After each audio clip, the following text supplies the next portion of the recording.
Before starting the fanfic, I ask you to please subscribe and leave your like, so we can make this channel great together. Now start and enjoy. The game has begun. Welcome, player. What the hell? The player has been identified as Naruto Uzumaki. Naruto couldn't believe what he was seeing. A floating blue box with words he couldn't understand.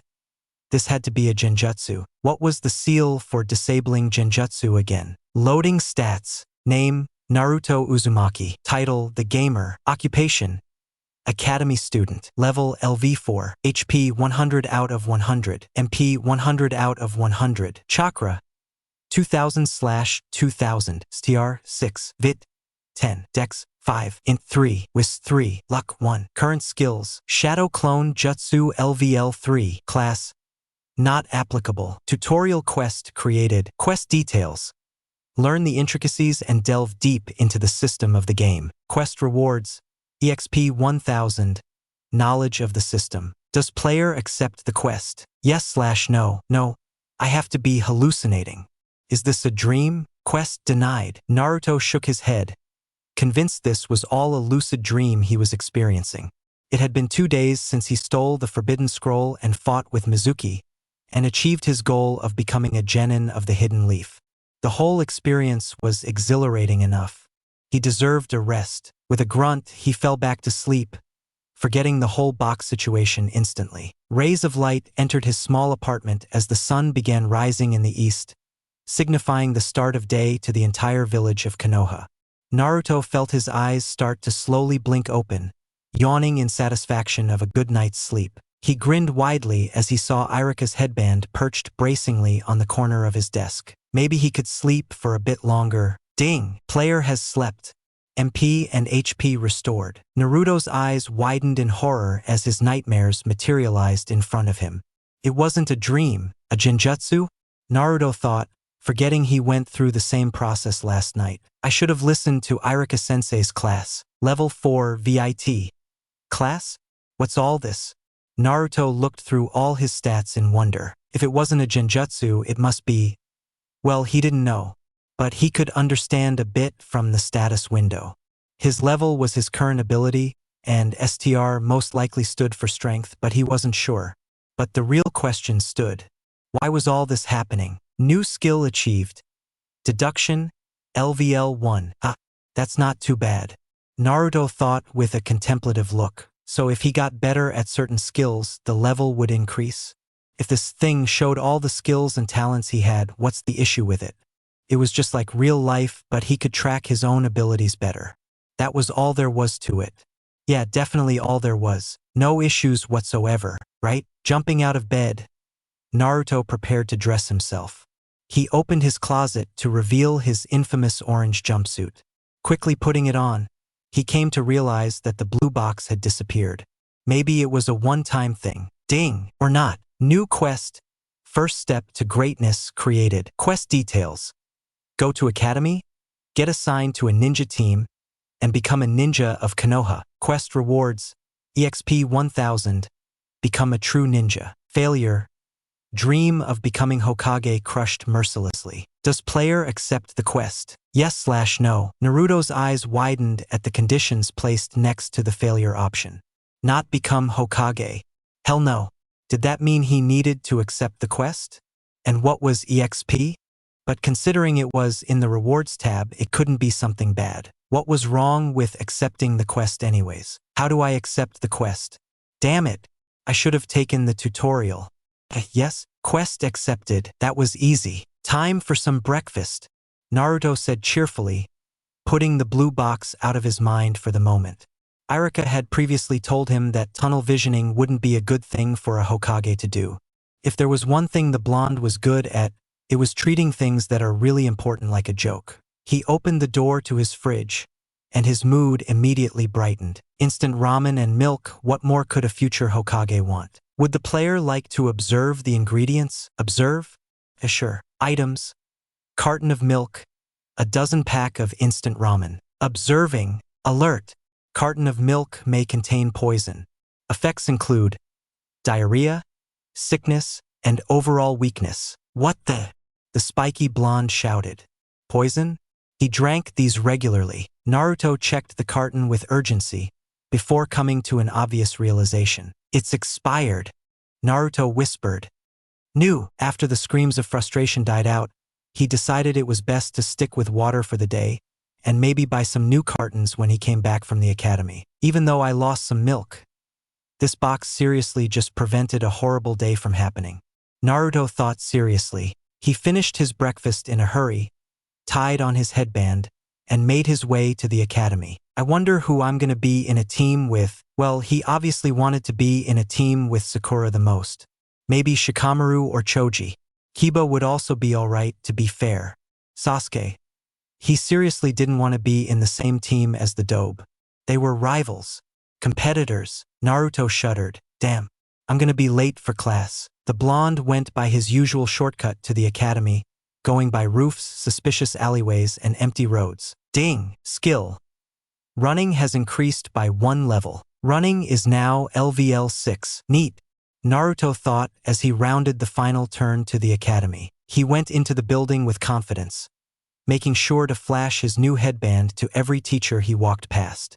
And then he went into the class. What's Naruto doing here? Sakura asked instantly, being near the entrance when he entered. Naruto, I thought he failed. Putting on his signature grin, Naruto put a finger to his headband. I'm the future Hokage.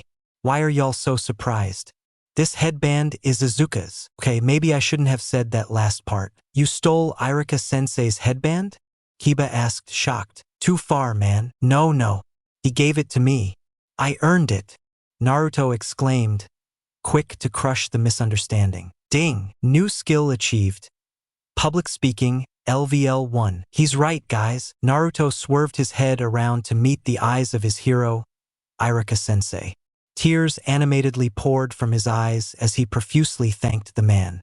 After a quick reprimanding, he went to his seat. He had been waiting for this moment for 2 days. The satisfaction of proving the others wrong was more than worth the wait. If there was one thing Naruto loved, it was proving people wrong. That was one of the reasons he was becoming Hokage in the first place. His blue eyes went to the local emo, who looked ahead in contemplation, not sparing a glance to the other students, nor the fangirls sitting around him. Think you're so cool?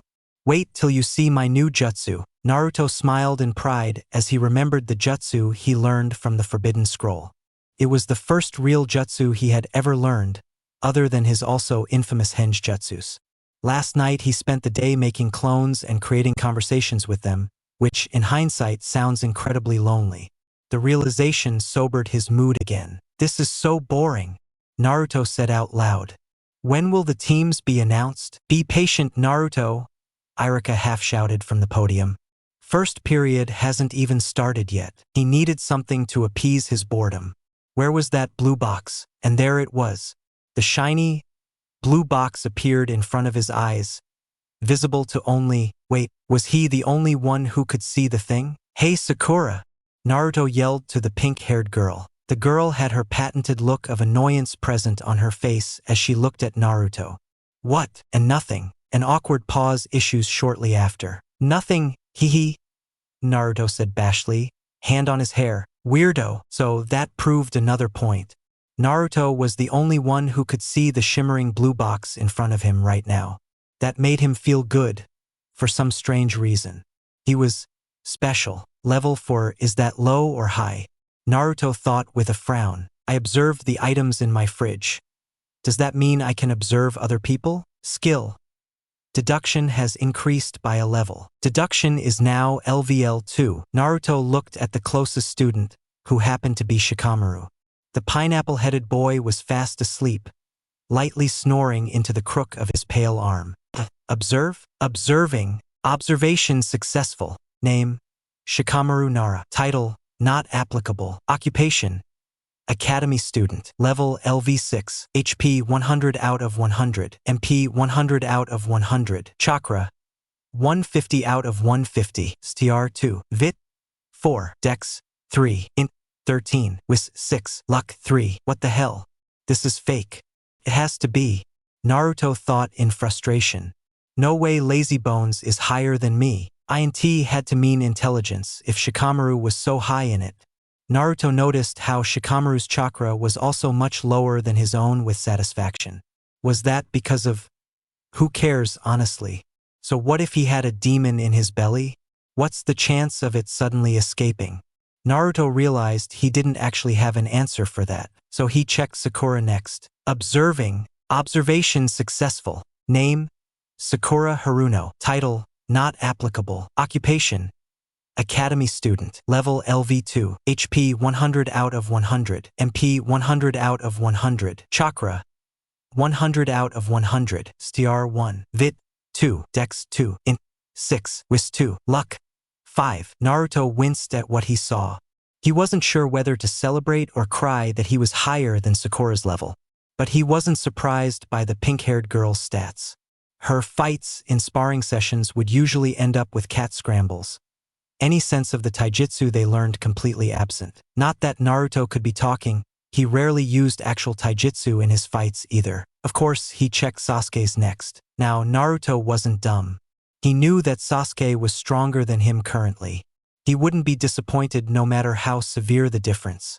He angled a glare at the brooding boy. Observing. Observation successful. Name: Sasuke Uchiha. Title: Last Uchiha. Occupation: Academy student. Level LV12. HP 100 out of 100. MP 100 out of 100. Chakra 250 out of 250. STR 9. Vit 7. Dex 14. Int 7. Wis 4. Luck 2. What? How? When? Naruto yelled in his mind. Sasuke was an entire 8 levels higher than him. 8. Naruto wasn't sure how to catch up. He wasn't even sure how to level up. Ding! Players can level up by gaining experience points from completing quests or increasing levels of skills. Great. Naruto drawled. I will be announcing the teams now. Naruto's eyes widened as he immediately went into a mode of rapt attention. Even Shikamaru, for once, came out of his slumber. Most of the students had similar expressions, for valid reasons. The team you were assigned into literally had the potential to decide your future for the next few years. Most people hoped they got into teams with their friends, or people they knew were strong in some way. But Naruto just wanted to be in a team with Sakura. Ding! The player is very fortunate that intelligence levels do not decrease. Naruto's eyes twitched. He was tunnel-visioned that he didn't listen to any name that wasn't his own, completely ignoring the cries and shouts of his other classmates as the teams were announced one by one. Team 7 will include Naruto Uzumaki. Now, Sakura Haruno. Yatta! Naruto shouted with joy. No way his luck came through for him in such a crucial moment. For someone with luck points of a mere 1, Naruto was thoroughly impressed with himself. And Sasuke Uchiha. Shinaro. No, my first impression of you is… You all are annoying. Naruto sweat dropped. This guy was their Jonin sensei? Truth be told, even he didn't expect his prank to work on the man. Tall, silver-haired, and face mask on, their sensei looked quite exotic. And if it weren't for the Jonin vest he carried, Naruto wouldn't be surprised if Kakashi wasn't even from their village. He could tell that Sasuke was judging their sensei with detailed scrutiny as well. If the boy's narrowed eyes were any sign, Sakura just looked pissed. But he knew a quick way to check whether their sensei was capable or not. Observe. Observing, Naruto smirked. Time to see whether this old man is the real deal or not. Observation failed. Target's level is too high. Naruto gaped in shock. This means our sensei is seriously strong. It seemed there were some limits to the blue box thing. The blonde looked up to their sensei in a new light. Would player like a partial observation? Yes/no. Yes. Name: Kakashi Hatake. Title: Copy Ninja. Occupation: Jonin Sensei. Level: HP 100 out of 100. MP 100 out of 100. Chakra: STR? Vit? Dex? Int? Wis? Luck? Damn it! Naruto mumbled to himself, drawing a strange look from Sasuke. Copy Ninja? What does that mean? Well, Kakashi sighed. Let's start with introductions. Like what? Sakura asked. Likes, dislikes, hobbies, dreams, and more. Then why don't you start first? You're our sensei after all.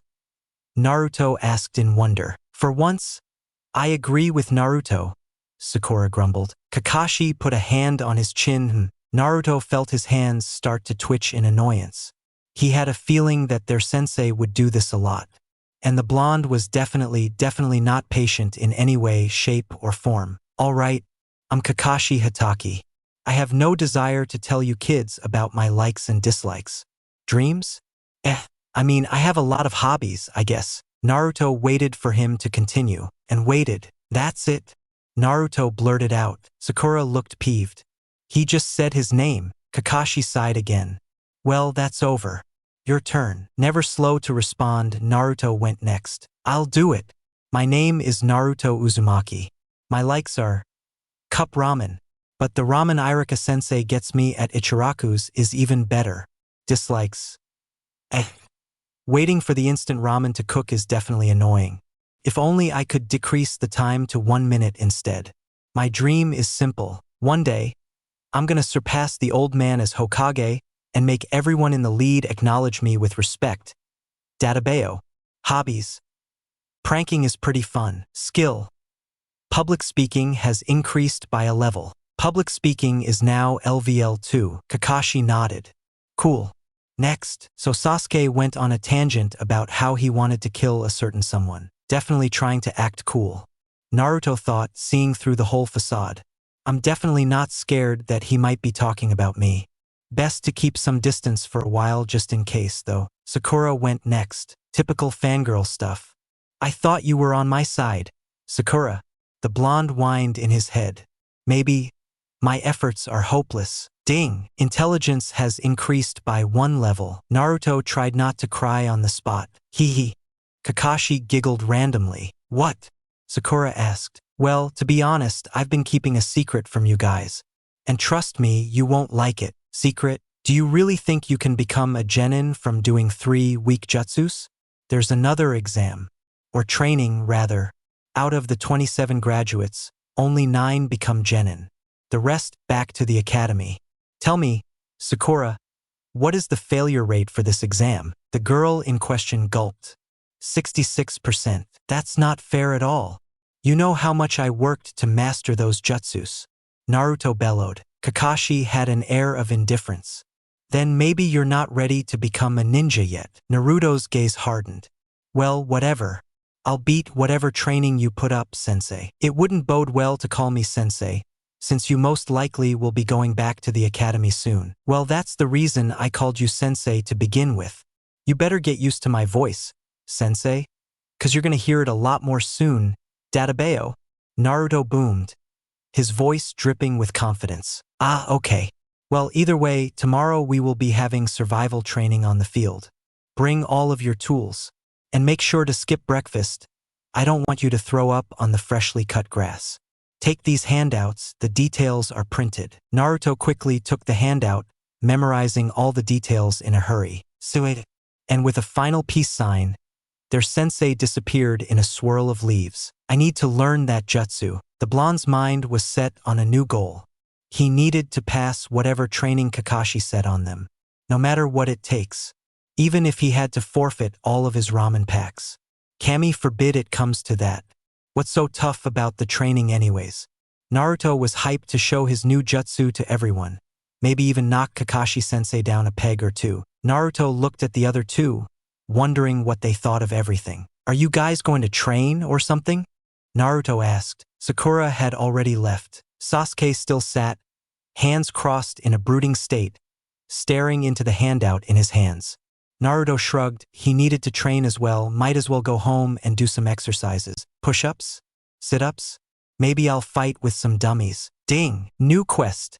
Learning the Uchiha created. Quest details. Challenge Sasuke to a spar. Quest rewards. EXP 400. Learn the Uchiha Taijutsu style and increase Taijutsu level by 2. Failure. Dream of becoming a ninja crushed mercilessly. Does player accept the quest? Yes/no. Spar? Now? Naruto thought incredulously. He looked at the failure tab. Yeah, there was no escaping this. It was almost like the system was forcing him to fight Sasuke right now.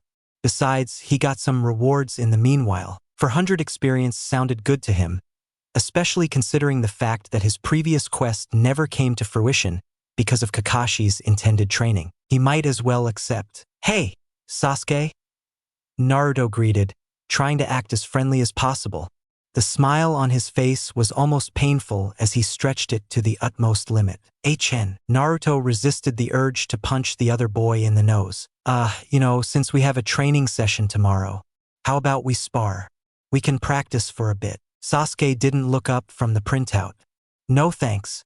I'm not going to get any training from the dead last. I need to persuade him, even if it requires a lot of goading on my part." "Dead last? Not anymore. I learned a new jutsu. Believe it, please get interested." Sasuke looked up at last. "And that is," Naruto grinned. He put 2 fingers together in a cross sign. "Shadow Clone Jutsu." In a succession of poofs and smoke, 2 shadow clones appeared next to Naruto, each of them holding up a thumbs-up sign. Sasuke snorted. "Humph, some clones." So, Naruto's eyes glimmered. He'd expected that reaction. In an instant, he threw a punch at his clone. The clone caught it in the bare of his palm a second later. Sasuke's eyes widened in surprise. "Fine, I'll guess you and your clones could be good target practice. Where should we spar, Dobe?" The blonde just wanted to get this over with and gain the points, and didn't want to extend the spar for too long. "Right here, right now." Sasuke immediately switched to his basic taijutsu stance. "No matter how many jutsus you learn, I'll always beat you, Naruto. The result is inevitable. Maybe you can beat me for now, I'll admit it. But can you beat 5 of me together?" Naruto grinned smugly as he placed his fingers on top of each other. Shadow Clone Jutsu. 2 more Narutos appeared beside the already present 3. The roof they were fighting on was pretty small, so Naruto couldn't really go all out like he did against Mizuki. It wouldn't be appropriate to do so for a spar anyways. Naruto rushed forward along with his clones for the first punch. The raven-haired boy quickly parried it with the side of forearm, before delivering a shot right to Naruto's stomach. The blonde took the blow head-on. While Sasuke was fast, he wasn't the strongest. In fact, Naruto felt like he and Sasuke were on even terms in terms of strength alone. Scanning, before his opponent delivered another knee to the crook of his chin, his clones instantly jumped onto the boy. One grabbed his leg, and the others grabbed Sasuke's upper body. Sasuke immediately crouched, before delivering a sweeping kick to all of the clones behind him. He flipped into the air, at the same time dodging a hook from the real Naruto, which ended up landing on one of his own clones. Poof! For left. With the space he now had, Sasuke immediately went into a series of hand signs. Naruto's eyes widened. "A jutsu? Get him." "You got it, boss." The 4 dashed to their opponent, issuing a devastating kick to the boy's jaw. But it never landed. The Uchiha became a fountain of smoke instead. "You think you're the only one who could make a clone? Solid or not, it serves the same purpose." Behind us, a kick dug itself into Naruto's gut as the blonde grunted in pain shortly after. Sasuke glared. "There's more to a spar than just straight-out brawling, Naruto. Duck, dodge, weave, punch, poof." 3 left. Taijutsu is the basis of fighting for all shinobi, and if you don't even know that, you don't need a spot on my team, Sasuke stated, as if it were fact. Another clone barged towards the Uchiha, not at all heeding the words that were spoken. Sasuke spun. A foot flew through the air and viciously tagged the clone in the cheek, destroying the clone entirely. Only a single clone left. Scanning complete. Does player wish to learn Uchiha clan taijutsu? Yes/no. Yes. Do something stupid, system. Naruto groaned, holding his stomach in pain. New skill achieved. Uchiha clan taijutsu, LVL 1. Instantly, a wave of knowledge entered him. No, a tsunami. Fighting stances he never learned, experience he never gained, and technique he never worked for. Punches, kicks, spins, flips, dodges. Naruto relived everything in a span of a second. And he didn't feel remorse for a second. He felt a sudden urge to laugh, but fought it down. The blonde, who was always smiling and laughing, just felt the sheer addictiveness of having power in one's fingertips. It was so easy, so unfair. His last clone died out. Naruto fell into a stance, one that the Uchiha was very familiar with. Sasuke's eyes widened, before narrowing once more. Copying your opponents, I thought you had more shame than that, Dobe. Doesn't matter. Like I said, The result is inevitable. They rushed forward again, but something in the air was different. Naruto was moving completely differently, the bulky, rigid movement seen before not visible once in the current bout. Sasuke didn't notice. The second he threw a jab at the blonde, Naruto countered. Naruto spun in the air, landing a reverse roundhouse on the unsuspecting opponent. Sasuke grunted as he was knocked back a few feet.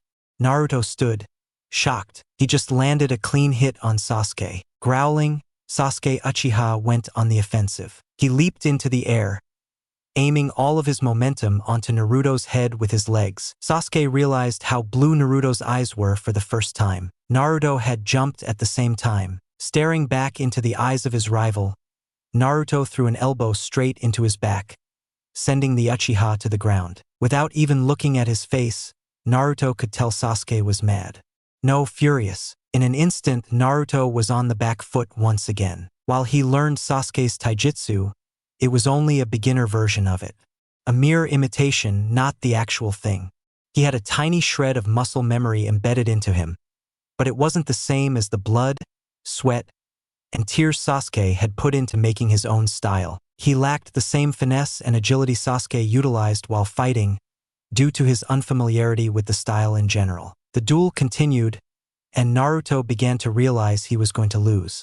It was almost like Sasuke was predicting his movements. That's when it hit him. Sasuke was able to predict his movements because it was his own style. He needed to revert back. Putting his hands into the correct position, he bellowed out, "Shadow Clone Jut." Sasuke ripped into his hands and pulled them apart, before immediately kneeing him immediately after. Naruto lost. "I don't know what you did to copy me, and I'll admit it intrigued me a little.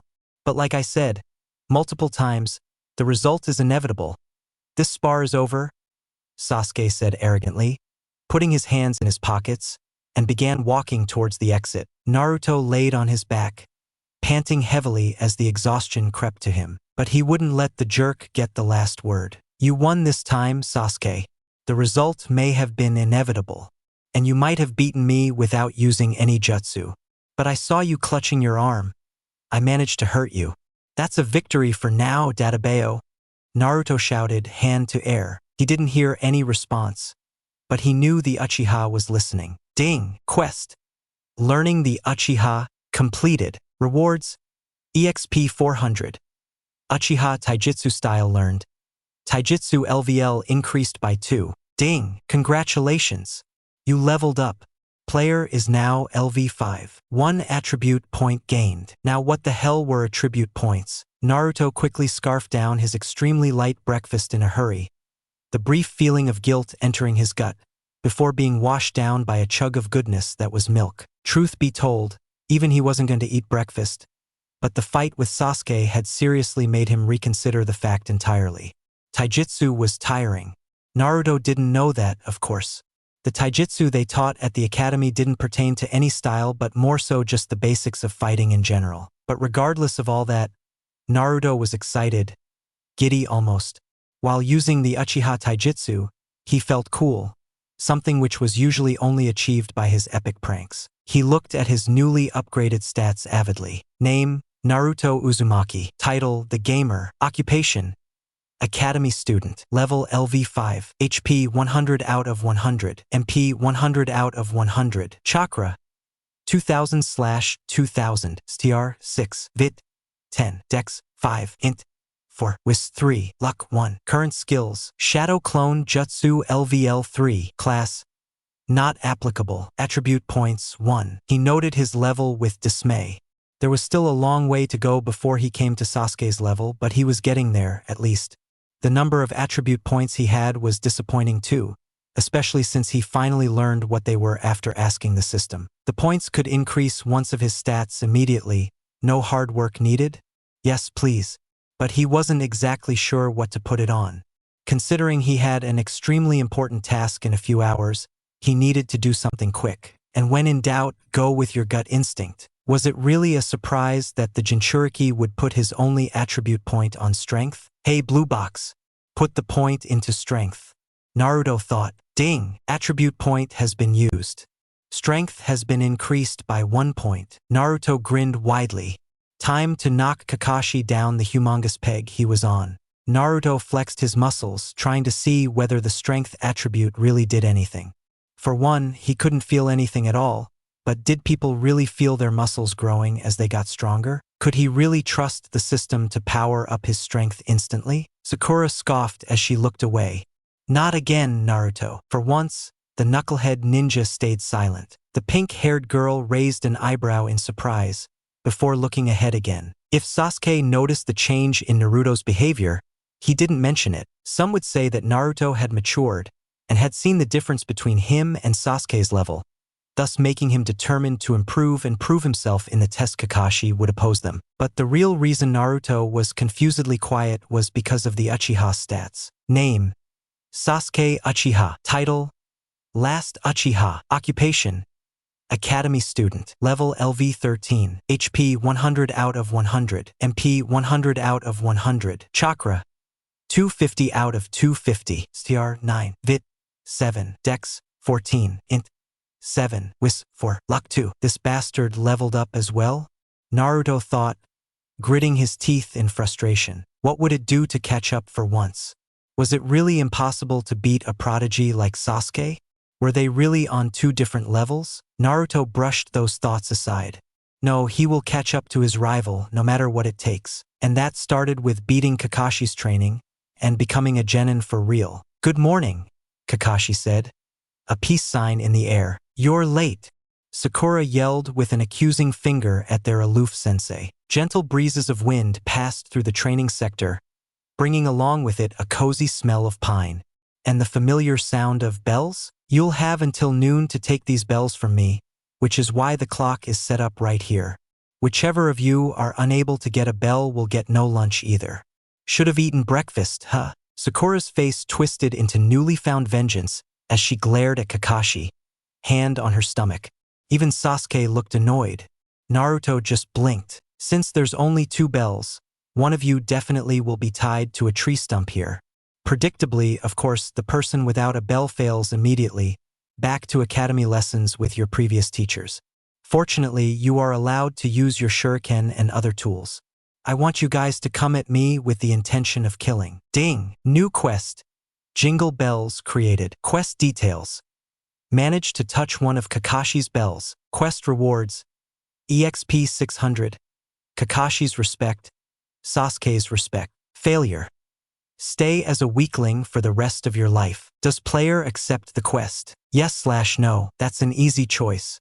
Yes. Touch one of his bells? Naruto didn't care how high of a level Kakashi was.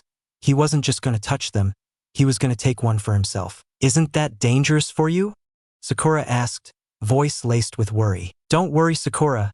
I'll go easy on sensei, Naruto said, grinning. Naruto. Kakashi remained impassive. It's often said that the weakest dog tends to bark the loudest. Mr. Deadlast here is testament to that.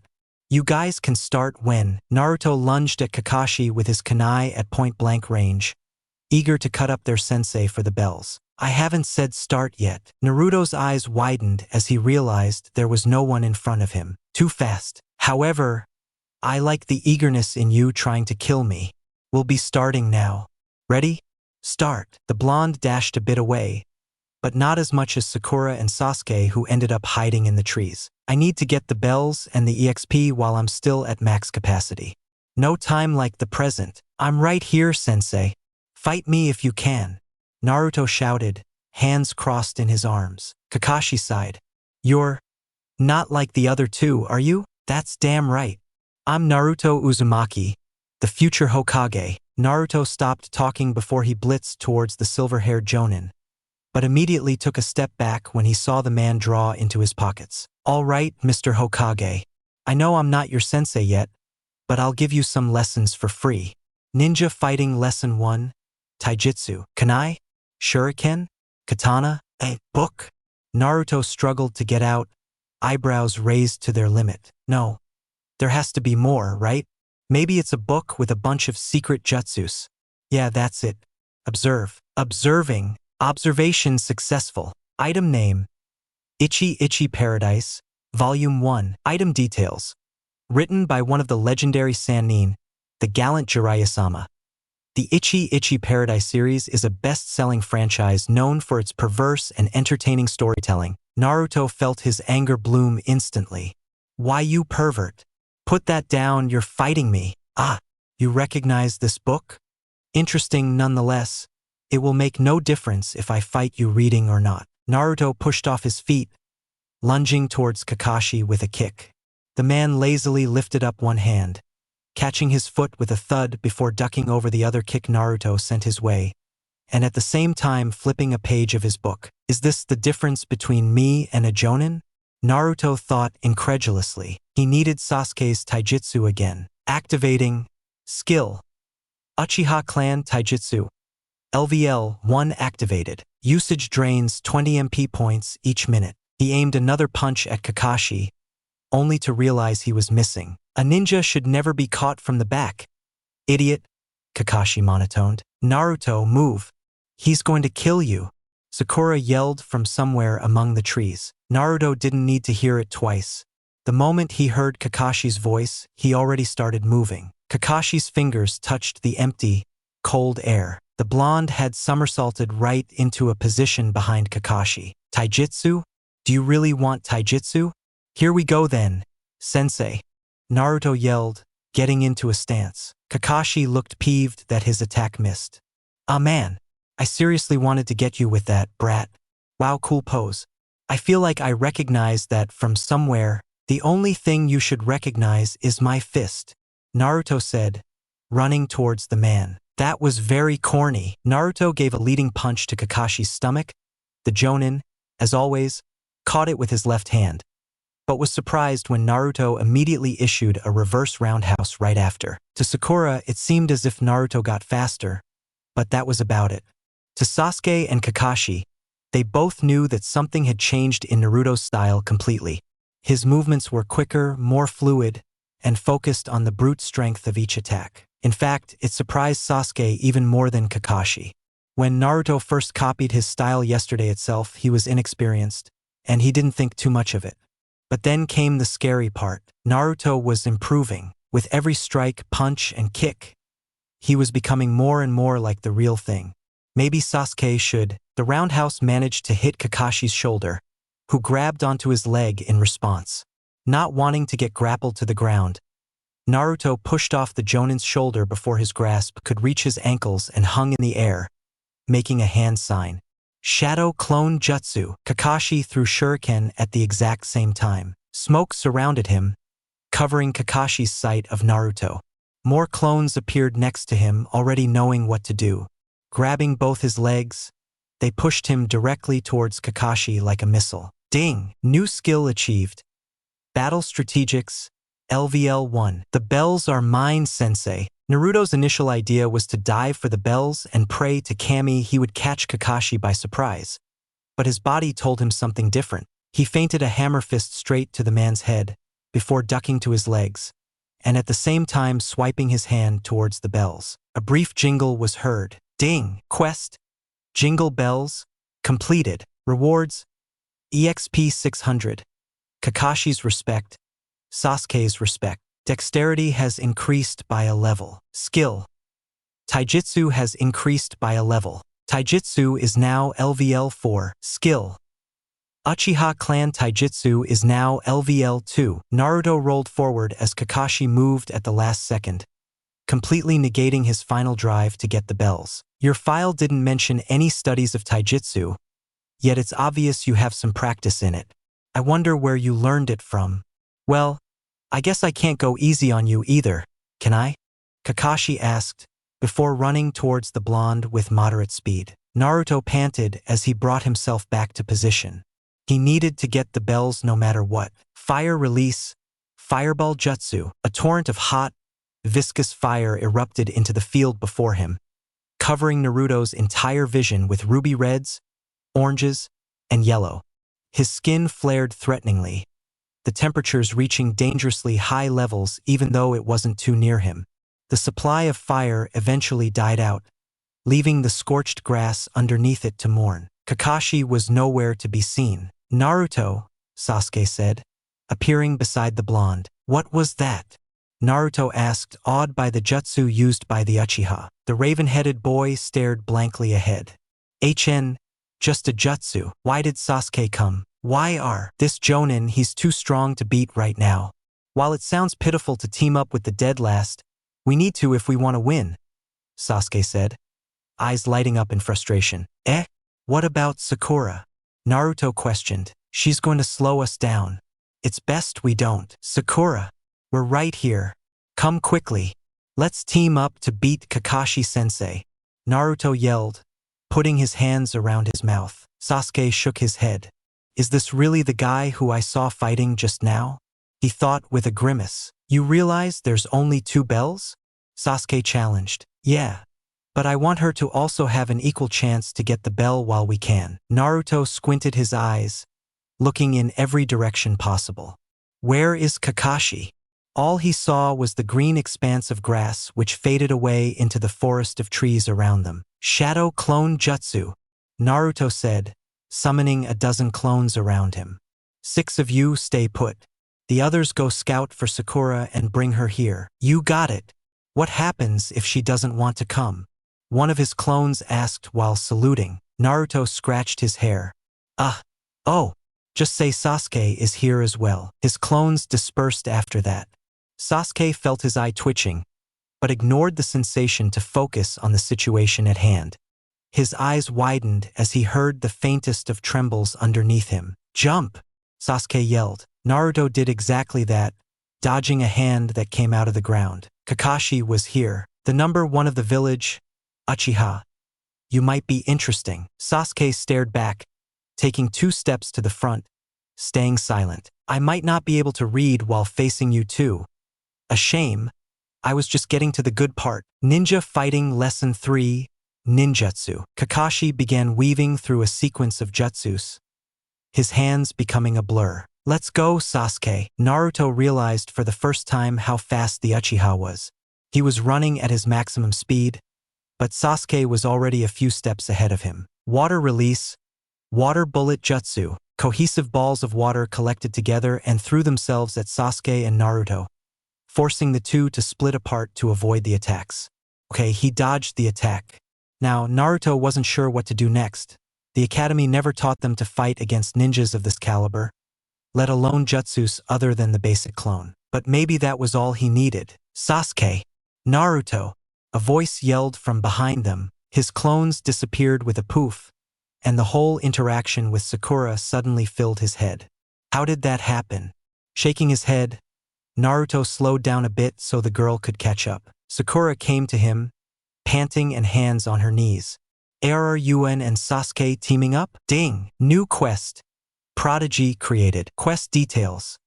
Steal one of Kakashi's bells. Quest rewards. EXP 1500. New skill. ? Title. Prodigy of Konoha. Failure. Not applicable. Does player accept the quest? Yes/no. Hell yeah. Naruto thought with a grin. He had no idea what the title even meant, but Prodigy of Konoha sounded awesome. And the 1500 EXP was the highest reward he ever saw from a quest yet. Completing this quest would probably make him level up one more time, which also meant another attribute point. This was all without mentioning the random skill he would receive. And to steal one of Kakashi's bells, he needed all the help he could get. Yeah, for now. We probably are going to need to work together if we want to beat Kakashi. Who cares about failing right now? Naruto said, trying to inspire confidence in Sakura. I guess. But if we fail, we're going back to the academy. Sakura shuddered. Like I said, let's worry about that later, Databeo. Ding! New skill achieved. Persuasion LVL 1. Naruto looked ahead, where Sasuke was engaging with the Jonin already. Crap, I need to go. Shadow clone jutsu. Naruto repeated. 8 or so clones appeared next to him, looking at their boss for orders. Sakura, listen. I'm gonna have these clones henge as you and enter the fight. You have to sneak in with them, and once the chance comes, just take the bells. Naruto urged with a yanking motion of his hands. Battle strategics increased by a level. Battle strategics is now LVL 2. Sakura nodded, before her eyes widened as Naruto's clones became identical copies of her with one hand sign. Naruto could feel the physical strain the technique had on his chakra levels. To keep the henge active for a long time, you had to maintain a physical transformation by supplying a continuous stream of chakra, something which was hard enough by itself. And now Naruto had to do with 8 clones all at the same time. For a regular genin or even a regular jonin, this would be outright impossible to think about and would immediately lead to chakra exhaustion, but Naruto was different. "Follow me," Naruto issued. Both of Kakashi's eyebrows raised as he saw multiple Sakuras led by one Naruto running towards him. Before he blocked another punch by Sasuke, Naruto made his way into the fight. "Uzumaki Naruto is here," the Sakura army cried out at once, mimicking his actions. Naruto couldn't even tell that one of them was Sakura. Sasuke leaped back as he missed another kick to Kakashi, who honestly looked irritated at this point. His hands began moving in a quick succession. "You kids are seriously starting to get annoying." Water release. Water Dragon Jutsu. A beast of water arose from the river behind Kakashi, shaping and transforming into a colossal dragon that glared at them angrily. The water body missing the serenity and calmness of an ocean entirely, instead similar to the rapid, relentless aggression of a speedy river. The clones doubled back before they started running back in a vain attempt to escape, but the beast hunted its prey with precision, the power of the sheer amount of water immediately destroying the clones on contact. Naruto could only gape as his plans turned immediately into shackles. But not yet. Not all of it was ruined. "To think I had to use that jutsu on clones." "Shut up," Naruto shouted boldly, lunging for a kick at Kakashi. The kick missed due to Kakashi quickly tilting to the side. But Naruto didn't stop there. He bent his torso downwards so that his hand could reach the ground, before pushing outwards so he could get the necessary acceleration to catch Kakashi's body in a deadlock with his open legs. "MP has been drained. Uchiha style Taijutsu LVL2 disabled. Doesn't matter, I don't need it right now either way." His legs clamped around Kakashi like a scissor on a piece of metal, trying its best to cut it open. Sasuke came in at the right moment, sweeping Kakashi's leg with a kick of his own. Naruto felt himself tumble to the grassy floor with Kakashi, who struggled to get out of the lock with Sasuke on his legs and Naruto on his arms. "Sakura now!" Naruto screamed, the strain on his legs becoming unbearable. Sakura appeared out of nowhere, presumably, and slid past Kakashi's body with her hand outwards, grasping the bells along the way. "Shanaru, they did it! They beat a jonin. An actual jonin." Naruto laughed in joy as he let go of his hold on Kakashi, scrambling to his legs. The adrenaline that filled his blood didn't leave, pushing his excitement to even higher levels. Did his plan actually work? "I told you, Kakashi. I told you. I guess you're our sensei now after all." "Haha." Kakashi patted his shoulders, swiping away a strand of grass that stuck to his uniform. "Congratulations, I didn't expect that, to be honest. Now, who will Sakura give the other bell to?" Naruto's smile dissipated. It finally registered that the notification for completing his quest never popped up. Kakashi continued mercilessly. "As I said, only 2 of you pass, regardless of whether all 3 of you manage to work together or not. Sakura, what's your decision?" Sakura's face looked extremely uncomfortable as she took a look at the bells in her hand. Her gaze softened when she saw Sasuke, who didn't even spare her a glance, preferring to look at the grass below him. Her face became even more worried as she looked at Naruto, who seemed just as equally uncomfortable. I can't make the decision, Kakashi-sensei," she said at last. "Why not?" Kakashi inquired. "It's wrong. In this type of field, we have to make decisions such as these to survive, Sakura. Did your academy not teach things like this? Facts. Sacrifices will be made in the middle of missions which were supposed to go on perfectly. And lives are sometimes the cost that makes sure a mission succeeds." Kakashi's eyes hardened. "We aren't the keepers of peace or any childish notion you may have assumed during academy. We're shinobi." Kakashi pointed to somewhere off in the distance. "Over there, there's a stone. Countless names of shinobi who were considered heroes of the village are carved on it. So it's not a normal stone by any means. My best friend's name is on it as well. Where is this going?" Naruto thought sadly. "My best friend. He sacrificed himself so that I could live. Do you really think you would be able to make such decisions on the battlefield?" With that said, you guys shouldn't just give up on this training session. You should quit thinking of becoming a shinobi entirely. What? Naruto roared in outrage. What did they even do to deserve such a thing? Poof! Sakura yelped as the bells in her hand disappeared into a cloud of smoke. Kakashi was nowhere to be seen either. Did we just get played? That was probably why the quest notification never came up. Naruto realized. Where the hell did the old man? Boo! Naruto screamed as Kakashi's face poked out from underneath his legs. You're not the only one who can use shadow clones, Naruto. Kakashi quickly revealed himself entirely from the earth. You guys. Pass. What the? Naruto wasn't sure whether he should be happy or just relieved at this point. Sakura seemed to think the same, her expression still looking scarred with the whole talk from Kakashi earlier. Truth be told, Kakashi started before chuckling immediately after. What? Sakura asked feebly. Truth be told, you guys passed the moment Naruto appeared with his Sakura clones. A shinobi must see underneath the underneath. The whole point of this test was to test your teamwork, not whether you got the bells or not, which you obviously didn't. I think this is the fastest any team has passed the bell test. So congratulations, Kakashi said, eyes narrowed into a smile. Naruto raised his hand. So everything you said before is the complete truth. We shinobi are tools for our village to use freely. However, Sakura's decision, or lack thereof, isn't to be condemned. In the shinobi world, those who break the rules are scum. That's true. But those who abandon their friends are worse than scum. The silence after his words hung in the almost tangible tension in the air. Damn, he's seriously cool. Naruto thought, awe filling his eyes. I'm gonna be like that someday, though. Kakashi raised a thumbs up to the air.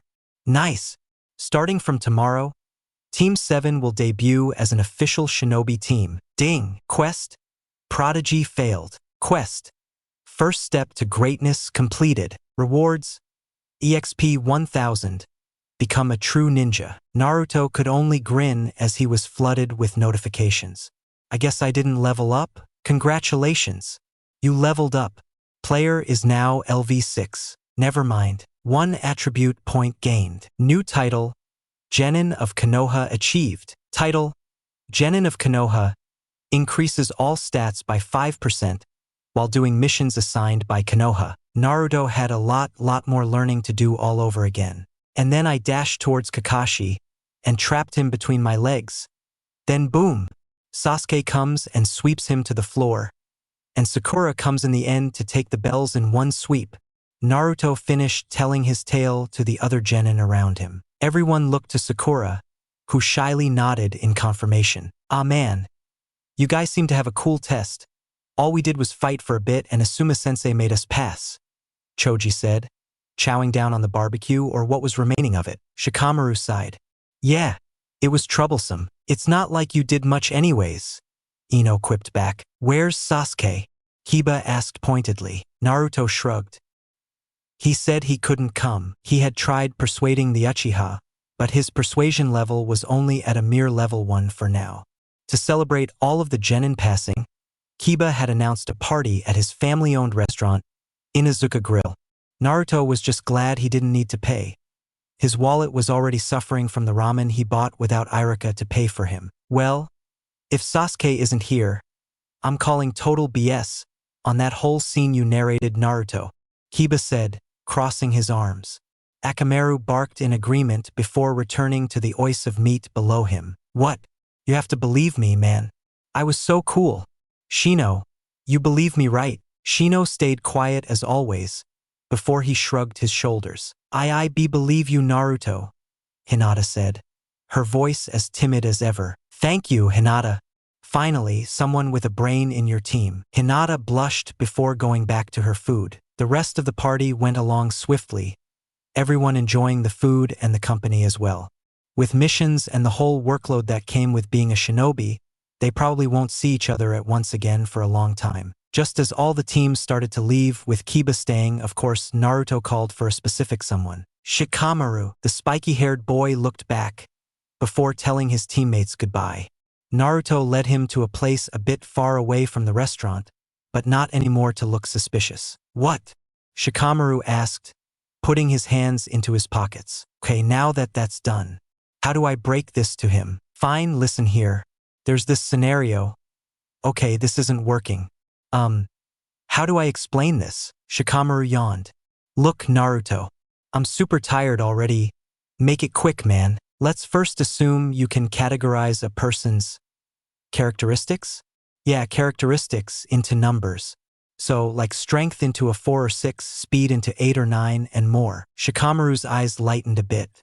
I have no idea what you're talking about, but I can infer a bit.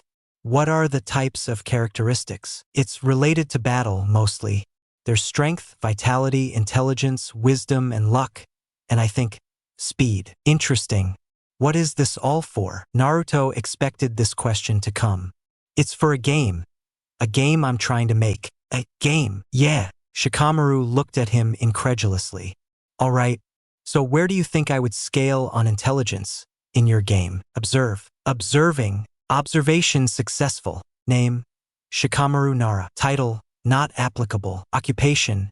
Genin of Konoha. Level LV6. HP 100 out of 100. MP 100 out of 100. Chakra 150 out of 150. STR 3. Vit 4. Dex 3. Int 13. Wis 6. Luck 6. Naruto noted with glee that Shikamaru was level 6 just like him. You would be around 13, I guess, Naruto stated. Shikamaru raised an eyebrow. And you? 5. Naruto whispered with shame. Modest. I'm also surprised you're so certain about the numbers. I've thought of it before. I definitely don't have anything telling me all of this. So the game is some kind of role-playing thing? I've seen something like it before, I think. But regardless, why did you call me here? It certainly wasn't to boost my ego. The blonde nodded. All right. So the player gets a card which allows them to automatically increase one of their stats by 1 point from time to time. Which stat would you increase? Stat as in one of the characteristics? Okay. I would increase my intelligence. Damn. I should have done that instead of putting the other one in strength. But at least I know what to do with this attribute point. Shikamaru hummed thoughtfully. But if the character is a shinobi, it would certainly be better to have a balanced approach, no? Naruto looked up hopefully. Since the card comes from time to time as you put it, it would be more useful to branch the card out to all characteristics, rather than hyperfocusing on one. How so? Naruto asked, genuinely curious. Think about it, we're shinobi. We get stuck in all types of positions in any mission. Say we do increase our intelligence to a genius level, but will our strength be available to support us during a one-on-one fight? With too much strength, on the other hand, how do we make plans to use that ability? We require intelligence. Theoretically, the best shinobi would have the highest and the most balanced stats, as you say. So it would be better to increase the stats you're low in at the start and work from there. This guy is seriously smart. Naruto thought, impressed by his thought process. Thanks, Shikamaru. You seriously helped me out, Naruto said, grinning. Shikamaru shrugged. No problem. But you owe me now. Damn right. Naruto waited until he was sure no one was around him before he opened his status window. Name, Naruto Uzumaki. Title, The Gamer. Occupation, Genin of Konoha. Level, LV6. HP, 100 out of 100. MP, 100 out of 100. Chakra, 2000/2000. STR, 6. Vit, 10. Dex, 6. Int, 4. Wis 3. Luck 1. Current skills. Shadow Clone Jutsu LVL 3. Class. Not applicable. Attribute points 1. Shikamaru said to balance it out, my vitality is high already. My luck is really low, but increasing that is just boring. Wisdom. I'm already wise enough, right? Best to go with intelligence. Attribute point has been used. Intelligence has been increased by 1 point. This is so amazing. Naruto whispered between chuckles, a sudden urge to laugh in celebration overcoming him. He pointed at the stone monument overlooking the entire village. Their carved faces made to inspire and fuel the will of fire among the citizens of Konoha during the darkest of times. Forget surpassing the old man. I'm gonna surpass all of you. The first, the second, the third, and the fourth. Naruto Uzumaki, the 5th Hokage. Believe it, new skill achieved. Will of Fire LVL1. Do you have eyes on the target? Kakashi asked. Yes, it's 3 meters away. Naruto responded on his walkie-talkie. Don't mess up, Naruto, Sakura said from elsewhere. Alright, I'll count you down. Don't make a single speck of noise. 3, 2, 1, Geo. Naruto leaped out of his hiding spot to trap the target, his shadow clones doing the exact same. YHHHHH. Naruto yelled as he jumped onto the target with all of his might, covering its furry body with the combined weight of both his clones. The cat shrieked and clawed him as Naruto grabbed its arms and legs and held it towards its chest. Is it Tora? Sasuke asked, coming out of the tree behind him. Observe. Observing. Observation successful. Name Tora. Title: The Lost Cat of Konoha. Level LV3. Naruto leaned the cat to the right, pretending he didn't know it was Tora already. Ribbon on the left ear. Yep, it's him. Ding. Quest: Finding Tora. Completed. Rewards: EXP 50. An entire week of doing D-rank missions was painful to the mind and the body. Naruto hadn't leveled up once, and his taijutsu never increased any levels. So far, training with Kakashi was more like doing chores than actual training. The skill scouting was now level 5, even though it didn't really matter much. Funnily enough, that was the highest level in any skill he had so far. But considering that all he did for the past week was scout for lost items and other random activities, it kinda made sense. Team 7 went to the Hokage's office to drop off the cat right after. Madame Shirjimi, the wife of the fire daimyo, profusely thanked them before enveloping her cat in a bone-crushing hug. Naruto felt slightly bad, but also knew that the cat deserved it for the torture it put them through. Hiruzen let out a puff of smoke before reading out their next mission. Team 7's next duties are babysitting an elder's grandson, shopping in the neighborhood village, and helping dig some potatoes in the local farm. Naruto was quick to retaliate, tired of all the random chores being given to them. Hell no, old man. Missions are supposed to be cool, not babysitting your grandson. Sasuke raised an eyebrow with how Naruto talked back to the Hokage himself. I never said it was. Please give us a better one, Naruto exclaimed loudly, his eyes hopeful. Not only were the missions they were currently doing boring, he needed some quests that give more experience so he could level up. He could tell Sakura and Sasuke agreed with him. Naruto, you're only a rookie genin. You're not the only one doing this work. Even the Hokage himself started from these duties. Irika barked at him from the desk. It doesn't matter. Please just give us some better missions. Naruto, as genin D-rank missions are all you really get. But alright, I'll make an exception. Naruto looked up in surprise. Skill: Persuasion increased by a level. Persuasion is now LVL2. I can manage to give you a C rank, an escort and protection mission of a certain someone. Alright, that sounds more fun already. Hiruzen tapped once on his desk. Come inside. And came out the door was a tall man with a black, sleeveless shirt wrapped with a towel, and loose scad pants below it. He had a bottle of alcohol in his left hand, clearly sounding drunk already. With a small, gray goatee and tiny glasses, he looked like one of the shady grandpas back in Konoha. Kids? Some brats are protecting me? Especially the short, blonde one? Are you really a genin? Shut up, drunkard. Naruto started, but wilted against Kakashi's glare. The man pushed his glasses up. I am an expert bridge builder by the name of Tazuna. I will require your protection until I get back to my country and finish up a bridge. Ding! New quest. Protection of Tazuna created. Quest details. Keep Tazuna alive until the bridge is complete. Quest rewards: EXP 3000. Class: ? Title: ? Failure: death. Does player accept the quest? Yes/no. 3000. Hell yeah. Naruto grinned. Don't worry, drunkard. The future Hokage is protecting you. Let's go. Naruto shouted out, hands to the air. They were officially out of Konoha, way past the large gates that guarded his village. Why are you so excited? Sakura asked. Naruto scratched the back of his head.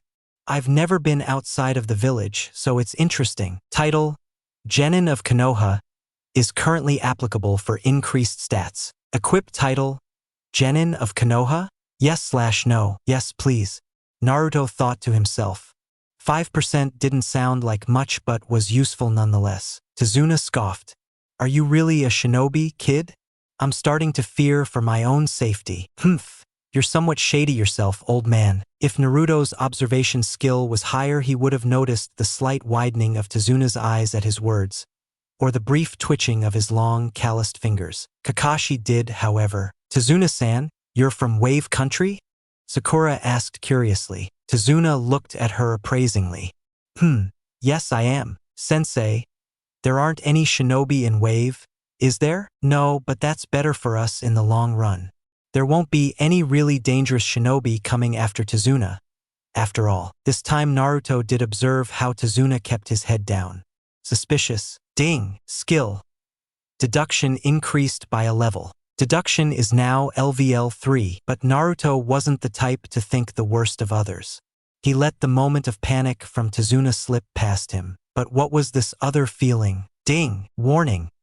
Bloodlust detected. Chills spread through Naruto's arms as he paused mid-stroll. Sense. An enemy appeared out of nowhere, manifesting from the small puddle near Kakashi-sensei. Another cloaked, masked person jumped into the air, grabbing a thick, black rope along with him. The rope circles around each side of the Jonin before entrapping him entirely. One down. A deep, bored voice sounded out. With a twist and turn of the hands and waists, the spiky rope cut through Kakashi, leaving behind a small pool of blood and organs. All Naruto saw was red. That wasn't out of anger. No, it was just the blood that pooled along his feet, marking his sandals with the visceral color. Kakashi-sensei was dead. Naruto! Sakura screamed instantly. Naruto jumped to the sides as a pair of spiked ropes impaled into the empty space he was once in. His eyes widened with exhilaration, his muscles aching for some sort of release, but his mind. There was no doubt about it, he was scared. Ding! New quest. Encounter. Demon Brothers created. Quest details. Defeat the Demon Brothers. Quest rewards. EXP 500. Kakashi's respect. Failure. Die. Does player accept the quest? Yes/no. But when there was a goal, Naruto never gave up. Activating. Skill. Uchiha Clan Taijutsu. LVL 1 activated. Usage drains 20 MP points each minute. I'll kill you all. Naruto roared in anger, both at himself for freezing up and the enemies for killing Kakashi-sensei. Naruto began running towards the enemy Nin with renewed vigor, and alongside him Sasuke began his attack. Sasuke threw both shuriken and kunai, embedding one end of the spiked ropes into the tree, rendering their ranged weapons entirely useless unless they wanted to retrieve them again. The taller enemy shinobi went for Sasuke, leaving the other one for him. Shadow Clone Jutsu. Clones of Naruto appeared beside him, running a few steps behind the original. The blonde spun his kunai that he took from his pocket, holding it in an ice-pick grip. He was in range. The second the masked man swiped his razor claws at Naruto, the blonde slid to the floor, past his legs, and at the same time swiped his kunai across his legs, drawing blood instantly. Arg! The clones jumped onto the man with battle cries of their own, but eventually became smoke after a few swipes of the man's claws. Naruto looked back to see the man's bruised face. Then he started his assault. Naruto cocked his head to one side to avoid a strike, before immediately responding with a hook to the man's stomach. Due to the height difference between the two, Naruto was forced to come close due to his short range. But the cloak covering the enemy's body made it ridiculously easy for Naruto to see through his attacks. Another strike, but this time, it managed to barely tear up the skin near his hand. Ding! Poison detected. Naruto didn't care. He continued his frenzy, dodging and countering each and every attack the man made. The close combat style surprisingly suited for fighting against the mysterious man, who seemed confused on what to do. The second he saw the start of hand signs, Naruto tore the hands apart with his own, before kicking the man down. Ding! Quest. Encounter. Demon Brothers. Completed. Rewards. EXP 500.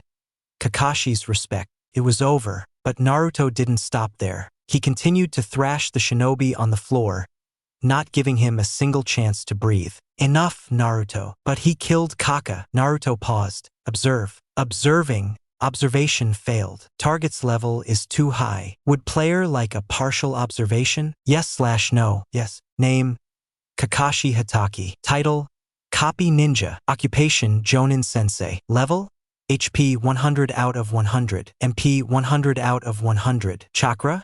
STR? Vit? Dex? Int? Whis? Luck? Wait, you're alive?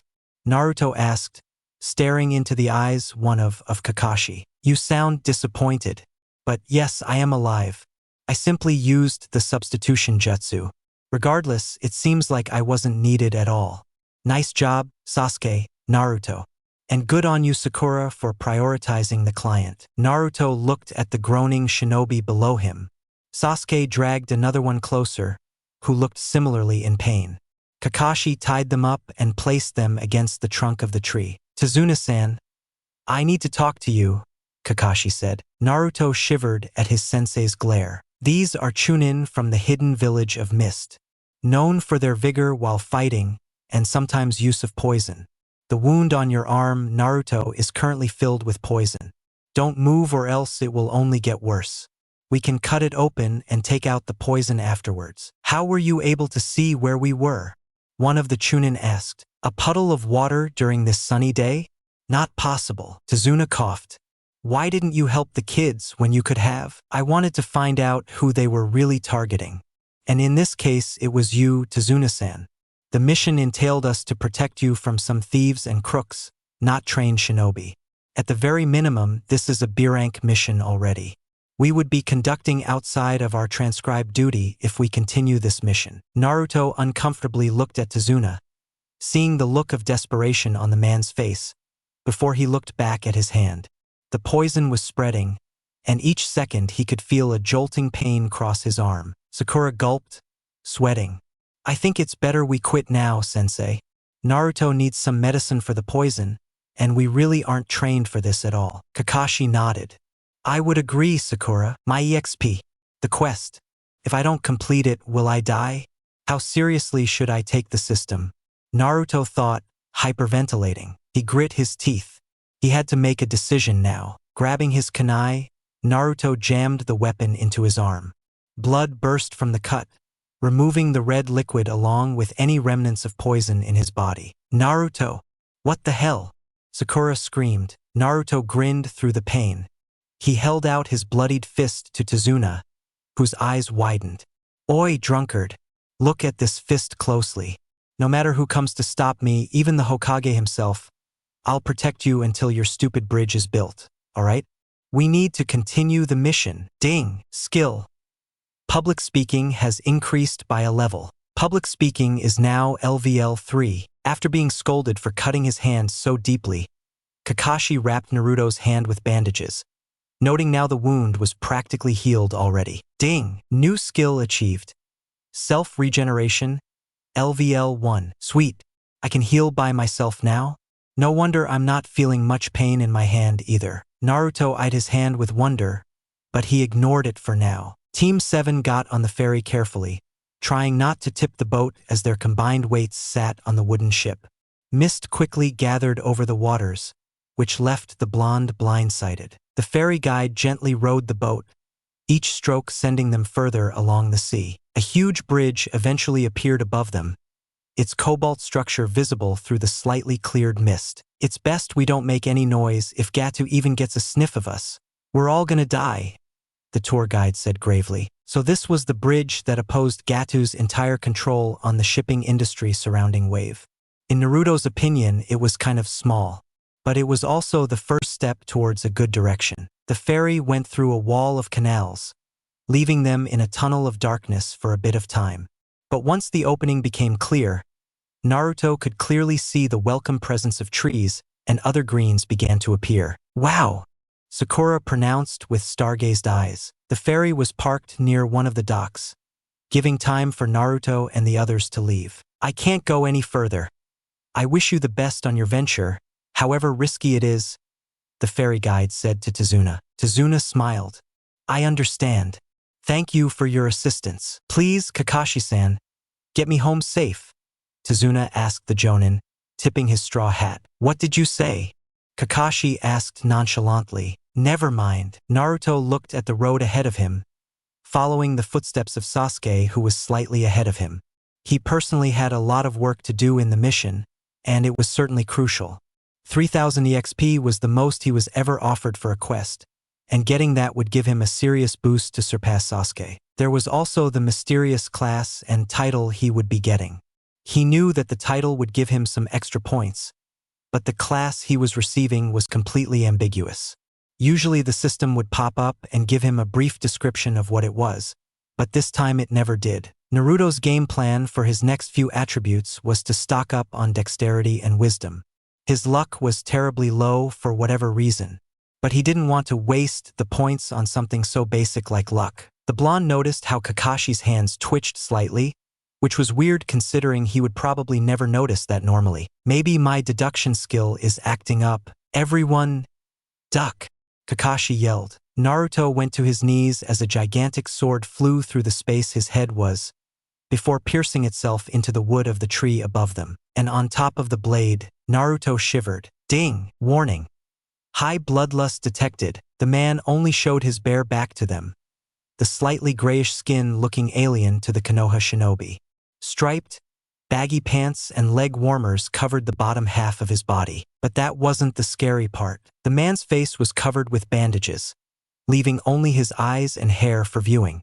The sheer intensity of the glare made Naruto freeze. Observe.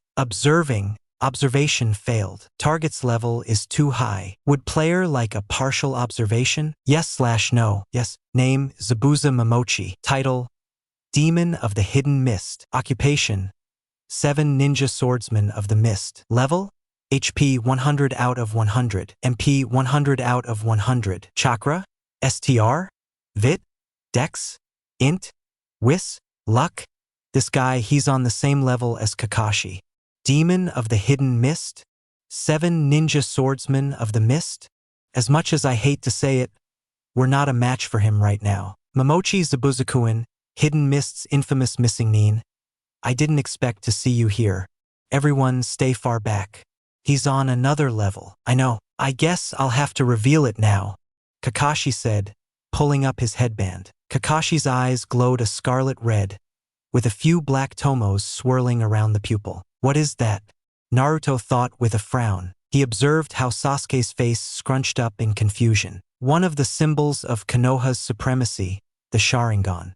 It's an honor to see it in person, Zabuza said, his deep voice cutting through the mist. Naruto glanced at their sensei. Sharingan. Sasuke glared at Kakashi. The Sharingan is the counter to all taijutsu, ninjutsu, and genjutsu. It's a dojutsu that is available to only some. But the trademark ability of the Sharingan. The Sharingan gives the wielder the ability to copy their opponent's techniques while they see them. The shinobi who has copied more than 1,000 jutsu, copy Ninja Kakashi, Zabuza finished, before crouching onto the sword. Cover Tazuna-san, and don't interrupt the fight. It's an order. Zabuza disappeared in a flash, before appearing once more, standing on top of the water next to them. Over there, Sakura pronounced. Ninpu, hidden mist jutsu. Strands of mist manifested and twirled through the air like the tentacles of an octopus, before hiding Zabuza completely behind the thick density of the air. Zabuza is well known as a silent killer, an assassin. Be on guard. Naruto gulped. The mist, the white air continues to become even more concentrated and thicker, to the point where Naruto could barely see the orange in his own clothing. Ding! Warning. Extreme bloodlust detected. New skill achieved. Key endurance, LVL1. Naruto could feel his hands and legs trembling as he looked at the others in worry. Sasuke and Sakura were the same, to the point where Sakura almost fell down in fear. Sasuke, Naruto, Sakura. I assure you not to worry, Kakashi said, looking back at them with an eye smile. I never let any of my comrades die. Tough luck. Naruto felt his heart tear out of his chest as Zabuza's voice echoed from behind him. But just before Zabuza's blade sliced through them all, Kakashi-sensei dove, piercing his kunai into the man's skin. But it was a water clone. But Kakashi was also a water clone. But then Zabuza was also a water clone. Is this how a Jonin fights? Naruto asked no one in particular. Yes, Sasuke answered plainly. Kakashi was promptly thrown into the pond next to them, Zabuza following closely behind. Water release.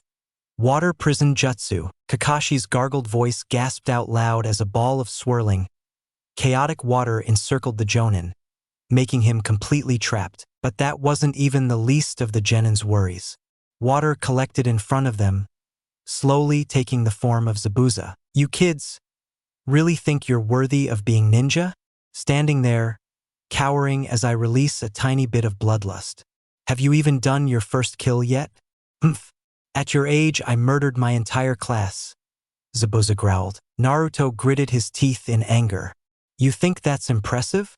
You're a mons. A foot hit him directly in his chin a second later, knocking him several meters away. Naruto groaned in pain as he felt his jaw with his hands, making sure nothing was bent in any way. He had grabbed his headband in midair, which had become loose the second Zabuza kicked him. Sasuke, take the others and run away with Tazuna-san. Zabuza can't move as long as this jutsu is active, Kakashi shouted from his stuck position. Run? Again? Am I really that useless? Irika gave me this headband. I promised I would become Hokage. All that struggle just to run away. Naruto stood up, swiping away the dust on his headband. He began tying it to his head. Someone once told me, those who break the rules are scum, but those who abandon their friends are worse than scum. I won't abandon you, sensei, the clone snorted. Words won't. Shut up, eyebrowless freak. I'm not just an ordinary genin. I'm Naruto Uzumaki, the future Hokage of Konoha. Write it down. Sakura stood, surprised. Is this really Naruto? Sasuke, I got a plan. Everything was set up, from the seals to the strategy which made them. Zabuza smirked. Aroga, Naruto couldn't just stand and listen right after he made such a cool speech. Could he? Shut it. I don't have time for your words. Shadow clone jutsu. 50 to 60 clones appeared around Zabuza, creating a swirl of dust around the terrain. Activating. Skill. Uchiha Clan Taijutsu. LVL-2 activated. Usage drains 20 MP points each minute. Yatta! The clones yelled, charging towards the lone man. But even with better taijutsu than the Naruto from the academy, the clones got decimated. Each swing of Zabuza's sword managed to wipe out 5 or 6 of his clones. But all of that didn't matter. The clones managed to remain alive longer than they would have. The superior acrobatics of the Uchiha made sure of that. Once around half remained, Naruto gave out his command. Self-destruct. Smoke burst out from each clone, covering the grass fields with white. It wouldn't last long, but a brief second was all they needed. Naruto tossed the Fuma Shuriken to Sasuke, who smirked in recognition. Now we're talking, Sasuke said, smirking. With a dramatic flash, Sasuke unwinded the shuriken to its full mast. He leaped high into the air, before throwing it with insane velocities. The shuriken went past the clone and to the real target, the real Zabuza. Zabuza smirked. He caught the shuriken with his hands, before jumping over the other one while maintaining the jutsu on Kakashi. But in place of the shuriken passing by, Naruto materialized out of thin air. Carrying a kunai in one hand, he placed his fingers together. Shadow Clone Jutsu. Both clones and the original Naruto threw the kunai at Zabuza, trying to distract him from the water prison technique. Zabuza rolled his eyes. It's almost embarrassing how you guys underestimate me. With a turn of his sword, he reflected all of the kunai lazily. But Zabuza's back was turned. Fire release. Fireball Jutsu. A ball of scarlet, searing hot fire aimed directly at Zabuza flew in the humid air. Zabuza, with one hand in his prison, wouldn't be able to counter the jutsu, or so he thought. Water release.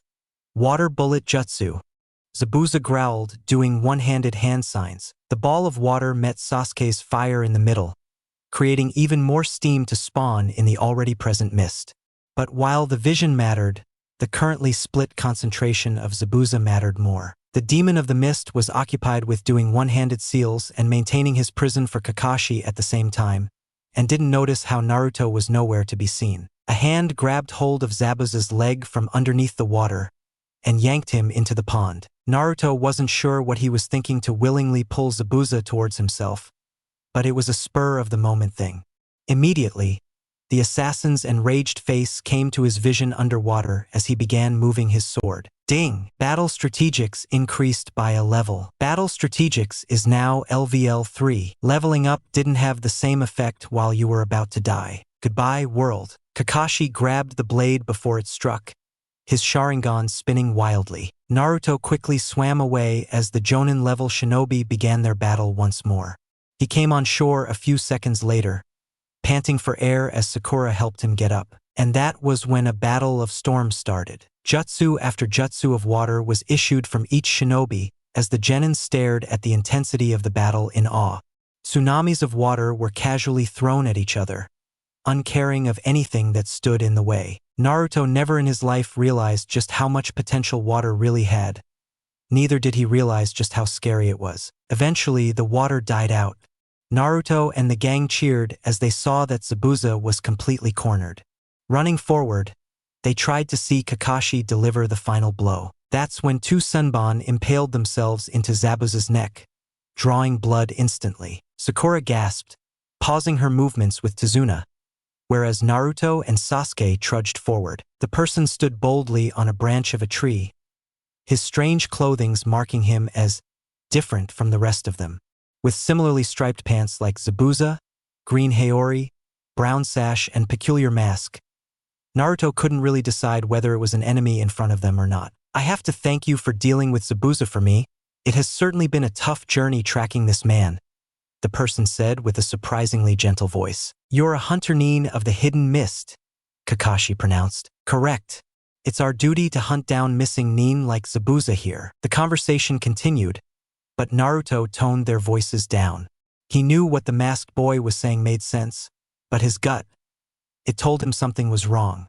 The continuous, tingling feeling made him do something. Observe. Observing. Please don't fail this time. Observation successful. Let's go. Name, Haku Yuki. Title, Apprentice of Mist. Occupation, Missing Nin. Level LV 16. HP 100 out of 100. MP 100 out of 100. Chakra, 350 of 350. STR 9. Vit 8. Dex 16. Int 8. Wis 6. Luck 2. Missing Nin, Apprentice of Mist. This person is on Zabuza's side. Naruto realized with a widening of his eyes. But why would he kill Zabuza?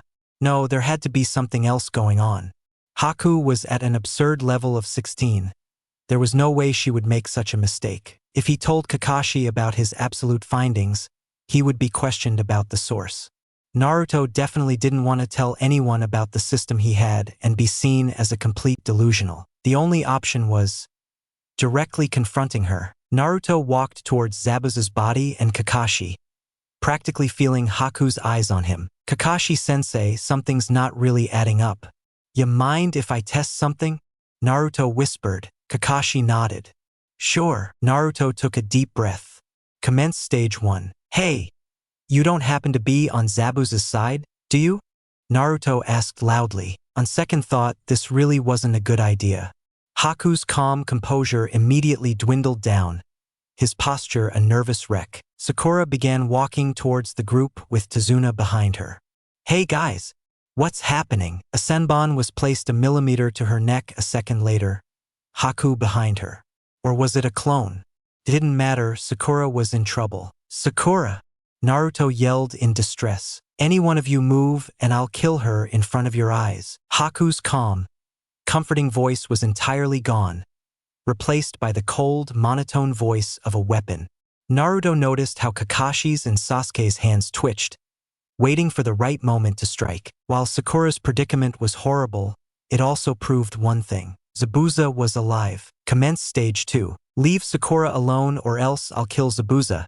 Right in front of your eyes, Naruto said. Motioning to kunai he placed on Zabuza's neck the second he saw Haku move. This was a huge gambit, but one that could potentially pay off. Naruto had made a huge mistake, which was tempting the anger of the trigger-happy Haku instead of letting her go with the basically dead Zabuza. Haku let go of Sakura right after, her motions portraying her eagerness to keep her master alive. Sakura gasped before she ran towards Sasuke, pulling out her kunai. Good. Now we can just have Kakashi kill Zabuza and team up on Haku. Naruto's kunai stabbed itself into water. They had severely underestimated Zabuza. When the hell did he switch with a clone? With a swirl of wind, Haku disappeared a second after. Naruto fell to his knees with a deep breath. It didn't go too bad, right, sensei? Kakashi eyed him. We need to have a talk. The genin groaned. This wasn't going to end well at all. So you thought it was too much of a coincidence for the Hunter-nin to appear right when Zabuza lost? Kakashi asked, trying to confirm his thoughts. Naruto's sweat dropped. Pretty much, yeah. No, actually I have a blue box thing that tells me a person's name, title, occupation, and abilities at a single glance, and I've used it against Haku to find out who he really was. The truth was sometimes so unbelievable that it was better to flat out lie. Right now, Kakashi was laid down comfortably in a sleeping bed, resting his body after the strenuous use of the Sharingan. Well, thanks to Naruto, we know that Zabuza is still alive. And while Sakura was in a strained position because of it, something bad could have happened regardless considering it was a water clone. Good job, Naruto, Kakashi said with his signature eye smile. Naruto blushed with the praise. Regardless, we need to start training once Zabuza comes back. While it was a clone, I know that the real Zabuza was heavily damaged, so for now at least we have time to train and be more prepared. Train? Sensei, that guy is way too strong. He's somewhere around your level. What chance do we have against him? Sakura whined. Overestimating oneself is bad, but underestimating oneself can sometimes be even more detrimental. Yes, you can beat Zabuza as of now, but the Hunter-nin is also a target. Plus, you guys are seriously improving. I was impressed by the ideas Naruto made during the whole fight as well. Sasuke narrowed his eyes on Naruto. Was the dobe always this smart? Or was he faking it all during the academy? Sakura nodded in agreement at the statement. She was pretty impressed by Naruto as well. Woohoo! I'm hyped to train now, Naruto exclaimed, the smile on his face working to ease the atmosphere. What are you so excited for? That's just useless. A short kid came from the hall, the perpetual frown on his face evident, ending up hugging Tazuna. Inari, these are the ninja who helped protect Grandpa during his travel. They'll help us too, Tsunami said, frowning at the kid. Inari stared blankly at them. But, Mom, these ninjas are gonna die anyways. What did you say? Naruto growled. You're no match for Gato. Don't tell me what I can and can't. Naruto, Sakura scolded, dragging the blonde back. He's just a kid, idiot. Naruto quelled his anger before letting his grin creep back up. Activating skill. Will of Fire, LVL-1 activated. I don't know who the hell Gato is, but he stands no chance against me. No matter how many people say I can't do something, I'll prove them all wrong. I'll save you and your village in this mission. I'm Naruto Uzumaki, the future Hokage of the Leaf. Believe it. Inari's glare deepened. What's a Hokage? Another word for stupid. For once in his lifetime, Naruto had nothing to say. I just want my 3000 EXP. The training will begin now. Finally, some actual training from Kakashi, Naruto thought with a grin. So far, they've only done some standard formations and some useless missions. Kakashi-sensei held a finger up.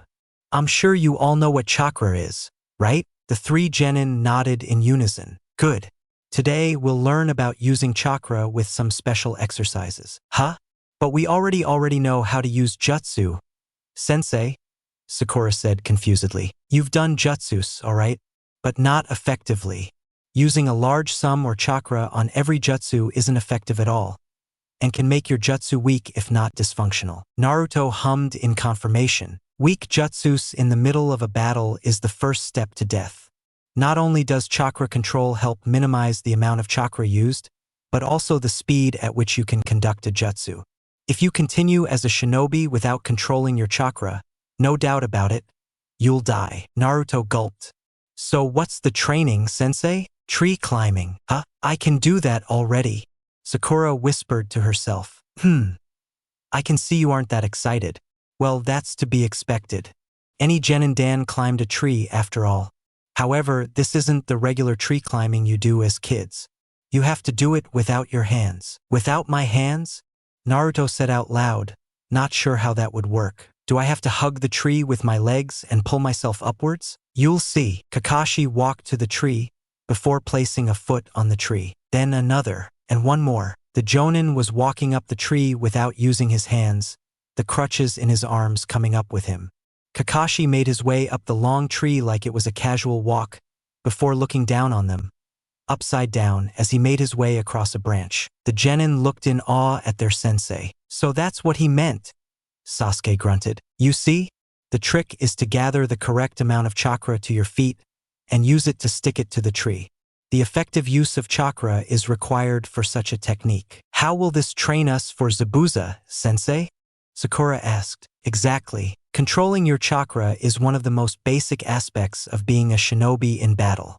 This exercise's main aspect is learning the exact amount of chakra needed to be applied in your feet, which is a skill that every shinobi must perfect as genin. A tradition of sorts. That chakra needed for climbing a tree isn't large, quite small actually, but getting the right level is difficult for beginners. The feet are the hardest part of the body to gather chakra in, after all. So basically, we can climb on anything after this is done? Naruto asked curiously. Pretty much. Some materials can be tougher than others, though. Climbing or walking on water is a whole different matter altogether, though. Walking on water? Isn't that what Zabuza did? Theoretically, Kakashi continued. Learning this technique means you have the capability to learn any jutsu. Your affinities will come into play then as well. But that's not for now. The other thing you gain from this exercise is the stamina needed to continue fighting while controlling your chakra for longer periods of time. I don't like talking too much, so we'll start for now. Kakashi threw 3 kunai to each of the genin, the weapons landing in front of them. Mark your progress with these kunai. Whoever gets the highest is practically the best at chakra control. For now, since you are beginners, try getting a running start to climb. Make sure to use the standard seal as well, it will be easier. Naruto looked up at the tree in front of them in determination. I'm gonna do this faster than everyone else here. Especially Sasuke. Naruto put his hands into a seal. Let's do this. He felt the presence of chakra in his body, before commanding it to move to his feet. Only some, Naruto urged. When he felt the chakra pool on the surface of his feet, he began to run. He placed his foot on the tree, making sure he maintained the chakra on his foot at the same time. The weight on his body drastically decreased at once. It was working. Naruto placed another foot on the tree afterwards, until he was parallel with the tree. But he didn't stop there. Naruto ran 2 more steps before the chakra in his feet waned, signaling the end of his run. Naruto cut through the bark of the tree with a quick slash, marking his progress. Ding! New skill achieved. Chakra climbing LVL 1. Skill. Chakra climbing has increased by a level. Chakra climbing is now LVL 2. New skill achieved. Chakra control LVL 1. I guess I did it, Naruto thought to himself with a frown. He looked at Sasuke's progress with curiosity, noting how his mark was around the same level. I'm catching up, so it seems Sakura can control her chakra better than the rest of you. Impressive. Naruto looked at the pink-haired genin in shock, not thinking to see her progress as well before. She sat on the branch of her tree with a grin. This how? Naruto clenched his hands. Sasuke had similar emotions as well. He mostly wondered how Sakura managed to get so far, but also how Naruto was at the same level as him. Sorry, Naruto, but it looks like Sakura is ahead of you in the race of becoming Hokage. And Sasuke, it seems the Uchiha clan isn't as worth the prestige as it once was. Sasuke and Naruto looked at each other, the passion to get better at the exercise clear in both of their eyes. Naruto looked at Sakura with wide eyes. Maybe he could ask her for some tips? Hell no. He was going to prove to Kakashi that he was Hokage material all by himself. No help needed whatsoever. Ding! New quest. Testing the waters created. Quest details. Learn how to chakra climb and walk on water in a week. Quest rewards. Job change quest unlocked. EXP 1200. Kakashi's respect. Failure. Lose all of your self-respect permanently. Does player accept the quest? Yes/no. Hell yeah. Naruto shouted aloud. The other shinobi looked at him in confusion, before coming back to the matter at hand. Naruto didn't care how long it took. he was going to master both those techniques in a day. Ding! Skill. Chakra climbing has increased by a level. Chakra climbing is now LVL 3. Higher. Ding! Skill. Chakra climbing has increased by a level. Chakra climbing is now LVL 4. Even higher. Ding! Skill. Chakra climbing has increased by a level. Chakra climbing is now LVL 5. I have to go further. Naruto took one more final step before marking his height for the entire world to see. Ding! Skill. Chakra climbing has increased by a level. Chakra climbing is now LVL max. Naruto puffed and panted, standing on the apex of the tallest tree in the forest. The dense bundle of leaves made a convenient platform for him to stand on, as he stood and observed the bright sun and the rest of the dark, green forest. I did it! Naruto shouted for the world to hear, his back leaned backwards. Ding! Skill. Chakra control has increased by a level. Chakra control is now LVL 2. Sasuke looked at the blonde with undeniable envy. How? He thought with anger, but above all, confusion. Why was this so hard for him? And how did Sakura and Naruto do it so easily? Kakashi closed his book, equally impressed with Naruto. He had hoped the blonde would go slower so that he and Sasuke would boost each other and progress faster. But this was fine too. His rate of improvement, it's remarkable. Almost like a Kekai Genkai. I've never seen anything like it. Is this the power of a Jinchuriki? Or is Naruto really that talented? To manage something like this in 4 hours, he not only did it, he completely mastered it as well. Time will only tell. Kakashi thought, closing his book with a silent thud. Naruto ran down the tree with speed, before flipping onto the ground with a dramatic flourish. He grinned at Sakura and Sasuke, who were confused and seething respectively. Now that I've mastered it, am I in the lead, sensei? Naruto asked the Jonin. Kakashi placed a hand on the back of his head. What lead? Naruto scowled. Whatever. What do we do next? I think we need to wait and see. It's best for both you and Sakura to take a rest for now, considering how tired you've become. Tired? Me? I can go for much longer, sensei, Naruto proclaimed to the silver-haired man. I was going to do sparring sessions, but considering my predicament, it's best we don't. Besides, overtraining isn't good either, Naruto. How am I going to complete the quest?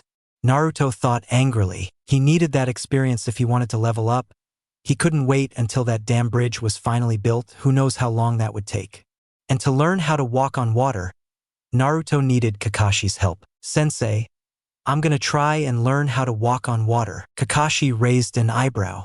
I'm afraid that might be a bit too advanced for a genin, but considering you mastered tree climbing much faster than I thought, it's fine for now. The technique is similar to tree climbing, but your chakra has to adjust to water, which isn't solid. So?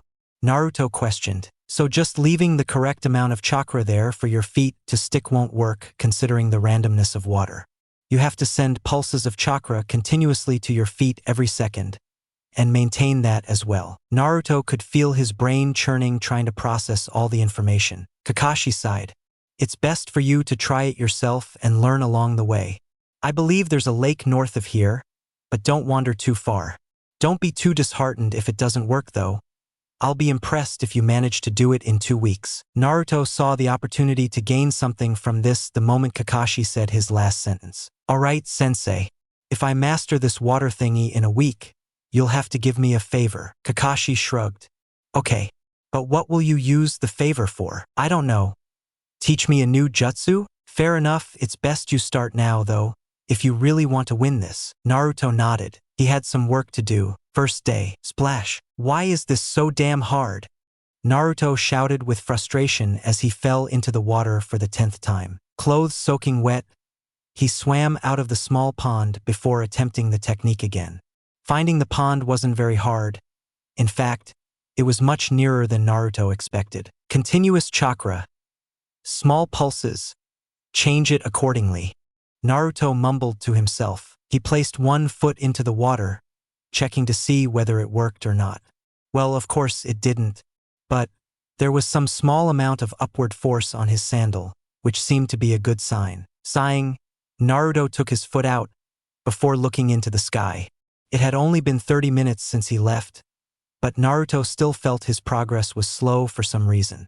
The sun was slowly setting, meaning it was best if he went back for now. "I'm here," Naruto said, opening the door. Kakashi waved.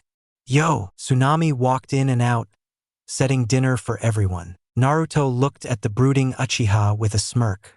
"Did Sasuke manage to finish the exercise?" The raven-haired boy winced. "Not yet, but he got much better." "He'll be better than you soon, Naruto," Sakura assured the blonde or Sasuke himself. Sure.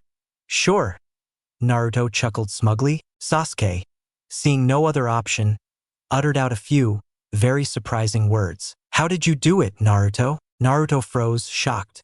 "There's no way I heard that correctly." Sakura and Kakashi felt the same way. "Could you repeat that?" Naruto asked. Sasuke gritted his teeth. "I said, how were you able to do it? 1, I'm super awesome. Much more awesome than a regular shinobi. And 2, did I say that I was awesome? I don't care about that. Just give a few tips or something." Naruto tilted his head slightly. "Tips? Me? Okay. I can do that." Sasuke sighed in relief. "But it won't be that beneficial for me, right? In return, you have to teach me a jutsu of your own," Naruto said, trying not to laugh at Sasuke's expression. "You fine? I'll teach you something." Kakashi smiled at the relationship between his genin.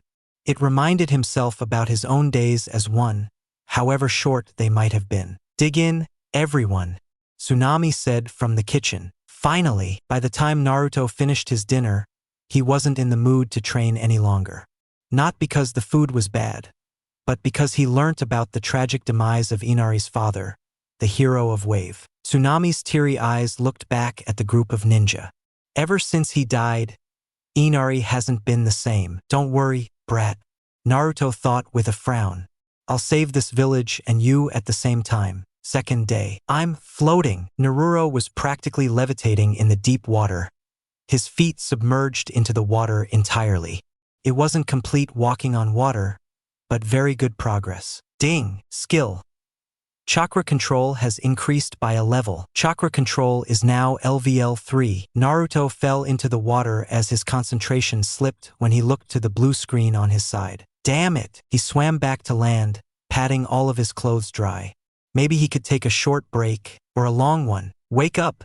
You'll catch a cold." Naruto shook his head as felt his eyes open on their own, meeting the black eyes of a black-haired girl in front of him.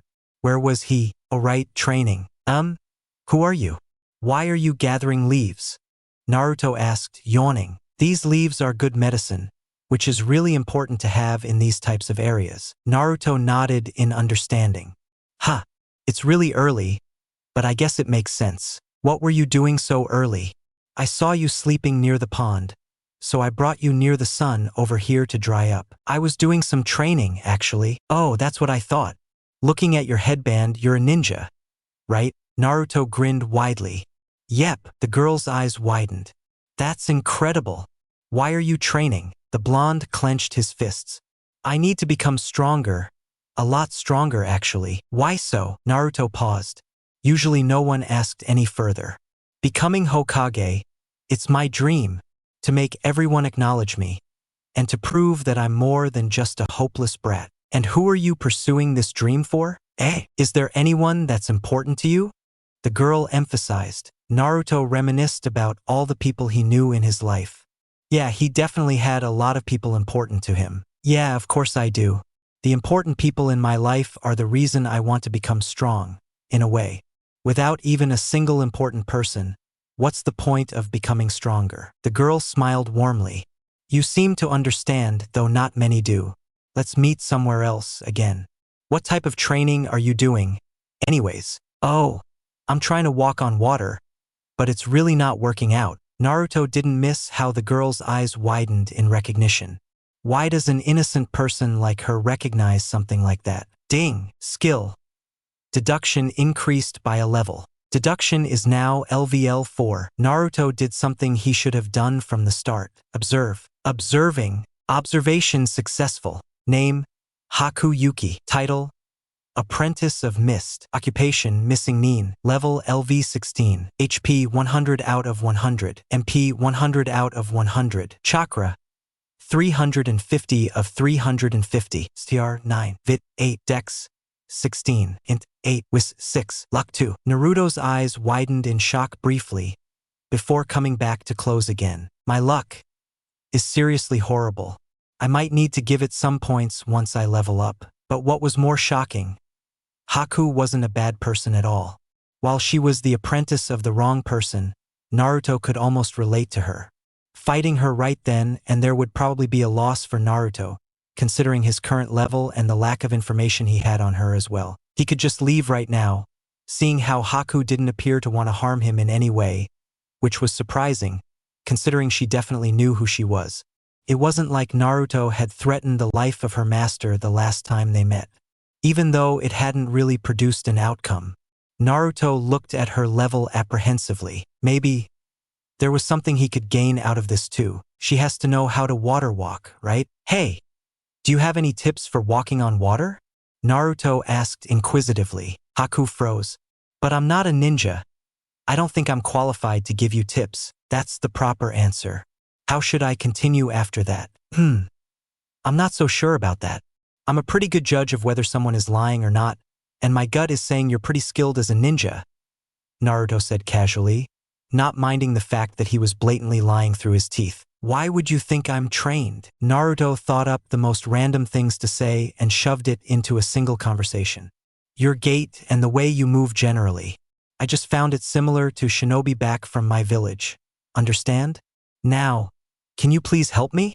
I've been stuck on this for a few days. Haku paused, dark eyes trained on Naruto's blue for an extended period of time. Naruto wasn't sure for how long, but he didn't particularly care at that point. Well, you are certainly very observant, impressive indeed.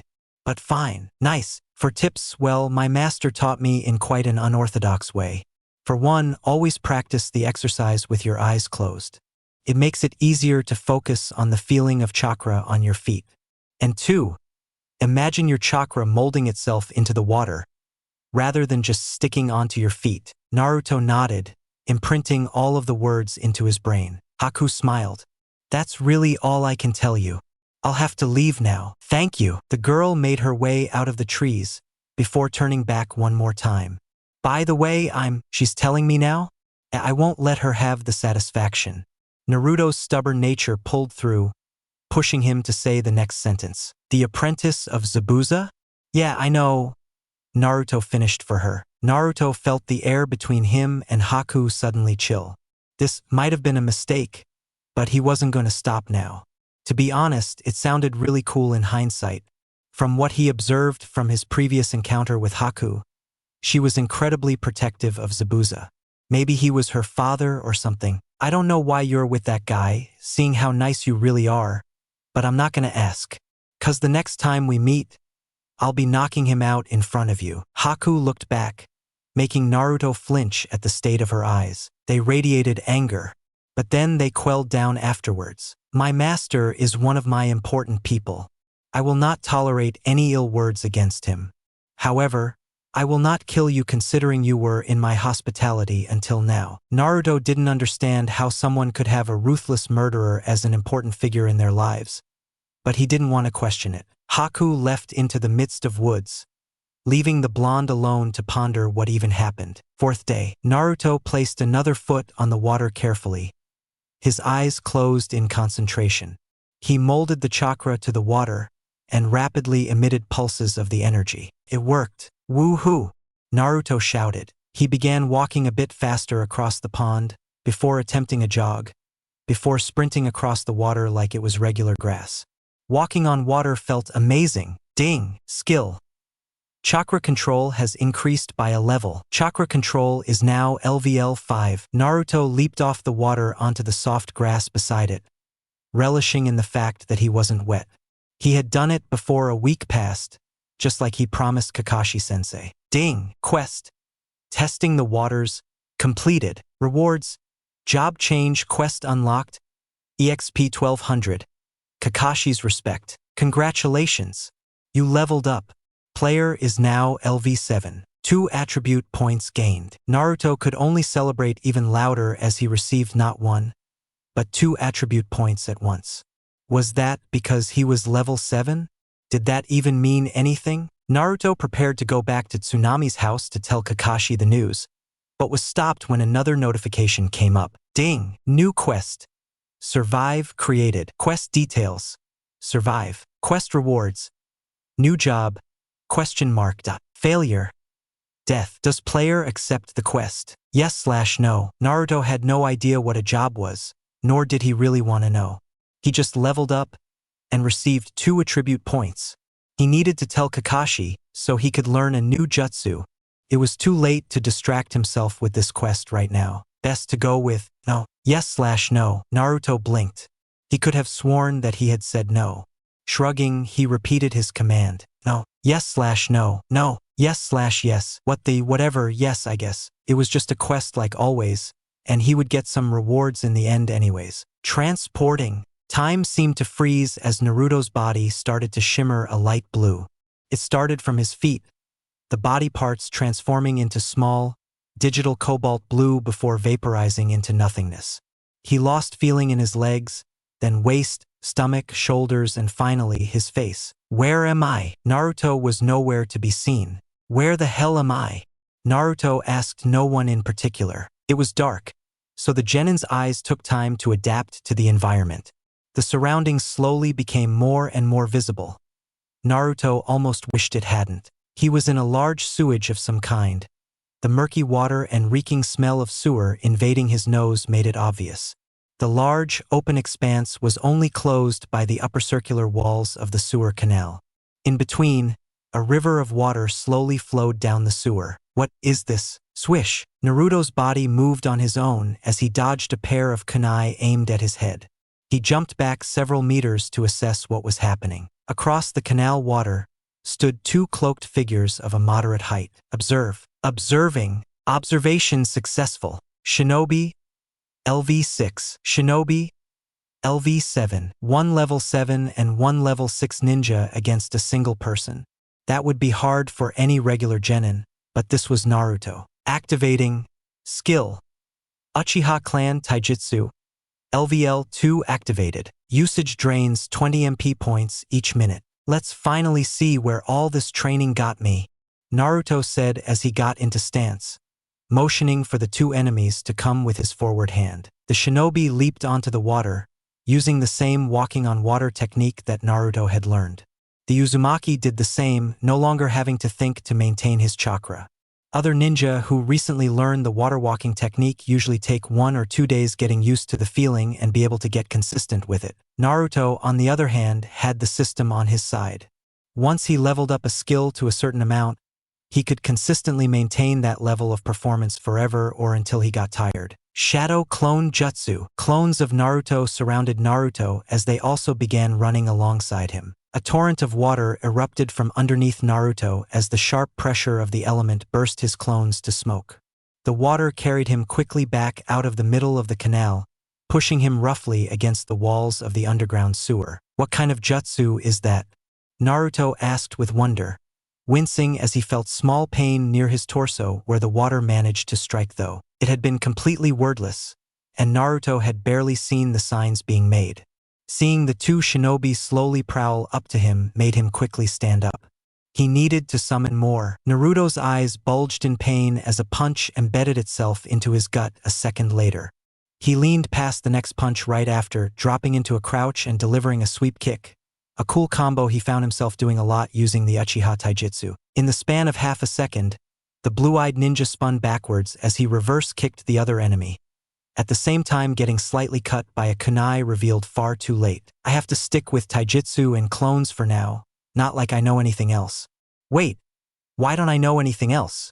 Naruto thought infuriatingly. The first thing he would do after getting out of this sewer hellhole was taking full advantage of the bets he made with Kakashi and Sasuke. But back to the matter at hand. Naruto brought out the kunai in his punch with a flourish, spinning it into a backhand position. He could do this. One of the shinobi launched forward, catching Naruto in an arm lock. Naruto used his smaller size to worm out of the grasp, before elbowing him in the jaw, knocking him backwards. Naruto followed the attack, landing a strong hook to the jaw. He felt the impact rock the lower-level shinobi, leaving him unconscious on the floor. The enemy disappeared in a flashing light of red. The warm-up is over. That was just a warm-up? The job quest will soon begin. The longer you survive, the more points earned and higher the tier the job assigned will be. What? Survive? What was this even about? The slow step of sandals on stone filled Naruto's ears. The terrified genin slowly turned his head, his eyes widening the instant he saw the target. Clank, clank, clank. Plates of dark, red armor turned and collided as the tall man came closer and closer to Naruto. Hair stretching to his waist swayed lightly. But above all, the Konoha headband shined brightly on the man's head. Naruto didn't need to see the other features to know who it was. He had already memorized the man's face from staring at the Hokage monument for hours on end. Your opponent will be the god of shinobi, Hashirama Senju. No, this couldn't be happening. He can't survive against the first Hokage. How would he even get points? What was the system thinking, pitting him against the god of shinobi of all people? How would he even put up a fight? This wouldn't be a battle, it would be torture. Naruto was fighting the Hashirama Senju, the man whose tales and legends did a disservice to his capabilities. And he, a genin fresh out of the academy, was placed against that. Warning! Pressure beyond anything he ever faced immediately lunged itself at Naruto, who tried to scream but soon found that his throat wasn't listening to his commands. The blonde fell to his knees as he felt the almost tangible gravity placed upon him, restricting any movement. His chakra seemed almost frozen in place in response, the feeling of power in his veins not at all present. He was so used to feeling his chakra that he forgot just how it felt without it. In front of Hashirama Senju, Naruto was an ant. No, not even an ant. He was much, much less. Hashirama Senju wasn't a regular human. No, there was something different about him. The type of power he felt. He was the next closest thing to a god. Red tentacles of chakra leaked from his body as Naruto fell into deep unconsciousness. Naruto held his head in pain as he felt a sudden migraine and dizziness rush over his head. The familiar presence of a forest and water served to ease him greatly. He was back at the pond. You survived for 12 seconds. Huh? You will receive a job based on your actions thus far. The player is a very determined and well-natured person, one who is welcome to adversity and will try his hardest to avert it. His road has been filled with death from the very start, being sealed with demons and the atrocities that come with it. In his road to become the strongest, corpses will be no stranger to him, and the player will walk a road parallel with the Shinigami himself. Noting this, the decision has been made. Your job will be necromancer. I'm impressed, Naruto, Kakashi said genuinely. Naruto grinned smugly as he walked casually along the pond. At this point, he didn't even need to think as he laid foot after foot onto the water. I told you, sensei. Now, about that bet we made. Naruto drawled. Yeah. I'll think of something and teach it to you later. Naruto leaped out of the pond, walking towards the training sector where Sasuke and Sakura were. The blonde hadn't told Sasuke about the water exercise. Something told him it wouldn't bode well to do so. Sasuke was still doing the tree exercise. Unsurprisingly, his kunai mark was much higher than before, but still far from perfect. Sasuke leaped off of the tree another time, his foot unsticking from the wood right at around 3/4 of the entire length. Better time than ever to start helping him, I guess. Hey Sasuke! Naruto called out to the tired genin. Sasuke looked back at Naruto with surprise, before settling his expression once more. What do you want? Naruto grinned. I'm here to help you. Saying that felt good. The raven-haired ninja bristled, before slowly nodding in acceptance. What do I do? Well, having seen you attempt the exercise itself, I can give some tips. The main issue with you right now is that you're unable to keep the chakra to your legs for enough time. That could be because you've put too much chakra into your legs, which would be impossible to control, Naruto mentioned. And how do I put less chakra? Sasuke asked. How do you know how much chakra to put in a fire jutsu versus a clone? Try and find that difference and apply it here. Sasuke stared at him like he was an alien. That's oddly smart coming from you. Naruto scowled. Yeah, whatever. I need the jutsu once we return to Konoha, By the way, Sasuke snorted before running towards the tree again. Naruto didn't need to look any longer. He knew Sasuke would get it sooner or later. Besides, he had something even bigger to look forward to. 2 attribute points. 2. He had waited until now to add the points. Not because he was an entirely patient person, but because he simple wasn't sure what exactly to do. Name, Naruto Uzumaki. Title, The Gamer. Occupation, Genin of Konoha. Level LV7. HP 100 out of 100. MP 100 out of 100. Chakra 2000/2000. STR 6. Vit 10. Dex 6. Int 5. Wis 3. Luck 1. Current skills. Shadow Clone Jutsu LVL 3. Class not applicable. Attribute points 2. Is it finally time to increase my luck and wisdom? Naruto asked himself, scratching the back of his head. He could keep his VIT stat the same for a long period of time, considering just how high it was. Strength might need some improvement. Luck, intelligence, and wisdom were the stats which were lacking the most. Balanced approach, but something just felt so wrong with increasing his supposed luck and wisdom when he could automatically see the difference in his ability when he increased the other stats. Naruto sighed, the decision creating a tight knot in his head. I guess I'll just listen to Shikamaru. But not completely. Increase strength and wisdom using my attribute points. Attribute point has been used. Strength has been increased by 1 point. Attribute point has been used. Wisdom has been increased by 1 point. Naruto paused for a second, trying to sense a difference. He didn't feel any wiser. What a scam. He thought dejectedly to himself. Naruto took a look deeper into the woods. Maybe he could train by himself for a bit. Damn it! Naruto winced tiredly as ran across the treetops of the forest. His stamina quite low despite the large amount. Training against your own supercharged clones for hours on end was very, very tiring, especially considering it used your own chakra. Luckily, the sun was still out, and navigating back to Inari's home wasn't very difficult. Give or take 10 minutes, Naruto could already see the familiar path to the house they've been living in for a week by now. Leave my mom alone, Inari. Naruto ignored all of his fatigue as he pushed his stamina to the limit, urging his legs to propel him even faster. Yatta! Right before a sword plowed through the small boy, Naruto slammed his fist right into the enemy's face, pushing at the last minute to knock the man into the water opposite of the docks. There was one more person. Naruto turned to Inari in worry. Are you okay? BB behind Y. A shining katana stopped right before Naruto's neck. Naruto grinned. Don't worry. These guys ain't nothing for me. After all, the clone could deal with the other guy easily enough. Why did you even come here? Inari asked timidly. Why? I was training by myself for a while, and the others kind of left without me. So I assumed they would be here, but I guess they aren't. Inari nodded. Regardless, I'm glad you proved me wrong, Inari. A real sissy wouldn't have stood up against those guys like that. Hell, I'm not sure I would have done that when I was your age. You're strong, really strong, Naruto said, no longer looking at Inari. He needed to go.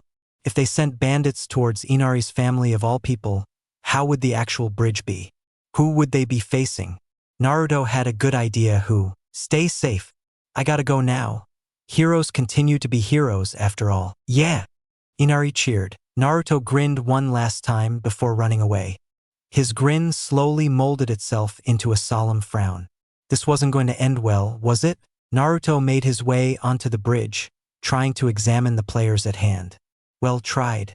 The mist practically made it impossible to do so, but also made it very easy to guess who was behind it. Kakashi-sensei was fighting Zabuza, and Naruto wouldn't be surprised if Sasuke and Sakura were fighting Haku by now. Naruto slowly made his way into the mist, trying his best not to alert anyone, especially not Zabuza of all people. Once he was inside, he could clearly see what was happening.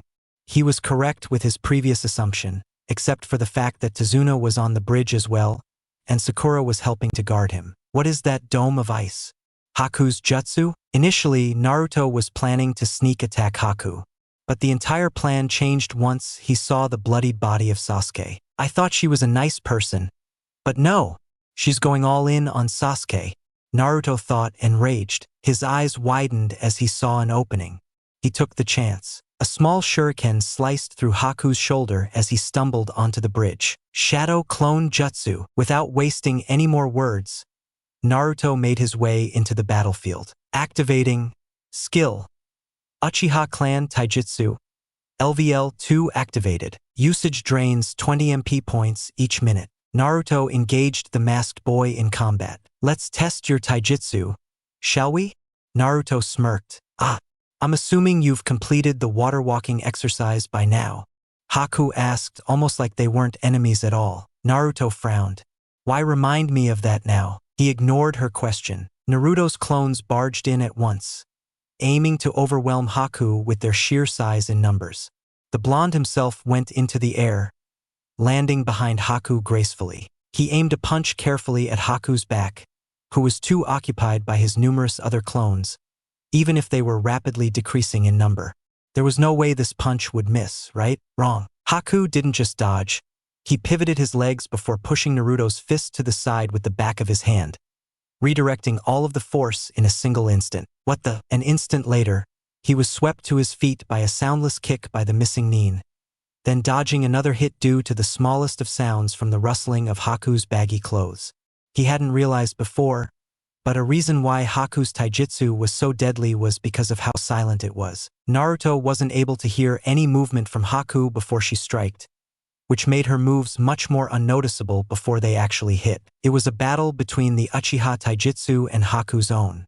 On their own, the Uchiha taijutsu seemed to be much more effective in general, but in the mist, where senses like sound mattered so much, Haku's was even more effective. If this fight continued any longer, Naruto wouldn't be able to win. It would be best to retreat for now. Naruto summoned more clones to deal with or slow down Haku for the time being.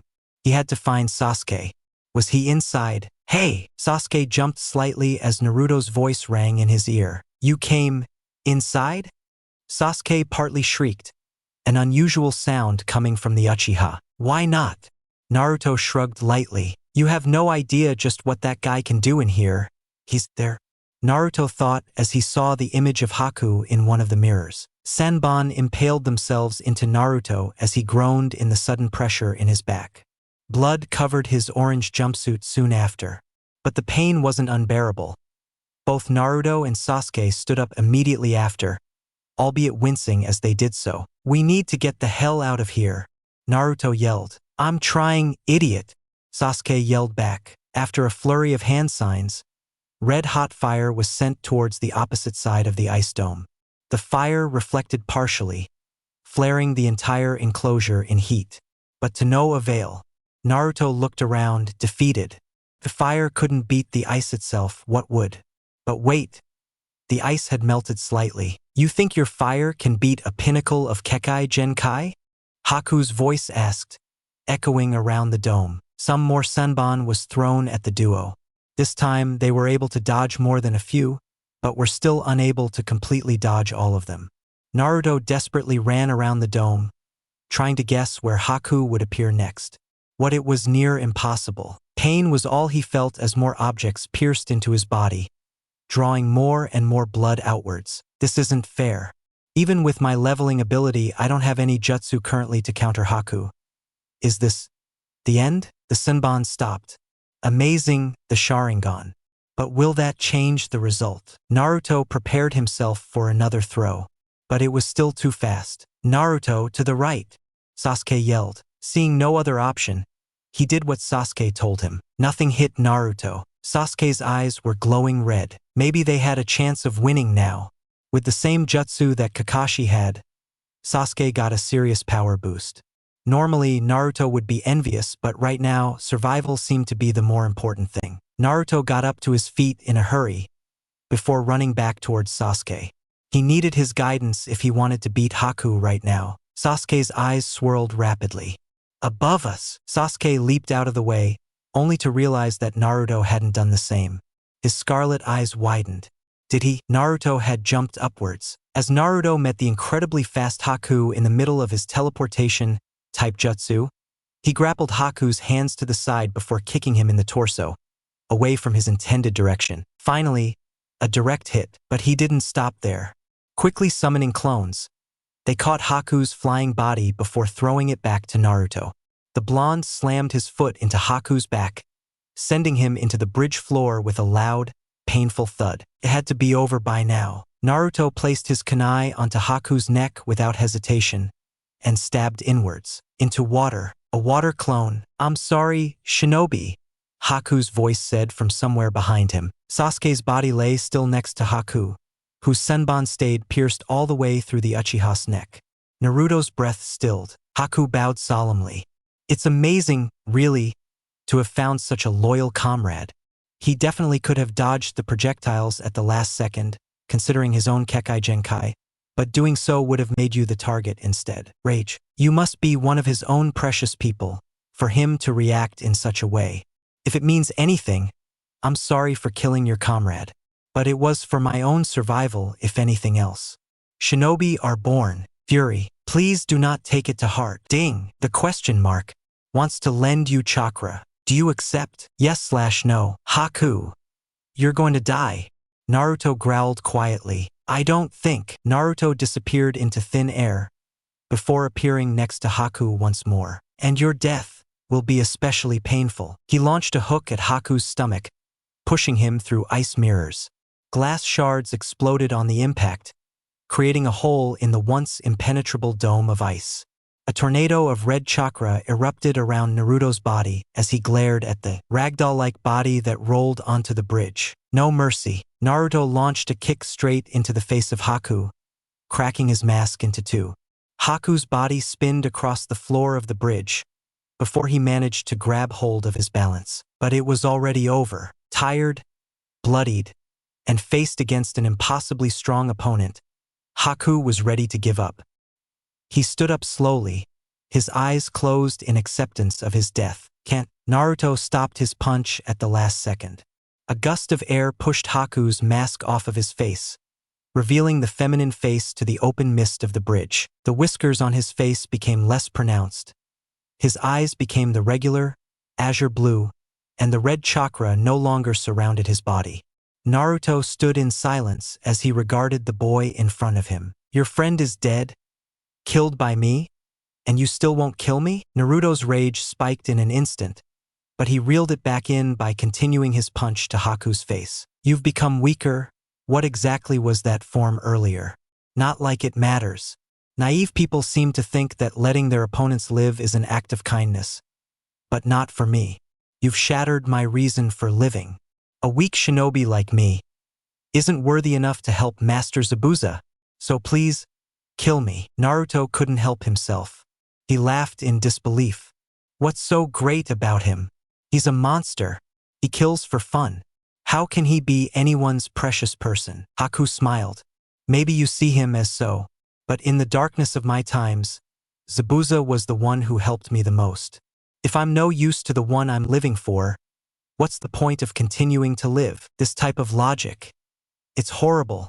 I hate it. So you give up after being beaten once? What about all of the training you did to come so far? Was that all useless, Haku?" Haku nodded.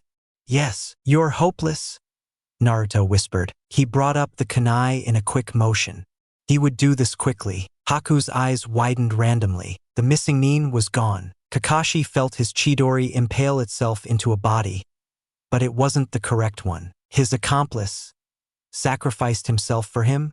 Kakashi thought incredulously. "Master," Haku whispered quietly. "Kakashi, you were wrong again," Zabuza said, chuckling. Blood painted his masked face as his gray eyes started back at Kakashi's own. "Thank Kami I helped the boy back then. If not, I'd be dead by now. Ha ha ha," Zabuza shouted, laughing loudly. He swiped his sword across, trying to cleave Kakashi into two, but missing entirely as Kakashi grabbed Haku's body and jumped backwards. Naruto gripped his kunai, but stopped when Kakashi addressed him. "Don't. This is my fight, Naruto." Naruto gritted his teeth, but stayed still nonetheless. Yeah, he mostly likely would have died if he tried to fight against Zabuza, but he couldn't care less. "Naruto." Naruto winced at Sakura's voice. "Thank God you're alive. Let's get Sasuke and get out of here with Tazuna-san. Kakashi-sensei can handle this now." "Sakura," Naruto said, pointing to Sasuke's body, which was slightly obstructed by the mist. Naruto watched as Sakura left with Tazuna towards Sasuke's body, before directing his attention back at the fight before him. Kakashi slowly dismantled Zabuza, the slow movements of the latter making it easy to guess his opponents, which was even easier for someone who had a Sharingan. Kakashi then demobilized both of Zabuza's arms in a brutal display of fighting. No more jutsus or mist to hide behind. Zabuza. It's over, the Jonin said coldly to the demon of the mist. Clack. Well. That man definitely made a fine fool of you, demon. A pity. If you die, how will I give you the proper fees? Naruto looked at the other end of the bridge to see a rather short man approach the trio slowly.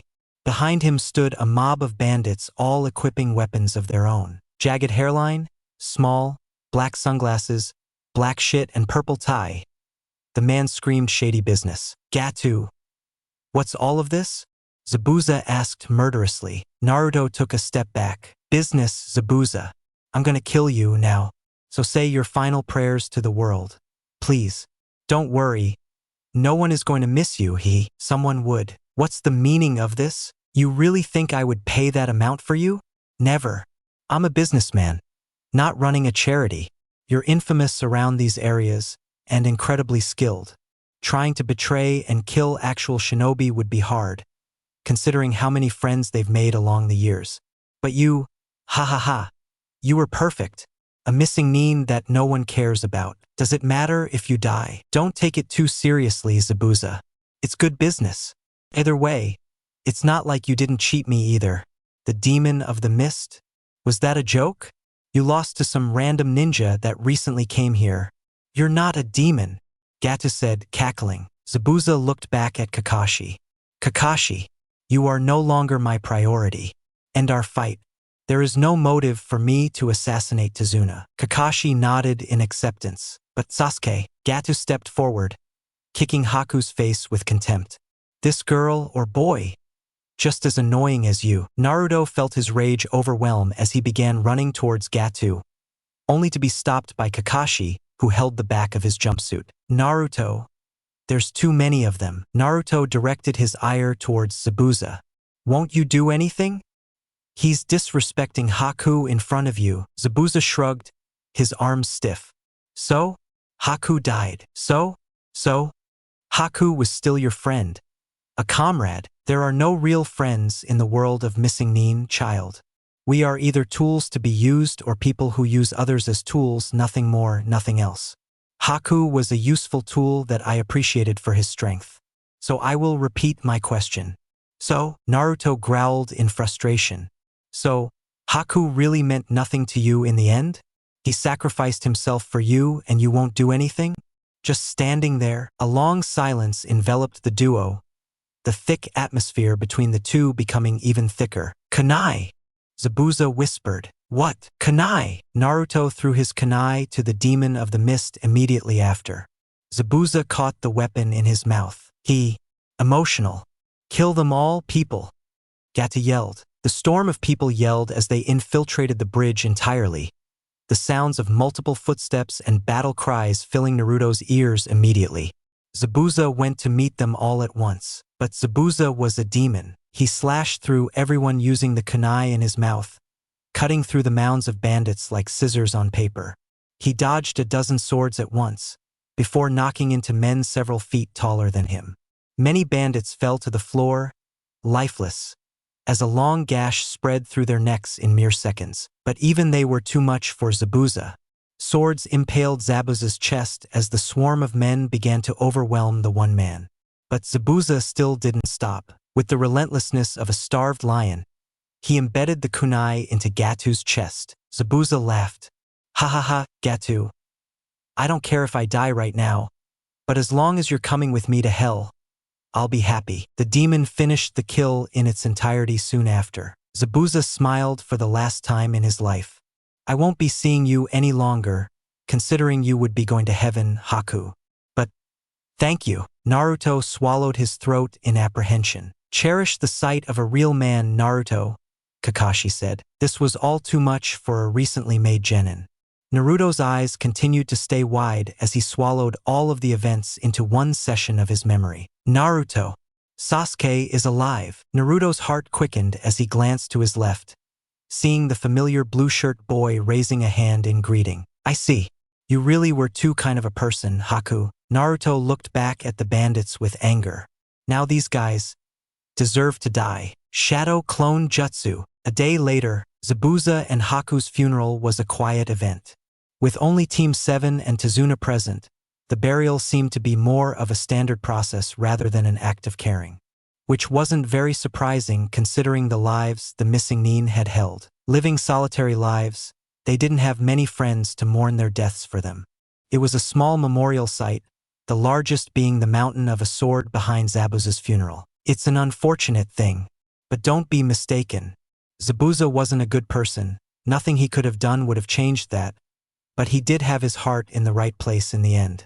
What's even more sad is that you, Genin, had to experience a type of mission like this so early in your lives. An A-rank mission.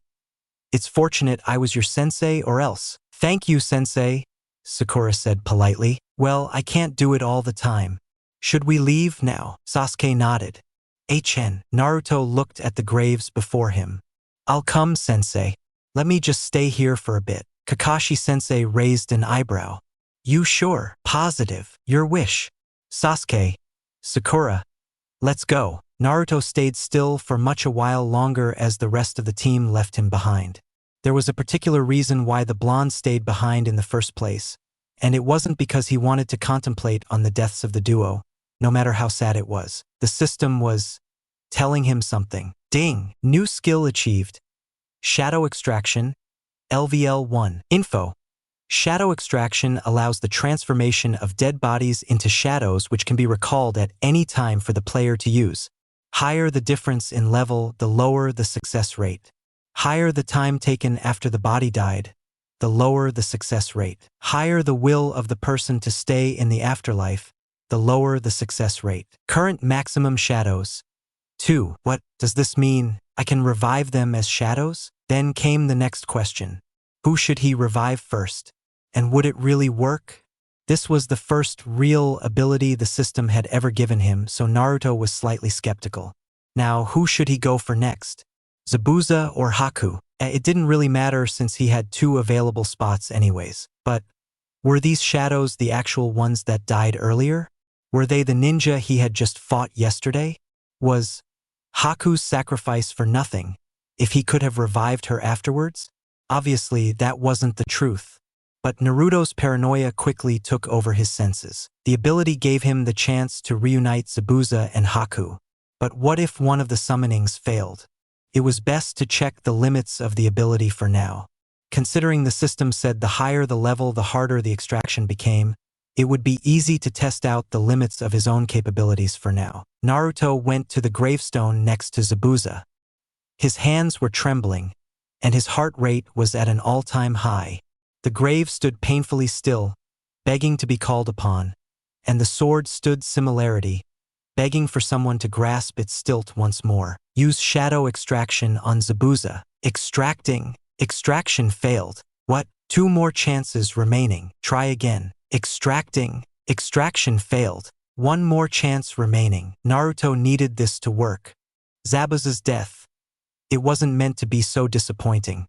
He needed another chance, whether as a shadow or the real thing. He wouldn't lose now. No matter what it would take, he needed this extraction to summon. Activating. Skill. Will of Fire, LVL1 activated. Skill. Will of Fire, LVL1, has bonus effect of increasing success rate of extraction by 10%. Zabuza, your devotion to the sword is what got you the name Demon of the Mist. Now show that same devotion to me. The same devotion that Haku served you with. Now, arise. Extraction successful. Dark energy erupted from Naruto's body, as he felt a rush of power exit his body like water behind a broken dam. The visceral aura flowed directly towards the dead bodies buried under the soil, until finally all of it disappeared into the ground. Then silence. But then the energy started pouring back out relentlessly.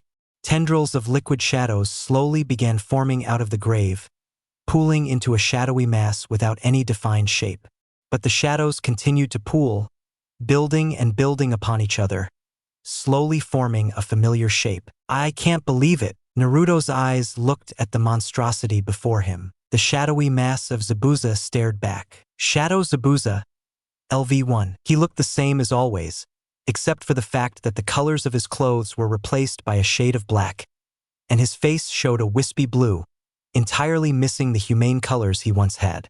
On his back, the giant sword he always used was perched comfortably, every contour of the metal shaded black. A rough scowl was evident even through his bandaged face. Zabuza looked scarier than when he was once alive. Where the hell am I, brat? I re-uploaded this chapter to fix many mistakes in the shadow summoning because my editing wasn't working. So extremely sorry if you've already read this chapter and saw a notification. Uploads are still every Tuesday. Where the hell am I, brat? Zabuza growled in his ghostly form. Naruto briefly flinched in fear before rearing back. It was insanely jarring to see the dead body of Zabuza, a body which he helped bury, back in real life. It only showed the insane capabilities of his system and just how much power was in his hands. I said, "Where the hell am I?" The shadow asked again irritatingly. Active skill. Shadow extraction. LVL1. Info. Shadows drain 50 MP every minute, a value which will decrease as level of skill increases. Initial extraction takes 20 MP, 50 MP? That's insane. That means only 2 minutes? Naruto thought incredulously, doing the math in his head. The skill, for now anyways, was insanely underpowered. A mere 2 minutes could decide the difference between a win and a loss in the toughest of times. He understood that. But 2 minutes was still too little. Regardless, Zabuza was a Jonin-level ninja, meaning the 2 minutes would certainly be worth it for now. And it wasn't like he was going to be this low level. If Naruto upgraded his level in shadow extraction, he could certainly decrease the MP drain, which would make the ability a monster to deal with. Naruto waved at the shadow with a trademark grin. Zabuza-san, this is Naruto Uzumaki. You know, the blonde kid from earlier. Zabuza glared back. Yeah, I can tell. Now tell me, Naruto Uzumaki, why am I still alive? And more importantly, how? He's a shadow as of now, so there wouldn't be any reason not to tell him of my ability, right? I could also pass it off as a special jutsu of my own. What did Kakashi-sensei call it? Akekiai Genkai? It's my ability, Akekiai Genkai, like Haku had. I can summon the dead in the form of shadows or something. To be honest, it's still a work in progress like many other things. Naruto deadpanned. Zabuza's eyes widened. You're telling me you can summon the dead? Is this a joke? Brat, you're alive right now, so what more proof do you want? How is the afterlife? Anyways, don't make a mockery of this situation. This isn't a normal Kekiai Genkai. The amount of things I could do if I had something like this. Zabuza chuckled dangerously. Why did you summon me? I wanted to test the ability on someone and you happened to die recently. So I did it for you to gauge my current ability. Naruto said. You're telling me this was all a test? A test to see whether you could summon me or not. Why didn't you summon Haku first? The demon of the mist asked, his deep voice taking on a tone of inquiry. I can't give a reason without revealing the levels, can I? What should I do here? You're a lot stronger than Haku, so I wanted to see whether I could summon you or not, pretty much. That wasn't too bad. Zabuza nodded in acceptance, before looking at his muscles strangely, before looking at his surroundings curiously. A look of denial spread along his eyes. Naruto observed his behavior. Wah! Zabuza picked up the wide, black sword around his back before swinging it frantically in the air, cleaving through the atmosphere and sending gusts of wind across the fields, shaking the leaves of nearby trees. It was an impressive display of swordsmanship, but both Naruto and Zabuza could notice one thing. Zabuza was weaker, much weaker. Why am I so goddamn slow? Zabuza yelled in frustration, his shadow muscles flexing as he continued his onslaught. Naruto paled in realization of what had happened. The system would never be so nice to him to give him such a promising ability. It would never give him direct access to Jonin-level shinobi with a flick of a wrist. No, the system made him work for that type of power. And in this case, it made the shadow itself work. Shadow Zabuza was much weaker than the original. They shared the same appearance, same personality, but different stats altogether. Shadow Zabuza was around Haku's level or so. Thus, the 2 minutes became even more useless. Considering Shadow Zabuza was only level 1 as of now, he needed to level up his shadows and his shadow extraction. Naruto made haste to rectify his mistake. Zabuza, your form right now is much weaker than what you were when you were alive. I'm not so sure as of now, but I believe you will have to train to become stronger again or else. I'm stuck like this for the rest of my life? Zabuza questioned angrily, his eyes smoldering. Naruto chuckled. Technically speaking, you aren't actually alive, so yes. Zabuza lunged at Naruto. Naruto sidestepped, dodging the attack entirely, before sweeping the shadow's legs from underneath him, dropping him to the floor. Naruto immediately unsheathed a kunai from his pocket, before placing it on Zabuza's neck. You aren't a Jonin anymore, just a shadow of mine. Remember that, Naruto whispered gravely. Apply pressure on the solid surface of Zabuza's neck. Naruto felt a giant sword slide to his jugular. The body in front of him dispersed into water. The same trick, the deep, monotone voice of Zabuza rang through his ears. You may not remember, but since you obviously forgot, let me remind you, one last time. I'm Zabuza Momochi, the demon of the mist, and I have no master. Naruto gulped as the gigantic sword left his throat. Now, summon Haku. Naruto looked once last time at the shadow warily, before rubbing his throat to ease the soreness. Note to self, don't piss off the psychopathic swordsman. Ding! 30 MP remaining. Naruto calculated the math in his head again. 1 minute had passed, meaning 50 gone. And the cost of the initial summoning, which was 20.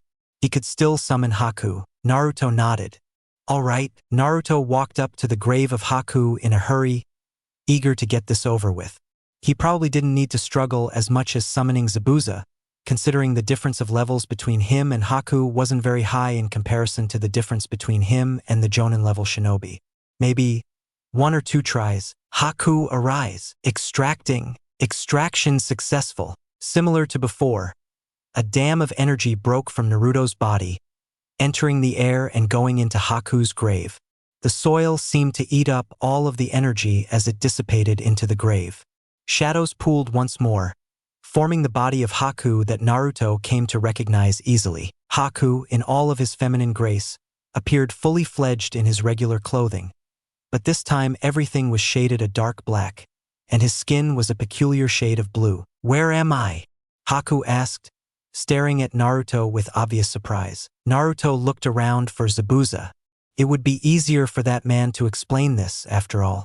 But no one was to be seen. Ding! You currently cannot keep more than 1 shadow summoned at a time. Naruto groaned in annoyance.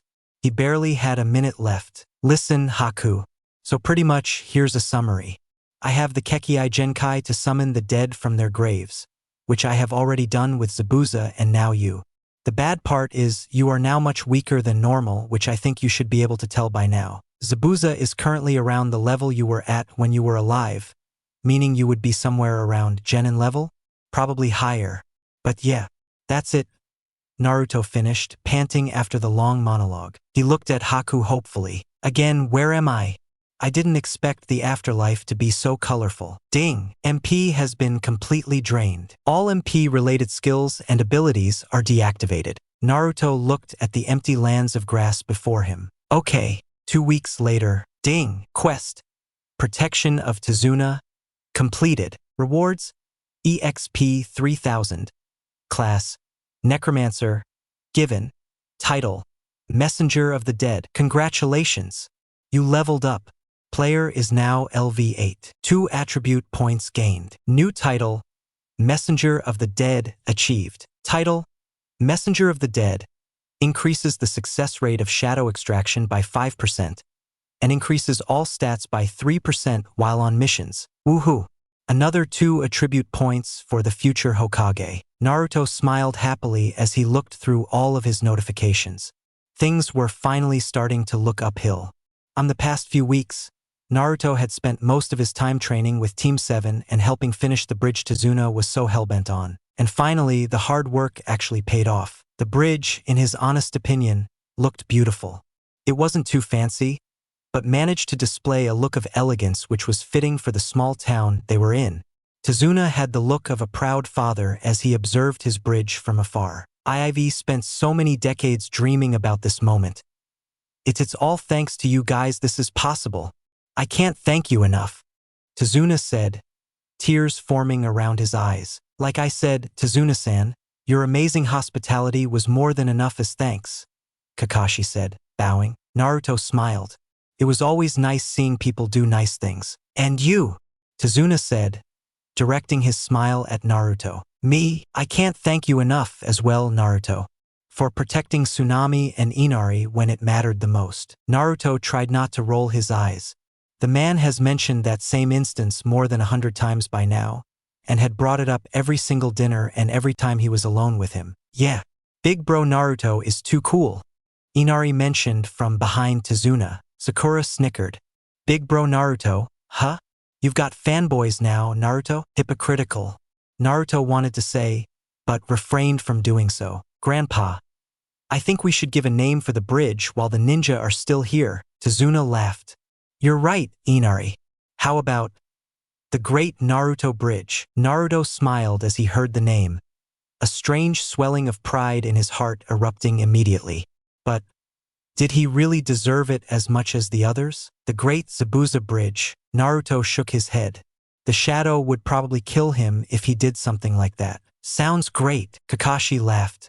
If that's all, we will be taking our leave, Tazuna-san. Of course, I couldn't keep you guys here any longer. After all, Tazuna answered wholeheartedly. Naruto raised a thumbs up to Inari. I'll visit later on, Inari. By then, you better be a lot stronger. You bet. Inari grinned toothily. Have a safe trip. Tsunami ushered out at last. All of Team 7 felt a gentle tug on their hearts as they finally left the small town they've been in for the last month. Naruto looked at the path ahead of him and groaned. This was going to be an incredibly long trip. Walking wasn't too hard, but the type of food they had to eat was the bare minimum, consisting of energy bars and most importantly, no ramen. In the 2 weeks since the funeral, Naruto had resisted the urge to summon Zabuza and Haku again. For that, he had several reasons. Firstly, he was 90% sure Zabuza didn't even want to be summoned at this point. Second, he wasn't exactly sure how to deal with Haku. And lastly, the whole shadow business seriously creeped him out. Sure, the necromancy thing looked cool and all, but it was seriously weird when you thought of it from an outside point of view. Summoning the dead to be your companions? Yeah. Totally normal. Naruto also felt like he would get a better idea of dealing with the issue back in his home village, Konoha. Wave was cool and all, but it didn't have Ichiraka's ramen, did it? A steamy bowl of soft, chewy noodles and the aroma of miso and pork. Naruto was already salivating. A bowl of Tuchi's ramen will definitely bring me up to speed. Hey Sasuke, last one to the tree over there has to pay for ramen. Naruto began running at full speed. One more miso ramen, Naruto called out as he dropped another bowl onto the table before him. Sasuke eyed his wallet with widened, disheartened eyes. How much does this guy eat? Irika was just glad he wasn't paying again. So yeah, Irika-sensei, where was I again? Oh right, so we were fighting Slurp, this guy called Zabuza, and we found out that he was actually just a nice guy in the end. I managed to defeat everyone with a super cool jutsu. Blah blah blah, I saved the whole village.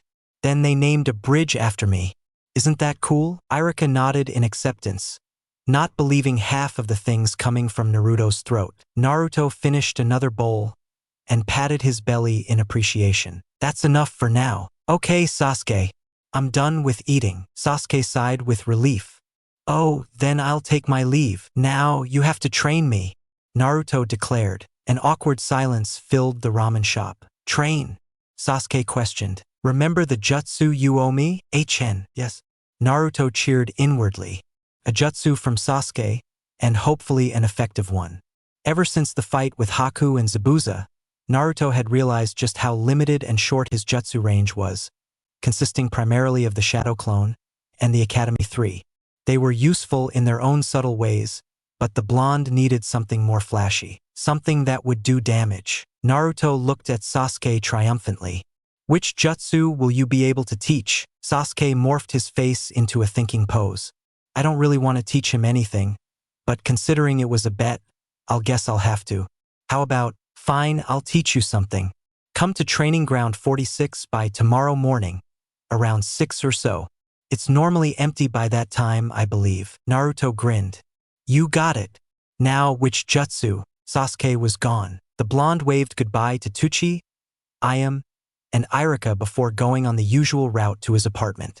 The route which generally avoided most crowded areas, using the alleyways littered around Konoha. The second Naruto reached his apartment, he jumped onto his couch tiredly. It had been a long month, but certainly not without its own benefits. Open. Name, Naruto Uzumaki. Title, The Gamer. Occupation, Genin of Konoha. Level LV8. HP 100 out of 100. MP 100 out of 100. Chakra, 2000/2000. STR, 7. Vit, 10. Dex, 6. Int, 5. Wis, 4. Luck, 1. Current skills. Shadow Clone Jutsu LVL 3. Shadow Extraction LVL 1. Class, Necromancer. Attribute points, 2. I'm facing this dilemma a lot more these days, but I guess that's a good thing. What should I add? Naruto thought to himself. The blonde felt as if it was better to not stress over the specifics of each point for once and just add them where he thought it was best. Add to dexterity and luck. Attribute point has been used. Dexterity has been increased by 1 point. Attribute point has been used. Luck has been increased by 1 point. I'm bored. I guess it's time to summon one of them. Who should it be? Naruto thought of his previous encounter with Zabuza and shivered. Yep, it was best he went with Haku, maybe fill her in with where he was right now. Summon Shadow Haku. Darkness moved like water itself, the cohesive matter combining together to form the shadow. So it wasn't a dream? Haku asked with a raised eyebrow. Naruto rolled his eyes. Hello? I'm Naruto Uzumaki, the person who summoned you from the dead. You are currently in Konoha, the hidden leaf village. Ah, so this is the land where the Hokage resides. Interesting. And why have you summoned me, Naruto-san? Haku asked, eyeing his surroundings. Naruto put his legs on the top of his couch. I was bored, so you summoned me, a dead shadow, to alleviate your boredom? Something like that. That doesn't sound like such a great idea in afterthought. Does it? Yeah, it doesn't. Naruto didn't like that he was being patronized by the dead. It was either you or clones, and I prefer not talking to myself. Or Zabuza, of course. But I prefer not talking to him even more. Haku nodded in understanding, before walking around trying to investigate the place. This is quite the magnificent house. Are you quite rich, Naruto-san? Naruto couldn't help it. He laughed out loud. Maybe it was the right decision to summon you. Haku cocked his head. Naruto shook his head. Listen, I don't have much time at all to talk with you, considering a minute has already passed by now. But for now, this much is fine. Just so you know, I won't be summoning you or Zabuza too much, and only when you're really needed or during times like now. I actually can't have others knowing about your presence. You understand? Haku nodded and then bowed. I understand, Naruto-san. For now, I'll take my leave. How exactly do I do that? Please let this work. Dissipate. Haku. Haku's body rapidly became smaller and smaller as the mass of shadows turned into nothingness. Quite an eventful day, Naruto thought, yawning. The next morning, Naruto woke up to the ringing of his alarm, right next to his ear, groaning and moaning in distress as the sound interrupted his precious sleep. He was about to go to sleep again before his mind seemed to directly speak to him. Sasuke's going to train you a jutsu. With that, his mind sparked into overdrive. Naruto quickly brushed his teeth, showered, wore a new jumpsuit and put on his sandals. He double-checked his ninja gear, filled his utility bag with some protein bars as breakfast, and made his way towards the intended training ground. The numerous open fields were hard to distinguish, but Naruto managed to make his way through. Training ground 46. The large, open expanse of grass was perfect for training, Naruto realized, as he made his way through the ground. Hey! Naruto shrieked as he heard Sasuke's voice from behind him. He placed a hand on his heart in an effort to cool himself down. Yo! Naruto responded. I don't have too much time, so let's get this over with quickly. I'll give you the hand signs and some basic tips, but that's pretty much it, Sasuke said, unloading his bag onto the surface of the ground. What jutsu are we learning exactly? Naruto asked curiously. Oh, I didn't tell you yet? You've probably seen me do this a lot during training or fights. Fire release, fireball jutsu. I take everything back. Sasuke is literally too cool. Naruto said with stargazed eyes. Do you need a demonstration? Sasuke asked. No, no, no. I need to learn this as fast as possible. Databeo. Are there any hand signs? Sasuke grunted in confirmation. Of course. There are 6 hand signs normally, but others with higher chakra control, like Kakashi-sensei said, can convert it into 4 or so. For now, we will just learn the 6. The seals in succession are snake, ram, monkey, boar, horse, tiger. Snake, ram, monkey, boar, horse, tiger. Remember those, remember those. Sasuke tossed him a scroll of sorts, the paper fluttering as it reached his hands. Here, all the hand formations are given in this. I don't really expect you to learn it in a week, since this jutsu is a bit of a speciality of the Uchiha clan. But try your best. And also, consider my debt finished. Of course. Naruto yelled in appreciation. Any tips? Sasuke rolled his eyes. HN. First of all, do you know how this jutsu works? Obviously, the shinobi using the jutsu just stirred up some chakra in their stomachs and released it using… Not exactly, Naruto admitted ashamedly. Sasuke frowned slightly, his eyebrows tensing. How am I going to do this? Fine. Think of it like this. A fireball jutsu isn't just made of fire, it's chakra that was turned into fire. And where does that chakra come from? From us, HN. So the first step is to mold the chakra in your core into fire, and then release that chakra from your mouth. Naruto nodded in understanding. So why do you put your fingers in front of your mouth like that? It's easier to direct the fire where you want it to go. I see. Naruto began going through the hand seals, his hands moving tremendously slow, but accurate nonetheless.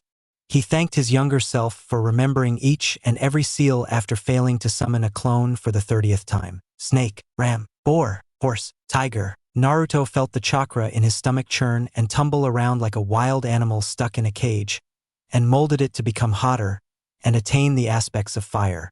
The expanded and expanded in his stomach, his tummy feeling quite warm internally. Something's coming up. Naruto opened his mouth wide as he placed bent fingers in front of his mouth. Fire release, fireball jutsu. A small trickle of flame left his mouth. Sasuke smirked.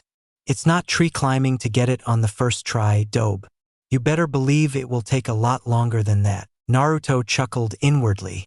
Truthfully, he didn't expect any spectacular result to begin with, but it was still disappointing regardless. OSU, OSU, OSU, OSU. Naruto's ears twitched as he heard a foreign sound.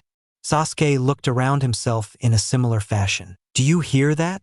Naruto asked. Of course I can, dobe. Naruto strained his ears even further. What the hell is it? It sounds like a chipmunk or something. The sound got even louder. It wasn't a chipmunk or any animal like that. It was a person? Probably a teenager like them, considering the higher pitch of the voice. Yes, Lee. Allow the fountain of your youth to spill all over Konoha. Yes, sensei. To be more exact, it was 2 people. One taller and the other around their height. Most peculiarly, both of them seemed to be wearing some sort of green spandex. Naruto walked over to the spectacle, curious to see what exactly was happening. What he saw was more than shocking. The kid of their size, presumably Lee, was walking with his fingers, with one hand crossed behind his back, and the other protruding only his thumb and pointer finger, did a walking handstand. Were those weights on his legs? And who are you, fine, young gentleman? Naruto looked into the dazzling eyes of the older man, further shocked by how shiny his teeth were. Are they even real? I'm Naruto Uzumaki, and he's Sasuke Uchiha. We're part of Team 7. Oh, Kakashi's kids. As expected from my rival, making his team exercise this early in the morning. I don't think it's worth telling him the truth. Naruto's sweat dropped. The teen stopped doing his exercise.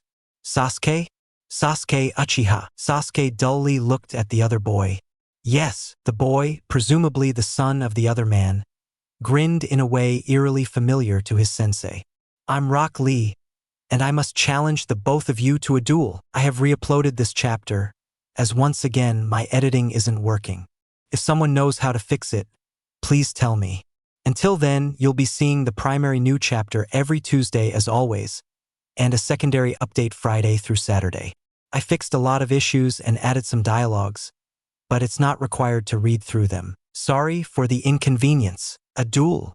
Sasuke repeated incredulously. Of course. Lee exclaimed just as brightly. Naruto felt more and more out of place with every second he stood in the presence of the green duo. Who in their right mind would ask for a duel right after meeting someone? That sounds like something I would have done, to be fair. Naruto admitted reluctantly. Lee!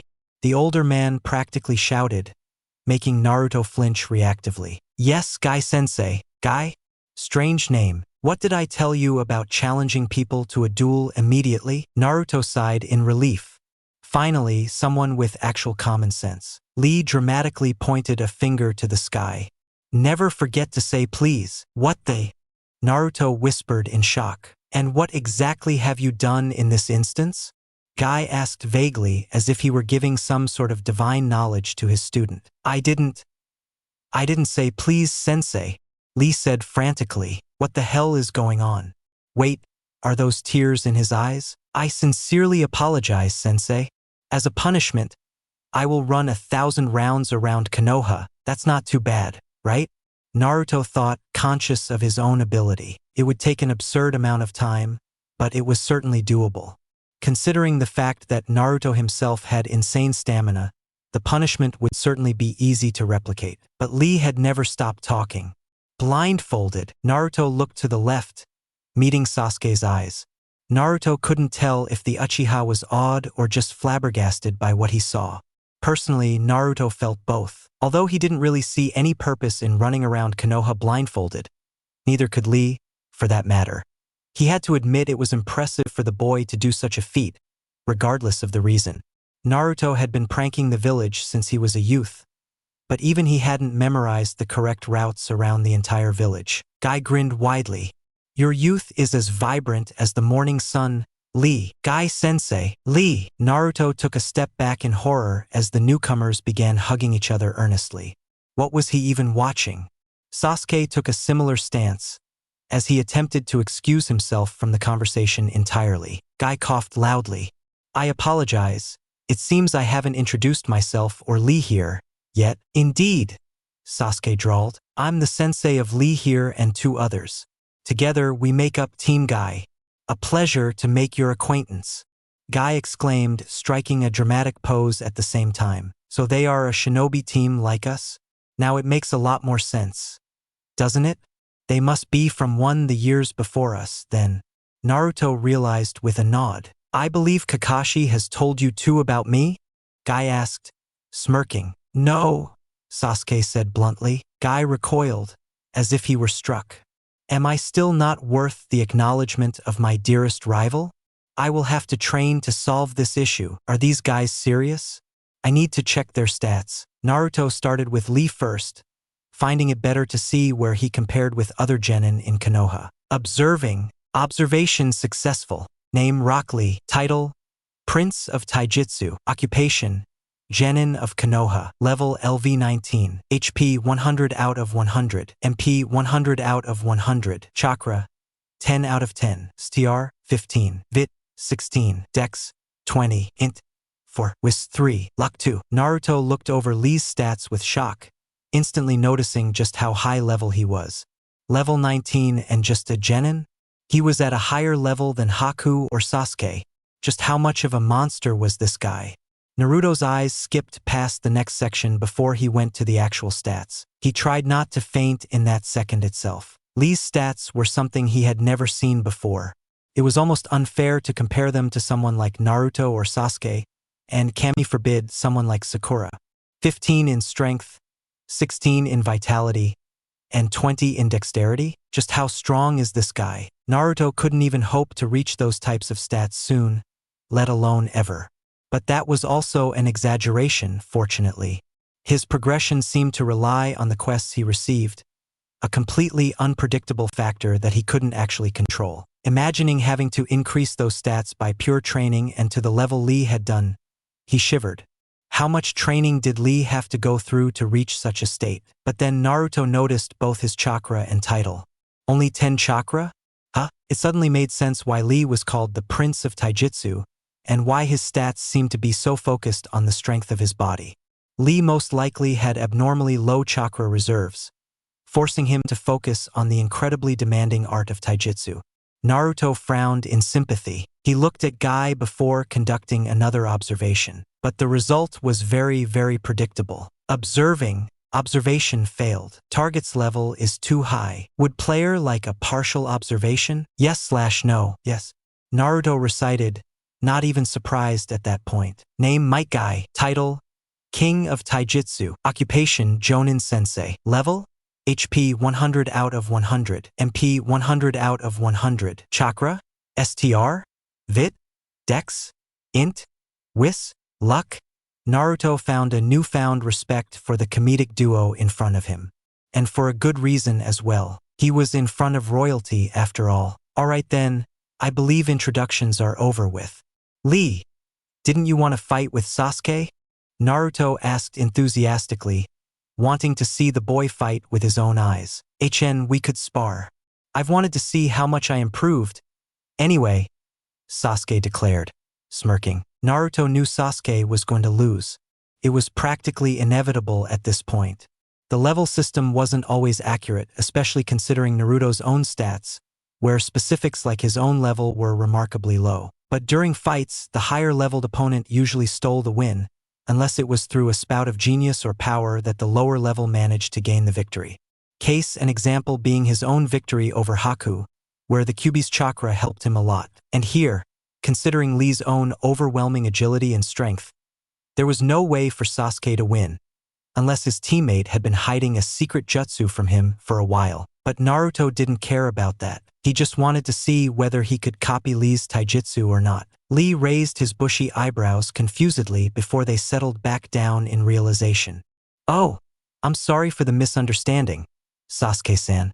I meant to ask whether I could spar both of you at the same time. Naruto blinked. Sasuke gritted his teeth in anger. Am I seriously being looked down upon by this kid? Lee, Guy snapped. Of course, I meant no disrespect to any of you. Lee quickly corrected. I forgot to mention, but taijutsu is kind of my specialty, so it wouldn't really be fair to go one-on-one. And how would you think that without knowing my own capabilities? First? Sasuke asked, his voice low but obviously irritated. Is taijutsu a specialty for you as well, Sasuke-san? We must fight at once. Lee insisted, his eyes firing up with determination. Lee got into position. You are allowed to use any jutsu you wish, but the other rules of a standard duel do apply. Naruto observed Lee's stance with interest, finding the boy's initial move to be quite the peculiar one. With one hand behind his back, and the other pushed forward as if he was inviting Sasuke to come to attack him. It almost seemed like Lee was purposefully leaving holes in his own defense. Now, how did I copy Sasuke's taijutsu last time? Naruto thought to himself. Previously, the system had automatically given him the option to take Sasuke's taijutsu for his own and didn't actually apply any skill to do so. This meant Naruto was at the short end of the stick for his idea to work. You all seem fired up, Guy said excitedly. I'll count both of you down. 3, go! Sasuke rushed forward as Lee continued to stay still, unwavering despite the Uchiha's push forward. The raven-haired genin launched a wide kick at nothing. Lee was already gone. Sasuke gasped as a stinging pain erupted in his back, where Lee kicked him from behind. How will I be able to copy Lee's taijutsu if I can't even see it? And if Naruto could not see Lee's movements from the sidelines, how would Sasuke see them? Sasuke leaped backward across the field, trying to find some space to recover and think. But he did not even get the time to do that. The second he let his guard open, Lee flew across open grass with a whirling kick towards his opponent, a kick which was luckily dodged by the target. Sasuke huffed and puffed as he dodged another onslaught of kicks and punches from the green-clad genin. He still had not delivered a single hit on the boy. This guy, he's a monster. Fire release, fireball jutsu, Sasuke announced in response to the speeding Lee. His hands went through the signs with casual and practiced ease, finally transforming the work of his body and chakra into a spewing ball of flames, which flew towards the boy with great speed, scorching the earth below it as it traveled. Lee leaped over the flames, burning the tips of his green spandex in the process and leaving his pale skin bare to the morning wind. Then the attack continued, taijutsu versus taijutsu, and other than the king himself, no one beat the prince in hand-to-hand combat. It was a technical battle, with each fist and kick made after great thought, but it was also done at a pace that made Naruto concentrate to see what was happening. Lee's taijutsu was fluid and filled with agile movements and such, but each punch and kick was filled with such intensity that made it plainly obvious just how much Lee had practiced each move. Sasuke did not have such intensity at his disposal, but he definitely did have something else. The Sharingan. I was gonna save this until later, but here goes nothing, Sasuke thought with a grimace. Sasuke's eyes suddenly became scarlet red as Tsutomu circled the pupil rapidly. Guy narrowed his eyes at the move. There it is, the jewel of the Uchiha clan. It doesn't take a genius to see why Kakashi was given the huge responsibility to train the last Uchiha. After fighting alongside Kakashi so many times, I'm not unaware of the abilities it gives the user, but will that be enough for Sasuke to beat young Lee? Naruto looked at the mysterious ability with awe. He still had no idea what it did other than it helped Kakashi copy a few of Zabuza's jutsus, but that was all. It was a Kekai Genkai unique to the Uchiha, and a jutsu that somehow Kakashi managed to have. But the effect was clear. Sasuke suddenly became faster. No, he wasn't physically faster, he was just predicting Lee's movements at a quicker rate. It was very beneficial for Naruto, who was finally able to actually observe the two fights from each kick to punch. Before, Lee controlled the entire pace of the bout, but now Sasuke held a hand in the pace as well. He tried to note down each and every hit of Lee's, the way he dodged Sasuke's hook, and even the way he moved in response to Sasuke. Scanning. Yes, it worked. Naruto thought gleefully. It would probably take time for scanning to complete, so until then, Naruto just waited peacefully for the fight to end and Sasuke to lose, which was a result that was inevitable at this point. But Naruto wasn't even allowed to do that. A cold, but respectful voice sounded out from behind the blonde. Guy-sensei. Another voice, more feminine and a lot warmer, was heard a second later, repeating the exact same thing. Naruto turned around to see two teenagers around his age, but taller, walk up to him. The boy looked distinctly familiar, but the blonde could not remember for dear life who he looked like or where he had seen him. He wore a beige shirt, strapped up, and dark brown shorts which left his lower legs bare. He also seemed to have brown, long hair, which wasn't too unusual unlike Naruto's bright blonde. But the most distinct feature seemed to be his eyes. The entirety of both his eyes were pale, just like Hinata. Naruto realized with a dawning expression on his face. That was where he recognized the boy from. Him and Hinata had to be related, considering their familiar facial features and more specifically, the undistinguishable eyes. Is it a Kekai Genkai like Sasuke's own? Naruto thought questioningly. He had never seen anyone other than the whichever clan Hinata was from. The Hyuga? Yeah, the Hyuga clan. The other person was a girl of medium stature, but her presence was quite intimidating. Not because of her face or aura, but because of the huge bow staff on her back. With her pick blouse and hair tied into a bun, the girl seemed pretty nice. Naruto began to introduce himself while closing the distance between them. Hello, I'm Naruto Uzumaki, Genin of Team 7. I'm Tenten, Genin of Team Guy, and he's Neji Hyuga, also a member of the same team, Tenten said, motioning to the boy beside him. Hyuga, right? Do you know Hinata Hyuga by any chance? Naruto inquired earnestly. Neji eyed him with zero emotion. Edgy. Naruto thought of the one word popping into his head. Hinata Hyuga? No, I don't know her, Neji monotoned. Okay. At least he answered my question, even though it definitely sounded like a lie. And who is fighting Lee currently? Neji asked, looking straight ahead at the continuing fight before them. Sasuke struggled to keep going, his legs almost giving out as another leg sweep managed to make contact. How much longer? Naruto just winced. At this point, Lee was toying with Sasuke, but he answered Neji's question regardless. My teammate, Sasuke Uchiha, is fighting against yours. Tenten's ears perked. Sasuke Uchiha? Niji snorted. Humph. A failure fighting against another failure. Lee is just wasting his time, like usual. The hell is wrong with this guy? Maybe he could see a random person walking by who might say something like that, but your own teammates? If Sakura or Sasuke had said something to him. Naruto clenched his fists. How are either Lee or Sasuke failures? Naruto asked, vexed at the attitude of the Hyuga. He just couldn't understand how anyone could think that way, and for some reason it seriously angered him. Maybe because Niji's attitude was against his core beliefs as a shinobi. Tenten chose wisely and stayed silent. A year of fighting and training alongside the Hyuga had made her knowledgeable of the way he thought, more than she wanted, to be honest. Niji wasn't a bad person per se, but neither was he nice. The difference between a genius and a regular shinobi is a clear one, and neither Lee or Sasuke are geniuses. The latter may have been one, but clearly isn't anymore, considering he's losing to Lee of all people. Naruto couldn't even believe what the Hyuga was saying. And so are you a genius? Can you defeat Lee? Naruto asked loudly. Of course. I've done it many times. No matter how much effort or hard work Lee puts in, he can never defeat me. Him and I are living proof of the disparity between geniuses and others, Niji said confidently, stretching his legs while he spoke. Naruto just couldn't find it in himself to believe people like this even existed to begin with. Geniuses? Disparity?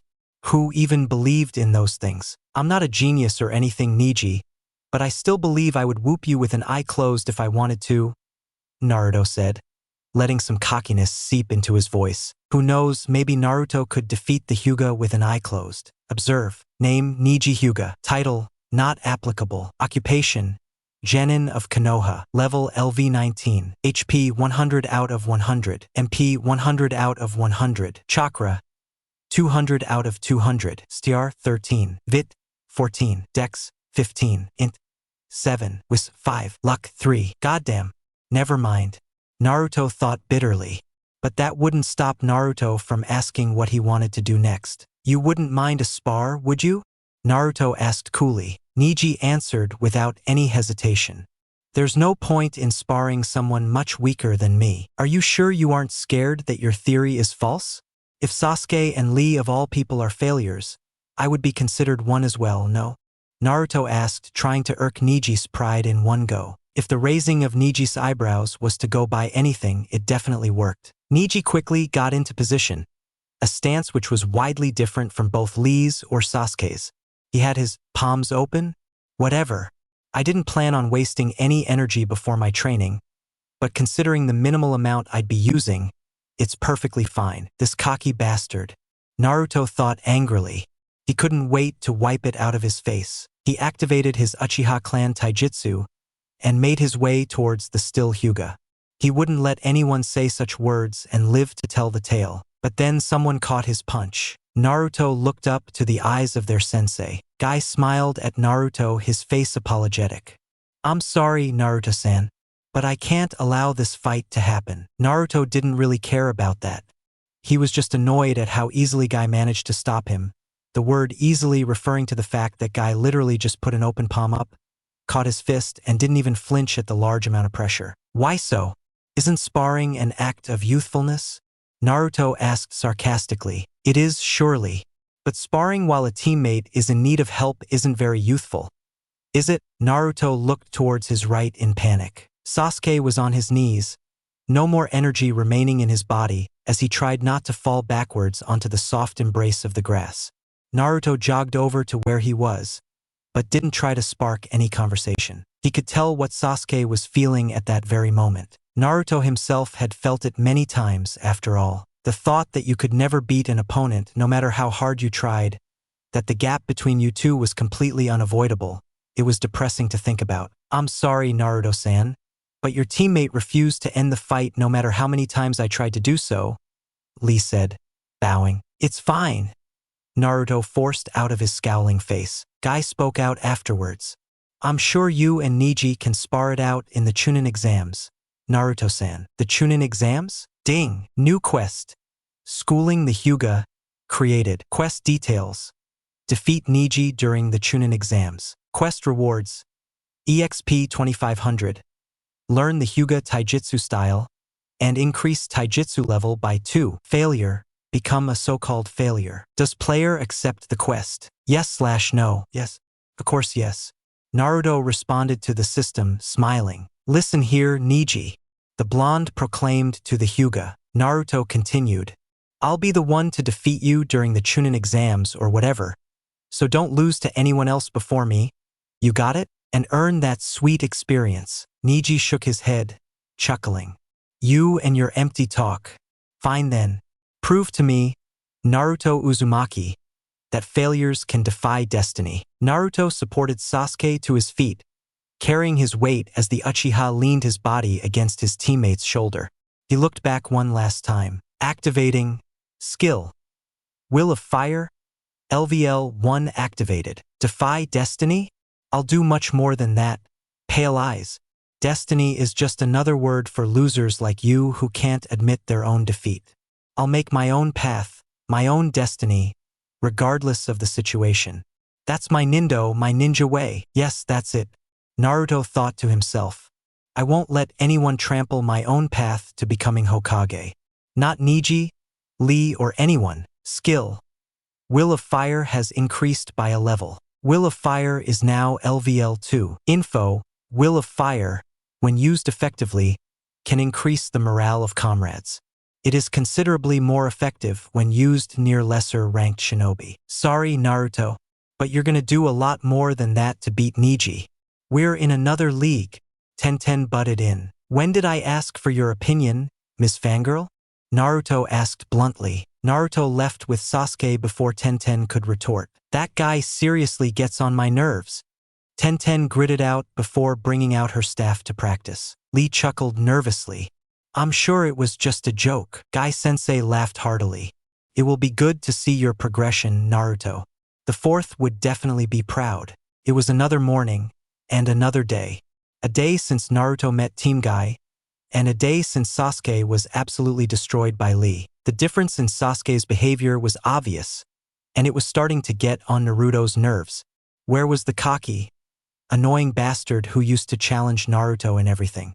Naruto missed the old Sasuke, but he also didn't have the heart in him to say anything towards the Uchiha either. Scanning complete. Does player wish to learn Goken Taijutsu? Yes/no. Goken? Is that what it's called? Yes, please. Naruto had been waiting forever for the scanning to finish, but it had taken much longer than he had anticipated. If he remembered correctly, the scanning of the Uchiha clan's taijutsu had barely taken a minute.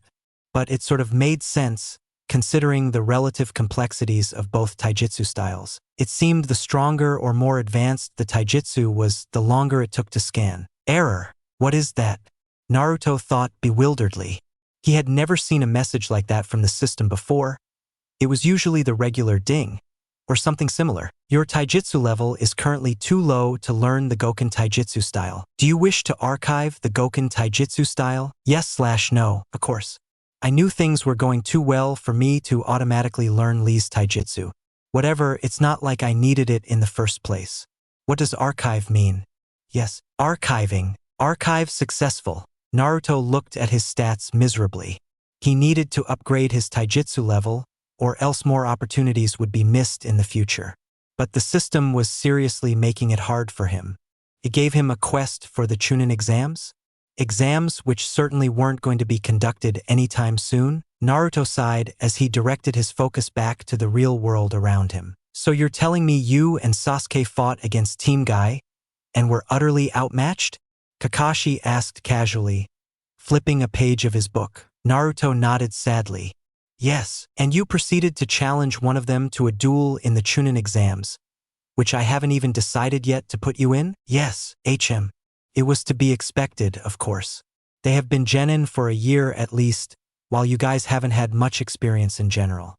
And considering Guy is their sensei, they certainly would have some form of expertise in the taijutsu area. Sasuke stayed silent. Kakashi noticed Sasuke's gloominess. Sasuke, don't be so disheartened. It's only obvious that Lee would defeat you. There's always someone stronger than you at the present moment. But the real difference between a strong shinobi and a weak one is what they do to overcome their own weaknesses. What do we do, Kakashi-sensei? Sakura asked curiously. Kakashi did his signature I smile. Train, Naruto groaned. The type of training Kakashi had put them through till now was basic drills and formations, and was not something the hyperactive ninja was keen to continue. Their sensei shook his head knowingly. Don't worry, it's not just any type of training. It will be a one-on-one coaching session with each of you. How will you train us all one-on-one at the same time? Naruto asked, confused. Kakashi laughed. I would have thought you would be able to find out, Naruto. The Jonin placed his hands in a very, very familiar position. One which Naruto was very intimate with. Shadow Clone Jutsu. 2 clones of Kakashi appeared out of thin air, or more specifically, Chakra. The original Kakashi ordered around his doppelgangers. 1 clone will take Naruto, and the other will take Sakura. So Sasuke gets the original? Naruto asked incredulously. Don't whine, Naruto. Sasuke has the skill set closest to my own, and it would be more helpful to teach him personally for now. And it's not like my clones don't have the same knowledge that I do, Kakashi mentioned, wiggling his finger. Whatever. Come on, clone, Naruto said dejectedly, walking towards the corner of the training field. The other clone went along with Sakura to the opposite side of the field at the same time. Hey, kids these days always so impatient, Kakashi said, shutting his book and throwing a look at Sasuke. Sasuke stared back, motionless. Kakashi's voice suddenly tightened. I'll be teaching you some important things. But before that, I think it's time for us to talk. With Sakura, Sensei, what exactly are you going to teach me? Sakura asked. The clone scratched his white hair in a manner of aloofness. The truth is, your skill set and my skill set are most likely the farthest apart in terms of similarity. So for now, it's going to be sheer taijutsu training. Sakura groaned loudly. Kakashi's clone brought out his book. Come on, Sakura. We can't have you flapping around like usual if I happen to submit you guys into the Chunin exams. Can we? Sakura snorted. As if, with Naruto, you wanted to learn a jutsu, right? Kakashi asked the blonde. Naruto nodded. Yes, the clone clapped his hands together. All right, then I know what we're going to do. We need to check what your elemental affinity is. The genin strained his ears. Elemental what? Affinity. It's basically which element your chakra is most attuned to. For example, my elemental affinity is lighting. Therefore, I can learn lightning jutsus at a much faster rate. It's useful to know before you start learning actual jutsus, so you can focus on a specific element at first and not waste your time trying to learn something else. Understand. It was basic enough, so Naruto didn't really have any trouble understanding his sensei.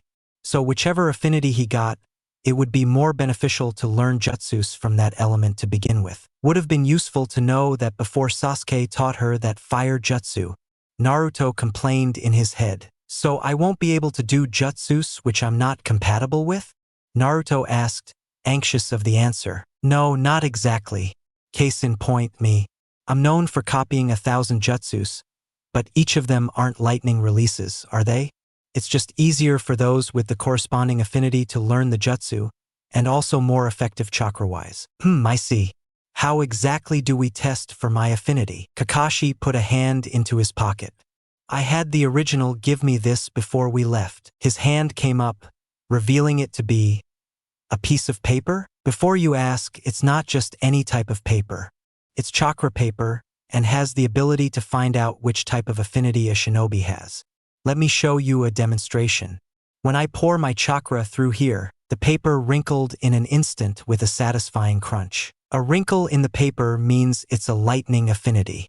Likewise, for fire the paper will ignite. For wind, the paper splits into 2. The paper crumbles for earth and becomes wet for water. That's so cool! Naruto gushed, eyes glazed with excitement. The clone tried not to laugh. Now you try. Naruto reached for the chakra paper eagerly, taking it from Kakashi's gasp.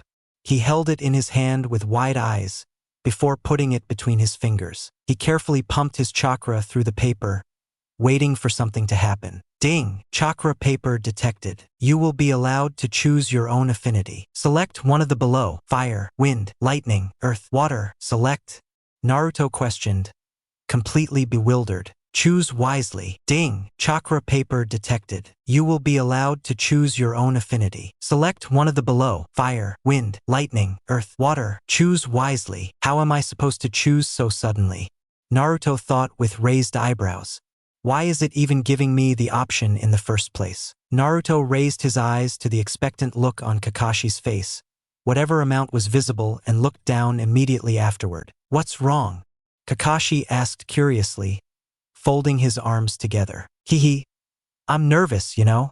Naruto exclaimed, trying to sound as timid as possible. For what? It's not like whichever element you get decides your future or something. Oh wait, it kind of does. Kakashi chuckled. Take your time. I guess I'll read in the meanwhile, but I must say, it isn't like you to be so slitting about these types of things. Normally, you would be jumping up and about to find your affinity.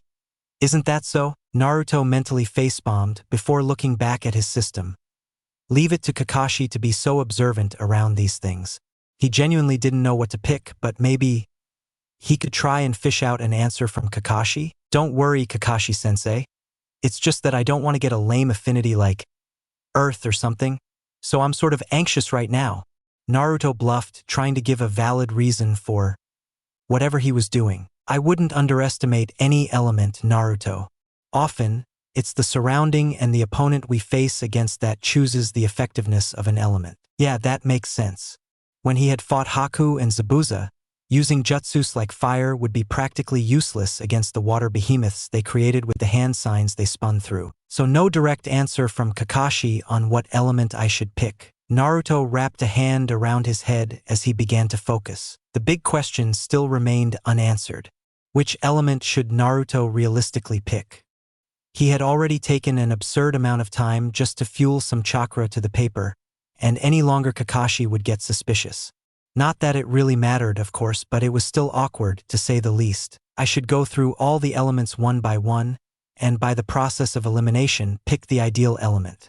Naruto declared to himself, nodding in satisfaction at the idea. First was fire.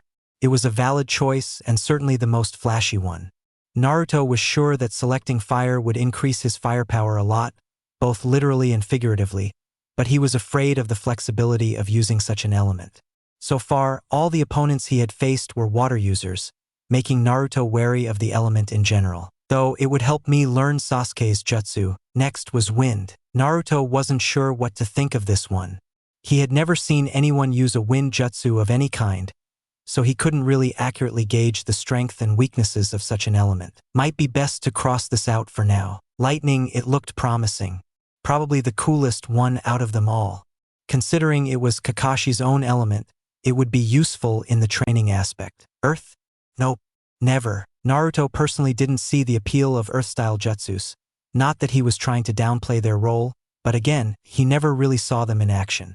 Unless he counted the jutsu where Kakashi came from underneath the ground to surprise him, but that was just a sneak peek of its potential. Then came water. Clearly, this was the most valid choice present. Naruto had seen the true potential of water jutsus when Zabuza and Kakashi fought for the first time, which was a very eye-opening experience for the genin. The flexibility and ferociousness of water was completely on display during the matchup, which seemed to matter a lot more now during his decision. But the main factor influencing his decision was certainly the training factor. While lightning gave him the option to get training from Kakashi, the Jonin was only one man, and rarely had the time to solely focus on jutsus. However, Zabuza and Haku, whose summoning was on the tip of Naruto's fingers, could train him much more easily. Considering both their aptitude in the element of water, there was no better option. That's it, my mind is set. Naruto took a deep breath, pinching the paper tightly. I choose water. You have chosen. Congratulations. Your elemental affinity is water. Info: +5 stats when using water-style jutsus, plus 25% chakra efficiency when using water-style jutsus. Naruto felt water creep along the side of his fingers as the chakra paper turned wet in response to his chakra. Kakashi let out a grunt of surprise. Ah, you've finally done it, huh? Water? Can't say I expected that, to be honest. Yeah, me neither. Kakashi closed his book with a resounding snap. You know how jutsus work, right? We bring chakra out of our core and manipulate to our needs, creating what we know as jutsus. Naruto hummed in agreement. Yep, that's obvious enough. Well, this is where it gets a bit tougher. Nature transformation. Have you ever heard of it? Naruto suddenly felt like he was being pulled into a new world of knowledge and training. No, ding. New title. Stormbringer achieved. Title, Stormbringer, gives plus 15% chakra efficiency when using both water-style jutsus and lightning-style jutsus, along with increasing all other stats by 5%. What? This title? It has to be the strongest one yet. 5% increase in all of my other stats and 15 extra points in water. Adding that up sums to me being 40% more efficient with water. And the completely random increase in lightning, it's only 10% away from actually having an affinity. So I have the ability to focus on lightning as well. Naruto thought with both awe and happiness that he was finally getting some, in his opinion, well-deserved gifts from the system. Equip Stormbringer. Equip title, Stormbringer? Equipping Stormbringer means the genin of Konoha title will be replaced, as the user does not have the multi-title ability unlocked yet. Yes/no. Multi-title? Whatever. Yes. Naruto zoned his way back to Kakashi. The clone stepped forward. Well, you're about to find out. For your first jutsu, it's a bit unorthodox, but how about we learn? Meanwhile, Hiruzen Sarutobi prepared himself. As the Hokage of the Leaf, he rarely did so, but when pitted against one man, it was mandatory to do so, or else the consequences would be dire. The man in question entered his room without permission, seating himself in the chair across from Hiruzen, with half of his face bandaged. Hiruzen could only tell what he was thinking by the man's left eye. Danzo, and so the bout started. They talked like old friends, but they both knew that it wasn't the case, truly. Maybe once, but certainly not anymore. The atrocities Danzo had done in the name of Konoha had made sure of that. Hiruzen, I have a proposal. Sarutobi knew it was coming, for Danzo always placed a hand on his cane for a brief second before asking for something. But which is, for the upcoming Chunin exams, the council and I have decided to implement a new rule. Hiruzen raised an eyebrow. Without the Hokage to approve? Danzo chuckled, the deep voice echoing throughout the small room. Of course not, Hokage-sama. This is why I have come here to tell you our idea. I believe you will agree with it as well once you hear of it. Speak. The mandate is as follows. All teams that wish to enter the coming and future Chunin exams must have a compulsory B-rank mission completed. That's unusual. Hiruzen noted with a frown. And why is that? Danzo smirked slightly. For many reasons. I'm sure you've noticed by now, but the rate of death in the Chunin exams is, quite frankly, more than high. Not only is a Konoha shinobi dying a horrible thought in its own right, it would be an embarrassment for us when other villages enter. I'm sure you wouldn't care for the first reason, but I can't be given the right to speak as well. Hiruzen snapped himself out of his thoughts. Regardless, why change such a rule now? And what effect would applying such a rule even have? It would be fishing out the good teams from the rest, wouldn't it? Only teams which are capable enough to successfully complete a B-rank mission would be fine during the Chunin exams, wouldn't they? Not only would this decrease the death rate in the exam, but it would also more accurately show the strength of Konoha to the other villages. Unsurprisingly, he gives valid points. I really can't give an honest rebuttal. I see no other choice. Thank you, Danzo. You and the rest of the council have done well. Danzo nodded humbly, but the faint smile was still present on his face. Now, what is the real reason for all of this? Hiruzen demanded. Danzo's smile faded. Why would there be any other reason? You and I both know I care about this village just as much as you, regardless of who is the Hokage or not. Hiruzen just sighed. He was getting too old for this political play. He took a long drag from his pipe before letting it out from the window of his room. Can't wait to finally retire. Hiruzen smiled warmly. Naruto, I'm placing my bets on you. 1 month later, Naruto roared in determination he wouldn't lose here. He had already lost count of how long he had been under the sun, but at this point it didn't matter. Next to him was his rival, Sasuke Uchiha, who was in the exact same position as the blonde. Both of them were in the plank position, sweat pouring down their chins and falling to the soft grass underneath as time continued to pass on, and the pain continued to build relentlessly. "You can do it, Sasuke-kun," Sakura cheered from the sideline. Naruto gritted his teeth. "Goddamn annoying teammates. But I won't waste my energy speaking." Kakashi came back to the real world next, peeking up from his regular book. "You guys are still doing the exercise? I never said it was a competition." "Shut up, shut up." Both Naruto and Sasuke shouted out loud as the last of their energy started to deplete. "Ding! Vitality has increased by 1 level." Naruto dismissed the message immediately. "Just a few more." "Ugh!" Sasuke fell to his stomach first. Naruto immediately fell right afterward, glad to be finally done with the whole exercise. It was a basic one, but it certainly still hurt when done for prolonged periods of time. "Told you I'd win," Naruto said smugly through his panting state. Sasuke didn't even look like he could speak as he clutched his stomach. A month had passed since Naruto had chosen his elemental affinity, and in that time, Team 7 as a whole had continued their training at a moderately fast rate. Faster than what they had been doing before the wave mission, of course. At least once a week, Kakashi would conduct a private training session with each member of the trio, something which drastically improved the lacking points of each genin. For Naruto, the Jonin had worked on a way to improve his lack of firepower. Whenever his affinity had been revealed to be water, he began training the blonde in a specific jutsu which he thought may reveal itself sooner or later to be incredibly crucial in the future. For Sakura, Kakashi had not done much except for work on her taijutsu and strength in general. Whether it was in the form of exceedingly long spars and gruesome exercises for hours straight, he made sure Sakura was stronger by the end of the day. Sasuke was a much more complicated issue when compared to the other two. To begin with, he didn't have the right mindset.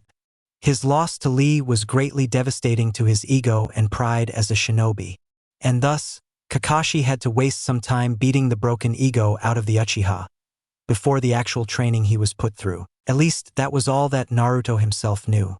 He had tried to poke out the secret of the training Sasuke had gone through, but the whole deal was lip-sealed. This was why Naruto was incredibly curious to finally see all of his teammates' stats.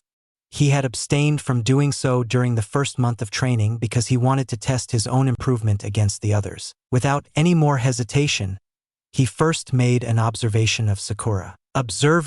Observation successful. Name: Sakura Haruno. Title: Not applicable. Occupation: Genin of Konoha. Level: LV6. HP 100 out of 100. MP 100 out of 100. Chakra 100 out of 100. STR 4. Vit 4. Dex 3. Int 6. Wis 3. Luck 5. That's a pretty good improvement, Naruto thought, eyes creased, thinking about back when he had first gotten the ability. He shuddered as he reminisced about the pink-haired girl's stats back then.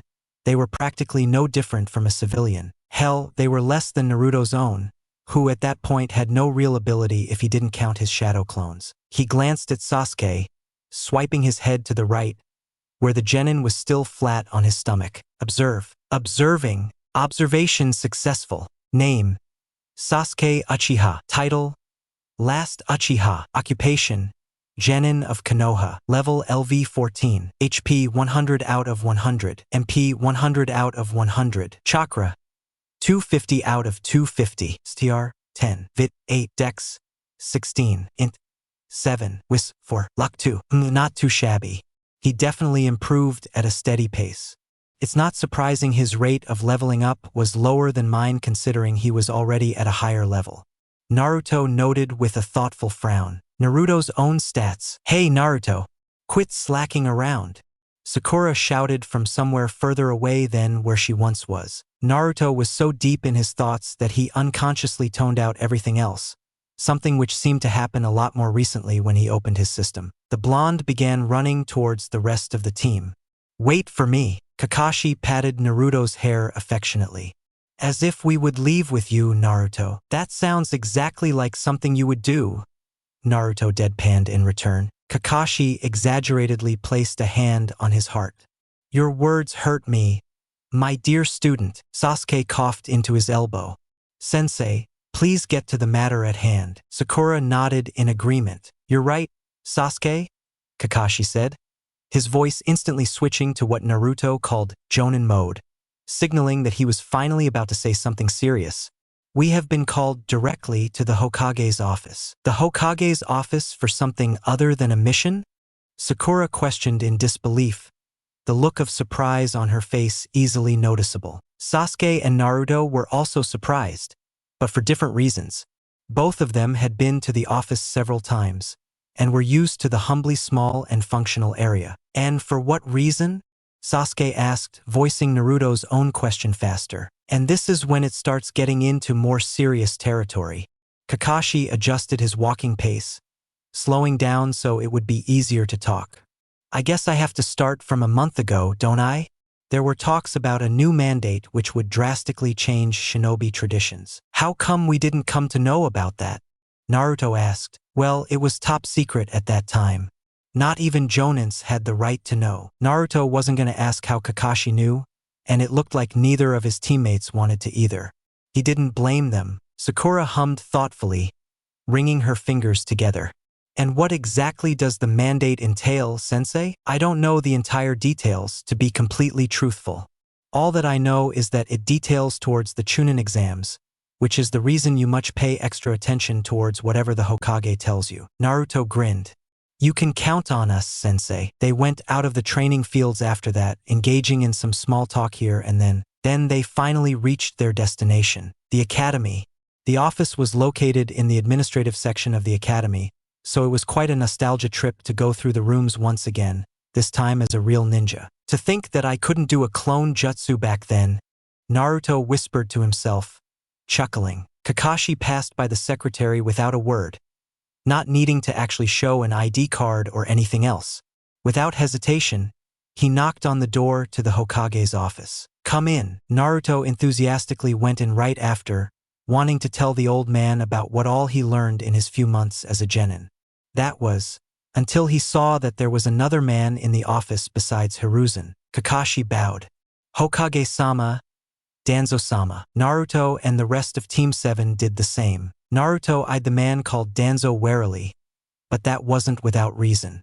The innate aura that the person emitted was enough to scare out Jonins themselves. It was creepy, almost like a sense of dread overcoming him. The feeling that someone could be behind you at any moment in time, forcing Naruto to keep a shield of paranoia active. But he was still going to conduct the observe, obviously. Observation failed. Target's level is too high. Would player like a partial observation? Yes/no. Yes. Name, Danzo Shimura. Title, The Darkness of the Shinobi. Occupation, Leader of Root. Level, HP 100 out of 100. MP 100 out of 100. Chakra, STR, Vit, Dex, Int, Whis, Luck. What does this all mean? Naruto asked himself, eyes wide at what he saw. Darkness of the Shinobi, Leader of Root. It was something above his current pay grade. Naruto had a vague feeling that he wasn't supposed to actually know anything of what he saw, so decided to ignore it for now. It's best I look before I leap for now. He looked at the Hokage questioningly.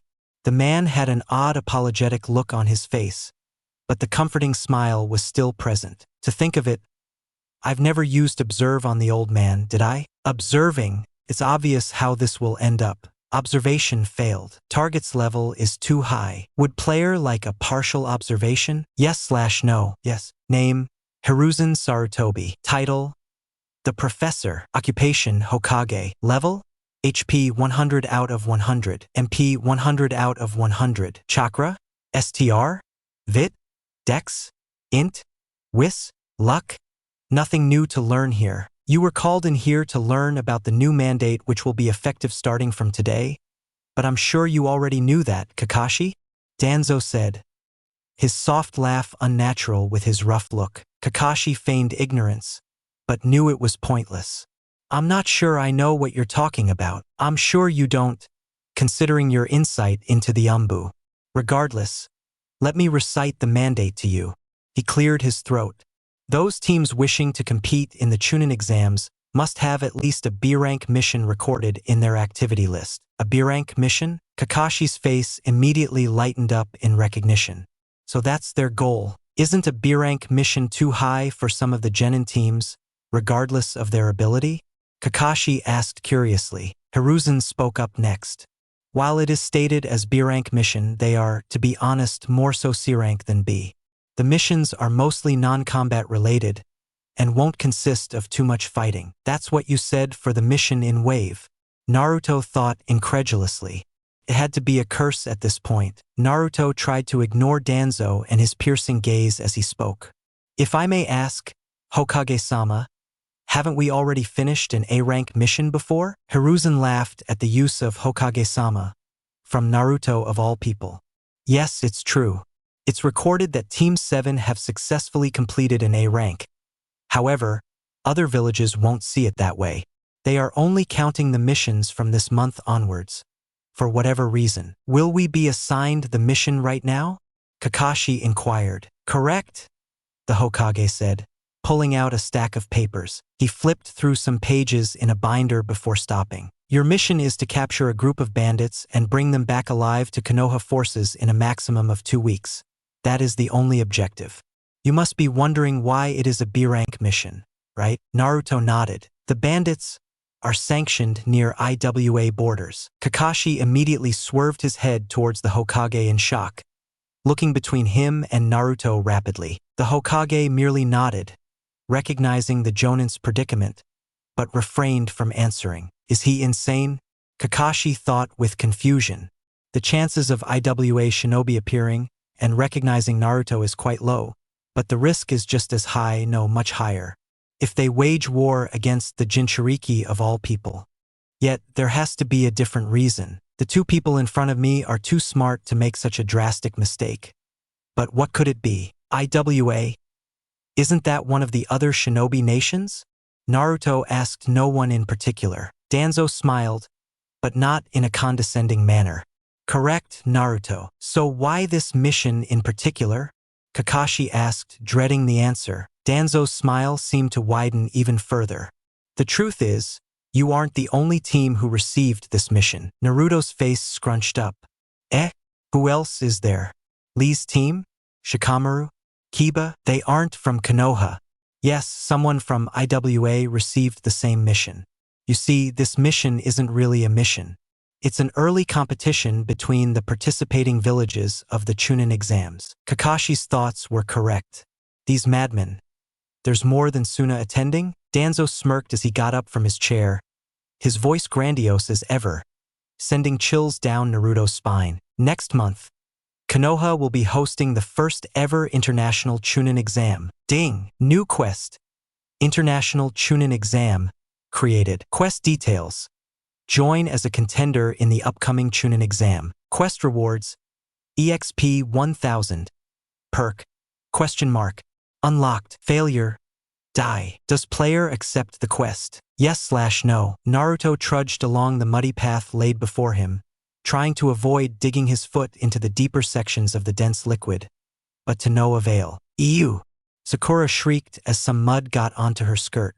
Why is it so muddy here? Yeah, it's not like we're surrounded by rocks every single turn we take, Naruto grumbled, equally frustrated by their environment. What did you say? Nothing, Kakashi interrupted, stopping the inevitable argument between the two. The main reason is because we are near Iwagakure, which is predominantly surrounded by rocks, and is widely known for its rough terrain. Why were they going to Konoha? Because the Hokage himself and the creepy-as-hell Danzo guy asked them to. Naruto didn't know whether the other genin teams were doing it as well, considering how top-secret the whole matter was.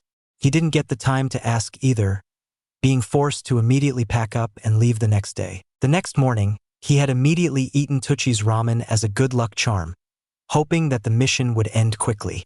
According to Kakashi, it would take a day or two, but he couldn't really trust his eccentric sensei too deeply. Sasuke jumped over a particularly large puddle of mud gracefully. Didn't the Hokage say our mission was near the IWA borders? As you mentioned, borders was the word he used, correct? How can I explain this? Kakashi expressed to himself, hand on his chin. I'll start from the beginning. I'm sure you know about what happened during the Third Shinobi World War. IWA and Konoha were in a huge scuffle, if I remember correctly, Naruto remarked, thinking back to the lessons Irika used to give. Absolutely right. In fact, quite a large scuffle. Territories of both Konoha and IWA were conquered left and right, leaving citizens of their respective villages to suffer in the cruel aftermath of war. The same thing happened in the Second Shinobi World War, and though it wasn't as big, it set the roots for an intense rivalry between the two nations. And with that rivalry came a number of meaningless deaths. That sounds horrible. Sakura whimpered. Kakashi grimaced under his mask. It was. Trust me, I was a part of it. In fact, believe it or not, Konoha were losing the war for a good amount of time. But I'm sure you know who turned the tides. Sasuke grunted in affirmation. The fourth. Naruto's head swerved as he heard the name of his idol. The fourth Hokage, Minato Namikaze. Kakashi nodded. He managed to single-handedly change the tides of the war, gaining the title of Konoha's Yellow Flash. However, that is getting quite off topic.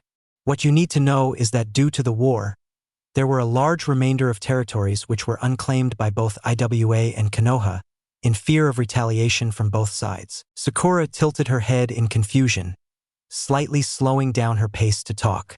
Huh? That doesn't make much sense. Does it? Why doesn't someone just take it? These places aren't just any regular back-of-the-country towns.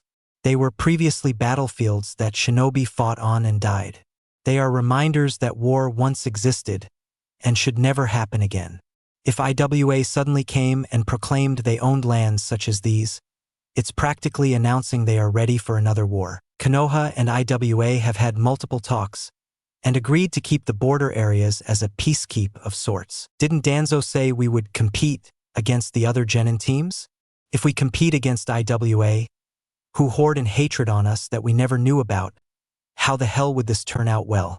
Naruto asked, hyperventilating at the thought of facing the IWA shinobi. Not because he was scared of fighting them, but because he wasn't sure just how deep their hate was. Kakashi seemed to have read his mind. In any case, if any IWA shinobi, you know who I'm referring to, wander the territory and see us, there would undoubtedly be a fight.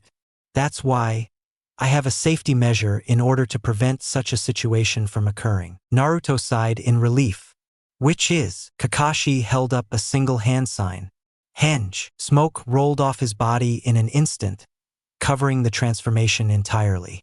The smoke slowly revealed itself to be, what the hell, a woman, an incredibly old woman, with long, gray hair rolling off his shoulders and wrinkles covering his face. Kakashi was practically unrecognizable. His previous height decreased by a foot due to his back being scrunched up uncomfortably. Naruto couldn't believe which words came out of the Jonin's mouth next. Yo, I have to be dreaming. What the hell? Sakura yelled in surprise, almost tripping down a rock. I'm pretty sure you know what a henge is. Why are you guys so surprised?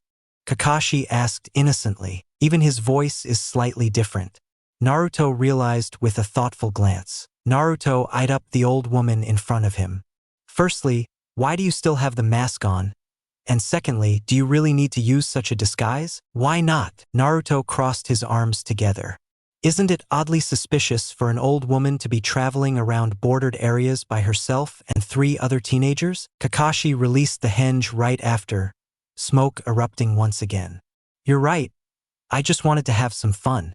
In any case, henges aren't always so useful.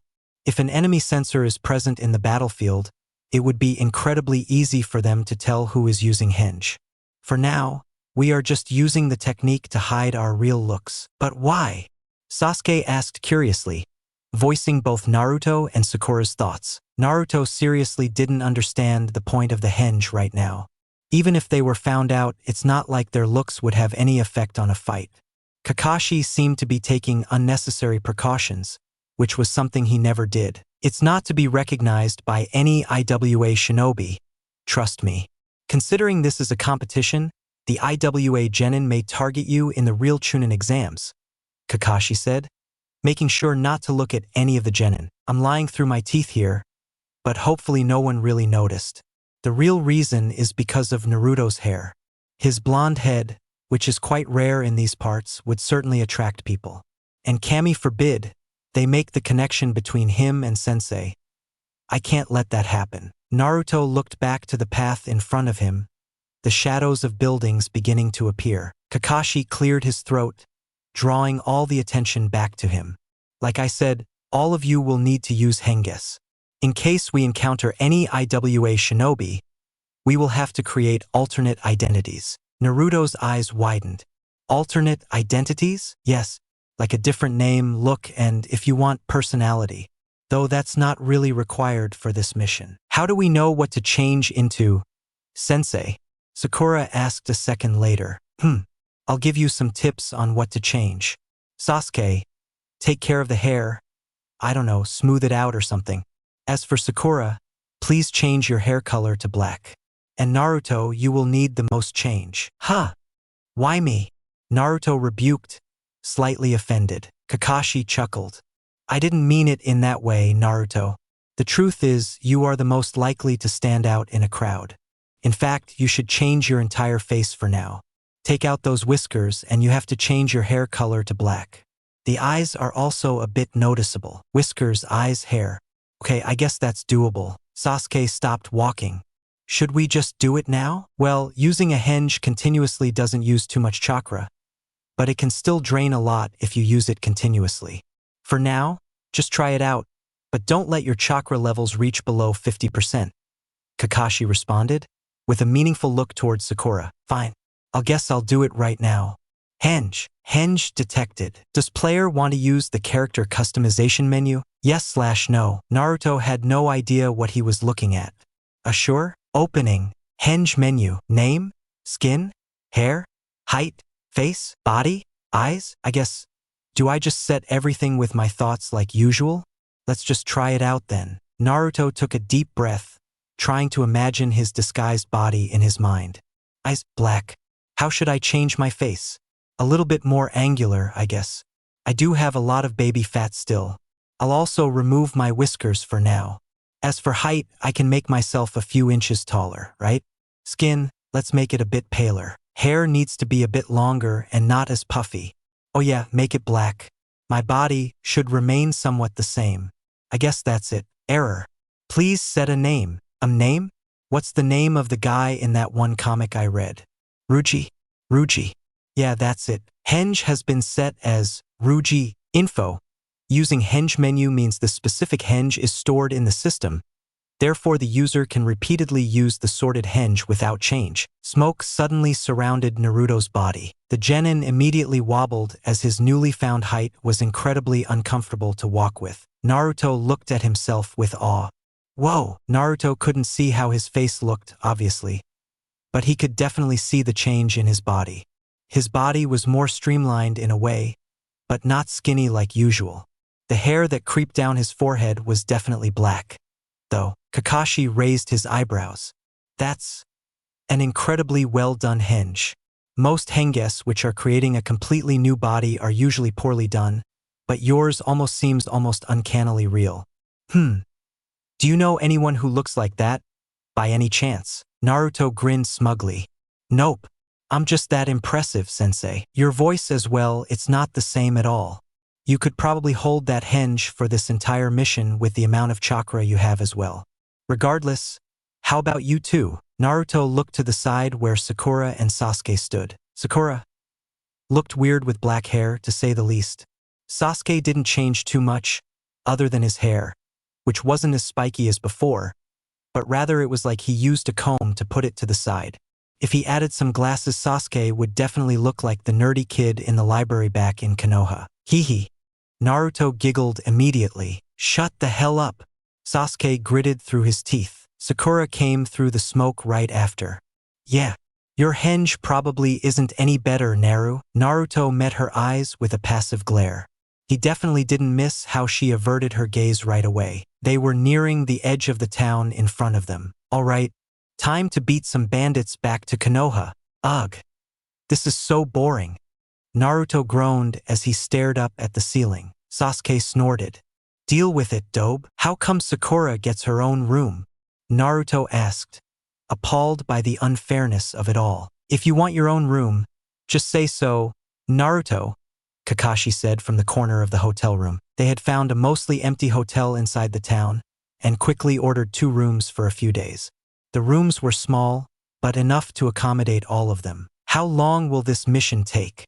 The blonde inquired. I don't know the exact amount, but definitely not more than 3 days. There's no way I can deal with this for 2 more days. How about I go now and capture the bandits for myself? Naruto asked without a trace of overconfidence. Kakashi lazily looked at him over his book. Sure, I guess. Take Sasuke or Sakura with you, though, and don't wander too far.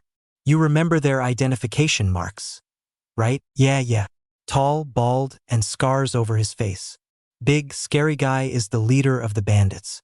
I'm terrified, Naruto retorted sarcastically.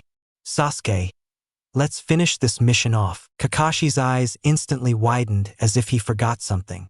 Oh, don't forget your henge, Naruto. And Sasuke, I suppose. Sure. The blonde didn't waste any time putting a hand sign up. Henge, detecting henge, opening, available henges, Ruji, use Ruji. The old Naruto was no more, for Ruji replaced him. Naruto looked at Sasuke. You aren't going to henge? Trust me, it's not worth it. Naruto shrugged, inwardly trying not to laugh at the Uchiha's predicament. How about this? Let's make this a competition between ourselves. Whoever finds the bandits first has to pay the other person with 5 trips to Ichiraku ramen. Fair. No, I don't like Ichiraku. How about if I win you pay for me at the Inuzuka grill? Sasuke asked, smirking. Hell no. That's too expensive. My allowance is practically dead already without Iruka paying for me at Ichiraku's. But backing out now would go against my pride as Naruto Uzumaki. Losing is not an option. Alright, let's do this. Naruto shouted in agreement, bolting towards the east direction of the town. The town wasn't too big, but wasn't that small either. It was pretty busy, with traders and other workers bustling here and there. With relatively large buildings and other shops, it was a simple and neat town. On the outside, according to Kakashi, it was practically a home for missing ninja, bandits, and other crooks from all villages due to its free state. So Naruto searched, and searched, and searched even longer. The sun was quickly falling down. An inkling of dread started to creep up to him. Did Sasuke already find the bandits? Are they waiting for me to come back? No, I must not give up hope now. One more building on the east side of the town was left. Naruto looked at the sign suspiciously. Hashi restaurant. Huh? Let's go in then. He pushed the door of the entrance, making his way into the somewhat busy shop. There were only some customers, around 8 to 10, but the atmosphere still felt somewhat busy. Welcome to Hashi restaurant, an old man exclaimed from over the serving bar. Naruto sat himself in the corner, analyzing all of the customers at once. Nope, not a single person matches that description. Ugh. Why did I even bother? Sasuke has probably found them by now. Whatever. I'll just spend some time here, I guess. Naruto mumbled to himself, fiddling with his black hair. But then some people entered the restaurant right after. Ugh. I can't find them anywhere. It's fine. How about we stay here for a while, I guess. But there aren't any available seats, are there? Just find the most empty one. Please no, please. A short girl and a moderately tall boy sat from across Naruto. With short, black hair, and weirdly colored pink eyes. The girl's red uniform and brown flak jacket was bright in the dull colors of the restaurant. The boy wore the same uniform, but in a much different manner. He had black glasses and a paler face, and bandages surrounding his right arm. Quite an eccentric duo. What does that red uniform even mean? The girl looked at him once before her eyes sparkled. What the hell? Hey, I'm Kuratsuchi, your name? Ruji, Naruto stuttered, almost revealing his identity immediately. It didn't really matter much if they knew his name, but it still felt like a mission to keep it secret. Ruji, huh? That's quite an uncommon name in these parts. Ruji-san, her partner mentioned calmly. Naruto felt sweat slowly start to appear and drip down his chin. Really? I never noticed. What's your name? He pushes his glasses back. I am Ibuki Fujiomi. That's it? Kinda anticlimactic. Well, Ruji, what are you doing here exactly? Kurotsuchi asked, waving her short hair around her shoulder. Well, here goes nothing. My family are well-renowned merchants around these areas, so I've come here for some trade by myself. As of right now, I didn't really have anything to do, so I wanted to travel around the town for a bit, Naruto said without a single break between any of his words. Kuratsuchi nodded in understanding. I see. So, that means you really know about who comes and goes around here, right? Naruto froze. The conversation wasn't going where he wanted it to, but he couldn't stop the lie now, or else it would definitely get suspicious. Correct. Kuratsuchi leaned closer to whisper something into Ruji's ear. So, this is going to be oddly specific, but have you seen a tall, bald man with a whole lot of scars on his face? He's really creepy and stands out in a crowd. He probably had 5 or 6 goons around him. If it was even possible, Naruto froze even further. Who the hell are these guys? How do they have the same description Kakashi gave me? Unless, observation successful. Name, Kuratsuchi. Title, Princess of IWA. Occupation, Genin of Iwagakure. Level, LV17. HP 100 out of 100. MP 100 out of 100. Chakra, 300 of 300. Str 13. Vit, 10. Dex, 15. Int, 6. Wis, 4. Luck, 5. Naruto's heartbeat increased rapidly as he read down the stat line of the otherwise naive girl in front of him. His luck was truly terrible. Meeting the rival IWA team in a place like this? It was almost like Kami was trying to get him to lose or something. Other than the main issue, Naruto realized she was even higher than Sasuke's level, and consequently higher than his own. Are they really that much stronger than us? Naruto asked himself, disbelieving of what he saw. No, the level system didn't always mean everything. He personally knew that. But then Naruto saw something else in her stats. The title, Princess of IWA?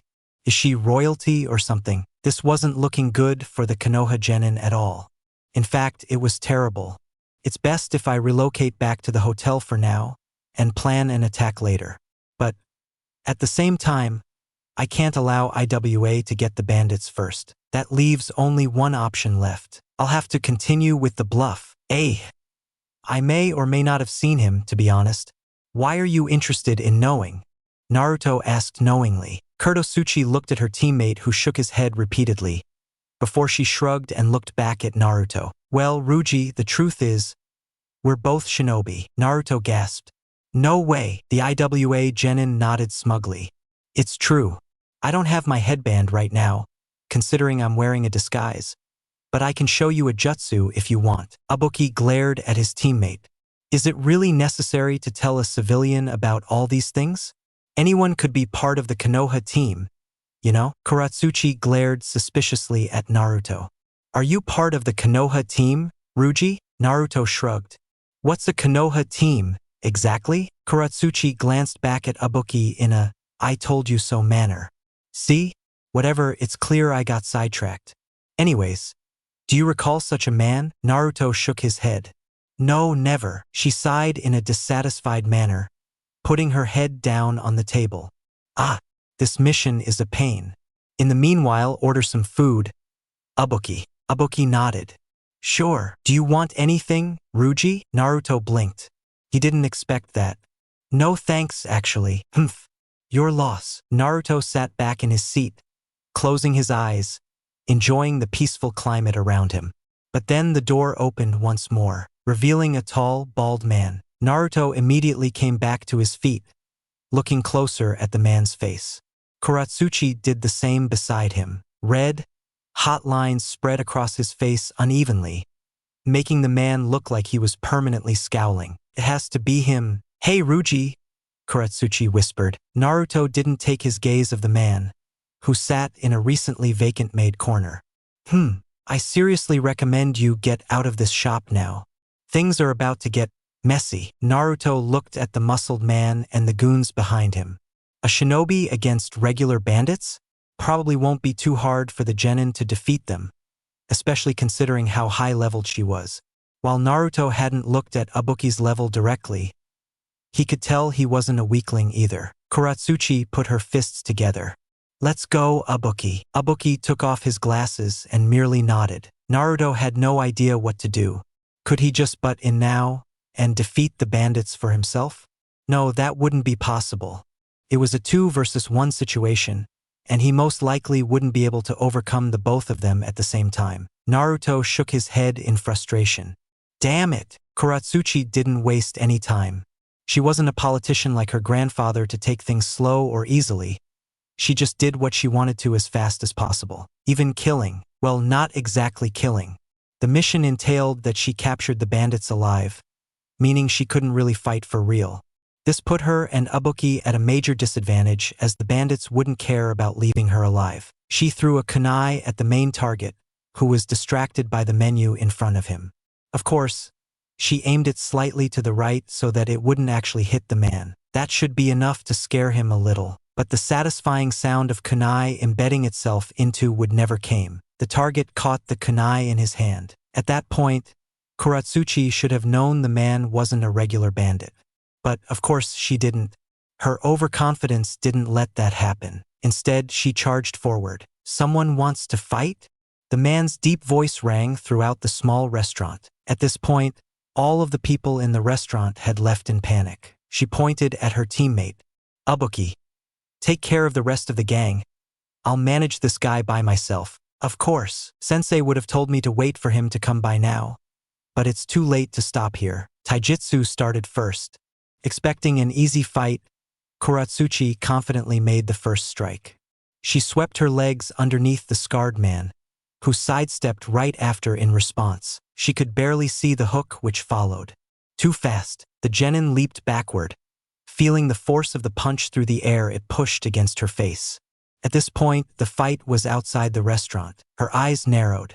Lava release, bullet rain jutsu, balls of fiery, glowing balls of lava summoned themselves from Kuratsuchi's mouth and were sent towards the enemy with great speed. The deep voice spoke out once more.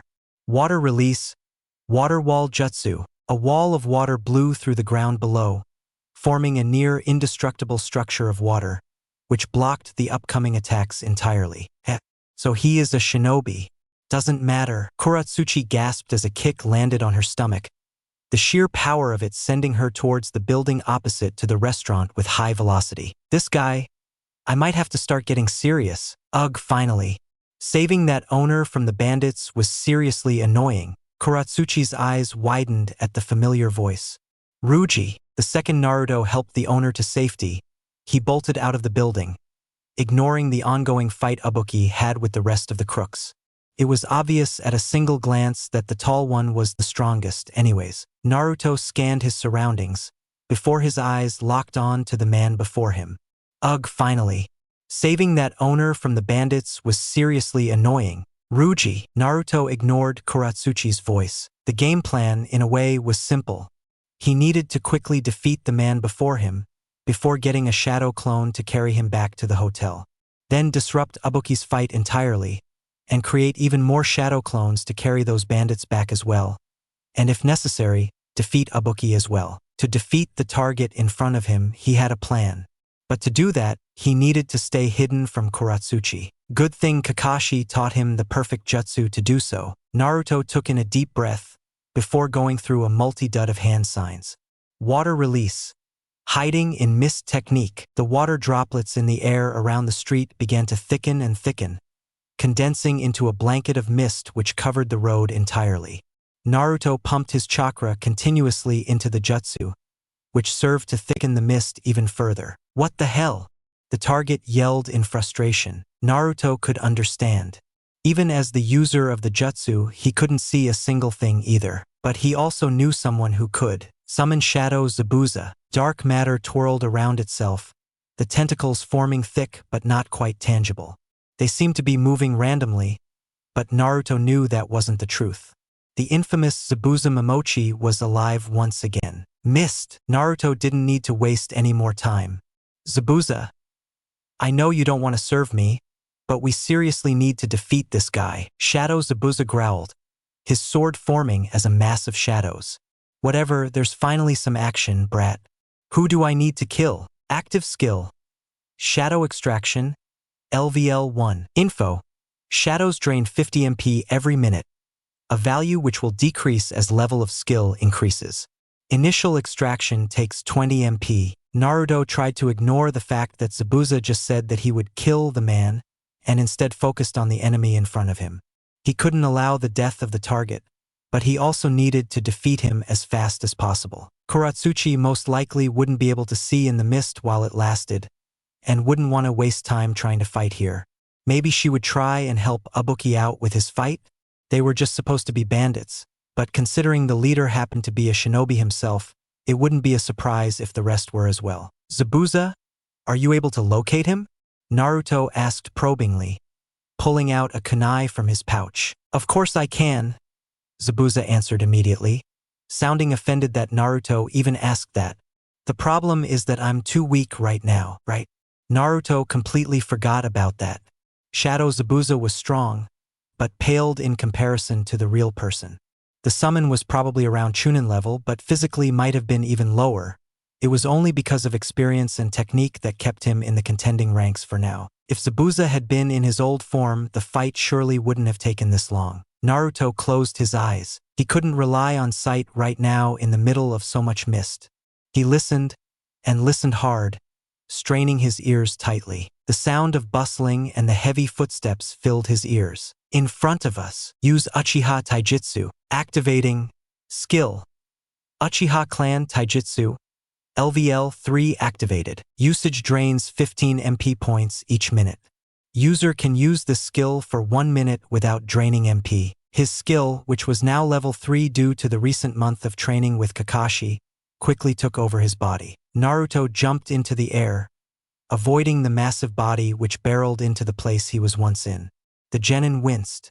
If he had been hit with that, Zabuza swung his gigantic sword with practiced efficiency, aiming for the crook of the man's neck. The man slapped his hands together and caught the legendary sword in his palms. Zabuza's eyes widened, before narrowing once more. He applied even more pressure on the top of the handle, letting the sword loosen from the man's tight grip, before lunging down and swiping at the opponent's legs. The target merely jumped back the attack altogether, but at the same, Zabuza still had his sword. That sword, I think I recognize it from somewhere. Regardless, I'm not going to ask what type of jutsu this is. Kids these days with their Kekkei Genkai and clan jutsus. Why make it so hard for the rest of us normal ninja? The man whined, before his voice hardened. Doesn't matter, I guess. After this, one less Kekkei Genkai left in this world. My name is Zenki. I think it's fair for you to know the name of the last person you'll ever meet, right? Naruto found it weird how the target, or Zenki for that matter, referred to his shadow extraction as a Kekkei Genkai, but it also made a bit of sense to do so. When encountering a new jutsu that almost seemed unimaginable to the eye, it was a fair result to assume it to be some type of bloodline. But it wasn't in this case. Zenki flashed through hand signs at a practice speed. Wind release, great breakthrough. A torrent of gust erupted from his mouth, the intention of the jutsu clear. He's trying to blow the mist away, but that won't work so easily. Would it? Naruto thought to himself. The strength of the wind was very high, but the mist still partially remained. That was due to the amount of chakra Naruto had poured into the jutsu, and the comparatively lower amount Zenki used for his own. It wasn't much, but Zenki could see now. You're just a kid? Ha!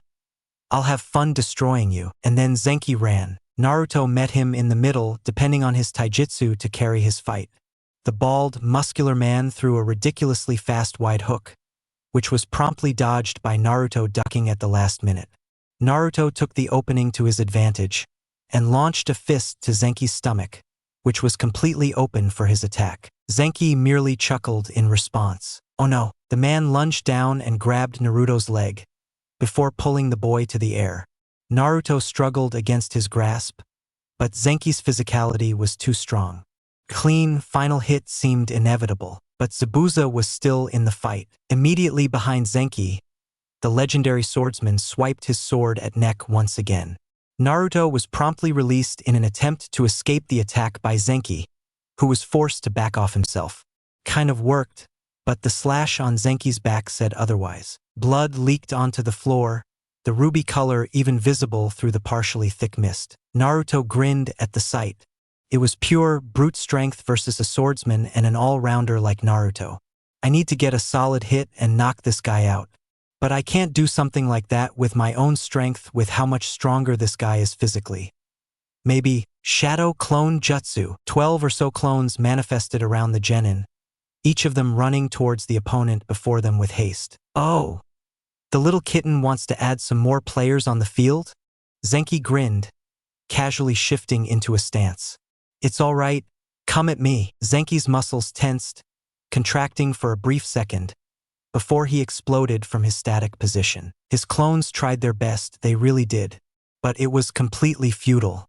Each punch and kick of the Baldy destroyed 2 of his clones at once, the sheer strength and speed of his attacks impossible to block or deflect. Zabuza snorted at the brief fight, before looking at Naruto seriously. I might have a plan. Naruto swerved his head at great speeds to listen to the good news. But you might have to take a good hit or two, and I need a way to get near that man. Naruto winced as he imagined the pain. A hit from Zenki? Yeah, that would definitely hurt. A lot. And about getting near to the monstrosity without being hit to oblivion. That was a lot to ask for as well. But they could try something. Naruto summoned a clone. He cast a meaningful look at Zabuza's weapon. Your sword, the shadow smirked, something which looked incredibly creepy on the undead man's face. Naruto looked at his MP with dread. Only 50 remaining, which meant barely 1 minute left with Zabuza. He quickly disabled his Uchiha clan taijutsu skill, making sure not to waste any more MP. This was their only chance. The clones were all demolished. Zenki glared at the remaining 2 figures in front of him. There you are. Shadow Zabuza clenched his sword tightly. Here, he threw his sword with frightening speeds, the blade revolving as it flew towards its target. Knowing how damaging the weapon was, Zenki couldn't afford to try and stop it with his hands, which left only one option. Dodge. The blade passed by Zenki's body, who quickly sidestepped past the attack. Ah, now I recognize you. You're Zabuza Momochi of the Mist, correct? Zenki asked, eyeing the shadow amusedly. You don't seem as strong as the stories describe you as, and you're just as smart as you appear, dumbass. Zabuza's blade disappeared into smoke, as Naruto appeared a second later. It was fitting that Zabuza used the same technique that was once used against him. Zenki's eyes widened. Naruto's hands went through the signs of another jutsu. The jutsu Kakashi had actually taught him first, before teaching him the next one with great reluctance. Water release. Surging sea. A monstrous amount of water generated from Naruto's mouth, aiming at Zenki's general direction. The tsunami of water doused the man with great force, but he didn't budge at all. The liquid collided with the rest of the environment in a similar fashion. A large amount of water remained on the terrain, creating a layer of blue on the otherwise rough road. Naruto stood, completely doused by his own jutsu. His black hair laid flat on his forehead, just as wet as his clothes. He painted slightly, before taking a deep breath. He needed to do this. Sending a pulse of chakra to his feet, Naruto began running on water. Annoying, Zenki muttered, shaking off some water from his clothes. At least now it will be even more fun to beat the life out of you and that idiot girl. Kuratsuchi? Where the hell even is she? Naruto thought before shaking those thoughts out his mind. He needed to kouse. The man grinned, showing his surprisingly pearly teeth. All right then, let's do this. Naruto ducked as a speeding kick went past his head. He took the opportunity to come closer to the giant and threw a fist to his jaw. With a satisfying crunch, the attack landed. Yes, but Zenki chuckled once again. Naruto's blood went cold. He was completely open. Zenki appeared in front of him in an instant, grabbing his face roughly. He literally picked the genin up with one hand, before smashing his face into the rocky road underneath. Naruto gasped in pain as he felt his nose break immediately at the contact, the organ leaking blood soon after. The water, which had slightly decreased the impact, became a murky red. How does it feel? The man asked, grinning sinisterly. Naruto just grinned, accidentally tasting the metallic blood which reached his lips. Great, why the hell did I do that? A brief flash of anger went through Zenki's face, before he smiled once again. It won't be feeling great for long, trust me. Zenki threw his body to the sky like a rag doll, before jumping along. Naruto's whole vision was a nightmare, his rapidly spinning body not letting him get a proper view of his surroundings. Naruto lurched forward as a leg implanted itself into his stomach, dropping him back to the ground with a loud splash. The pain was unbearable. Definitely the worst he had ever felt, without a doubt. Kakashi's training didn't compare to this at all. Naruto's henge had disappeared by now, revealing his much shorter stature and blonde hair for the world to see. Ding! Vitality has increased by 1 level. Zenki crossed his arms together. You're even more of a kid than I thought you were. Should I feel bad now? I'm not really feeling very pitiful, though. What's your name, kid? Naruto slowly stood up. His bleeding face, torn clothes, and weak posture was not a very appealing sight to behold. The genin merely smirked. Gotcha. Water release. Water prison technique. Zabuza was always known as the silent killer. After all, a sphere of rotating, dense water encircled the man quickly, trapping him inside. Zabuza had a submerged hand in the sphere, which worked to keep the jutsu active. That was the real reason why Naruto had used his surging sea jutsu, to create the optimal environment for Zabuza's prison technique. Of course, Zabuza could have done the technique without a water body, but it would have been a lot slower, and thus much harder to trap Zenki, a physical monster, in that way. Zenki screamed and thrashed inside the sphere, but to no avail. He punched the sphere continuously, causing it to ripple and shake in response. Naruto tried not to gape at the sight. How is he so abnormally strong? Is he using chakra or is that his regular body? Shadow Zabuza grunted. Get done with it quickly, kid. It's hard keeping a guy like him inside. Naruto sighed, placing his hands on his knees. That was seriously tiring. He ran towards Zabuza, eager to end the fight off. Look, we just need him unconscious, Naruto said matter-of-factly. Unconscious? Why not kill the bastard? Shadow Zabuza growled, bringing out his gigantic sword with his remaining hand. Naruto knew this would happen. The mission said. The water prison shook with a groan. Naruto's eyes widened with shock. The prison was breaking.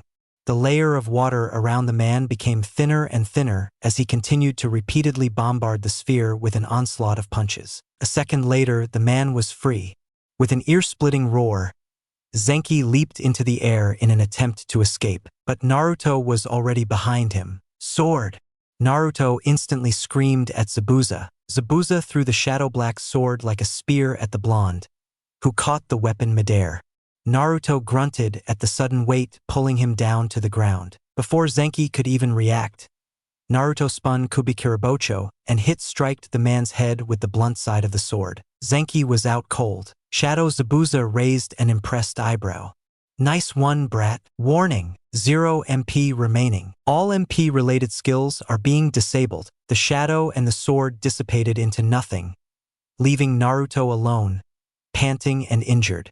He fell on his bottom tiredly, searching for a source of energy as the regeneration started to kick in. Naruto summoned 3 clones. Clone 1 saluted. Boss, take this body to Kakashi-sensei and explain it's the bandit the mission talked about, Naruto ordered, standing up once again. And you? His clone asked worriedly. Equip, Ruji. Ruji stared back at the clones. I've got some work to do. He needed to get the remaining bandits from the IWA team, and he had a plan to do just that. Kuratsuchi sighed with relief as she finished the last bandit with ease. They were definitely shinobi, but not close to Chunin level at all. And now we have to deal with that other guy. Ibuki pushed his glasses up, like usual. He snorted disgustedly at the groaning bandits in the corner of the restaurant. What about the leader? Kuratsuchi hesitated. I'm not too sure, actually. She was sure she heard Ruji's voice back then, and after the Miss Jutsu was released, she found it fruitless to try and help the fight. It was certainly a good thing she came back as well, with the rough time Ibuki had with the remaining bandits. They weren't very coordinated or individually strong, but they had the advantage in numbers and could have easily overpowered him. She turned around as she heard the sound of footsteps. Ruji walked into the restaurant slowly, his eyes swirling about and alert. Kuratsuchi narrowed her eyes. It was clear at this point that Ruji wasn't a regular merchant around town, and quite the opposite. The boy met her eyes and smiled apologetically. I can explain everything. Kurtosuchi raised an eyebrow. Like your merchant family? Ruji winced. Yeah, that was a lie. Most of what I told you guys was a lie, actually.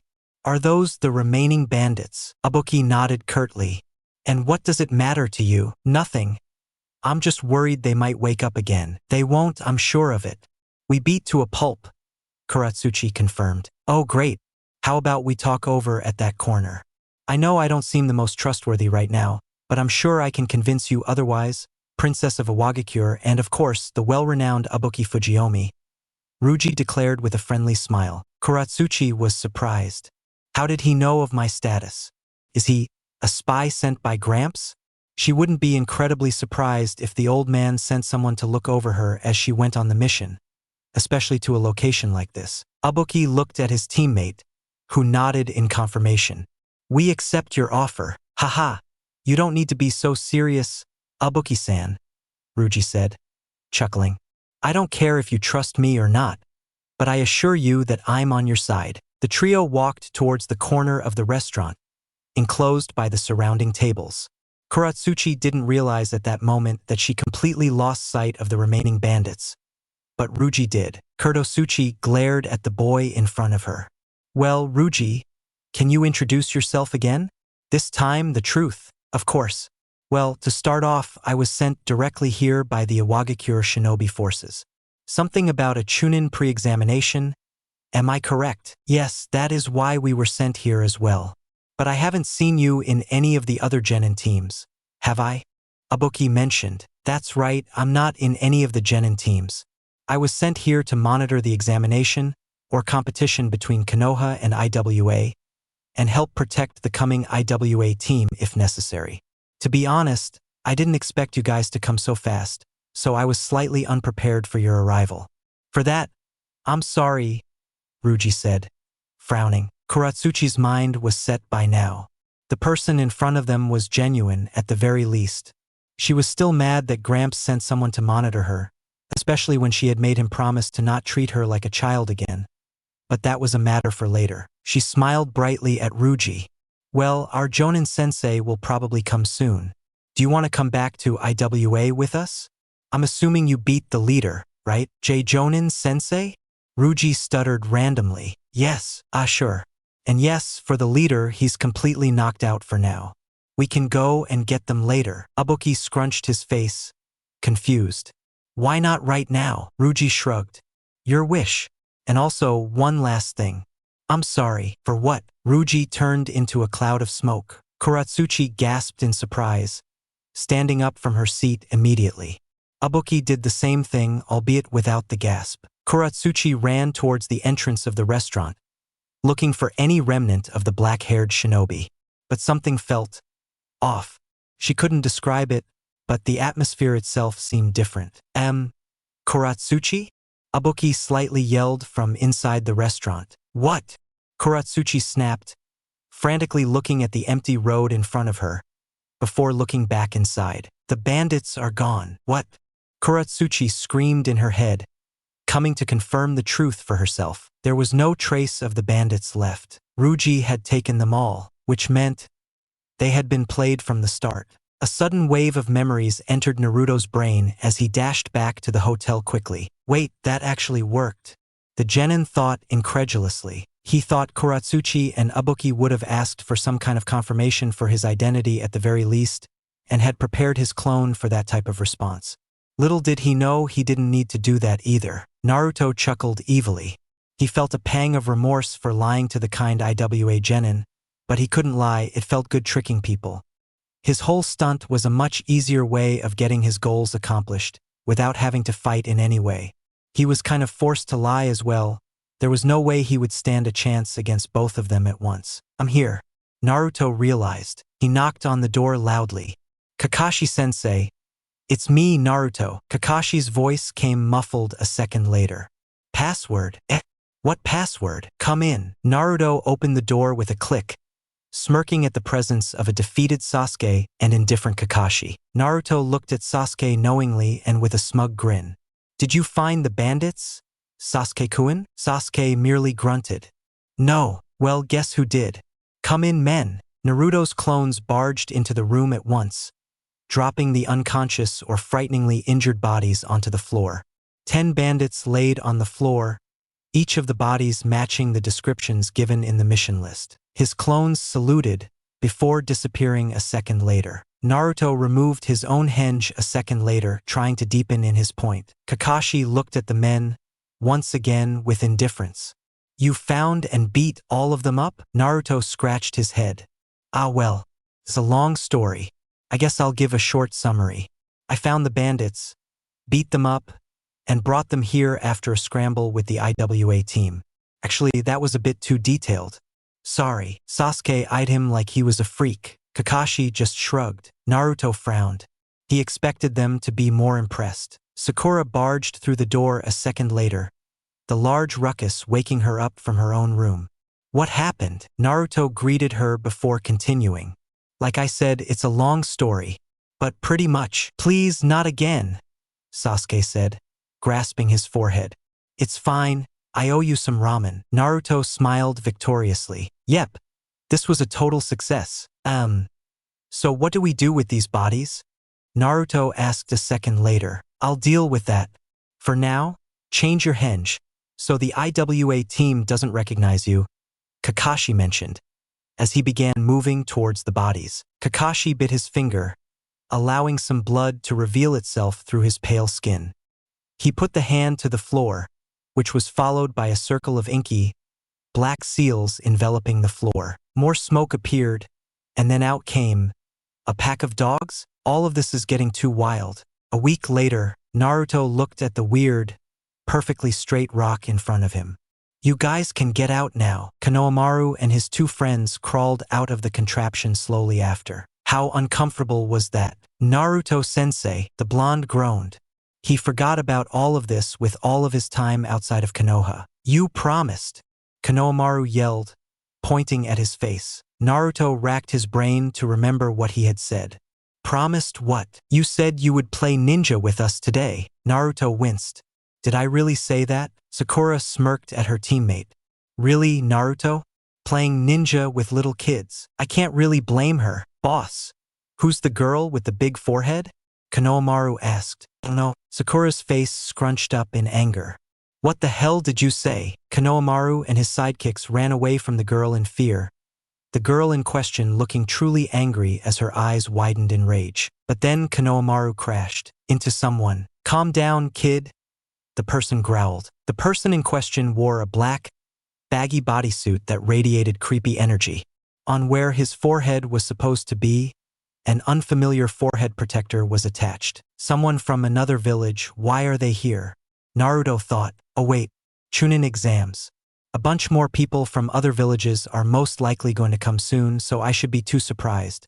As for this situation, it's just a misunderstanding, right? But the creepy kid didn't stop there. He grabbed Konohamaru by the neck of his shirt and pulled him up.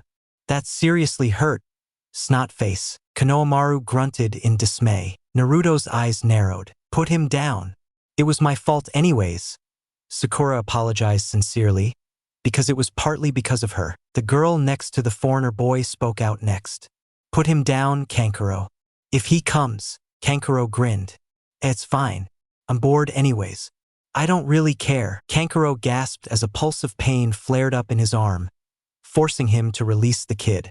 Naruto's kick wasn't incredibly strong, but was enough to set Konohamaru free. Naruto stood in front of the boy passively, but inside he was angry. It seemed that Kankuro was just as mad as well, as he tried to throw a cuff at Naruto's face in response. But compared to Zenki, Kankuro was extremely slow. Naruto moved his face a mere inch, evading the fist entirely, before lunging downwards and sweeping his feet with a low kick. Kankuro fell flat on his back with a thud. The Konoha genin waited patiently for the boy to get back up. You'll regret that, punk, Kankuro shouted, throwing a wide punch at Naruto. He didn't need to dodge this time. Sand became alive as it rose in front of Kankuro and enclosed itself like cuffs around his hands, stopping his movement entirely. A new opponent entered the battlefield. You're a disgrace, Kankuro. Naruto swept his gaze to the new arrival. Standing upside down, the boy's red hair was the only feature standing out. His eyes met Naruto's. The blonde shivered. This one was different, that was the least he could tell. Observe. Observing, maybe level 17 or higher. Hopefully not anything close to 20, though. Observation failed. Target's level is too high. Naruto's shock was almost tangible in the air. The Chunin exams were going to be wild indeed. Naruto kept his gaze locked onto the red-haired boy. He tried his best not to look away. His simple, brown clothes weren't very special, but there was something ominous about the weird, peanut-shaped cocoon on his back. Of course, comparing it to a peanut wasn't really doing justice to the object. There's some sort of pressure around this guy. What is it? Naruto thought as he grimaced slightly. Ding! Warning! Bloodlust detected. That's what it was. Bloodlust. Was it some kind of ability or a technique to be honed?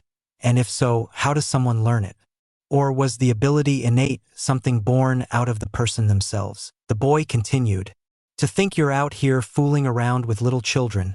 It seems to me that you've forgotten the reason we are here. Kankuro tightened his fists, his face scrunching up in frustration. They started it first, Gaara. The kid, Gaara tilted his head slightly. One more word and you're dead. The atmosphere suddenly got several degrees hotter as Gaara issued his threat. Naruto wasn't sure whether the Sunagenin was serious or not. But with one glance at the intensity of sweat on Kankuro's face, it was safe to assume that he was. I apologize, Gaara. It was my mistake entirely, Kankuro jabbered, his eyes cast downwards. Gaara merely nodded, before spinning down from his position to the side of Kankuro. The sand preventing the taller Genin's movement disappeared into the earth below as Kankuro let out a relieved sigh. And who are you? Gaara asked, looking somewhere behind Naruto. Naruto swiveled his head to match Gaara's line of sight, only to meet the familiar face of the sole Uchiha in Konoha. It's only polite to introduce yourself before asking someone else. Or do they not learn that in Suna? Sasuke asked, smirking as he walked towards a spot beside Naruto. Gaara showed no reaction. I'm Gaara of the desert. These are my siblings, Kankuro and Temari. Who are you? Wait, he threatened to kill his own brother? Naruto realized, eyes widening with horror. Just what kind of boy is he? I'm Sasuke Uchiha. And these are my teammates, Naruto and Sakura. The Suna shinobi didn't show any sign of recognition. Why are there Suna shinobi in Konoha land? You are our allies, but you simply can't cross borders like that, can you? Sakura asked strictly, crossing her arms together. Well, you aren't the brightest of the bunch, are you? Temari badgered, putting up an ID of sorts to the group. Were you not informed of what's happening in your own village? Sasuke and Sakura merely looked on, confused. But Naruto wouldn't let his village lose face in front of another foreign one. Of course we know, Naruto mentioned loudly, chuckling. It's the Chunin exams, and you guys have come to compete in it. Kankuro nodded, before narrowing his eyes suspiciously, which looked odd with the paint over his face. Then how come your teammates were so surprised at our presence? It's to be expected, you guys were very early. Plus, you don't exactly look like shinobi, Naruto chastised, clearly alluding to Kankuro's strange attire. Sasuke failed to hide his laugh. Kankuro bristled angrily, before wilting at the sound of Gaara's snort. What's your name? Your full name? Gaara asked, ignoring the jab towards his brother. Naruto Uzumaki, at your service? Naruto said, digging his hands into his pockets. Swish! Naruto's body moved on his own as a tendril of sand moved towards him at frightening speeds, flying through the air like an arrow itself. He panted as he looked to his right, where a conjured spear of sand was only inches away from piercing into where his face once was, floating temporality before falling to the ground uselessly. What the hell is wrong with this guy? You dodged, Gaara said, sounding almost surprised. Now it will be even more satisfying to kill you in the exams, Naruto Uzumaki. Kankuro Temari. Let's leave. Without a second of doubt, the more than eccentric trio left the premise. Sasuke grinned. The exams are certainly going to be interesting. Sakura stood frozen, stunned by the meeting. If this is how all the other genin are, how in the world will I survive? Konohamaru simply looked at his boss with awe. Boss, you're too cool. Naruto couldn't even smile at the praise. He had known Gaara was different the second he met him, having experienced firsthand the pressure of his bloodlust. It wasn't anything compared to the replica of the first Hokage he was forced to fight, but it was higher than Zabuza's before he died. And how did a child similar to Naruto's own age have such an immense pressure? The answer was with his observe. He had kept the notification to the side, making sure to remember to accept once the interaction with Gaara was over. Would player like a partial observation? Yes/no. Yes. Name Gaara. Title: The One-Tailed Jinchuriki. Occupation: Genin of Sunagakure. Level: HP 100 out of 100. MP 100 out of 100. Chakra: STR? Vit? Dex? Int? Whis? Luck? He was a Jinchuriki just like Naruto himself. But unlike Naruto, he wasn't kind, welcoming, or in any way merciful. Naruto shuddered. The Chunin exams are gonna be tough, alright? Yo! Naruto looked up as Kakashi issued a greeting. On top of one of the pillars on the bridge stood the silver-haired sensei. He slowly began climbing down, using the chakra technique that the three were well accustomed to by now. Naruto smirked. If he had seen that a few months ago, he would have been shocked out of his mind. It was funny how much things changed in such a short amount of time. In fact, if he never got his system, the genin shook his head. There was no point in thinking about useless ifs and other make-believe circumstances.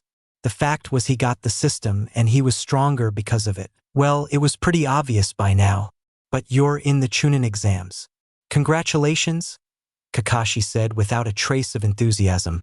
Rubbing the back of his head, he gave the three of them each a piece of paper. These are your applications. Naruto looked at his own application with interest. Chunin exam application. Name: Naruto Uzumaki. Sensei: Kakashi Hatake. This application proves that you are hereby nominated for entering the Chunin exams after your confirmation after the successful completion of a B-rank mission assigned to your team. Naruto looked at his sensei with confusion. Why does it say the word confirmation? Shouldn't we already be in the exam? You were merely nominated for the exam. If you don't want to enter, you don't need to show up. If you want to, sign the paper and turn it in tomorrow at room 301 tomorrow. Naruto sneaked a glance at Sakura. He couldn't put it past her or blame her if she tried to skip the exam. The look of conflict on her face was transparent enough. Maybe some motivation would do. Don't worry, sensei. All of us will be there tomorrow. You'll have 3 new Chunins on your team to keep you safe, Naruto said humorously. Sakura's head raised at the mention of all. I'm sorry, Naruto, to burst your bubble, but I don't see any of you becoming Chunin, Kakashi deadpanned, jumping onto the flat surface of the bridge. Eh? Naruto asked, baffled at his sensei's easy admittance. Kakashi raised a hand to block Sakura and Sasuke's questions. At a maximum, only 1 or 2 shinobi become Chunin each year, and that was before this whole international business started. The other villages wouldn't send any regular shinobi to represent them. They are going to send the best of their genin. There's a lot more competition this time around, with a variety of techniques you've never seen before. You can overestimate yourself if you want, but underestimating your opponent is even more dangerous. Sasuke hummed slightly in agreement. Some villages are making legendary shinobi become jonin just to teach some genin for the exams. Rumors say, well, you'll see once you start the exams. That's all for now, Naruto yelled before the jonin could leave. Wait, sensei. What do you need us to do to become Chunin? Naruto asked desperately, eager for any kind of knowledge to increase his chances. Kakashi was right. With the number of genin attempting the exam, there was bound to be more people like Gaara out there. Hell, even Koratsuchi was a monster. Rookie genin were fighting against people who had a year more of experience. The only thing you need to do is improve tremendously. And I mean at a very fast rate. Ha ha ha ha ha. Heh. Naruto couldn't stop the chuckle from escaping his mouth. Kakashi and the rest of Team 7 looked at him amusedly. Improve? At a fast rate? If there was one thing Naruto could do quickly, it was improving. Naruto looked at his stats idly as he stood in front of the door of room 301. Name: Naruto Uzumaki. Title: Stormbringer. Occupation: Genin of Konoha. Level LV10. HP 100 out of 100. MP 100 out of 100. Chakra 2000/2000. STR 10. Vit 12. Dex 9. Int 6, Wis 4, Luck 2. Current skills: Shadow Clone Jutsu LVL 4, Shadow Extraction LVL 1, Class Necromancer, Attribute points 0. His increase to level 10 wasn't a huge surprise.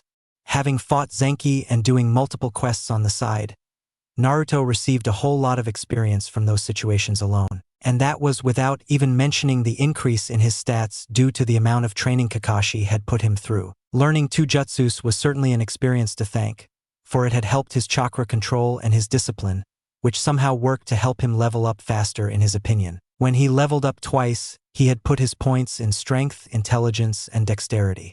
He ignored vitality considering the number of times the number grew due to his personal training, though that number decreased the last few weeks. Intelligence clearly had the biggest effect on Naruto's mindset, which was why he focused on that next.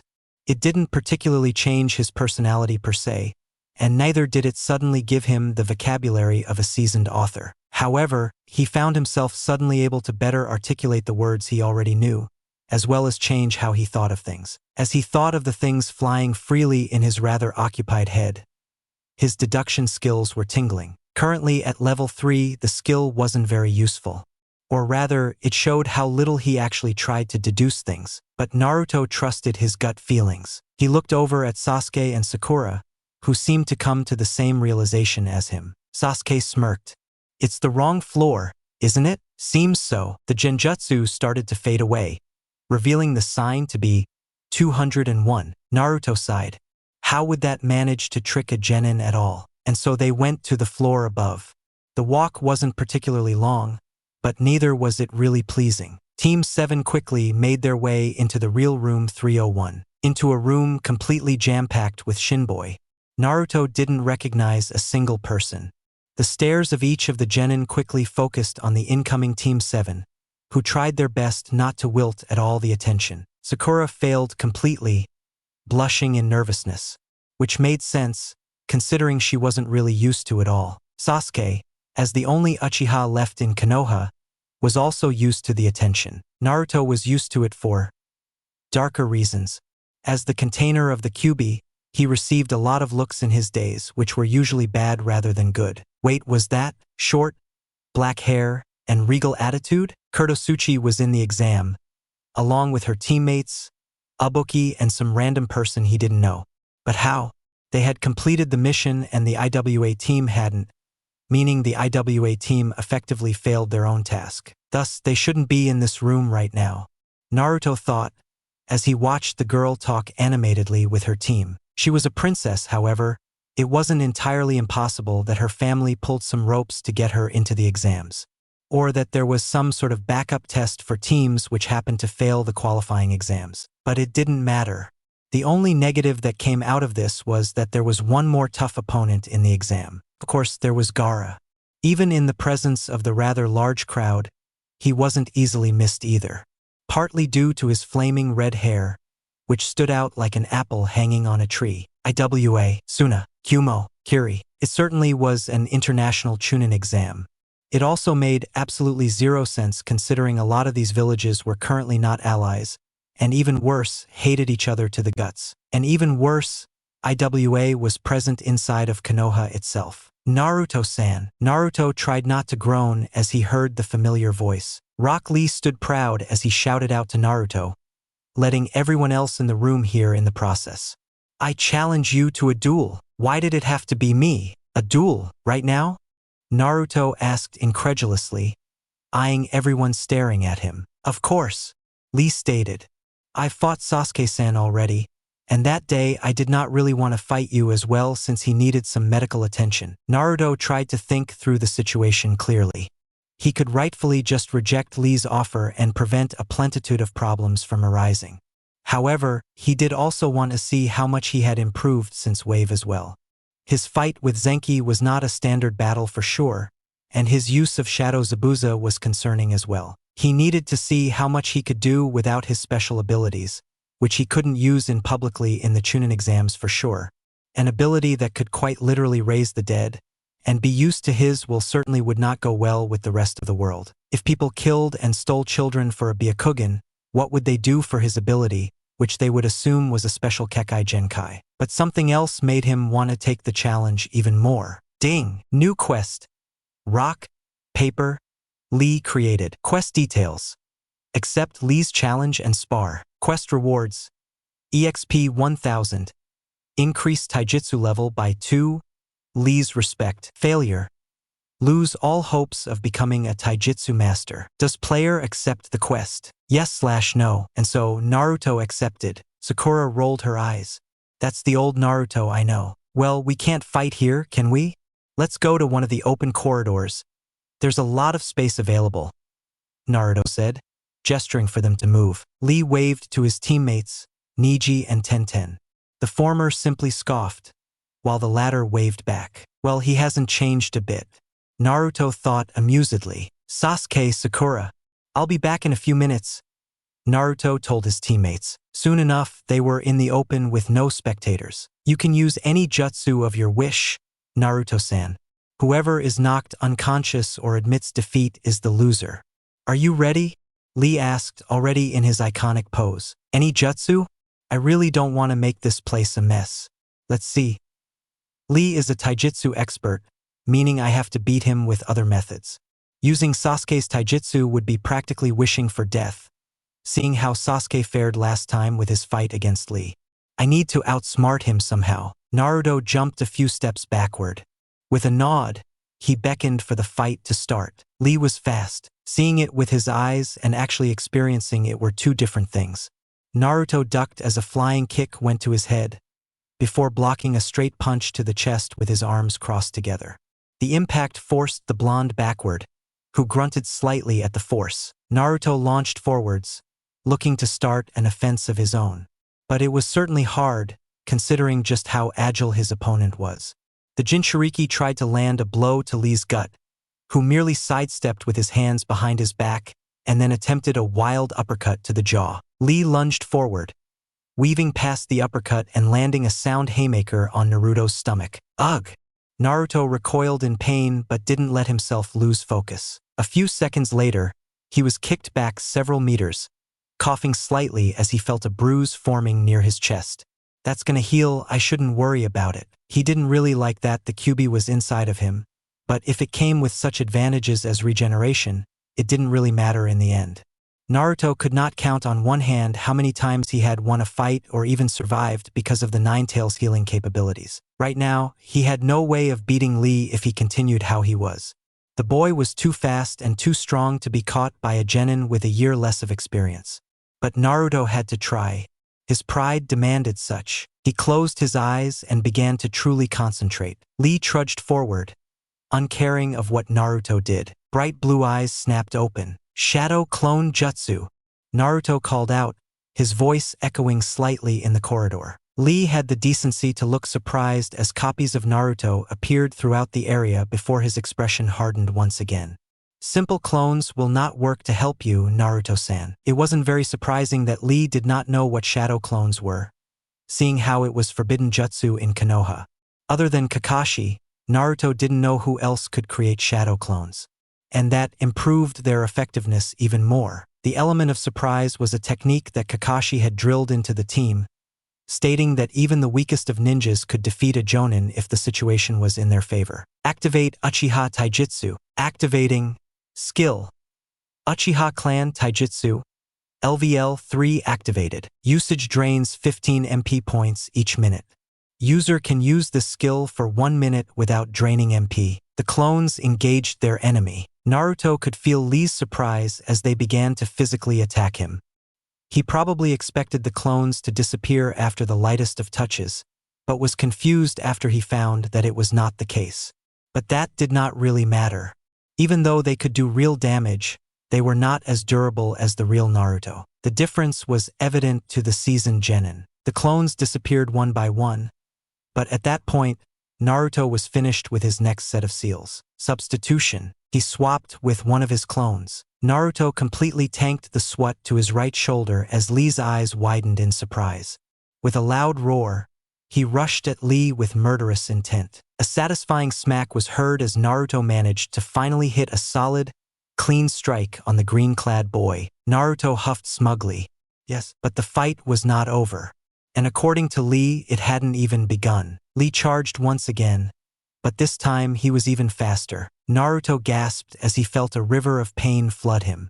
Lee had kicked him right on the chin, sending him high into the air. How is that even possible? Front lotus. Naruto attempted to land, accordingly back down, but found that he couldn't even move while airborne due to Lee clamping down on his arms and legs. When had he come behind him? Bandages started to creep around his body, trapping his body entirely while in the air. Summon Shadow Zabu. Naruto stopped his summoning prematurely. He couldn't just reveal an ability right now, just before the Chunin exams. He looked at his upcoming demise and winced. This was going to hurt. That's enough, Lee. Bandages loosened immediately, freeing Naruto's legs to move. With his frantically moving legs, he managed to quickly gain his position in the air and land on both his legs. He had thankfully avoided a massive injury. What was Lee thinking? Of course, Naruto would probably heal back. But Lee didn't really know that, did he? That voice was awfully similar, though. Naruto moved his gaze until he found the source of the voice that had inadvertently saved him. And they found a giant turtle? Or was it a tortoise? He had never been able to tell the difference. Lee kneeled in front of the turtle as if it was some kind of deity, his face apologetic and full of worry. I'm sorry. Please. I only wanted to test my capabilities. The turtle scowled, the expression looking comical on the reptile's face. That move is forbidden for a reason, Lee. I am gravely disappointed by your lack of thinking ahead. A fight isn't just about bronze, unfortunately, or your sensei would have been the strongest in our village long ago. For your lack of obedience, a fit punishment will be assigned. Naruto just looked at the conversation blankly. This had to be a joke. I promise, I'll face the consequences without hesitation. Lee swore solemnly, putting a fist to his heart. The turtle nodded. All right then. I believe your sensei wants to talk with you. Smoke spun on the turtle's large shell as a large man appeared on top. With his distinctly green suit, bushy eyebrows, and exuberant pose, it was obvious who it was. Lee's sensei, Guy sensei, Lee shouted. Lee rushed to his mentor, who stood still and waited. Blood splattered from the boy's mouth as Guy punched him straight in the face, knocking him back for all it was worth. Naruto stood, shocked at the sudden turn of events. Lee, I'm very disappointed in you. If I didn't come any sooner. Guy shook his head. Well, let's not talk about that. I'll make this quick since both of you need to leave soon. The first examination will be starting. Once the exam is done, I'll make you run around Konoha 100 laps. Lee grinned widely, putting a thumbs up. Sure. Guy-sensei. The two hugged each other for eternity, or that was what Naruto assumed happened. He had left the moment Guy had mentioned the Chunin exams. How did I manage to get so distracted? Naruto thought bemusedly. Hopefully I didn't miss anything if I did. I don't even want to imagine Sasuke's or Sakura's reaction. Naruto-san, please wait a second. Lee shouted from behind him. Naruto waited for the boy to catch up. What is it? The exam is going to start soon. Don't worry. Guy-sensei told me there is still some time left. We have 6 to 10 minutes before it starts, actually. I wanted to speak to you about something. Naruto was confused. What's there to speak about? He nodded for Lee to continue. During the fight, as I used the front lotus, I noticed something strange. I'm sure it was the case, however, as I'm pretty good at inferring things. You seem to be holding something back for whatever reason, Naruto-san, Lee said quietly, walking beside the blonde. The blonde was slightly impressed. Was it the brief moment of hesitation that set him off?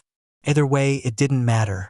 Naruto had nothing to say back because what Lee said was true. Lee rightfully took his lack of response as confirmation. So I was right.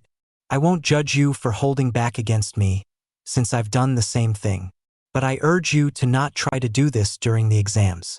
Especially against me of all people. Holding back against an equally strong opponent is considered an insult for me and many others. That's all I wanted to say. Thank you for accepting my spar. Naruto wasn't sure why, but he started to feel guilty all the same. Lee headed off first, saying goodbye, leaving Naruto his own thoughts. The blonde could only sigh. There's really no way to show my necromancy, is there? But if he had to fight Lee, Naruto promised himself that he would try his damn hardest even without his shadows for help. He made his way back to the room, to the rest of the teams gathered. The villages seemed to have naturally separated themselves, each of them in their own corner of the room. Naruto made his way to the Konoha section, eager to meet all of his friends from the academy. Inside the Konoha section, all of the ninja teams were separated by year groups from the academy. "Yo!" Naruto greeted. There was Shikamaru and the rest of his team, Kiba and the rest of his, and Naruto's own. "Oh, Naruto is here.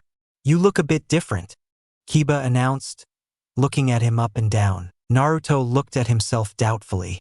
Did he really? Maybe he grew an inch or less. Just kidding. Haha.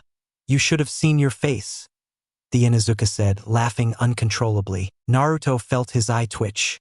"Well, you don't seem to have changed much either.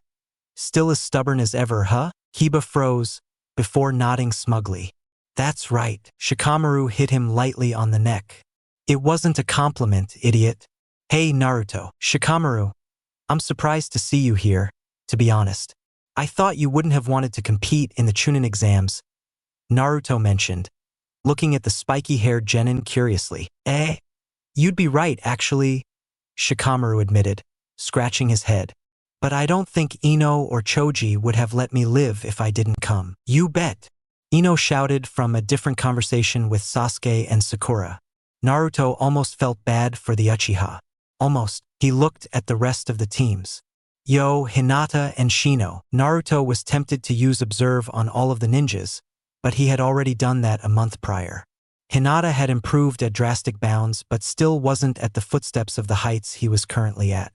Shino was at a similar rate of improvement but was probably stronger than Hinata if she did not use her Byakugan. Or that was what he assumed from their individual stats. Shino's bugs weren't a well-known secret within Konoha, and his last name would probably be recognized by some older ninjas from other villages. They all knew how deadly his bugs could be. Hinata stuttered, as usual, red creeping up to her cheeks. Hi, Naruto-kun. It's nice seeing you again, Naruto-san, Shino said. His voice wasn't very quiet, but it still sounded like a whisper for some reason. The rest of the conversation went on similarly, with everyone running some sort of small talk here or there. 9 rookies straight from the academy. It's certainly a rare sight. Naruto's ears perked at the new voice. The tall boy looked unusual, to say the least. Longer, silver hair was tied up in a ponytail, and circular glasses surrounding his eyes. He looked like the typical smart student back at the academy. He was from Konoha, at least, he continued with his haughty voice. If I'm being honest, you guys seem kind of naive. You really shouldn't be taking these exams so lightly. And who are you? Ino asked, annoyed. Kabuto. Trust me on this one. Don't underestimate everyone around you. It's my 7th time taking the exam, and I still haven't become a Chunin. Here, take a look at these ninja info cards. Naruto eyed the pieces of paper Kabuto brought out of his pocket. They were bright orange and had some kind of kanji inscribed onto them. These cards hold a plenitude of information about a whole lot of things. The number of participants, strengths and weaknesses of some of the contestants, and other stuff. Naruto just eyed the person in front of him warily. To have so much information, he wasn't just a regular shinobi, was he? Being a 7th timer for the Chunin exams didn't seem to deter his other talents. But it appeared it'd be incredibly useful, and he wasn't going to waste the opportunity to gauge his opponent's abilities. The main goal for all of this was to become a Chunin at the end of the exams, after all. The spectacled genin was practically begging for them to ask him about someone or something. Maybe to build some trust? Naruto stopped himself. He had begun being too paranoid these days. Naruto stepped forward. Can you tell me about Gaara? He's a genin from Suna. Kabuto smirked before shuffling through his cards wildly. He finally plucked one out, before he began to read out the details one by one. Gaara, huh? Well, he's quite the capable one, isn't he? 8 C-ranked missions and 1 B-ranked mission even before the entrance one. Not bad for a genin. There's not much information on his strengths, unfortunately. As for his feats, he has returned from all of his missions without a single scratch. Naruto listened intently. He had learned nothing from that, other than the fact the boy was even more of a monster than he expected him to be. He tuned the others out as Sasuke began asking about Lee. The Chunin exams were going to be even tougher than he thought they would. If they were any more monsters like Lee and Gaara, this would not end up well in the slightest. And that was without counting Niji. Shut your worthless mouths up, all of you. Naruto flinched a bit at the loud noise and explosion of smoke. The smoke settled out, revealing an entire gang of shinobi for everyone to see. The name is Marino Ibiki, the examiner for the initial test. Marino Ibiki was a tall man who expressed an aura of confidence and intimidation. His face was scarred gruesomely, and the dark trench coat that he wore didn't do much to change his impression. Everyone please submit your applications and sit down at the seat number mentioned. Naruto slowly did so, making sure to eye everyone he saw. He tried not to look too long at Kuratsuchi, who was the only foreign genin that he actually recognized. He wondered what exactly they were going to do for the first test. Looking at the tables and the classroom, it was almost like they were going to write a test of sorts. Naruto froze. No, they won't make us write a test, right? Naruto thought, chuckling nervously. He had invested a lot of points into intelligence, but that didn't make him learn new information at all. It had only changed his way of thinking a bit and improved his level of understanding. Naruto looked at the students beside him, Hinata and some random genin from Otogekure. If it was a test, why make them sit so close to each other? Ibiki explained the rules of the exam even further, talking about the point reductions and furthermore the team reductions made if someone happened to cheat or attempt to do so. The Chunins surrounding them were there just to monitor each student and to call them out if they were cheating. And then the final point. If anyone was to lose 10 points, the entire team would be disqualified. Naruto laughed hysterically in his head. Of course, we will all be disqualified. He could tell Sakura and Sasuke were thinking similar thoughts if the stunned looks on their faces were any indication. He continued to brood as the papers were passed out. They had an hour to solve only 10 questions, which wasn't a good sign at all. Every student knows that it's the tests with fewer questions to be more worried about, as they had the most effect on your grades overall. Naruto went through the questions one by one. Maybe at least one of them would be easy, right? Question 1. Assume a kunai was thrown at an enemy shinobi perched on a tree at a distance of 20 meters away. The angle between the kunai with respect to the ground was 20 degrees. If the shinobi has the standard speed of a Chunin, at what angle and velocity should a second kunai be thrown to hit the enemy? You may assume some circumstances for yourself as long as they are realistic. Naruto felt his eyes bulging out of their sockets. What kind of question even was that? Was that even possible to solve? What even was the use of being able to solve such a problem on the battlefield? Could someone casually calculate it all in the blink of an eye in the middle of a fight? Shaking his head, Naruto went to the next questions. They were all the same. He tried not to bang his head on the table in frustration. No, I have to think through this. These are questions I don't think even Sakura could solve confidently. If she can't, then most of the people in the room can't either. Naruto's eyes widened in realization. Why does cheating only cost 2 marks? Shouldn't it result in disqualification? And why are the seats so close together? It's almost like they made it easier to cheat. Wait, they want us to cheat without being caught. The ability to do things secretly is a staple of all shinobi. But then came the next problem. Sasuke had the Sharingan, both Hinata and Niji had their Byakugan, and the others had special abilities of their own. He did not have any special abilities that could help him cheat without having one of the proctors realize it immediately. As he thought about that, genin teams were being eliminated one by one. Hinata seemed to understand his predicament. Looking ahead, she slightly tipped her paper so that it was visible for Naruto to see some of the answers. Apparently, Hinata was smarter than she let on as she already had 4 or 5 of the questions filled out. The temptation was there, and it was begging him to look. An invisible force was pulling his head towards the paper even as he tried to look away. Naruto-kun, copy these answers. Hinata whispered as softly as possible, which wasn't very different from her regular voice. Okay, maybe it was, but to the blonde it felt like such. With the number of people leaving already, there's no point in attempting the risk. I wouldn't be surprised if Hinata and I have already lost some points by now. No, I need to refuse. I have to wait for the last question. He shook his head slightly before looking back at the paper. She must have gotten the message by the way she shuffled her paper back to a normal position. 40 minutes passed. each second a tantalizing wait for the final question. The 10th question will now be announced. The final rule for the 10th question was even more horrifying to hear. Naruto sweated as he felt the pressure build. Should he accept or reject the question now? Considering he did not write a single answer, it was only expected for him to leave. That left only one crazy option. Naruto raised his hand. Before you say the final question, I need to go to the restroom, please. He could feel the judging stares of all the genin on his back.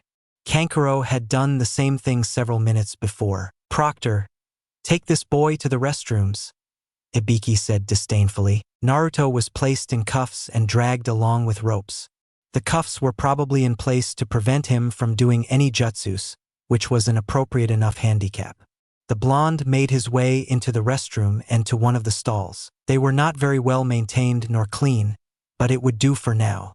He didn't come there for such a purpose, after all. Make it quick, brat. You've wasted enough as it is. The proctor barked from the corner of the restroom. He was attempting a wild risk, but it was certainly better than the expulsion of him and both his teammates. And for it to work, he would have to be willing to do something dirty. Naruto took a deep breath. Observe. Observing. Observation successful. Name Yuta Hanami. Title: The Textbook Genius. Occupation: Chunin of Konoha. Level LV 13. HP 100 out of 100. MP 100 out of 100. Chakra 125 out of 125. STR 7. Vit 6. Dex 8. Int 10. Wis 5. Luck 5. The Chunin that brought him out was incredibly weak. Naruto was surprised at just how weak Yuta was. It brought up the question of what the Chunin exams exactly tested if someone of a mere level 13 was able to become Chunin. Naruto knew he was not that high-leveled either, but his level was completely skewed by the number of abilities the system had given him was not taken into consideration.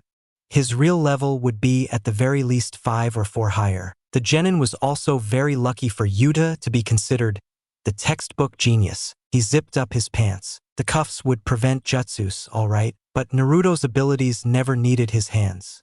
Did they? Summon Shadow Zabuza. Shadows arose from behind the Chunin, who stood motionless as the atrocity behind him continued to grow.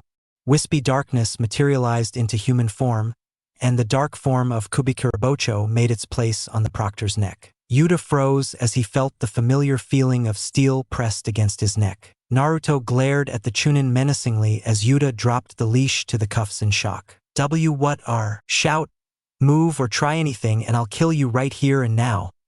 Naruto interrupted coldly. You can't.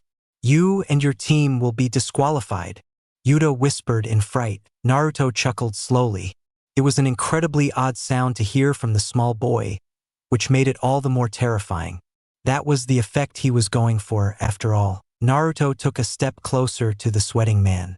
The deal is simple. Tell me all the answers to the exam, or else you die. Why, you won't hurt me. Do you not know who I am? Naruto asked, grinning evilly. I'm the container of the QB. Even now, it's begging me to kill you, tear you apart, and feed on your flesh. Should I answer it, Yuta Hanami? Yuta gasped at the mention of his name. Please.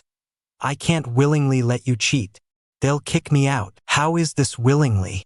I'm forcing you to tell me, Yuta-san, it's practically cheating just like the others. This jutsu of mine, it's not an illusion. It's a curse. Mention that I cheated during the test, and that sword will come down.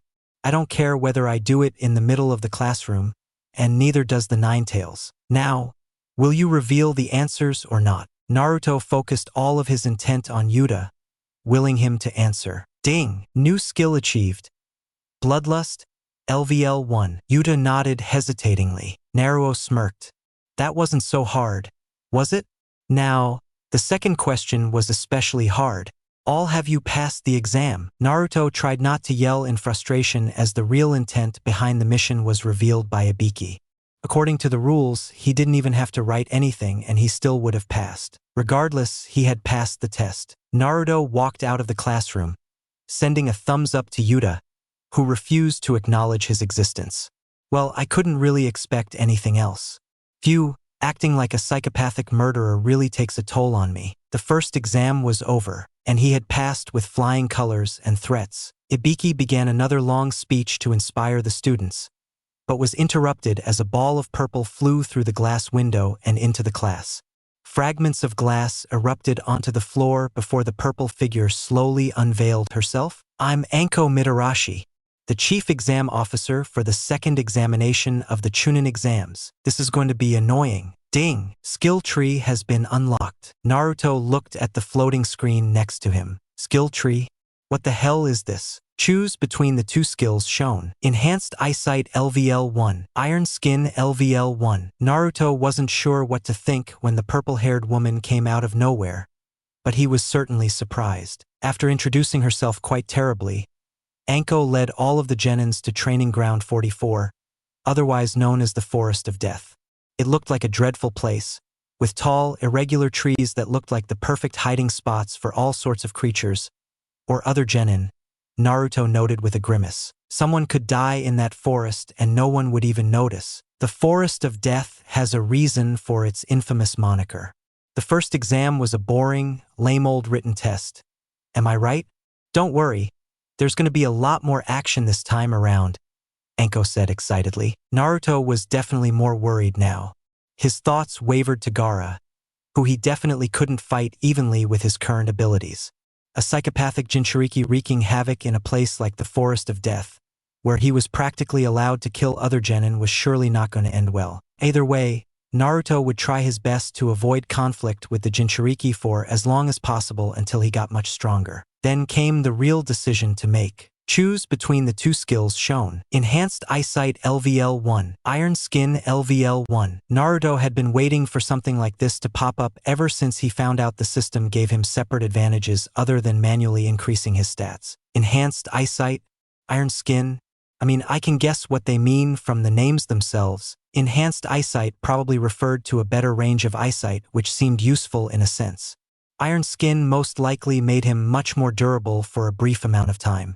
Both of them clearly used his MP, considering they weren't really anything related to Chakra if he was getting the skill immediately. Looking at his options, Naruto was definitely leaning towards Iron Skin, considering his own fighting style was mostly fist-to-fist based. Even in terms of the team he was in, Enhanced Eyesight had no use when his own teammate had a Sharingan of all things. Even though that was true, Naruto definitely needed more information before he could viably choose an option. Enhanced Eyesight LVL1. Info. While skill is activated, the user has a greater understanding of the environment. The range of the user's eyesight is drastically improved, as well as the overall perception of moving targets. Okay, so based on what Sasuke has told me about the Sharingan, it's practically a much weaker version of his Kekai Genkai. Naruto thought to himself, weighing the words that were shown on the screen. Iron Skin LVL1. Info.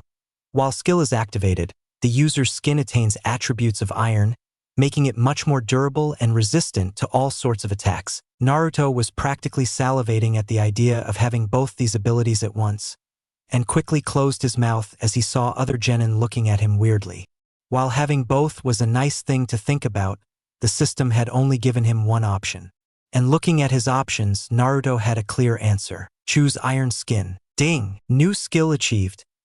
Iron Skin LVL1. Usage takes 10 MP and lasts for 1 minute before a skill cooldown of 10 minutes applies. Iron Skin was the skill that seemed to match his current abilities and skill set the most. Having something like Iron Skill would be incredibly useful while fighting people like Zenki, who was durable without the use of any skills. He glanced around himself. With the monsters surrounding him, Iron Skin would be extremely useful in the near future. Anko had finished her intimation speech and was starting the instructions for the next exam before she was interrupted by someone else. All right, can you just start the next exam already? Naruto, and the rest of the crowd, swerved their necks at great speeds at the girl who said that out loud. With short, green hair, and a tan complexion, the genin in question looked very exotic. Anko laughed loudly, then threw a kunai at Dazzling, so fast that Naruto could barely even keep up. The girl caught the kunai with her bare hand, before rolling her eyes in disbelief. Anko looked slightly impressed but schooled down her features right after. The proctor for the second exam crossed her arms. Kids these days so impatient. Do you think I want to explain this much to y'all? Of course not. But someone has to lay down the ground rules, and that, unfortunately, has to be me. So, onto the rules of the second exam. Then came an explanation of the second stage of the Chunin exams, which only told Naruto that the exams seemed to want conflicts for whatever reason. The goal of the mission was to enter the center of the forest with both the Heaven Scroll and Earth Scroll, which sounded easy enough on its own. However, each team only had a single scroll. That meant only half of the teams would end up qualifying for the third stage of the exams, and to qualify you had to be aggressive. There really was no best game plan except to avoid being seen first. Anko raised a pile of papers. You'll have to sign this waiver, just for some assurances. The group of genin slowly moved towards the proctor, who put the sheets onto a table in front of them. Hey, Blondie, move aside. Kuratsuchi made her way past Naruto as she went for the flyers. Naruto was slightly bummed that he was now the same height as the girl when he was around a foot taller in his Ruji form. For a second, he thought she would recognize him for whatever reason, but he pushed the stray thought away. It probably wouldn't do well for her to realize he was Ruji anyways, seeing how he had practically robbed of her mission entirely by himself. Naruto and the rest of Team 7 signed their papers with a spare pen that Sakura had.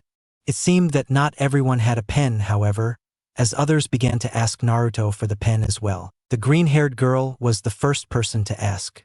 Oi, can I borrow a pen? Naruto looked into her strange, bright orange eyes and handed it over. Sure. Curious, he cast an observe at the genin who was able to catch the kunai that Anko had thrown so easily. Observe.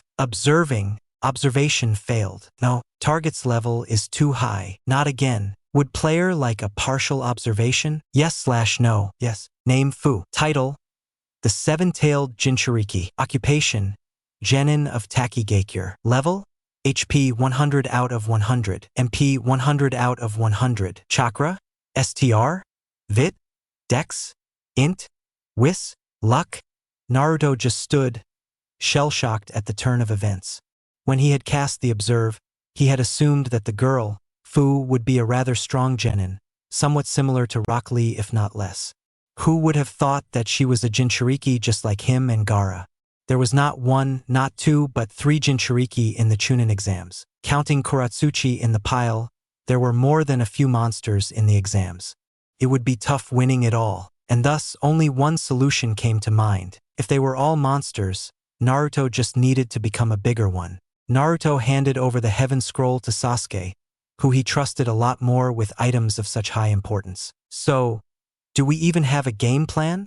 Naruto asked the rest of his teammates. Yes, our main goal is to enter the center with both of the scrolls, correct?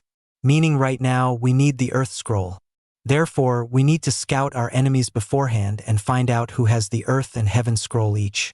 There would be no point in fighting a group with a Heaven Scroll, after all, Sasuke said, putting a hand on his chin. Naruto, we're going to take full advantage of your clones. Naruto nodded. It was a good start, sure, but depended entirely on the strength of their opponents to actually work. If the opponent groups that had the Heaven Scroll happened to have someone like Gaara, who most likely was already killing people to the fullest by now, the plan would completely backfire. We can't have them recognize Naruto either, Sakura mentioned with a thoughtful glance towards the blonde. The clones can henge themselves as something else while they scout, and come back to me for reporting, Naruto supplied. Putting his hands together, he summoned 12 shadow clones exactly, sending them each in different directions. The clones hinged themselves as some random civilian kids Naruto had remembered seeing, to prevent anyone from targeting a blonde brat who was in the forest with them. Naruto looked at the sun, tilting his head up. All right, I think it's time we… Ding! Warning! Bloodlust detected. Naruto paused. What happened, Naruto? Sakura asked anxiously. Sasuke looked alerted as well. Naruto didn't have any time to notice that his eyes were already red. Wind erupted with a shriek from the treetops above as Naruto yelled, "Move!" for the entire world to hear. The cyclone of wind scratched and tore at his clothes, but fortunately was mostly avoided by his early understanding of the situation. Once the jutsu was finished, Naruto scanned his surroundings. Is everyone okay? Both Sakura and Sasuke shouted affirmatively, despite the wrecked trees and earth around. On top of one tree stood a masked genin, his spiky blonde hair and pale green coat easily visible in the scattered tree line. Based on his overall appearance and of course the headband he wore, it was clear the guy was from Amigakure.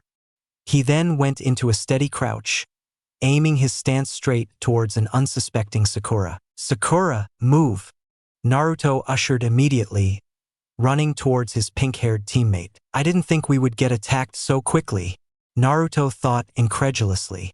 "I need to end this off quickly." Sasuke seemed to be thinking the same thing, for he attempted to butt in as well. Sakura quickly sidestepped the attempt on her life, her reflexes much faster from the hell of training she was put through by Kakashi. "I might not be as strong as Naruto or Sasuke right now, but I can hold my own as well." Naruto dashed towards their enemy with great speed.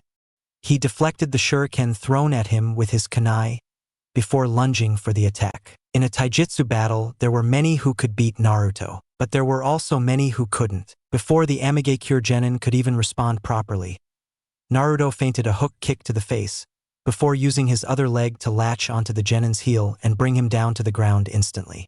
It was an efficient if not a cheap move to make, but that was what ninja did. Naruto brought his kunai and stabbed it into the knee of the opposing genin, who erupted into water. "Damn it!" Naruto yelled in frustration. To further the annoyance, his pants were completely wet. Sakura looked equally pissed but managed to quell it down. "Well, we couldn't be the only ones who decided to use clones. Well, it's good that they weren't shadow clones at the very least," Naruto thought, trying to be optimistic about the whole thing. "Let's not dwell on this too much. We need to move as quickly as possible. It's possible our location has been revealed from all the ruckus, and we definitely don't want any more attention on us. We can find a place to set up a tent as well," Sasuke said, attempting to reel the group back into action. "Naruto, did the clones reveal anything?" "Not yet, apparently." That was neither a bad sign nor a good sign. It meant that there weren't many opponents nearby, which meant that there was less of a chance of them finding an enemy to beat and gain an Earth Scroll. Team 7 walked for another 20 or so minutes, trying to cover as much distance as quietly as possible. His clones had yet to disappear, which was starting to become very, very unusual. You would have thought that a dozen clones he had sent would have found anyone by now. The walk was uneventful, except for the few large creatures that showed up from time to time, but was easily scared by a few fire jutsus that Sasuke threw at them. And then it began. Ding! Warning! Extreme bloodlust detected. Naruto's blood froze. "Guys, there's..." An explosion rang through the forest, launching Naruto and every nearby obstacle with absolute force, bringing trees out of the soil and breaking boulders into pebbles with a single shockwave. He felt his body fly like a ragdoll into the air, before falling onto the grassy forest floor painfully. He rolled and tumbled with the resulting momentum, before finally stopping at a tree that gave a helping hand and stopped his movement. Naruto stood up with a dizzied look at his surroundings. He needed to get back to the others. Whatever was facing them at that time was far different from anything they had ever faced. The sheer bloodlust radiating from that person was something Naruto had never experienced in his life. SSS. His eyes widened. In front of him was a huge snake the width of a train, but not as long. Its green, scaly skin and reptilian eyes were a terrifying sight to behold. Naruto gulped as he faced the reptile. It lunged with another spine-trembling hiss, missing its target scarcely as Naruto jumped into the air and landed on the snake's back. The blonde tried to dig his kunai into the snake's skin for some kind of leverage, only to find that it was almost impenetrable to get through, and his attack barely left a scratch on the animal. He dodged another strike from the back, the snake's tail not willing to leave itself so vulnerable like that. The blonde eventually had to leave the snake's body entirely. Any attempt to try and balance on the creature's slippery, scaly skin was to no avail. With every second that time passed by, his teammates were in more and more danger. He needed to find a way to quickly get rid of the snake. And he had just the idea. Summon Shadow Zabuza. The person in question appeared in a swirl of darkness beside him, as stern as ever. Again, Naruto winced knowing that would happen. "I know I'm relying on you a lot, but I seriously need to get rid of this wretched animal. Plus, I don't really need you, just the sword." "Sure, but make it quick. And you better not call me for another week, brat." "Of course." Naruto lied through his teeth. There was no way he wasn't going to summon Zabuza again for an entire week. Zabuza tossed him the sword. Normally, this would have been a breach of tradition to do. But considering I'm already dead, I don't really care too much anymore. Awesome. Naruto caught the black Kubikurbocho with care, the large sword requiring 2 hands from Naruto to properly use. He grinned widely at the incoming snake. You shouldn't have done this, poor snake. It's time for execution, Naruto exclaimed loudly, clutching the sword and bending his knees. He pushed with all of his might over the snake's fangs and near its head. With a heave, he brought the sword down onto the snake's head. The metal cleaved through the snake's skin like butter, beheading the reptile in a single stroke of metal. It was a gory sight. Red blood and snake vessels blew out from the disconnect in the snake's body, covering Naruto with blood as well. The genin brushed the blood away from his face with his hand, planting it into his hair. Listen, Naruto. Naruto immediately snapped to attention. Was that the first time Zabuza had called him by his real name? He normally just used brat or kid, which always managed to irk him for whatever reason. Zabuza looked very serious.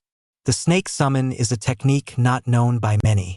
To the rest of the world, only 2 people currently know it.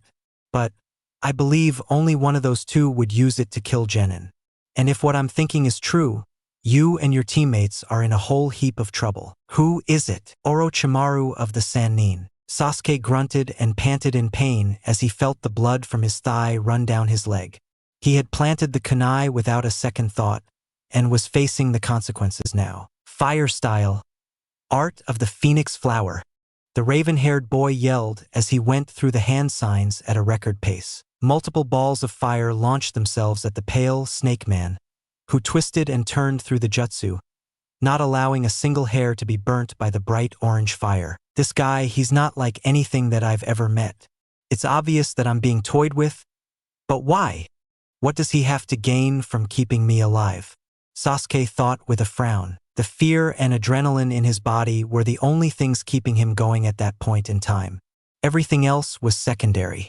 He was going to survive this by any means necessary. He looked at Sakura beside him, who was clearly shivering in fright. Her eyes were devoid of all emotions, except dread. I could use some help from Naruto right now. Sasuke launched backwards, throwing his ninja wire with abandon towards the man, who didn't even flinch at the attack. The wire surrounded the enemy, catching onto his body. Sasuke caught the end of the wire with his mouth and immediately held up a hand sign, making the thin, chakra-conductive wire erupt into a line of flames. Sakura's eyes widened with hope as the damage seemed to have been dealt, and it all did absolutely nothing. The man was back in full form, standing still on the branch, smirking evilly. What's someone like you doing in the Chunin exams? You're definitely not a genin, Sasuke murmured, trying to stall as much time as possible. The answer that the man gave him made Sasuke wish he hadn't asked the question in the first place. You, Sasuke-kun, I've come for you. Now, how about you reveal the ability you've been hiding? It would be a shame to let you die so easily, the man said sadistically, his voice low and condescending. Sasuke felt rage flow through his blood, but he couldn't do anything.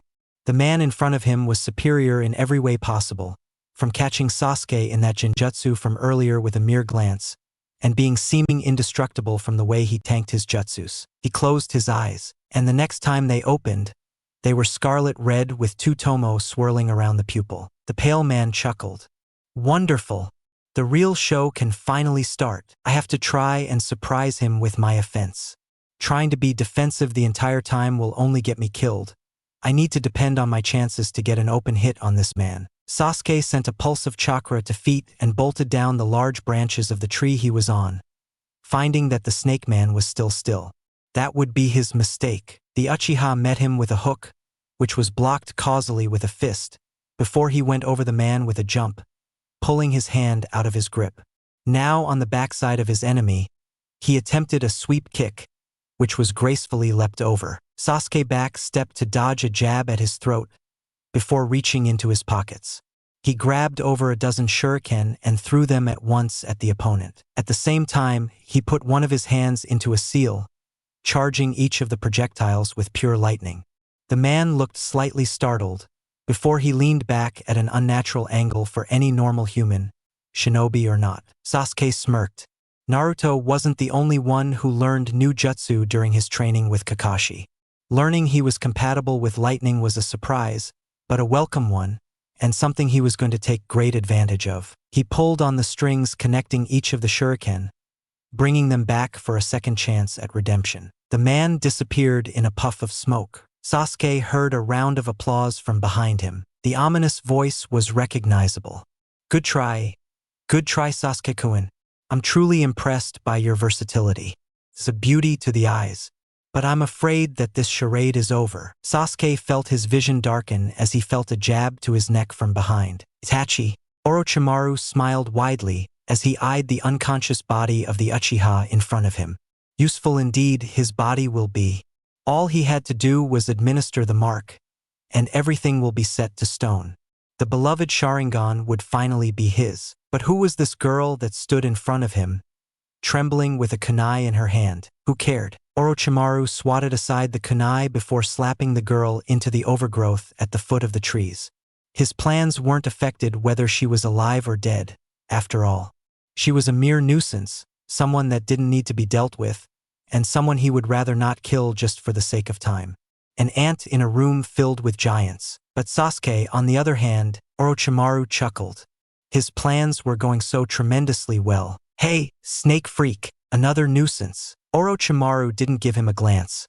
Instead, he summoned one of his snakes and directed it towards the boy. Surely that would be enough for the kill. I said, hey, you're really starting to piss me off, Orochimaru. The legendary Sannin finally glanced at the boy, torn orange clothes and yellow hair covered with blonde. Not a trendy look. But most surprisingly was the large, pure black sword that he carried over his back. Orochimaru grinned. Time for a slang. Naruto stared down Orochimaru of the Sannin with a look of pure hatred as he saw the unconscious, and hopefully not dead, bodies of his friends. He struggled to keep the incredibly heavy sword on his back with one hand, but did so anyway. Orochimaru is masquerading as that pale freak? How the hell did no one notice there was something up with that guy? Naruto thought, ho ho ho. The QB brat decides to come now? I assumed the snake would take longer than that to defeat. Oh well, that sword. Where have I seen it before? In fact, what is it? It's not like any jutsu I've seen before. Orochimaru whispered slowly, a look of interest overcoming his face. It doesn't matter what jutsu this is, Naruto said, putting the sword in front of him with both hands. I'm going to kill you either way. It was false bravado but was something that he needed. If he himself didn't believe he could win, there was no chance of him winning, let alone saving his teammates. Of course, Naruto wouldn't be delusional either. He couldn't beat a Sannin. They had read about the three during his academy days, but he could in fact try and stall until help came or somehow try to escape with both his teammates. For now, he had zero ideas other than brawl with the human snake. Naruto leapt forward with surprising speed, as Orochimaru widened his eyes slightly. He's almost as fast as the Uchiha. Kiki. Let's see how he fights. Orochimaru only smiled widely, and quite creepily, Naruto would add, as he easily blocked Naruto's incoming punch, before slithering away from the secondary kick as if his body's as made of rubber. He wasn't attacking back. If he's going to underestimate and try to toy with me, I'll make him regret it. Naruto thought as he put his hands together. Shadow Clone Jutsu. Clones of Naruto, each with their own copy of the sword, rushed towards Orochimaru, who looked at the moving clones playfully. His long, slender hands moved through a sequence of hand signs. Lightning release. Great lightning dragon. A ferocious being of lightning formed behind Orochimaru, taking the grand form of a dragon on the offensive.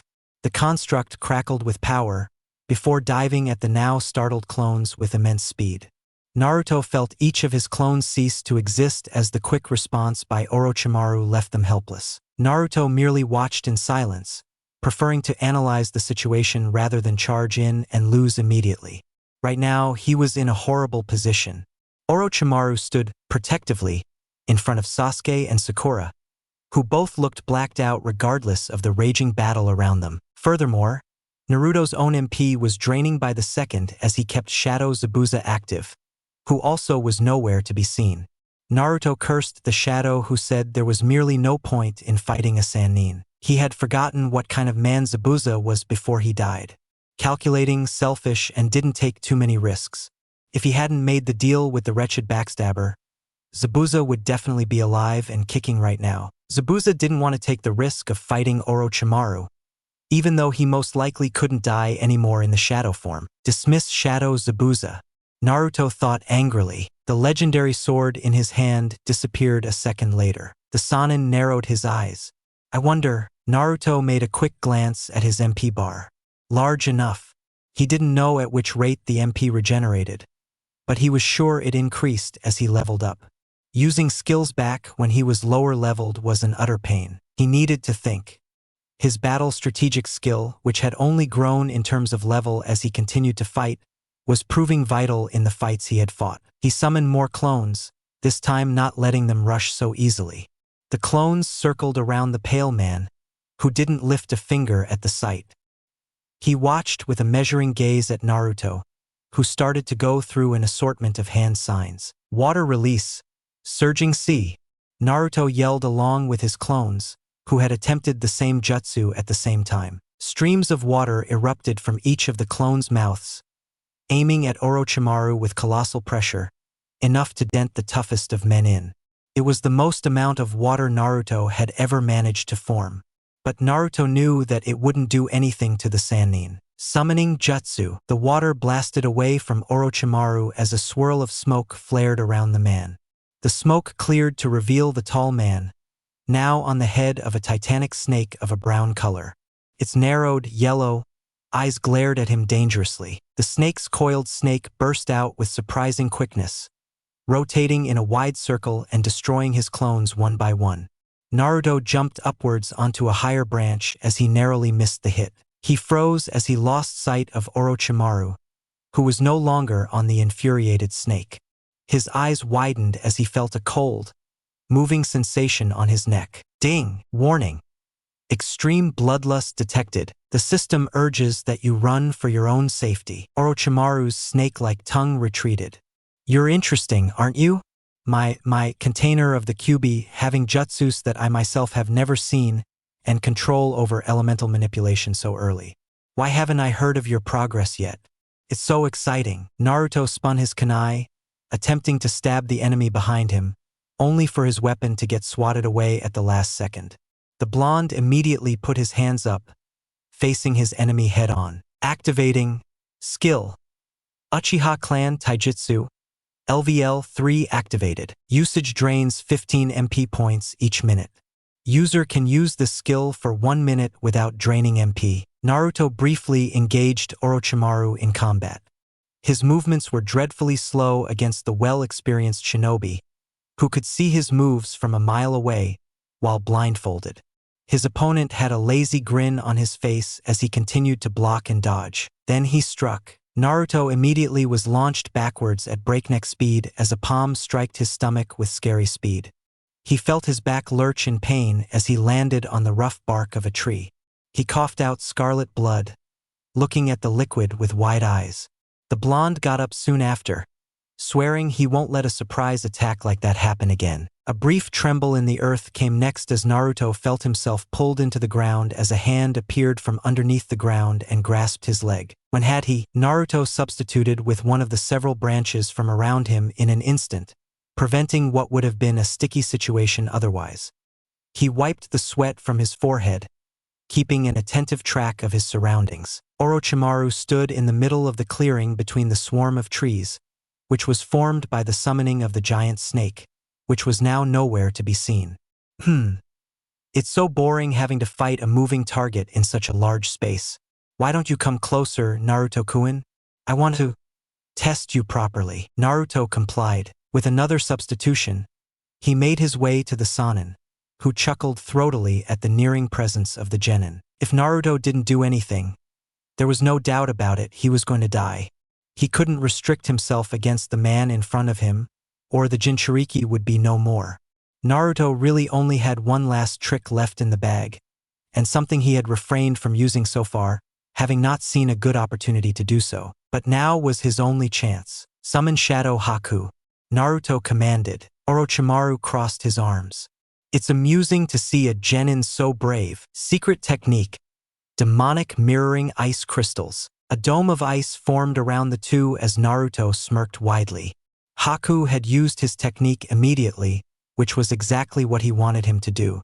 Naruto felt a wave of memories wash over him as he saw the reflecting mirrors encircling the two. In each mirror lay the image of a shadowy figure, who could be no one else but Haku. For the first time since the fight started, Naruto noticed the look of genuine surprise in Orochimaru's eyes. If anything, he looked purely confused. Naruto didn't particularly blame him. He would have been equally bewildered as well. This jutsu, another one that I don't recognize. What exactly have you been hiding, Naruto Uzumaki? Orochimaru asked, eyes shining with excitement. Ice? Spectacularly done. Such a feat would require discipline and concentration of the highest degree to accomplish, and I doubt you have the skill for that considering you hold the beast inside you. The voice from earlier? Who exactly was that? Naruto didn't care anymore. He rushed forward, ignoring the numerous questions that Orochimaru placed. Orochimaru sighed. There really is no point in. Haku flew past the mirrors in a blur, punching Orochimaru in the jaw, whose face recoiled in shock at the hit. While the extraction had weakened his base stats, the jutsu which he already perfected functioned at the same strength, fortunately. Naruto followed right after, aiming a jab at the opponent, but couldn't land it to his inhuman reflexes. Shadow Clone Jutsu. The clones continued to distract Orochimaru, who quickly dismantled them with practiced, precise strikes. Haku, from the safety of his mirrors, threw Senbon at the man, who caught the projectiles with his bare hand, before looking at them in interest. You certainly can't use Senbon, can you? Orochimaru asked, eyes watching him with interest. Whatever. It's time to get out of this. I'm wasting enough time as it is. Naruto was launched to the side as one of Orochimaru's hands stretched unimaginably long and struck him hard in the side of his gut, pushing him to the mirrors. The blonde struggled to get up, ultimately falling back to the ground on his back as he clutched his leg in pain. The Sannin bent his knees before exploding with speed. He cranked back his arm in the process, before he impaled the dome of ice with his fist. The structure cracked immediately, collapsing into a bunch of ice shards and crystals. Naruto watched his shock as sharp, ice crystals fell downwards as he tried to crawl away. A pair of shadowy arms took hold of him and swept him away. Naruto looked into the dark eyes of Shadow Haku, before nodding in thanks. We can still try and stall until we get Sakura and Sasuke out of here, Naruto-san. Naruto smirked as Haku let him down. Who says I haven't already gotten them evacuated? The second before Haku had summoned his ice mirrors, he had clones take his teammates away. He had to thank him technique for being capable of closing a Sannin inside, for however short a time that would be. For now, Haku's use was over. His MP was quickly running out as well, with his activation of the Uchiha Taijutsu and previously using Zabuza for his sword. Dismiss Haku. Naruto was left alone. Orochimaru walked through the rubble of ice. You've piqued my interest, Naruto-kun. I must admit, I had assumed the Uchiha would have been the strongest on your team, but I have been proven utterly wrong. Techniques that I've never seen before, speed and strength at a level far above what you currently should be at, and a cunning intelligence that kept you alive so far. Who would have thought the QB could have such an effect on its Jinchuriki? Naruto guffawed silently. He thinks the QB made me like this?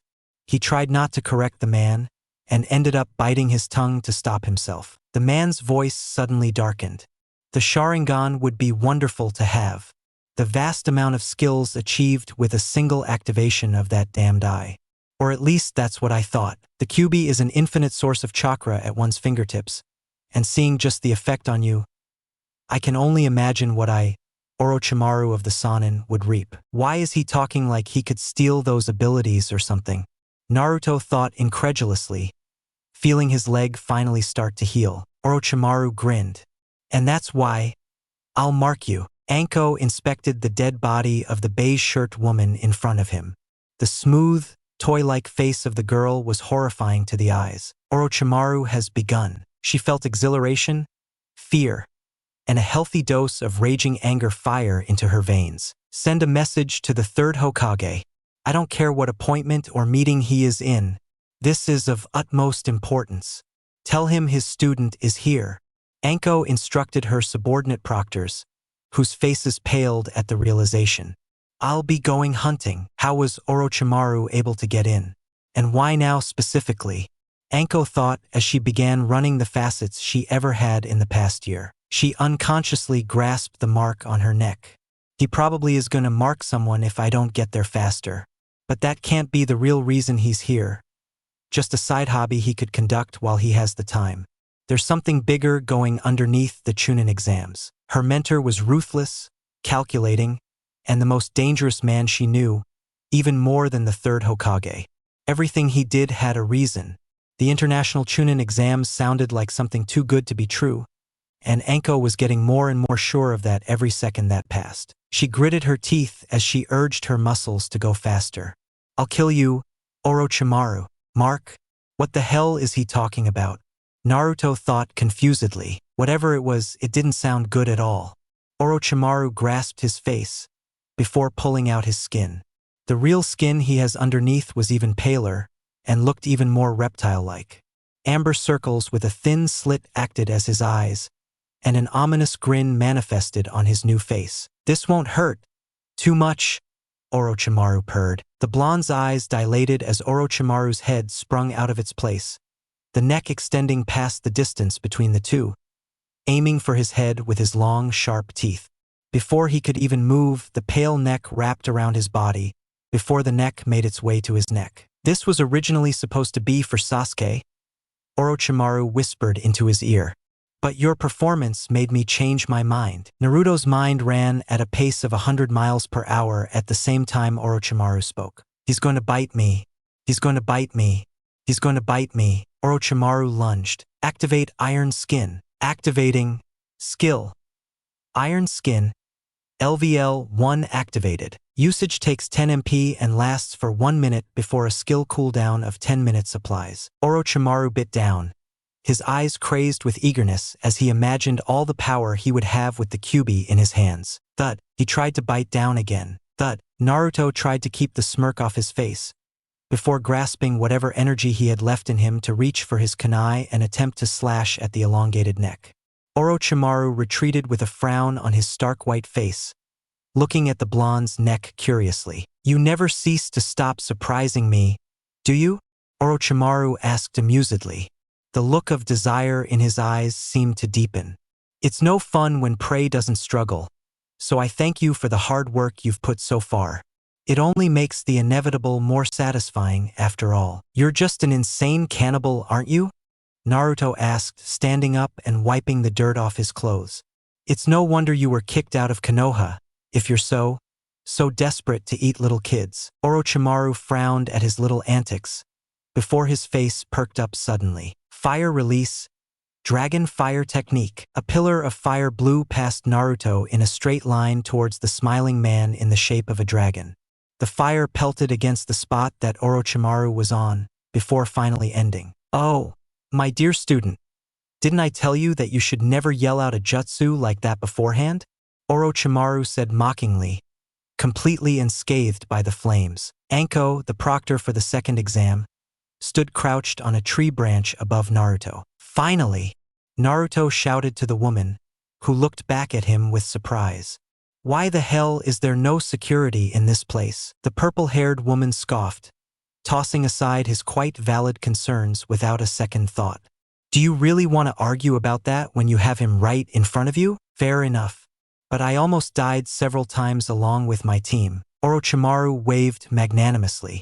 Anko, you look as magnificent as ever. May I know the reason for your interruption? Don't play the fool with me, Orochimaru. I know you're running around marking kids, and I'm gonna kill you before you get out of here alive, Anko said angrily, clutching the kunai in her arm even tighter. Marking kids? I haven't marked a single one, Anko. You would do such a thing to accuse your beloved sensei? Orochimaru asked. Ask the child yourself. Anko sent a glance at Naruto, who simply shrugged. How the hell did this genin survive against Orochimaru for so long? I need to get out of here and quickly. Naruto thought with a frown. We still need to pass the Chunin exams. Iron Skin has deactivated. Naruto looked at the lady above him. Hey Proctor, can you automatically pass us considering we had to fight Orochimaru in the middle of the Chunin exams? The glare Anko sent back at him could only be described as smoldering. A couple more shadowy figures with animal masks showed up behind Anko, similarly crouching. The Umbu, only a mere 5 to fend off Orochimaru of the Sannin? Naruto asked hysterically, eyes large with frustration as he saw the small group face off the infamous shinobi. Anko winced. More is coming, brat. Orochimaru put a hand on his chin, thinking deeply. Should I face off all of you at once and kill 5 shinobi? Or be generous and leave for now, letting you 5 survive? Is he really giving us a choice? Naruto thought, startled. The group remained silent, not knowing whether Orochimaru would take their response seriously or not. Obviously, they would clearly want to say leave. Orochimaru turned their back to them. I'm feeling quite kind today. I have a new target now.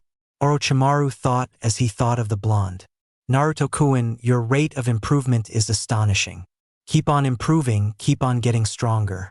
All of your work will be fed to me sooner or later. He disappeared in a swirl of wind. Naruto looked at the remaining jonin. I'm going to leave now. Is she gone? Sakura asked, stuttering. The blonde forgot how Sakura hadn't seen the Sannin without the disguise. Naruto nodded.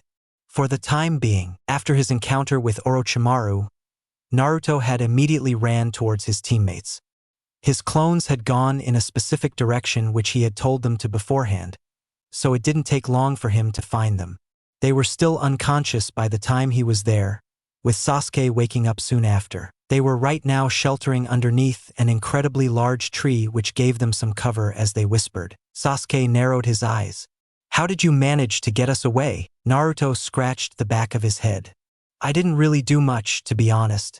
The crazy proctor lady came with some reinforcement and gave me time to escape. Sasuke looked into his eyes for a few more seconds before he moved his gaze away. It's fine, I guess. But now we're at a severe disadvantage. What do you mean? Sakura asked. Sasuke grimaced. The others had more chances to find the scroll they needed and got the opportunity to scout beforehand. That man's interference left us scrambled right out the get-go.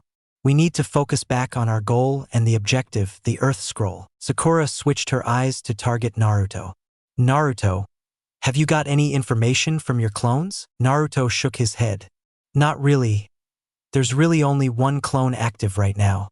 The rest were dismantled while I fought earlier. Sasuke looked to the sky. It's turning dark.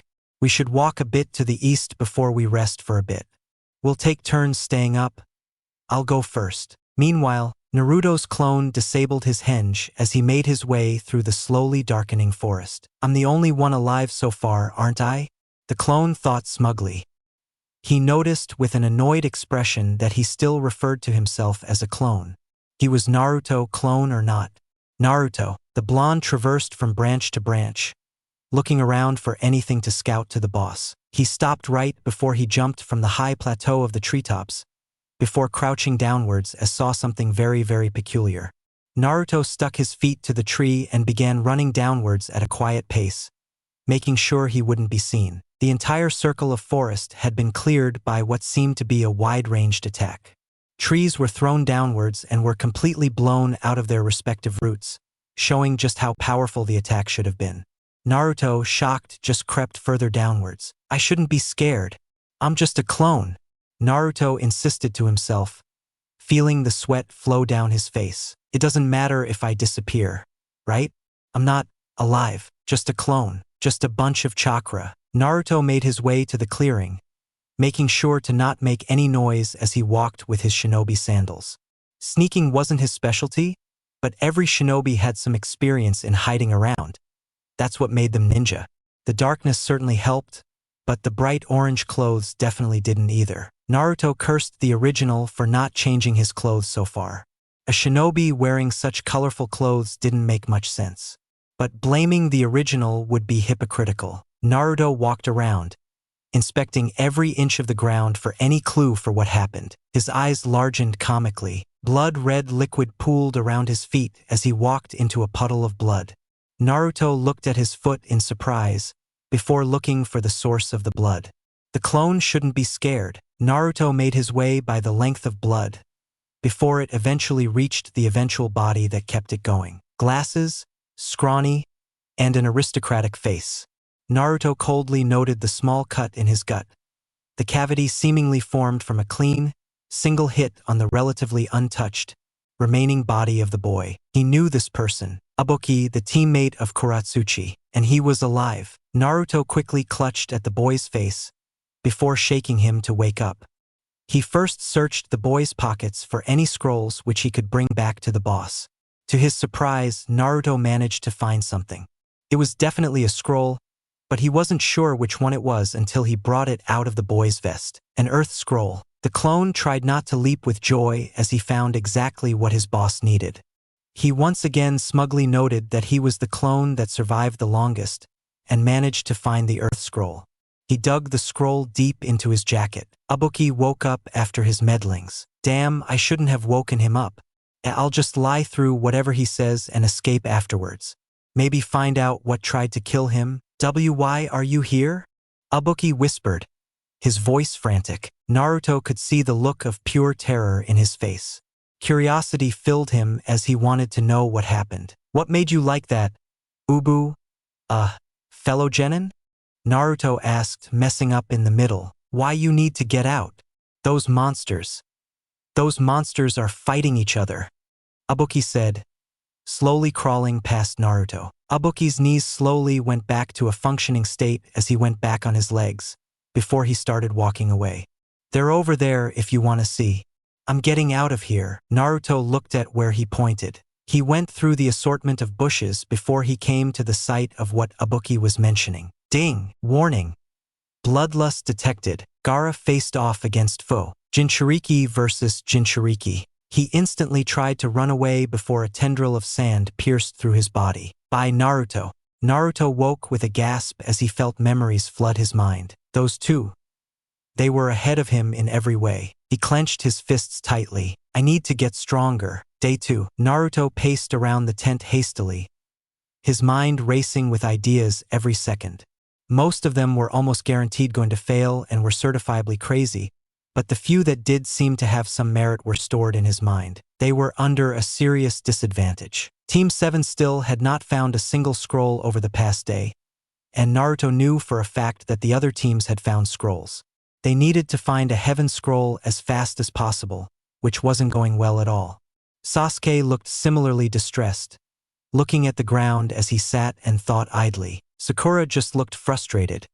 If the scowl on her face was any sign, Naruto was also frustrated, but not because of the mission. The entire clone experience from yesterday was extremely eye-opening, and showed just how strong his fellow Jinchuriki were. If Team 7 were to meet the two of them, they would get absolutely destroyed. Naruto really couldn't deny that fact no matter how much he tried to search for a way to defend himself. The sheer amount of power that radiated from Fu and Gaara in that brief instance was enough to convince him of that fact. But that doesn't mean he was going to concede defeat. For now, it was better to keep his distance from the two for as long as possible. What's our plan now? Sakura asked. Naruto spinned a kunai between his fingers. We just need the earth scroll, and quickly. The longer we take, the higher the chance that we fail. Sasuke snorted. We aren't on a good track so far. If we don't get it by today, it's more or less elimination for us. There's probably some teams already in the towers by now. It'll be harder and harder to find teams that also have an earth scroll specifically by then. Naruto hummed in agreement. That means we need to go all out. What do you mean? Sakura questioned, pulling her hair backwards as a breeze of wind came towards them. We're going to need to split up. Battle Strategics increased by a level. Battle Strategics is now LVL 5. Naruto was surprised at that notification. That skill rarely leveled up. Sasuke nodded whereas Sakura looked plain horrified. Split up? Split up? We almost died. Naruto. There's a crazy lady running around trying to kill Genin? And you want us to split up? Sakura asked angrily, her eyes scrunching up. Naruto sighed. I don't think the crazy lady will be coming back. There's a lot of Jonin that came to protect us when they were notified about the intruder. He really did understand her concerns. But he wanted to get out of the forest as possible, and it seemed that Sasuke had the same sentiments. Sasuke just crossed his arms. He's right, Sakura. The pink-haired girl just took a deep breath before closing and opening her eyes. Are we all splitting up separately? Naruto shook his head. No. Sakura, you need to team up with Sasuke. Sasuke narrowed his eyes. And you'll go alone? Aren't you being overconfident, Naruto? Overconfident? Naruto repeated. No, but I know what I'm capable of. Sakura is more of a support shinobi, and she supports your abilities much better than mine. Sasuke ignored him entirely. How about I go by myself? Naruto shrugged. Like I said, me and Sakura won't be a good team by ourselves. And I have shadow clones. In one fluid motion, Naruto summoned a dozen clones. Scout the area. Run as fast as possible. Immediately self-destruct if you find an enemy. And do not approach the target or let them see you outright.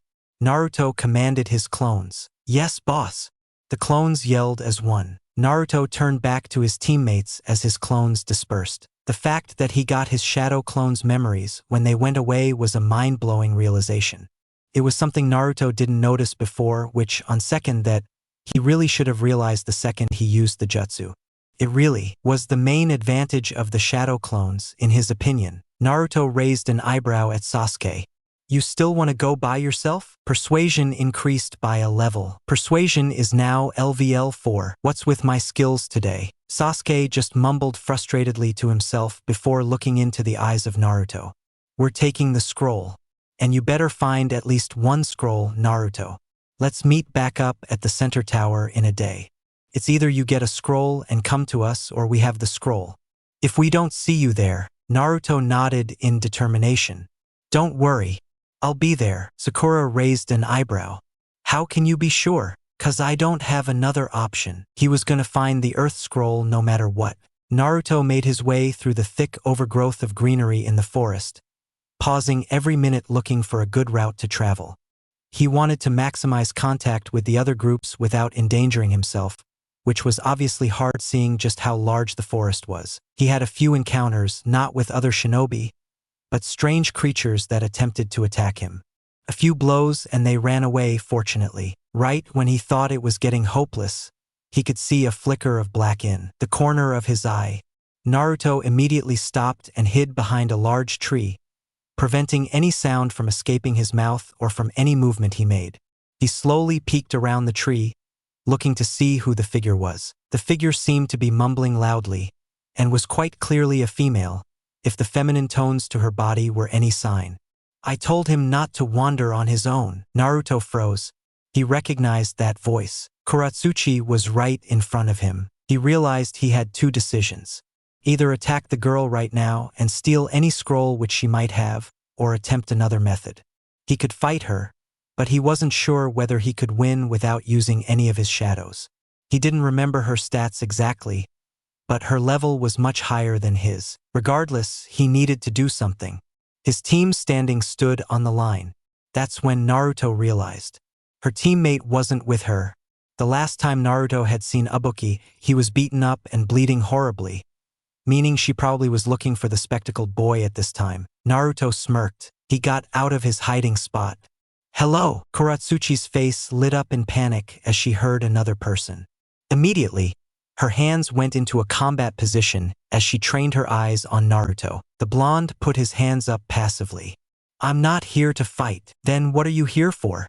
Konoha Genin. She spat venomously. Naruto recoiled slightly at the blatant disgust in her words. I'm Naruto. It's nice to meet you as well. Although the weather is quite nice. The Genin found his hand moving on its own as he caught the kunai which was flying towards his head.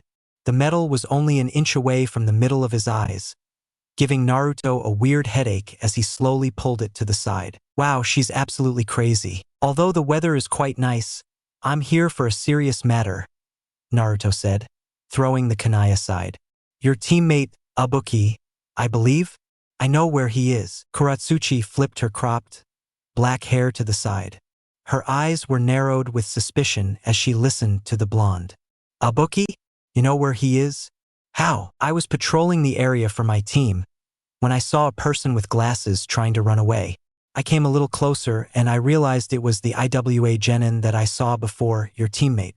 He looked relatively injured, so I tried to come closer. Weirdly enough, once he saw me, he motioned continuously for me to leave the area, as if something really dangerous was after him. Naruto said, basing his story after some truth, but not wanting to reveal that it was a shadow clone. I really didn't want to risk my health or position, so I went back. I think I can route you to your teammate if you come with me. Why do you want to help another team? Kuratsuchi asked. Her eyes were still filled with doubt, but Naruto could tell there was hope as well. She probably really wanted to see whether her team was okay or not. Well, my teammates abandoned me, Naruto said, looking down in shame.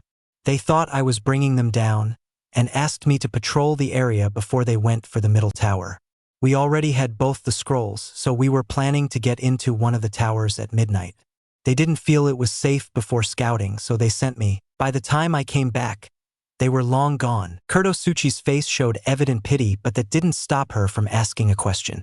Why can't you just enter the tower and say you're part of your team? Damn. Naruto sighed dramatically. I tried, of course. The proctor said I needed both scrolls if I wanted to enter. That really doesn't make sense, does it? But that feels like something Konoha would do. I guess I really don't have another choice. But be careful.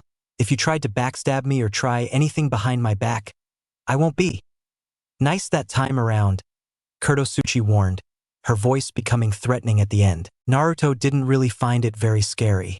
He was also surprised with how quickly she accepted. If anything, he had already expected the whole plan to be a bust. Maybe she really felt sorry for the blonde with the story about his teammates? He shrugged internally. All right, Naruto said cheerfully. Follow me. Wait. Naruto felt his heart skip a beat when he heard the accusatory tone in her voice. How did you know Ibuki's name? That's it? Naruto thought, his heart rate immediately dropping back to normal. He cocked his head. I heard it. Sasuke felt his skin itch widely as mosquitoes began to swarm him. He really needed to get out of here. Sakura just sighed. We've been walking for hours. Sasuke-kun, how long will it take for us to find someone? The Uchiha clicked his teeth together. Was she always this annoying? If you walk so slow, we'll never find someone. Follow me, Sasuke ordered, not looking back as he went into a dash. Sasuke only managed to run for a minute before he noticed something. It was a smell, not a pungent one, but an aroma of flavor. Someone was cooking food. Sakura came behind him, panting in exhaustion. Sasuke, he placed a hand over her mouth before putting a finger to his own, signaling for her to be quiet.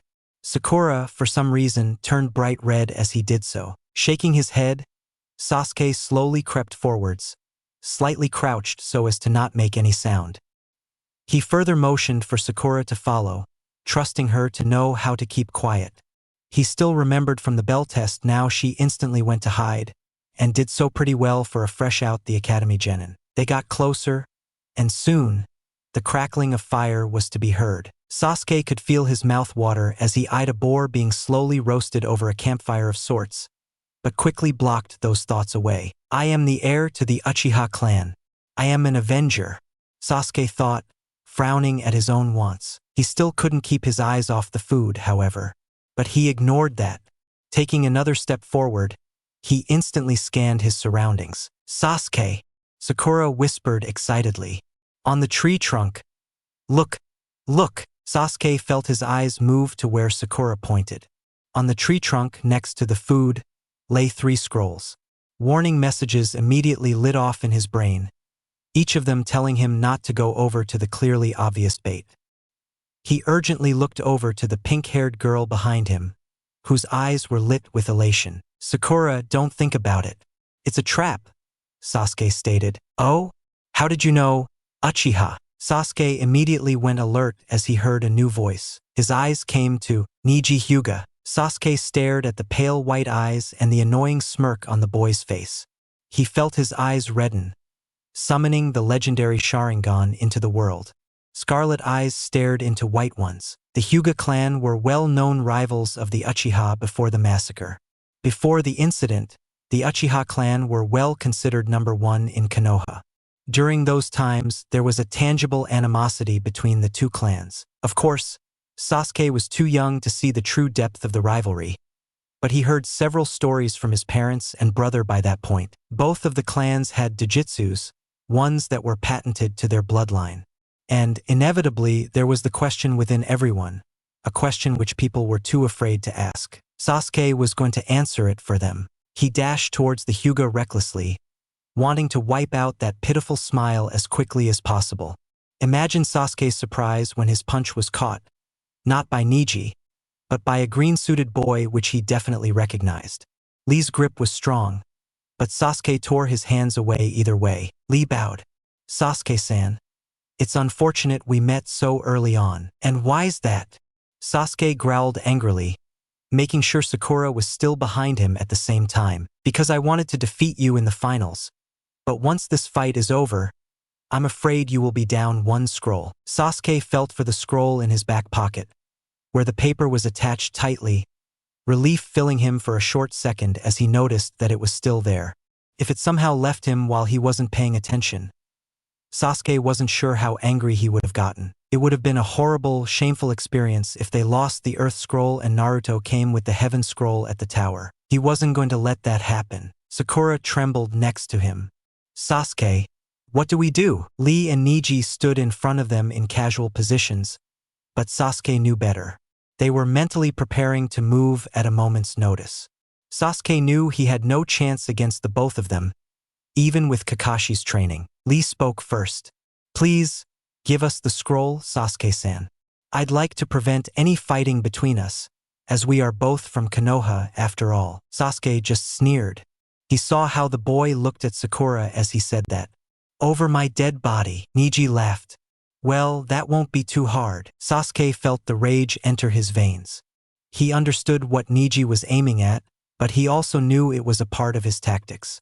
Neji was purposefully attempting to make him mad, hoping that Sasuke would do something reckless. He wasn't going to fall for that so easily. Sasuke entered his own stance. "I'd like to see you try." Lee looked apologetic, but Neji's smirk just grew.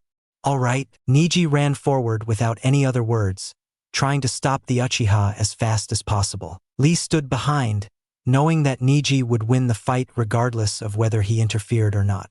From what he gained from the last time he fought the Uchiha, he was severely lacking in some aspects. Neji Hyuga, the one person he rarely defeated, would wipe the floor with Sasuke as many times as he could. But that was before Sasuke underwent his training. The raven-haired boy knew he had his faults, and had extensively worked on them with the resident Jonin in his team. And here was this overconfident bastard, trying to fight him head-on. Sasuke's tomo in his eyes spun like a whirlpool the instant the Hyuga started to move. The first palm that tried to breach his defenses was instantly swept away to the side. The Uchiha spun his leg in revolt, aiming directly for Neji's liver. Neji pushed his leg down with the side of his arm, before trying a kick of his own. Sasuke crouched downwards, letting the kick fly past his shoulder. He dug into his pockets, pulling out several shuriken as he stepped backwards. He charged the weapons with lightning, the metal objects cackling with energy. He threw them with frightening speed at the Hyuga, who looked startled for a second before smirking. 8 trigrams, palm rotation, a ball of chakra rotated into thin air, surrounding the Hyuga densely, and reflecting all of the glowing shuriken like they were dirt. Sasuke just scowled. Of course, the Hyuga had jutsus of their own.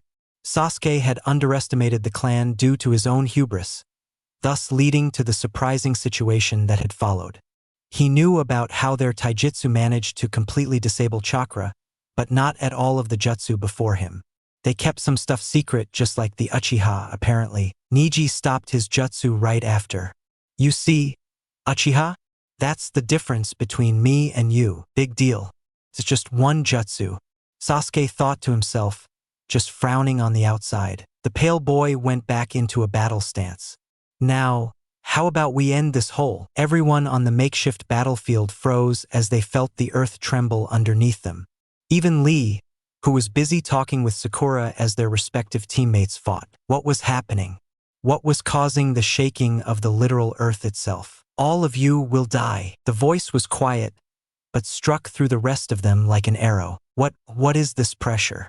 It reminds me of Itachi, Sasuke thought, shocked. Lee, Sasuke, Sakura, Neji all whipped their heads to the newcomer, who stood on a nearby branch with his arms crossed and eyes closed lazily. His red hair was a sharp contrast to pale skin.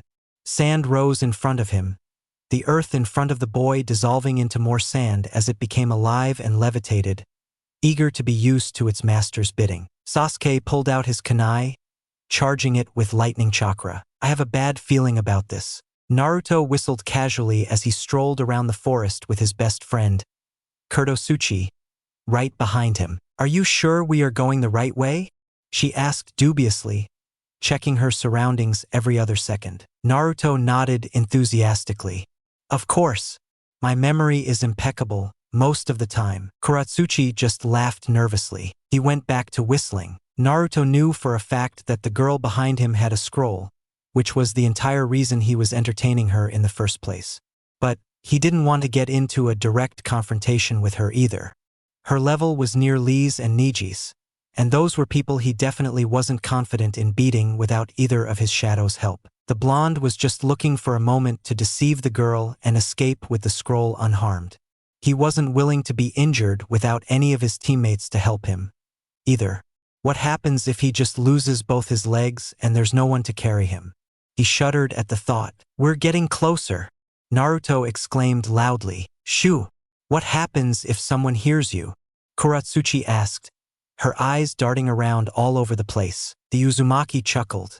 Who the hell would be lonely enough to find us here in this huge forest? I'm here. A tan girl with bright, amber eyes and even weirder hair made her appearance. Foe! Naruto breathed out, cursing his luck internally. The girl flipped onto the ground next to them. Naruto completely forgot what he saw the last time he met Ibuki. There was a reason why the normally strict boy looked terrified. Oh, you know my name? I guess I am a bit popular. Hey, you both look pretty strong, Fu said, eyeing them appraisingly. Let's see, you guys look strong and I'm really bored.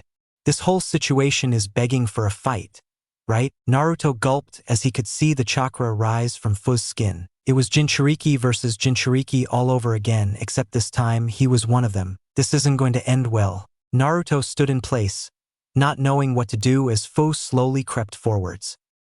He looked aside at Kurotsuchi, who had a serious expression on her face as she contemplated the person in front of them with her own stance. On one hand, he really didn't want to fight a Jinchuriki, and on the other, he really had no option. Of course, he could just try to wing it and run the hell away, but he wasn't exactly sure he could outrun the girl whose level was too high for him to even observe. Naruto went into his own stance, mostly due to his reactions coming out. And then Fu ran. He didn't even have time to process what was happening before a fist was impaled into his gut. Naruto immediately lurched at the impact, his eyes bulging with just how strong the punch was. The blonde was launched backwards with the speed of a cannonball into several bushes, which did barely anything to slow his impact down. Ding! Dexterity has increased by 1 level. Thanks a lot, Naruto thought sarcastically. He groaned as he stood up, his regeneration immediately coming back active to heal any wounds. If there was one thing that the QB had a good use for, it was that. Naruto ran back towards the fight, eager to help Kurotsuchi in her impossible endeavor to fight Fu on her own. Earth release, ground spikes, Kurotsuchi shouted. Spikes erupted from the ground in a fast trail towards the opposing Jinchuriki, who crossed her arms, smiling. Wow, those look really pretty. A burst of wind erupted from her mouth a few hand signs later, destroying the incoming attack head-on. Lava release, swarming ash cloud. A cloud of ash flew towards the green-haired girl, who just watched amusedly at it all. Kurotsuchi scowled at her expressions, before her lips curved upwards. A few hand seals later, she spoke. Solidify. The gray patch of ash struck Fu immediately solidified, causing her to be briefly immobilized. Naruto could watch in awe. Is Kurotsuchi actually winning? Of course, he had to say it. Without blinking an eye, Fu flexed her arms, breaking the solidified ash that was attached to her upper body. She stretched her arms after that. Ah! That was so cool. I never heard of anyone having lava release, though. It seems I can finally have some fun after the fight with the red-haired brat from before. He was really strong. She's talking about Gaara. Naruto realized. Who was stronger? Naruto asked, yelling. You or the red-haired brat? Fu bent her head sideways, looking at him past Kuratsuchi's body. Oh, you're still conscious? Well, for your question, I think I'm stronger.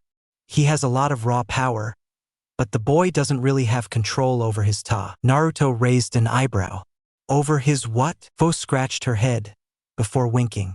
Sorry, I can't really tell you. It's top secret. She really had no idea that Naruto was also a Jinchuriki, and had a tailed beast of his own inside of his body. Naruto just tried to stall for longer as he desperately tried to think of anything to defeat Fu. If I may ask, why are you alone?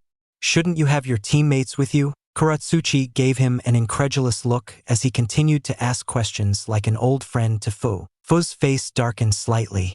My teammates don't really want to indulge in my tendencies. I can do what I want as long as I get the scrolls. Naruto realized he made a big mistake asking a personal question. As a fellow Jinchuriki, he recognized that look, the unmistakable look of loneliness. Enough questions. It's getting boring, Fu whined. Let's get back to the fighting. Before we do though, what are your names? Kuratsuchi, Naruto, Uzumaki. A second later, Fu went through multiple hand signs. Then, without any words, webs came out of her mouth as they scattered to and fro trying to find some enemies. The numerous tight lines of white were surprisingly quick as they went straight towards them like a spider's web. Naruto had no idea what the jutsu did, but it was better not to risk anything happening. Water release. Surging sea. He summoned a wave of water that interrupted the webs, preventing them from moving further beyond. Kuratsuchi looked at him thankfully, before training her gaze back at the enemy. Fu clapped, standing idly. Oh, that was a cool jutsu. I've always really liked water jutsus, but was too lazy to learn them. I really didn't ask, but okay. Naruto thought with an annoyed expression on his face. I wonder what Sasuke and Sakura are doing. It's probably not as life-threatening as this. Huh? Sasuke tried not to yelp as another strand of sand flew past him, missing him by a mere inch. By this point, Sasuke, Lee, and Neji had a similar goal. Defeat the Suna shinobi and then go back to fighting. But from what they saw so far, it was going to be hard. Neji had initially scoffed at the sight of the red-haired genin who stood so idly on the branch of the tree. That was until his eyes opened. It was easy for him to dodge the sand, but the sheer killing intent coming from his opponent couldn't be ignored. He had a feeling he had much more in his arsenal than just throwing such a minuscule amount of sand around. Sasuke could see that the Hyuga was the initial target, if the insanely large amount of sand going towards him at lightning speeds was any sign. Neji didn't look particularly worried, as he began to spin his body around in a circle. 8 trigrams. Palm rotation. The sand bounced off the igloo of Chakra, the technique being efficient in rebounding Gaara's attack. Gaara stepped down onto a constructed hand of sand, which gently carried him down to the earth when he very well could have just jumped down. Sasuke vaguely remembered Naruto telling him to watch out for the boy in front of him. At that point of time, he simply assumed it was the dobe overestimating people or getting unnecessarily scared, but that was something the old Naruto would do. The new Naruto was scarily accurate when it came to guessing people's capabilities, an ability which just seemed innate for the blonde. He now realized just how right his teammate was. The casual use of sand without intoning a single jutsu, it was like he controlled the sand completely to his will. Like a god of sand reincarnated into the world as a human. But it was still 3 versus 1, and Gaara was most certainly a human, Sasuke thought with a grin. And somebody needed to take charge. Listen, we need to team up to defeat this guy, or else we all are going to die here, Sasuke stated loudly. We need a plan before we try and tackle him. Trust me, he's a lot different. Neji scoffed again. Do what you want, Uchiha. I'm not going to resort to teaming up with other shinobi to beat one person. Lee looked torn between defending his teammate and the person who actually made sense. Sasuke just shook his head in irritation. Goddamn Hyuga. Lee, we need to team up. You understand that, don't you? Sasuke asked calmly, despite that being the exact opposite of what he was feeling on the inside. Lee nodded. I understand, Sasuke-san. Sasuke felt relieved at least one person has brains in that team. Speaking of, where was the third teammate of theirs? He didn't have time to ask as another tentacle of sand came into his path, making Sasuke's eyes was around as he barely managed to dodge it this time. The Uchiha was glad that he had already told Sakura to run away. At this rate, she would have already been dead if she was present in the fight, and there were no ifs or buts about it. Sakura, as of now, was nowhere near the rest of the team's level. But he didn't have time to think about that. 3 separate clouds of sand came towards each of them, moving of its volition as it seeked each of the genin. Gaara simply stood still as he watched his creations continue to devour the area. Sasuke dodged backwards as the sand swept downwards onto the area he was once in, before the entity began moving forwards again. This time he jumped upwards onto a branch, before leaping onto another one right after as the branch he was once on was torn into shreds by the storm of sand. Sasuke winced as he saw just how powerful the jutsu was. He was thankful for his Sharingan, which was the only thing that was currently keeping him alive. Lee was alive so far because of his pure speed, so he had the innate ability to dodge all of the sand. Neji was fast, and because of his Byakugan, he could see every angle the sand was coming from. And if the sand somehow got too close, he would simply start a palm rotation, ending the attack once and for all. But they couldn't go on the offensive while the sand followed them, and they definitely couldn't win a fight without any offense. Sasuke threw a charged kunai at Gaara, the latter not even moving as a blanket of sand came forward and blocked the kunai entirely. What the hell is that broken jutsu? Sasuke said, staring at Gaara as he ducked underneath the sand. The sand, Sasuke realized, wasn't that hard to get past. It was almost like fighting 3 of Konoha's top genin was hard for even the monster in front of them. Why don't you stop moving? Gaara asked coldly. What a dumb question, Sasuke thought. He signaled towards Lee, pointing at the red-haired boy. Lee nodded in understanding, before he signaled towards Neji as well. Surprisingly, the Hyuga seemed to actually listen to Lee. Either he was finally getting the gravity of the situation facing off against a genin who could mind control sand, or he just respected Lee a lot more than he normally respected everyone else. Sasuke highly doubted it was the latter. Neji went first, with Lee and Sasuke right behind them. They ran at top speed, but Sasuke could notice easily how Lee tried to slow himself down to match the rest of the group, showing just how fast the taijutsu specialist was. Konoha's prodigies against the monster of Suna. A thick blanket of sand erupted forwards, aiming to envelop the swarming shinobi in sand, drowning them to death. Neji wasn't going to let that happen. 8 trigrams, palm rotation. The dome of Chakra completely immobilized the sand, allowing Lee and Sasuke to continue their plight. The Uchiha reached into his pocket, bringing out another kunai, this time not throwing the weapon. Lee did so as well, twirling a kunai in his hand. Gaara didn't look particularly startled at the 2 running towards him at breakneck speed, but in reality he really should have. More sand popped up, but Sasuke gritted his teeth and pushed through regardless. Cuts and bruises found themselves on his skin, but he couldn't bother stopping because of something so tiny. Could he? Lee was the same way, his green jumpsuit slowly tearing away from the sand, scratching away at it. It didn't matter how much pain they were going through, they could do this. Naruto felt his eyes go all over the place as he saw Fu move. She was just too fast. The mint-haired girl was extraordinarily strong, much more physically stronger than Naruto was. Either she trained a lot, which Naruto doubted considering her lack of muscles, or she was a much more experienced Jinchuriki. Kuratsuchi could barely keep up as Fu darted everywhere, unwilling to be touched. There was no point in this. Soon enough, she got the first hit. Kuratsuchi! Naruto yelled in warning. The girl in question could barely react before Fu ran towards with great speed, and kneed her right in the right shoulder, pushing her to the ground painfully with a grunt. No. She couldn't have been sent unconscious that easily, right? Fu just grinned wickedly. Now that's how they're supposed to go down. Now's your turn, blonde boy. Naruto knew there was no point in trying to fight the girl in front of him. As a trained Jinchuriki, she was superior to him in all ways. Even if he summoned Zabuza or Haku and managed to surprise her, it really wouldn't matter. He wasn't used to fighting people who had similar regenerative abilities to him. He really had nothing left in the bag that could defeat the girl. All that remained was trying to convince her to stop fighting, that's all. Fo, you're a Jinchuriki, aren't you? Naruto asked sharply. Fo, for the first time, looked completely shocked. Naruto nodded to himself internally. All going to plan. Start off with a hook question to shock her immediately before going to the secondary conversation. How did you know? Fo asked, looking at him with surprise. Because I cast an observe on you. Naruto thought dryly. Trust me. Naruto started dramatically. I can recognize that look of loneliness anywhere. You're not the only Jinchuriki in the exams. Fo came closer to him. Wait. Does that mean you're a Jinchuriki as well? Of course, how else would I know? I host the Nine Tails. How about you?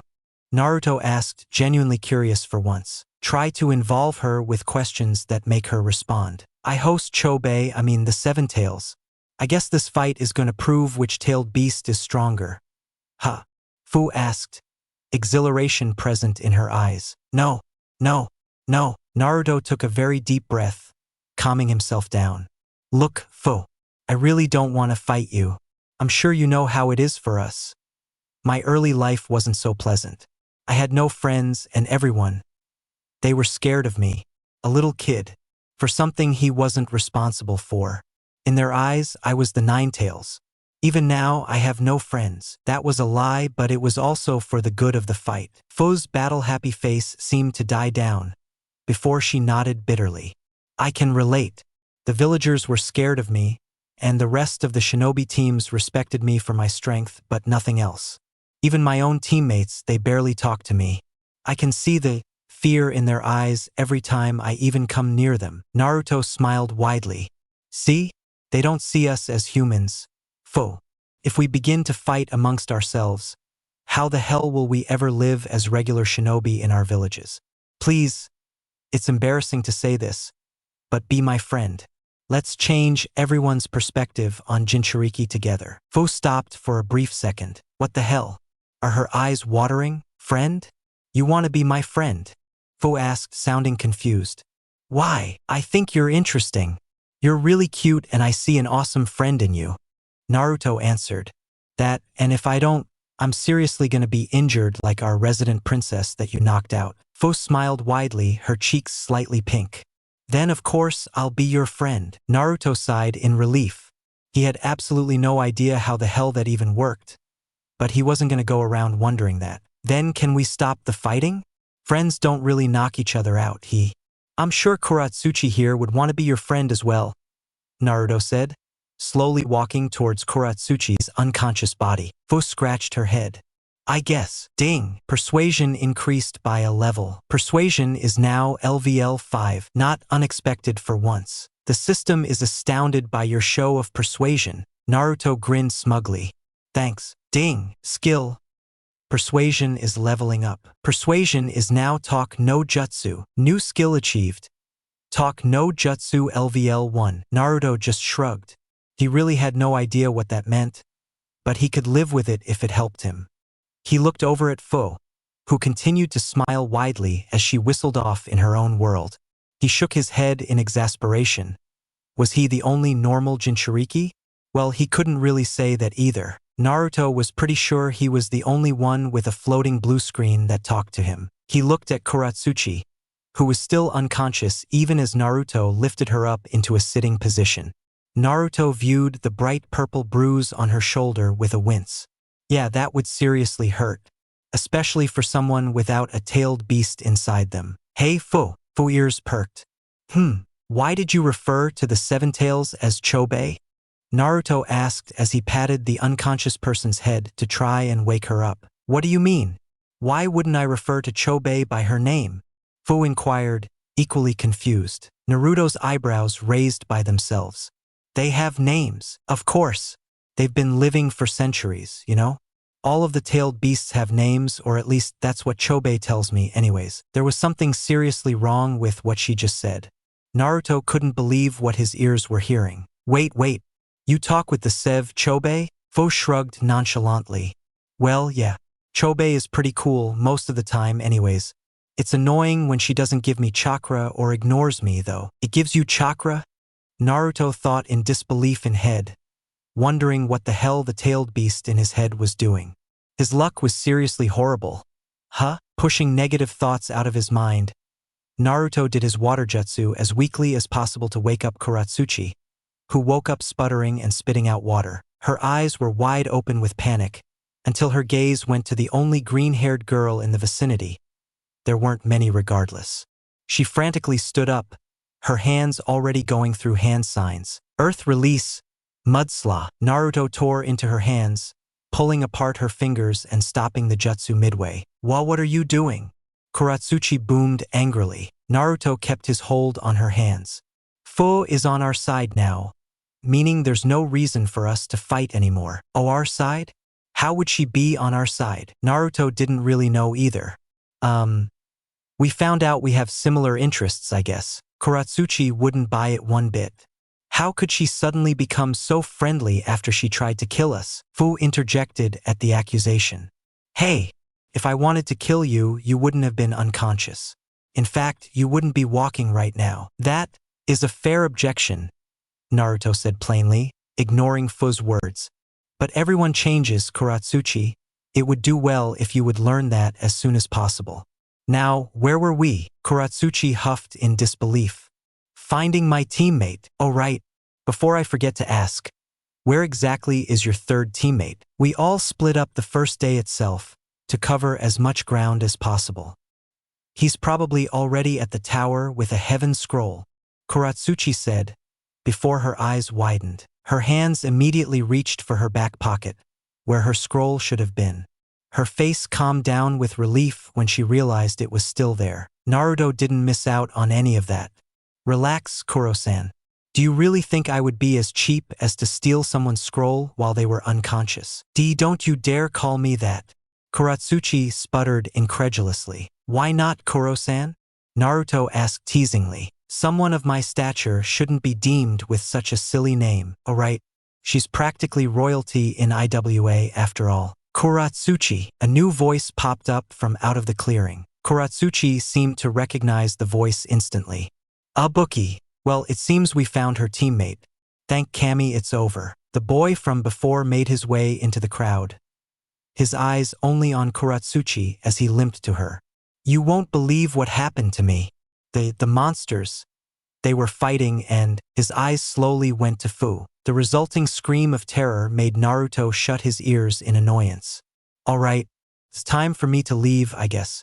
I hope I see you guys in the next round of the Chunin exams. Naruto put up a peace sign before turning around. Kuratsuchi worked up the courage to say something just before he left. Wait, he stopped.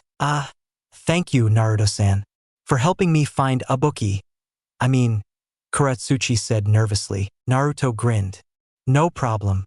It's the least I could do, after what happened in the entrance exam. The blonde left right after, not wanting to waste a second longer. Kuratsuchi just pondered his words, not understanding exactly what he meant exactly.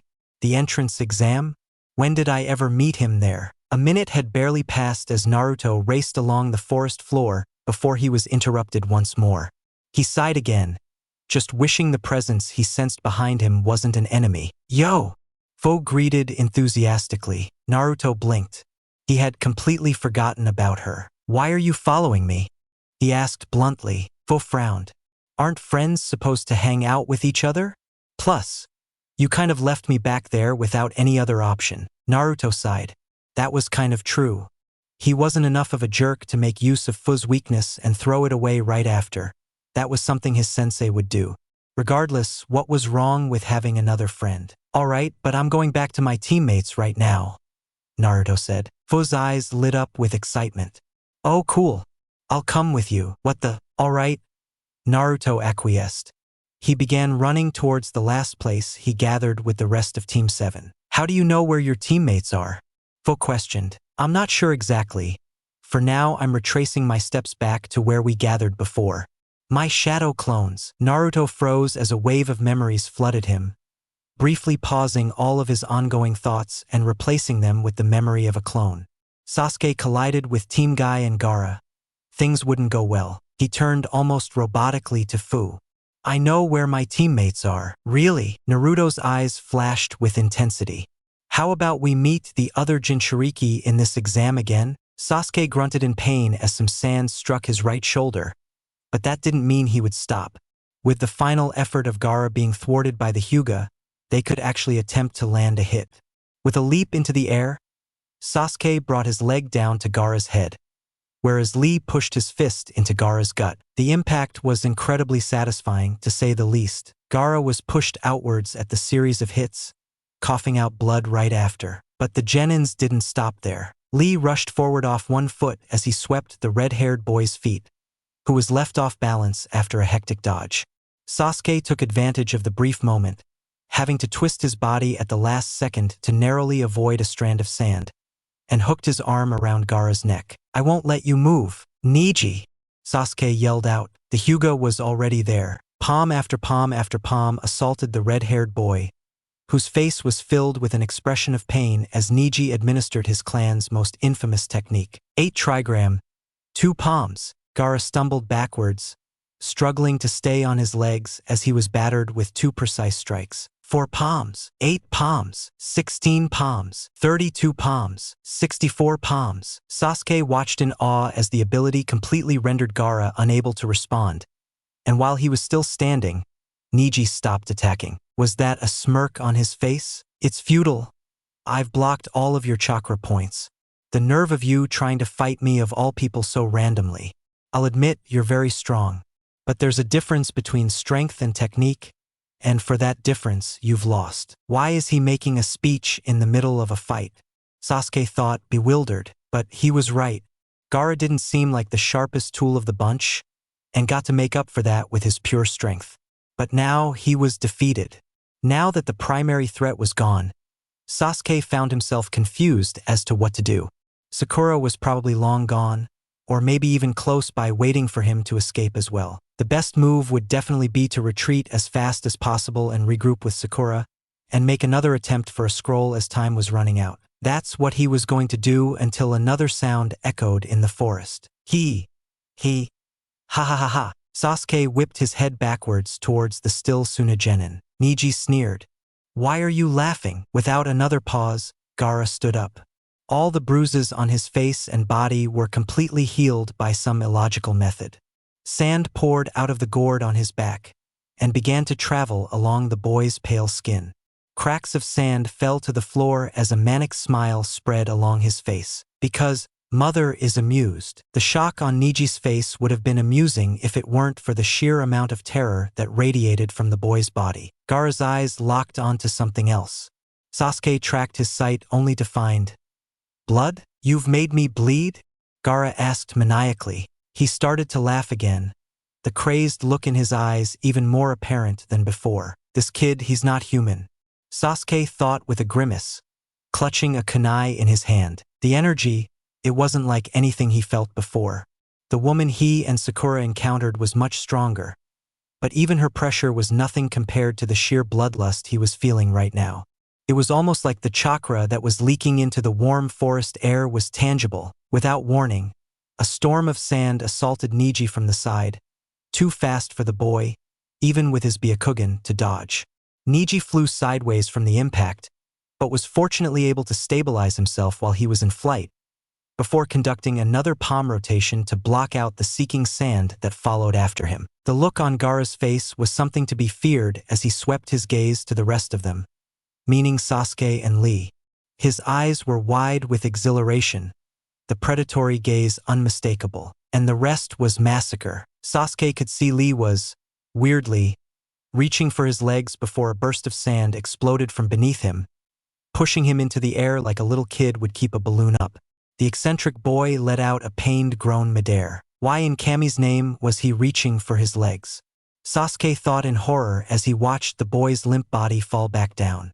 Lee's body fell with a loud thud, the silence that followed after a terrifying one. Niji looked surprised for a brief second, before he narrowed his eyes once more. But Sasuke knew when the fight was over. Without Lee, their main attacker, they really had no chance against the bloodlust boy in front of them. But they had no other option. It was either fight or flee, and there was practically no way to flee against the sand-controlling maniac that they opposed. Perhaps he could have left Niji to the sharks and escaped from there as quickly as possible. And while the Uchiha was a survivor, the thought of doing such a thing put a sore taste in his mouth. Niji rushed forwards, not speaking to Sasuke at all nor trying to coordinate any type of attack. It was practically suicide. He was able to dodge the first set of sand and block the other with his usual technique, but the third, it wasn't a pretty sight. The wave of sand struck Niji's knee toughly, an unpleasant crack echoing as something broke in his leg, leaving him completely unmoving. Gaara's voice came soon after. Mother says to enjoy the kill and take it slow. Sasuke just stared at his opponent. There was no weight to beat him. Dread filled his chest. Was this really the end? Hey, sand freak, Naruto. Naruto ran faster than he had ever done before, mostly due to the adrenaline and fear of his teammates being hurt or worse. From what the clone had seen before quickly dispersing to relay information to the original, Sakura was nowhere near the battlefield, which was definitely a good sign. At least she had the common sense to get out of the way before fighting someone like Gaara in the middle of nowhere. However, Team Guy and Sasuke didn't look too good. The last thing he saw was Lee getting struck before the clone suicided. That was what would happen when they fought a Jinchuriki like Gaara. Of course, Naruto couldn't really blame them considering they didn't even know what a Jinchuriki was. Fu followed him calmly, not breaking a sweat as she whistled casually while asking questions to Naruto, who would rather have preferred a quieter journey. But he couldn't really object. Fu would make this process a whole lot easier with her strength. They were here. Hey, sand freak! Naruto called out from above the clearing where the trio had fought Gaara. Gaara looked different. His appearance was the same, but his demeanor was completely the opposite. Before he had the atmosphere of a silent killer, but now he was just an all-out psychopath. Maybe calling him a freak wasn't a good idea. Did new toys come to play? Wait! His eyes widened at the sight of Fu, before his grin widened even further. We didn't get to fight last time to the fullest, did we? Fu leaped down gracefully from the branch beside him. Nope. You really weren't worth my time. His eyes narrowed with unrestrained anger, the corner of his lips curving downwards in displeasure. Then I will make your death even more painful. Fu chuckled. I'd like to see you try. Naruto stood up, glaring at Gaara. Give up, Gaara. Give yourself mercy. Or else, at least choose the way you want to die. I'm more than willing to accommodate. Gaara's grin remained still. I'm starving for your blood. Naruto, the one in question, just stared curiously in the direction of the voice, before almost face-palming himself when he realized Sasuke was the one who called for him. He forgot all about the Uchiha he really had come to save, and he hasn't introduced his teammate to the eccentric Jinchuriki next to him either. Sasuke bolted upwards towards him as Gaara simply stared, waiting for them to attack. Who is she? Sasuke asked, glaring distrustfully at Fu. Naruto shook his hands in a passive manner, trying to keep everyone from fighting. Ah, meet Fu, and Fu, meet Sasuke. Fu waved. Hi, I'm Naruto's best friend. Fu, ha! Sasuke intoned, absolutely flabbergasted. I wouldn't really say you're my best friend, Fu. But alright, let's just get this over with, and then we can talk about the details. Naruto instructed. We have a Jinchuriki to defeat. Fu ran towards Gaara before he could even say the plan, which wasn't very unexpected now that he thought about it. Gaara raised his hand, summoning his signature attack against the incoming girl. Naruto knew it wouldn't do much. Fu danced around the sand, casually dodging and weaving through the projectiles as if they didn't mean anything to her, as if they weren't tools of destruction that hadn't killed plenty of jonin in their lifetime. And she did so with a bright smile on her face, almost as if she was entertained by the whole thing. Naruto wasn't sure if he wanted to help Fu, because she certainly didn't need it. Where did you find this person? Sasuke asked momentarily, stunned as he watched her fight. Naruto shrugged. In the woods. Sasuke, go ahead and find Sakura in the meanwhile. We're going to drive away Gaara. HN. Knowing that was a sign of confirmation from Sasuke, Naruto simply nodded and went into the fight before him. Gaara's face was filled with irritation as he launched sand over sand at the blitzing girl in front of him, to no avail. Fu landed kicks and punches after every miss from the opposing Jinchuriki, infuriating the red-haired boy even further. His face was filled with bruises and his own blood as the fight continued in a one-sided fashion. "Foe, do you need any help?" Foe dodged another ray of sand before answering. Not really." The sand armor on Gaara's face continued to crack even further, revealing his pale face even more. That's when the surrounding sand around Gaara blew into the sky and started to surround him, with Fu watching intently. A few seconds later, Gaara was completely covered by a ball of sand. Why? Only one word echoed in Naruto's mind as he saw what the red-haired boy did. Didn't look good at all. "You were talking about helping me? Yeah, I might need some." The idiot trying to release Shikaku. Or part of it, anyways. "We have to break through this ball before he does," Fu instructed, still looking forward. Break through the shield? What did Naruto have that could break through the near-impenetrable wall of sand before him? Fu dashed forward in a blur as she punched the dome, a resounding crack in the air forming right after. She moved away only to reveal a small crack on where she attacked crack regenerated soon after. Yeah, it was practically unbreakable. To be able to withstand a full-power hit from a trained Jinchuriki was no joke at all. Naruto simply didn't have the firepower to break through the shield alone, unless the QB suddenly decided to offer him chakra out of sheer kindness. And there was a higher chance of Gaara becoming a clown in a circus than that. But maybe power wasn't what was needed. What he needed was pressure. Naruto didn't remember a whole lot from the academy, but he did remember some of the stuff Irika had continuously shouted at him in class. The less the surface area, the higher the pressure. Meaning the perfect tool for this situation was a sword. Summon Shadow Zabuza. Zabuza, already knowing his will since the moment he was summoned, disappeared instantly, leaving behind a sword for Naruto to use. It wasn't a regular sword, not in the slightest. Forged to perfection, the vast blade Naruto held in his hands was built to kill. Fu didn't know about that, and she didn't even look weirded out by the pure black weapon. A sword? What do you think a sword would do, Naruto? I couldn't even get through the... Naruto tuned out her voice soon after. She was right. He wasn't sure even if the legendary sword in his hand could do anything. It certainly wouldn't be enough to slice through before the shield regenerated. That's for sure. He needed more. Much more. He needed to utilize a technique that Kakashi had barely taught him, simply showing it to him in the passing. Of course, Kakashi assumed Naruto's only element was water. But Naruto knew better. With the Stormbringer title, he received bonus stats in both lighting and water, meaning he was free to use lightning jutsus if he wished. However, Naruto didn't have the time nor skill to learn a lightning jutsu so quickly after learning 2 water-release jutsus as well. He had to stick with the next best thing. Something he only tried for a week or so in the middle of training when his sensei wasn't there, before giving up at the intense difficulty of it. Taking a deep breath, Naruto reached deep into his body, pulling the chakra out from within. Before shaping it to his will, flowing from his coils to his hand, where the chakra came out, he opened his eyes. Lighting crackled dangerously around the dark black sword, its blue particles whizzing around the metal with horrifying speed. Kubikurabocho was covered with lightning, but with every second that passed, Naruto could feel his control fleeting away. Without any more hesitation, he ran towards the dome of sand. It would probably be the only way for him to get a clean hit on Gaara with his current speed. He spun, holding the sword with 2 hands, as he brought down a weapon of hell onto the sand. His sword cleaved through the side of the ball with some struggle, cutting the ball into something akin to a half. Naruto dropped the sword to his other hand as the sand fell away, revealing the wide-eyed Gaara inside the other half. He dug one hand onto Gaara's collar, pulling him out of the safe hold. Gaara remained frozen as he was promptly dropped to the soil beneath him. "You've lost, Gaara?"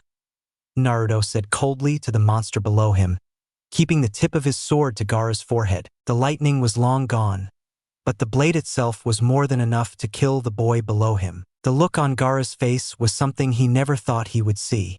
Gone was the crazy, maniac look or the cold expression he usually had. Was that fear? That's when Naruto realized. The reason Gaara was feeling that way was because he simply never lost. The boy was so strong that he rarely even moved as he fought, having his sand do the work for him. Being on the opposing side was particularly new for him, and it only made sense that he would be afraid. Leave our brother alone. Naruto moved his sword aside, reflecting the incoming shuriken with the flat side of the blade. What? Temari and Kankuro rushed into the fight as fast they could, forcing Naruto to run backwards towards Fu as several more projectiles came away. They looked furious for their brother, casting protective glances at him. Gaara looked at his siblings with a strange expression as he stood up. You got lucky that he was outnumbered, or else you would have died in an instant, Kankuro shouted. Now that it's an even dash, Naruto was about to say the boy didn't know math until Gaara interrupted. Let's leave, Kankuro. For once, Kankuro and Naruto had the same thoughts running through their heads. What the hell? Kankuro looked outraged. Gaara, I don't understand. Why would we leave after they just tried to kill you? I want to face them in the next exam, Gaara said simply. Naruto couldn't believe himself thinking that Gaara just became a better person. Wadash, don't question him, Kankuro, Temari said, looking confusedly at Gaara but also resolute towards Kankuro. We'll do what he wants, Kankuro scoffed, before nodding curtly. He glared at Naruto and Fu one more time before the trio left right after. Fu looked at Naruto. Should I chase and subdue them? Naruto chuckled. Not needed. A comfortable silence followed after, before Fu decided to break it with a question of her own. So what now? Naruto clapped his hands together. I'll regroup my teammates and enter one of the towers. Fu looked confused. But didn't you say you didn't have an Earth Scroll yet? Naruto smirked. Kuratsuchi laughed as Ibuki retold his heroic tales in his effort of getting the Heaven Scroll that he now held. Their third teammate, Saki, was nowhere to be found, but that didn't matter much. The girl in question could survive anything, really. Get out the Earth Scroll, Kuratsuchi-san, Ibuki stated. We can probably hide it somewhere when we look for Saki. Kuratsuchi didn't really agree with the method but complied anyway. She reached into her back pocket, the comforting feeling of the scroll filling her hands. It's right here dash. What? The girl found herself looking at a plastic tube in her hands. It was shaped like a cylinder, mimicking the scroll that Ibuki held. That's not a scroll, Kuratsugi-san. Naruto. Naruto pulled out the Earth Scroll to the surprised Fu, winking as if he was telling her a deep secret. He felt only slightly guilty for replacing Kuratsuchi's scroll with a dummy one as she was unconscious. Only slightly. The second exam was officially over. Naruto explained how he got the Earth Scroll to both his teammates, who were ecstatic as they saw the scroll, and their ticket out of the second exam. Sakura just cheered in place, whereas Sasuke had a smug smile on his face as they continued to walk. We just need to get into one of the main towers as quickly as possible. We can't risk another confrontation with a team, Sakura stated, pulling her hair back to smooth it out. Agreed. I think I know where exactly to go, but it might take some time, Naruto said, looking around while he stood still. Sasuke grunted. Naruto, your friend is waiting for you over there. Friend? Naruto questioned. He nodded. Friend. Naruto whipped his gaze to where Sasuke was pointing, only to meet the familiar lithe figure of Fu, who stood with her shoulder against a large tree and was casually whistling at the same time. Of course, Naruto should have known instantly that the Uchiha was referring to her with his insistent emphasis on the word friend. Oh, right? Naruto said, before running towards Fu in a greeting manner. The girl was one of the reasons he was able to pass the exam with flying colors anyways. Firstly, she knocked out Kuratsuchi for him, which let Naruto easily get the scroll that he knew was hidden in her clothes. Second, Fu was pivotal in beating Gaara, considering Naruto was still not fast enough to dodge the sand at close range, unlike the friendly Jinchuriki. Yo! Fu! Naruto!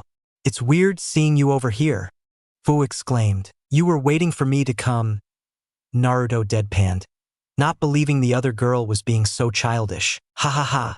Was I? Naruto smiled. Alright, let's get to the point. Why are you waiting here? I just wanted to say a few things before I left. Naruto raised a yellow eyebrow. Like what? Well, where do we start? Fu said, taking a deep breath in both nervousness and thought. Firstly, in the next stage of the exam, please don't expect me to go easy on you just because we're friends, alright? So don't be mad if we have to fight. Okay? Sure.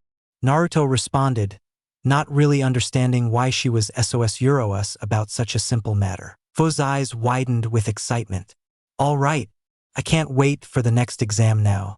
I thought you wouldn't want to be friends anymore if I beat you to a pulp in front of such a large audience. Naruto chuckled. What makes you so confident you can beat me that easily? Fo just smiled. I'm sorry, but I don't think anyone in this exam can beat me. Not just you, Naruto. Being that overconfident won't bode well, trust me. Fo crossed her arms, her eyes flashing with a competitive fire. Overconfidence is fine if you can back it up. Anyways, I'll see you soon. I'm gonna go to my teammates for now. All right, I'll see you in the third exam. With a final wave of goodbye, Fu left. Naruto now had a new goal in mind, and that was to beat Fu in the Chunin exams. Congratulations! You leveled up. Player is now LV11. Naruto looked at his stats with surprise. It has been quite a long time since the system had given him quests, so it was surprising to see that he leveled up out of natural progression. Name, Naruto Uzumaki. Title, Stormbringer. Occupation, Genin of Konoha. Level LV11. HP 100 out of 100. MP 100 out of 100. Chakra, 2000/2000. STR 12. Vit 14. Dex 11. Int 6. Wis 4. Luck 2. Current skills, Shadow Clone Jutsu LVL 4. Shadow Extraction LVL 1. Class, Necromancer. Attribute points 2. Naruto promptly placed the attribute points in Strength and Dexterity, seeing the most benefits out of those two stats for the time being. Ding! Attribute point has been used. Strength has been increased by 1 point. Ding! Attribute point has been used. Dexterity has been increased by 1 point. Awesome! Ding! Quest, defeat the bug. Created. Quest details. Defeat foe if you two face each other in the third exam. Rewards, EXP 3000. Skill, ? Failure. Stay as Genin for the rest of your life. Does player accept the quest? Yes/no. Naruto felt a wave of nostalgia run through him.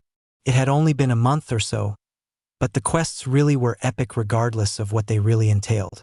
He couldn't understand why he wasn't receiving quests for the past month, but he didn't have time to complain anymore. Yes. Skill, Taijutsu has increased by a level. Taijutsu is now LVL max. Skill, Taijutsu is now intermediate taijutsu. Naruto realized exactly what that meant for the future of his own taijutsu.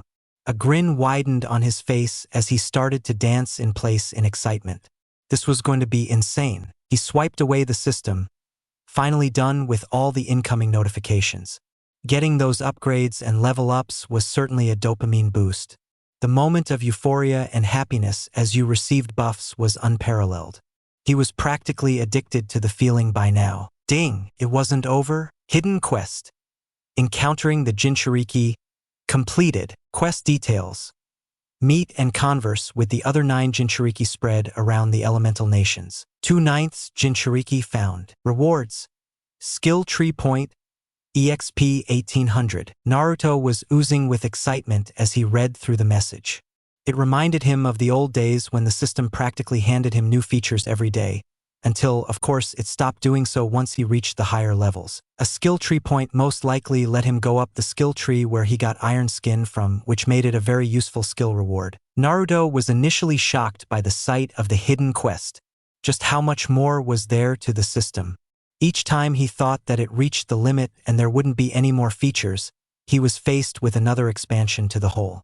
Not that he was complaining, of course. It also made Naruto want to meet the other Jinchuriki as fast as possible, which was probably not that possible considering just how spread apart most of the Jinchuriki were.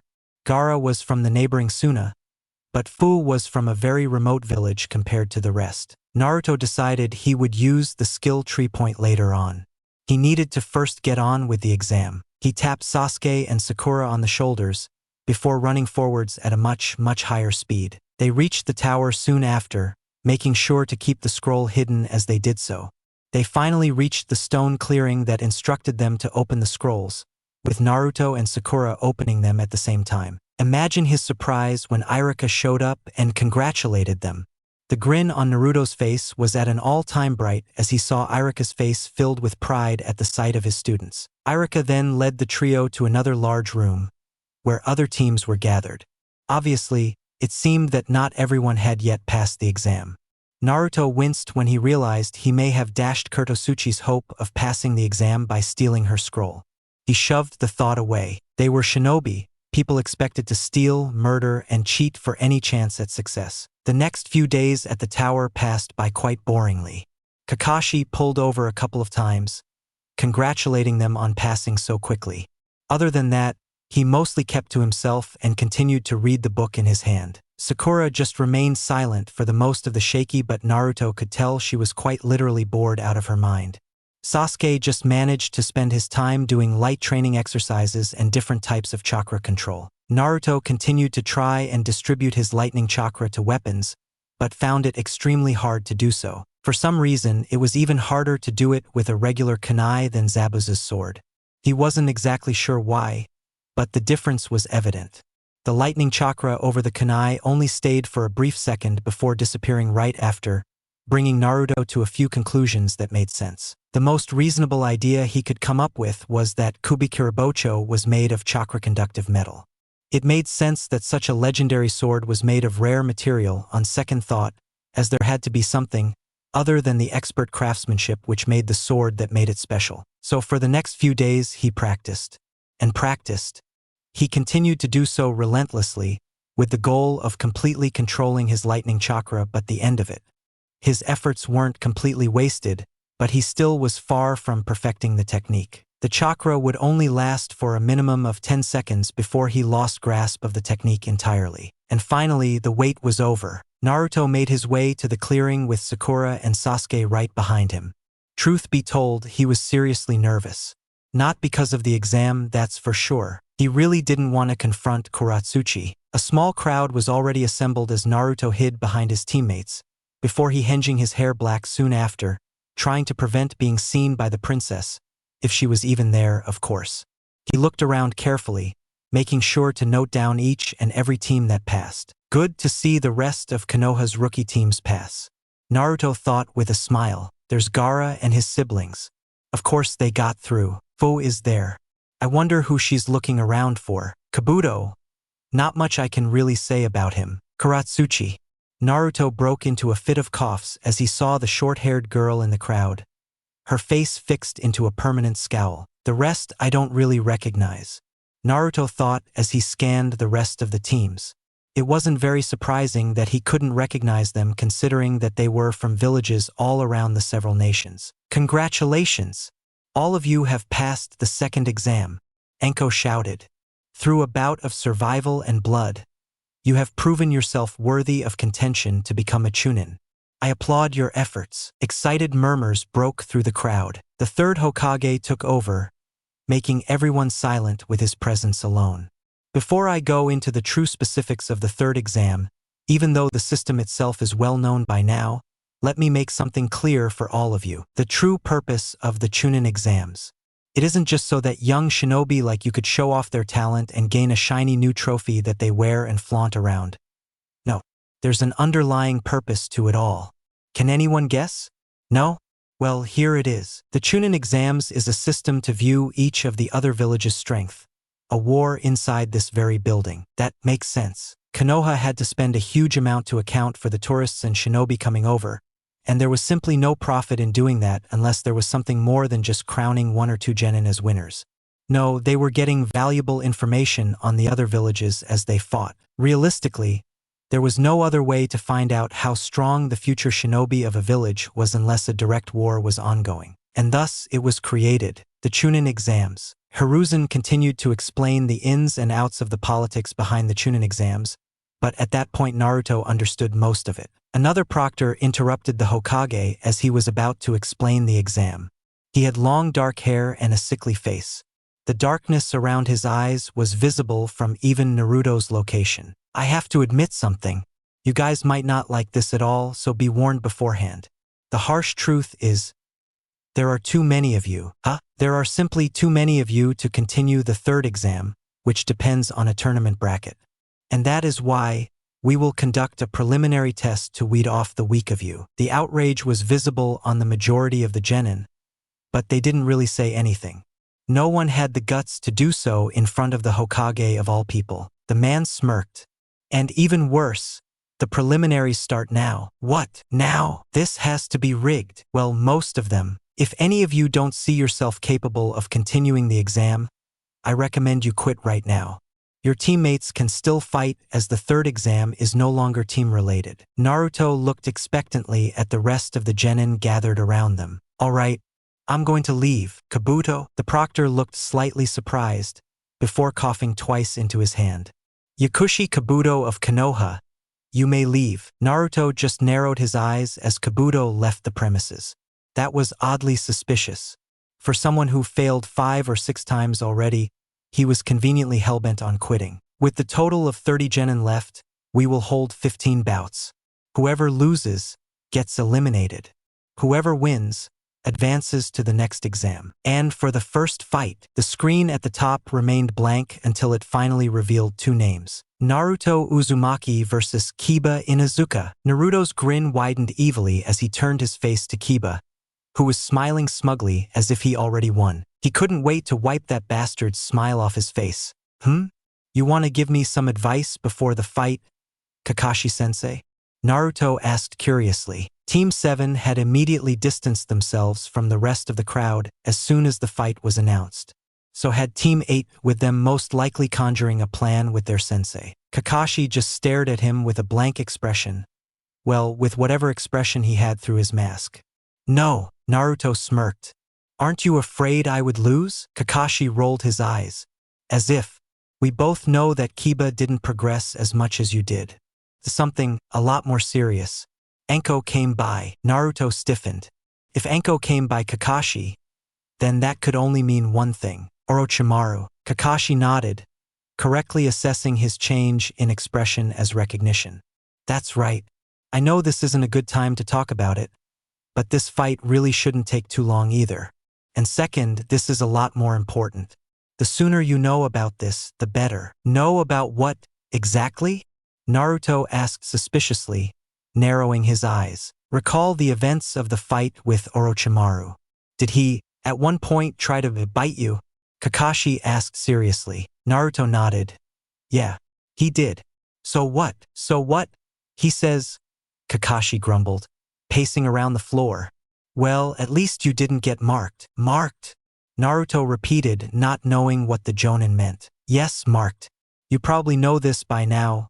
Orochimaru is not a normal person by any means. I mean, normally, that man would do anything for even an inch towards his ultimate goal. He infamously marks talented shinobi with a curse mark and slowly takes over them with the promise of power. And, unfortunately, realization dawned on Naruto. I'm his target, Naruto intoned gravely. Kakashi nodded. Orochimaru won't stop at such a small obstacle. Once he sees his prey, he gets it. I'm not saying you will get marked, but make sure to be cautious. Naruto took a deep breath. Great. He had a Psycho Sannin after him, who also happened to want to take control of his body by biting his neck and putting a mark on him. I won't let him do whatever he wants to do. That crazy snake can go mark himself for all I care. Good, Kakashi said, before a glint came into his eyes. Now, how about we bet on the match ahead of you? Naruto's eyes lit with excitement at the sound of a bet. What kind of bet? Kakashi put a hand on his chin. Let's see. I'll bet 5 ramen meals that you won't be able to defeat Kiba in 60 seconds. Ding! New quest. Who let the dogs out? Created. Quest details. Defeat Kiba in 60 seconds. Quest rewards. EXP 1000. Kakashi's respect. 1 attribute point. 1 skill tree unlock. Failure. Do you really want to stay a genin forever? Does player accept the quest? Yes/no. Naruto smirked. Easy. I'm sorry you're facing me so early, Naruto. It's completely unfair on you. I understand, Kiba said, grinning widely. Naruto smiled back. I apologize as well. For what? Wait and see. The first round battle. Naruto Uzumaki versus Kiba Inuzuka. The proctor proclaimed in the closed premise of the exam stage. Naruto pointed at Kakashi, who was currently standing still in the stands, one eye over the book in his hands. The silver-haired jonin just put a thumbs up, the meaning clear to both of them, but to the others was a simple expression of good luck. Naruto had to beat the genin in front of him. 1,000 experience, Kakashi's respect. Naruto didn't really care about that. 1 whole attribute point, and a skill tree unlock. Now, the last 2 were practically game-changing. If he wanted the capability to even beat the other monsters in the exams, he quite literally has to get that boost in power. He seriously couldn't imagine beating Fu with the amount of strength he had currently, especially without the Kyuubi's chakra to help him out. Naruto met the eyes of his teammates in the crowd, making sure to avoid the eyes of a particular princess as well, but he could feel the pressure of the smoldering glare on his back. That was a conversation he definitely didn't want to have. Sasuke just looked uncaring, but Naruto could tell he was curious. Sakura just looked worried for him, and probably just hoped he would win. Don't be disheartened, Naruto. I'll make sure to end this as fast as possible. I won't break your ego in front of a whole bunch of foreigners, after all. The blonde smirked. You're right. This fight will end before a minute passes. Ha! Naruto just laughed. Hajime! The proctor shouted. Naruto immediately bounced several steps back. He needed to end the fight as fast as possible, but that wouldn't be possible without knowing the enemy first. If he needlessly rushed and got himself hit with an unknown clan jutsu, who knows what would happen. 60. Alright, do a countdown for me as well. Imitation Beast Ninja Art. 4 legs technique. Kiba shouted. Kiba got on all 4 of his limbs as chakra flowed around his body, filling the air with pressure. His nails elongated similar to a wild animal's, cracking into the concrete floor as he squeezed and erupted. For a second, Naruto was surprised by the boy's speed. Then he realized he had fought with Orochimaru, a Sannin, by himself. Sure, he was barely trying, but a fight was still a fight. Naruto stepped aside, dodging the incoming body entirely. Woof! Woof! Alright, the dog. How the hell is that even fair? It's practically a 2 versus 1. Could Naruto theoretically get a goddamn dragon into the ring and say it's his pet? The dog erupted into a cloud of smoke as soon as it got near Naruto. The blonde just chuckled. What kind of tactic was that? He really didn't want to hurt the dog either. Shadow Clone Jutsu. Clones of Naruto invaded the ring with haste. Akamaru, who was now with Kiba, turned a bright red suddenly. It hopped on Kiba's back, before transforming into another Kiba? What the hell? The duo erupted into 2 tornadoes of speed, going through his surprised clones with havoc. Naruto just watched in shock. He had no idea what he was seeing. He shook his head. 40. Alright, I'll end it in 20. He really didn't need to try too hard to end this fight. Naruto didn't move as the tornado before him descended upon him with frightening speed. It was a stupid, risky move. He could, by all rights, lose the fight right there.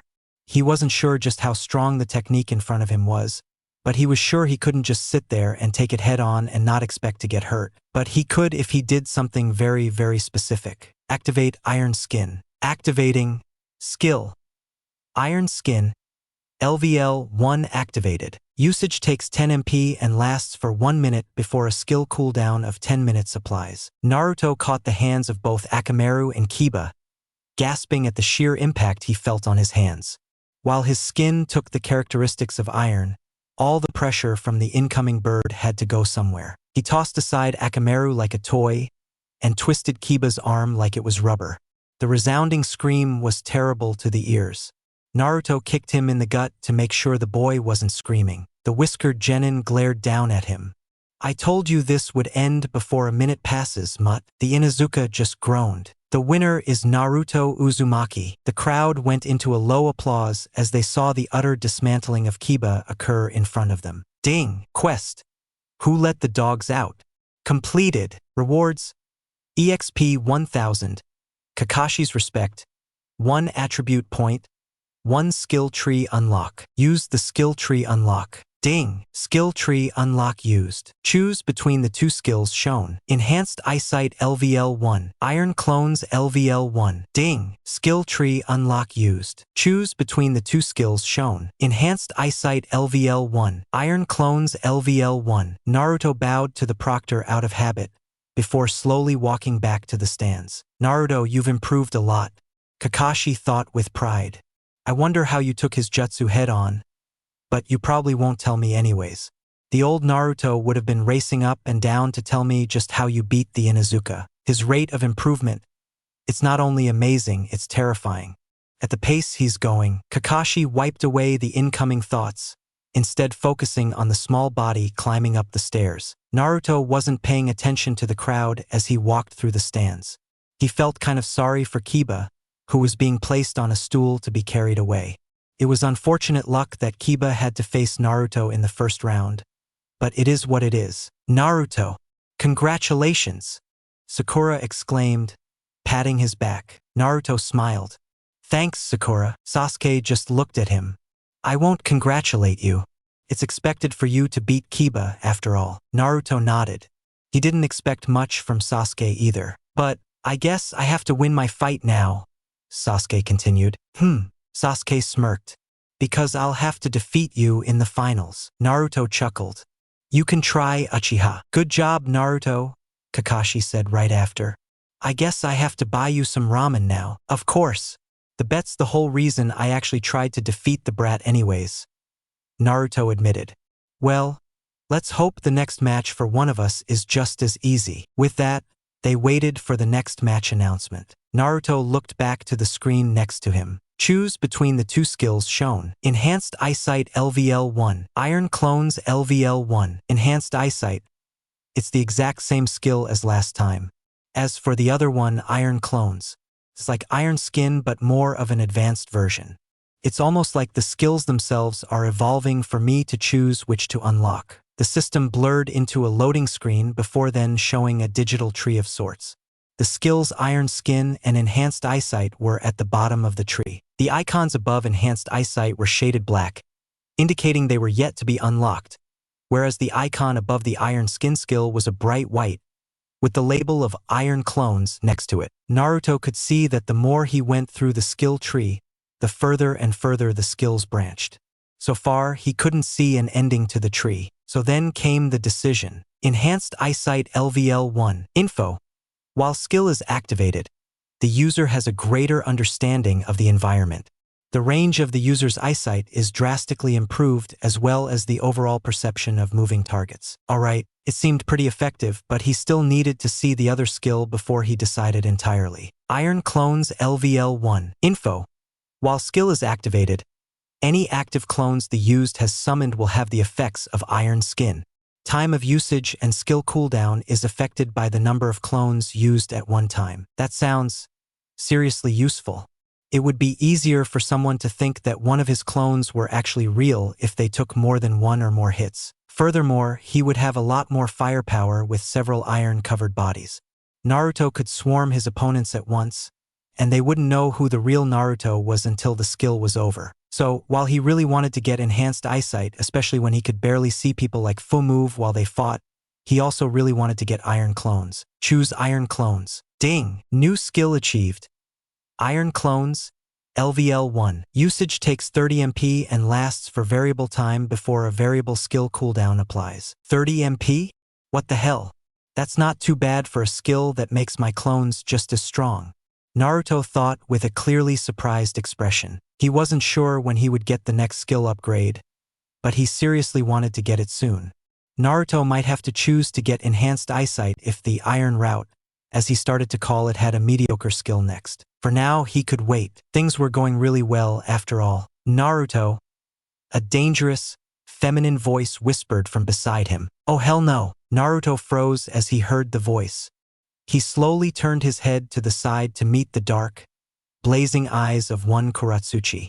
Her eyes alone showed just how furious she was, and her fingers were trembling as she tried her hardest to not strangle the troublesome blonde right then and there. Sakura looked curious as she watched the two begin to interact, wondering what the connection was. Sasuke couldn't really care less. Ah, long time no see, Kuratsuchi. How's the team doing? Naruto asked casually, trying to hide the nervousness. It's been a while. How's the team doing? The girl in front of him repeated incredulously, her face turning red with anger. You're a cheat. What are you talking about? The Uzumaki asked cluelessly. My scroll. You stole my scroll. Naruto shrugged. And? What do you mean? And Kuratsuchi sputtered. I trusted you and you stole my scroll. Then it was clearly your fault for trusting me, wasn't it? It's a battle, not an written test for someone to be expelled for cheating. Wa. Naruto sighed dramatically, placing a hand on Kuratsuchi's shoulder. For what it's worth, I felt very guilty for stealing your scroll. But it was merely for your improvement that I did so. You shouldn't trust others so easily. Of course, you can trust me. Don't spout all of that bullshit and distract me, Naruto. You know what you did was wrong. Just accept it and I'll leave, she growled, her eyes flashing dangerously. Naruto felt the anger rise in his own chest. How about you don't take a moral high ground on this, and accept the fact that you got tricked and deal with it? Or are you too spoiled to realize you can't trust anyone so lightly, and that not everything is handed to you? It doesn't matter if what I did was wrong. It shouldn't matter. You jerk. Kuratsuchi yelled one last time, her eyes red and slightly watery. She turned around and began walking away without ever looking back. Wow, she's mad, Naruto thought with a frown. What's with her? Sakura asked, eyes narrowed at the retreating back of Kuratsuchi. She's just mad that I stole the Earth Scroll from her, Naruto replied plainly, looking back at the screen in the stadium. You did what? It's a long story, and for the next match of the preliminary exams, Gaara versus Dosu. Naruto watched in silence as Gaara went to the fighting arena with Dosu coming from the other side of the stands. He had no doubts about who was going to win. In fact, he was more so watching to see just how badly Dosu would lose. Ever since the fight back in the Forest of Death, Gaara has been especially quiet. He hadn't looked once into Naruto's eyes, which was surprising for someone who swore that he would kill him. Dosu, with his bandaged face, showed no emotions as he went into the battlefield. Who do you think will win? Sakura asked quietly. Naruto just raised an eyebrow. Getting the message, Sakura stayed quiet. Sasuke crossed his arms as he watched the fight. Naruto assumed he was thinking of his own fight with Gaara at the moment, and probably knew how dominant the Jinchuriki was, even though he didn't actually know Gaara was a Jinchuriki. It had taken him Niji and Lee together to actually hurt Gaara at all, meaning beating him in one of the rounds one-on-one was going to be a whole lot harder. Hajime, the fight started. Sand exploded towards Dosu with frightening velocity, but the latter managed to dodge the first burst with his surprising speed.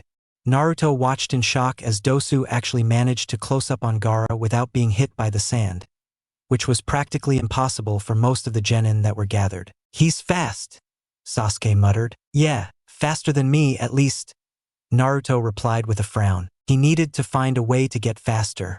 If only the skill tree gave him choices which were related to his physical attributes and made him faster, he would take them in a heartbeat. While stuff like Iron Skin and Iron Clones sounded awesome, he found that the simpler abilities which would automatically give him a buff without any other consequences to be much more straightforward and effective. Right when another stray of sand was about to strike Dosu in the heart, his gauntlets released a shockwave of energy or sound that pushed away the sand extremely easily, making way for Dosu to actually get a hit on Gaara. But of course, he didn't. More and more sand came after the masked boy, who had to unleash his gauntlets to the maximum to keep it at bay.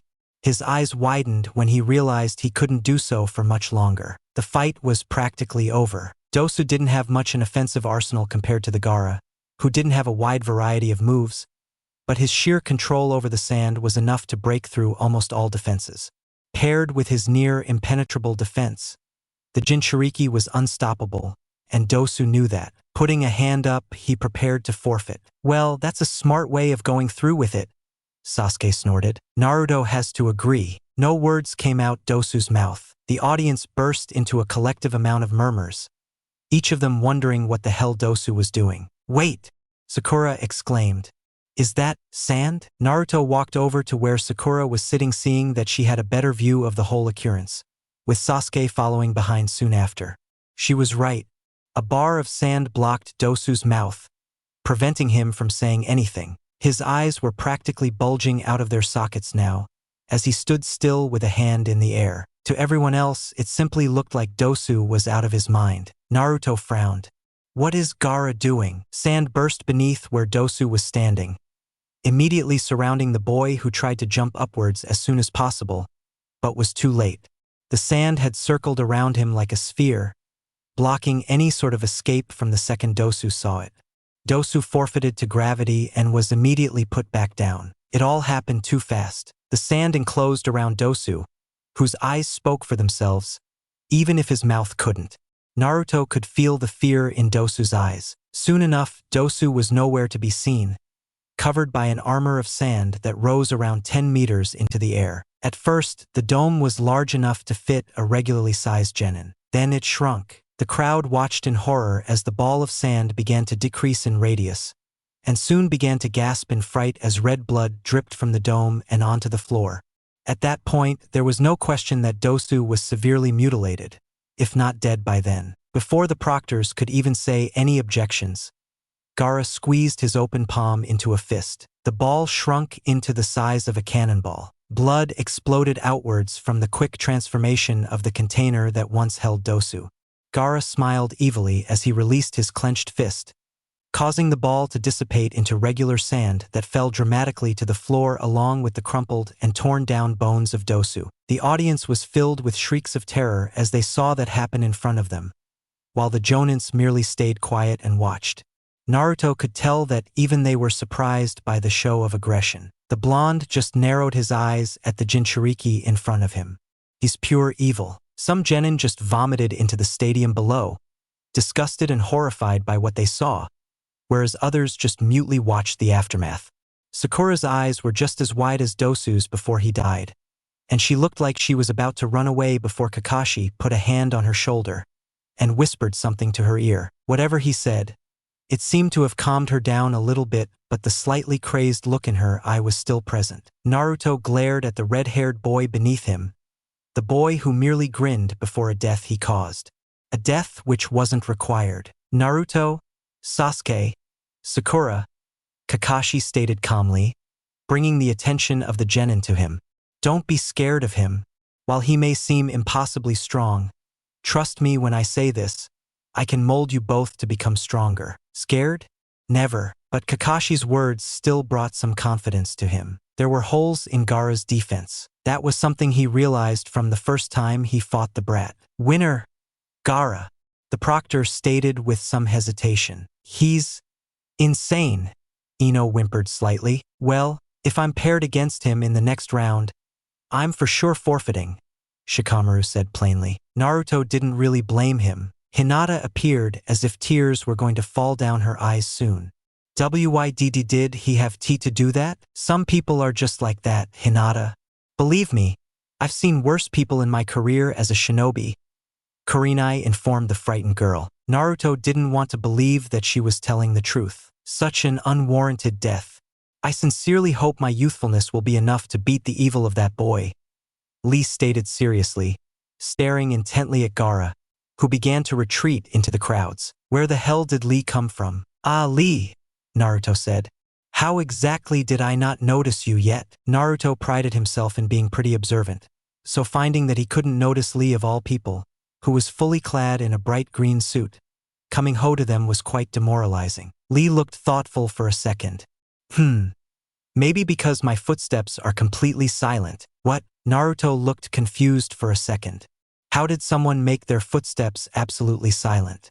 The only people he really knew could do that were Zabuza and Haku, in which the latter must have been trained by the former. He remembered getting the option back in the Wave mission to learn Haku's silent taijutsu, but he didn't have the time to learn it back then, and nor did the archive ability seem to be available. With an interested glance, he asked Lee how exactly he learned to make his footsteps silent. Lee looked at Naruto as if he were joking.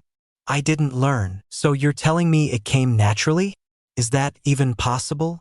Naruto asked, flabbergasted. Of course. I'm living proof of it, aren't I? Lee replied, grinning. Why am I asking the goddamn living freak of nature? Naruto thought angrily. Everyone waited for the next fight in a dull silence afterwards, which was promptly broken by the interruption of one certain mint-haired girl. There wasn't any other mint-haired girl he knew of, after all. Heya, Naruto! Fu exclaimed excitedly. Either the girl wasn't present for the fight that just happened or she simply couldn't read the mood well. Naruto, unenthusiastic, looked up to her shining eyes. Why are you here, Fu? Naruto asked. Humph. That's quite a rude way to introduce your best friend to your team. Hello, everyone. My name is Fu. Sakura was the first to answer. We could tell. Fu, unfazed by the other girl's sarcasm, continued. What are y'all's names? Seeing that his teammates had no desire to answer, Naruto answered for them. The pink-haired one is Sakura, the brooding one is Sasuke, and the tall one is Kakashi-sensei. Nice to meet you all. I'm Naruto's best friend, Fu. I'm sorry, I already told you that, didn't I? Fu asked, laughing. Well, it's good to see you all. Is it alright if I borrow Naruto for a second? Kakashi's eyes twinkled merrily. Of course. It's good to see Naruto making new friends. He's usually always so lonely by himself. Naruto grit his teeth in annoyance, but was also thankful his sensei didn't question her story. Yes, I'm always lonely. I'll see you guys soon. They walked away to some abandoned seats, which was quite uncomfortable for Naruto, who realized what someone else could think at the sight of them. Fu, on the other hand, looked completely unfazed. Why exactly did you pull me away from my team? Naruto asked questionably. It doesn't seem like it, but this is actually quite important, Naruto, Fu said, and for the first time since he met her, her voice actually seemed serious. And what might that be? What do you know about the FUU versus Temari? Naruto just sighed at the inconvenient timing. I guess you're gonna have to go, Fu grinned. Not going to wish me luck? The blonde rolled his eyes. I would if you needed it. Well, let me deal with this real quick. I still have to talk with you as soon as possible, Fu stated. Naruto nodded. Then Fu leaped from the stands onto the stadium below. At this point, Naruto didn't even need to be surprised. The gap between him and her was becoming more and more evident, and it irked him all the more. He needed to defeat Neji quickly so that he could reap the benefits from the quest he was given a few weeks ago. He swiftly walked back to where his team was located, wanting to see the fight for himself as well. His ultimate goal for the Chunin exams was to beat both of the other Jinchuriki, but right now it still seemed completely impossible. Unless he managed to improve at a highly above average rate, similar to how he did back when he was a mere LVL 5. But one thing he learned as he progressed through the ranks, leveling up got slower and slower as he continued to increase his level, which was balanced by the fact that new features for the system and higher rewards were supplied as he got into higher levels. Shaking his head, he put his mind back into the fight. What did the leaf head want? Sakura asked curiously. Naruto raised an unimpressed eyebrow at the horribly put nickname. She didn't get to say anything, actually. Maybe they weren't there to talk? Kakashi commented. Naruto just sighed and shook his head, as if that could get a rise out of him. Kakashi was going to have to try harder than that, because whatever he just heard was absolutely pathetic. Hajime, the fight was over before he could even blink. Temari began to open a large metal fan, most likely in preparation of a large attack which she assumed would knock out the girl instantly. Fu wasn't normal. The instant Temari opened the fan, she bolted forward with all of her strength, before plunging her fist into Temari's completely open stomach, which ended up knocking Temari unconscious instantly. The crowd watched in shock at the sheer speed of the girl, the previous atmosphere completely destroyed by the stunning victory. Winner, Fu! The proctor couldn't keep the surprise out of his voice. Fu raised a thumbs up to everyone, before leaping back to the stands. Your friend is incredible, Naruto, Kakashi said at last. Sakura and Sasuke looked similarly impressed, with the former much more outward with it. Yeah, I know, Naruto deadpanned. It's kind of the whole reason I became friends with her in the first place. Naruto yelled in his head. He still wasn't sure if Fu was a good person or not. So far, she was only nice around him, but when she fought it was easy to think otherwise. Hey! Naruto gasped in his seat as he heard Fu whisper into his ear from behind him. What the? Come on! Let's finish what we were talking about, Fu said, not even sparing a glance at the rest of his team. Sakura looked like she seriously wanted to ask what they were going to talk about, and Naruto probably would have indulged her except for the fact that he really didn't know. Sasuke looked indifferent, though he looked at Fu with a competitive glare that Naruto recognized. All right, again, Naruto sighed. They went up to the higher stands where they were sure no one would be able to hear them. Naruto just wondered what was so serious that it warranted having them completely isolated, but he refrained from asking. He just wanted to get this over with. Hopefully, it really was something important. Fu looked around herself once more before leaning in towards Naruto's left ear. What do you know about the Akatsuki? Naruto blinked. The what? Fu's eyes twinkled. The Akatsuki. Nope. Never heard that word in his entire life. What's the Akatsuki? Naruto asked curiously. Going purely based on her facial expression, it definitely wasn't a good thing. Fu's face darkened. The Akatsuki are a group hellbent on causing trouble for each and every nation there is. No one knows what exactly their motive is, but all we do know is that they somehow exist. Naruto shrugged. And why is that an issue? It's not like a single group can do anything against an entire nation, right? That's what Takigakure thought as well. However, we then found out that the Akatsuki weren't just a regular group. Each member of theirs is a powerful shinobi. I'm talking S ranks, not the party games we're playing in the Chunin exams. A single member could kill each and every person here, with me being a small exception, depending on the member. Fu stated, her voice lacking any tone of overconfidence. She took the topic very seriously, and meant every word she said. Naruto frowned. A group of S-rank shinobi who wanted the collapse of the shinobi nations?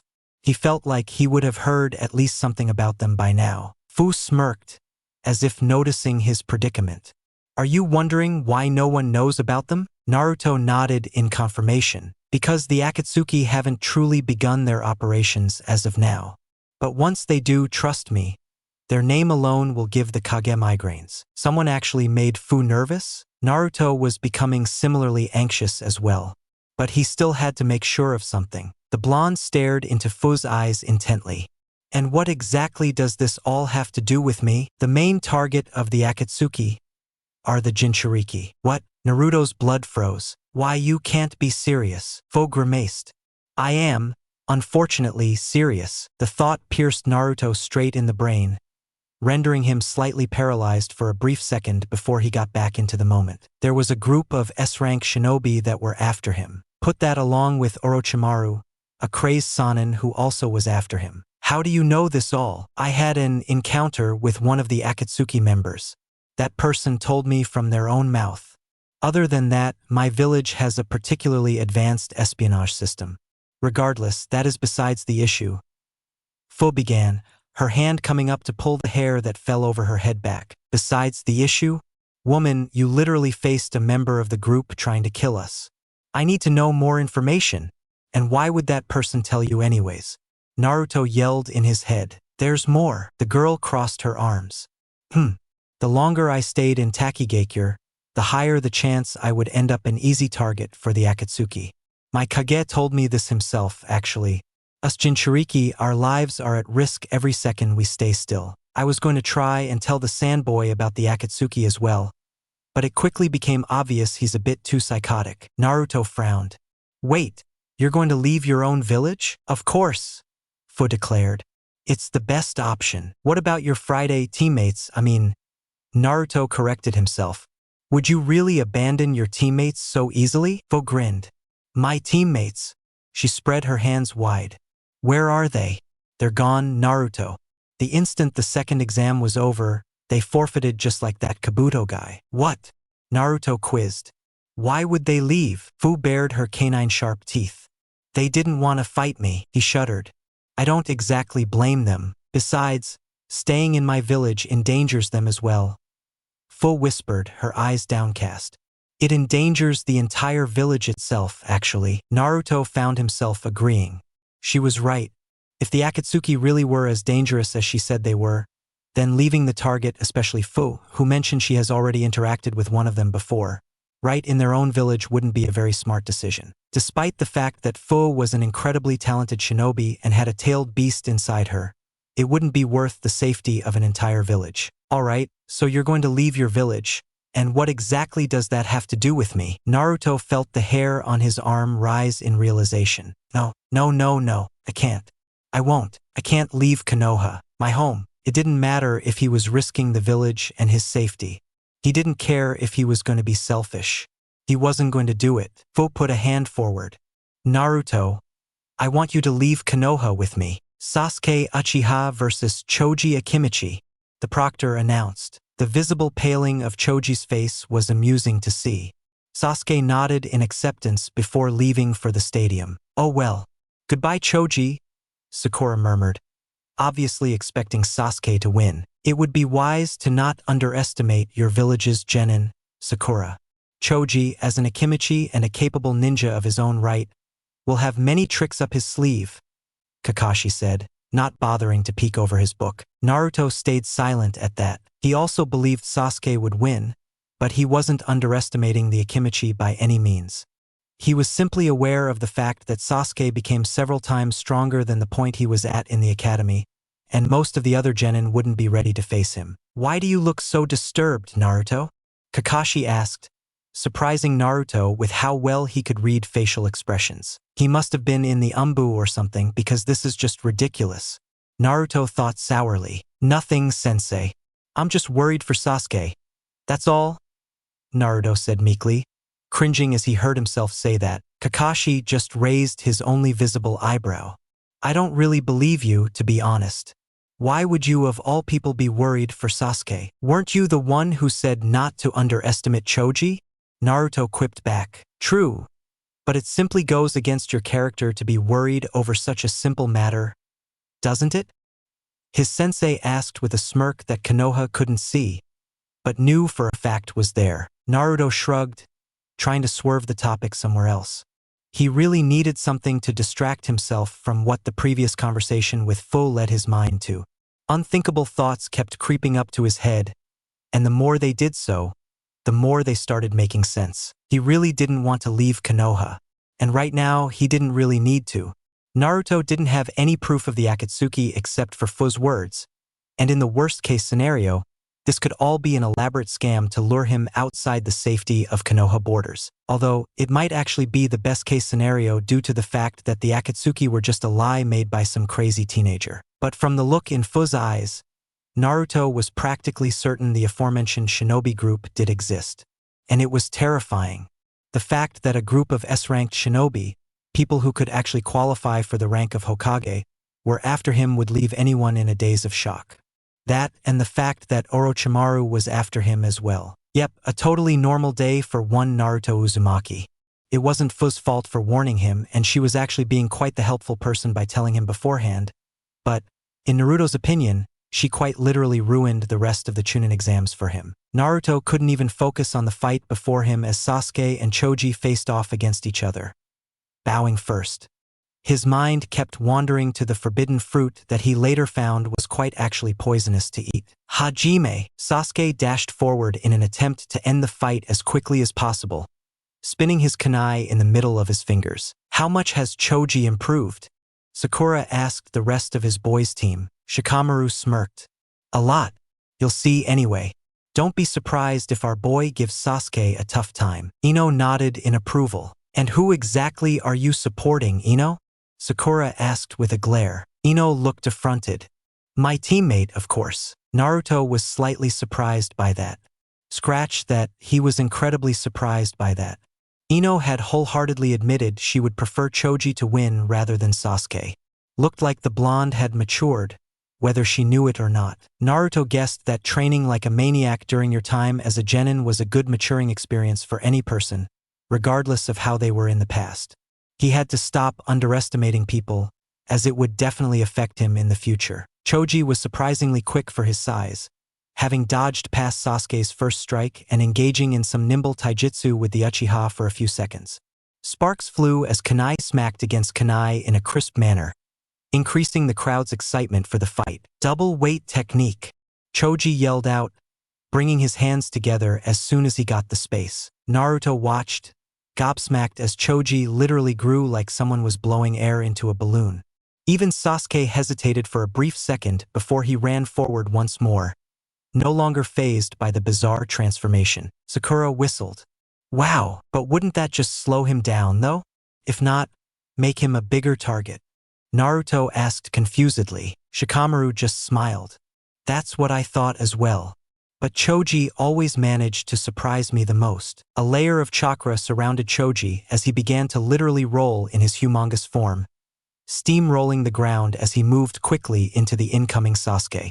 The Uchiha was forced to move aside at the last second to avoid the devastating attack.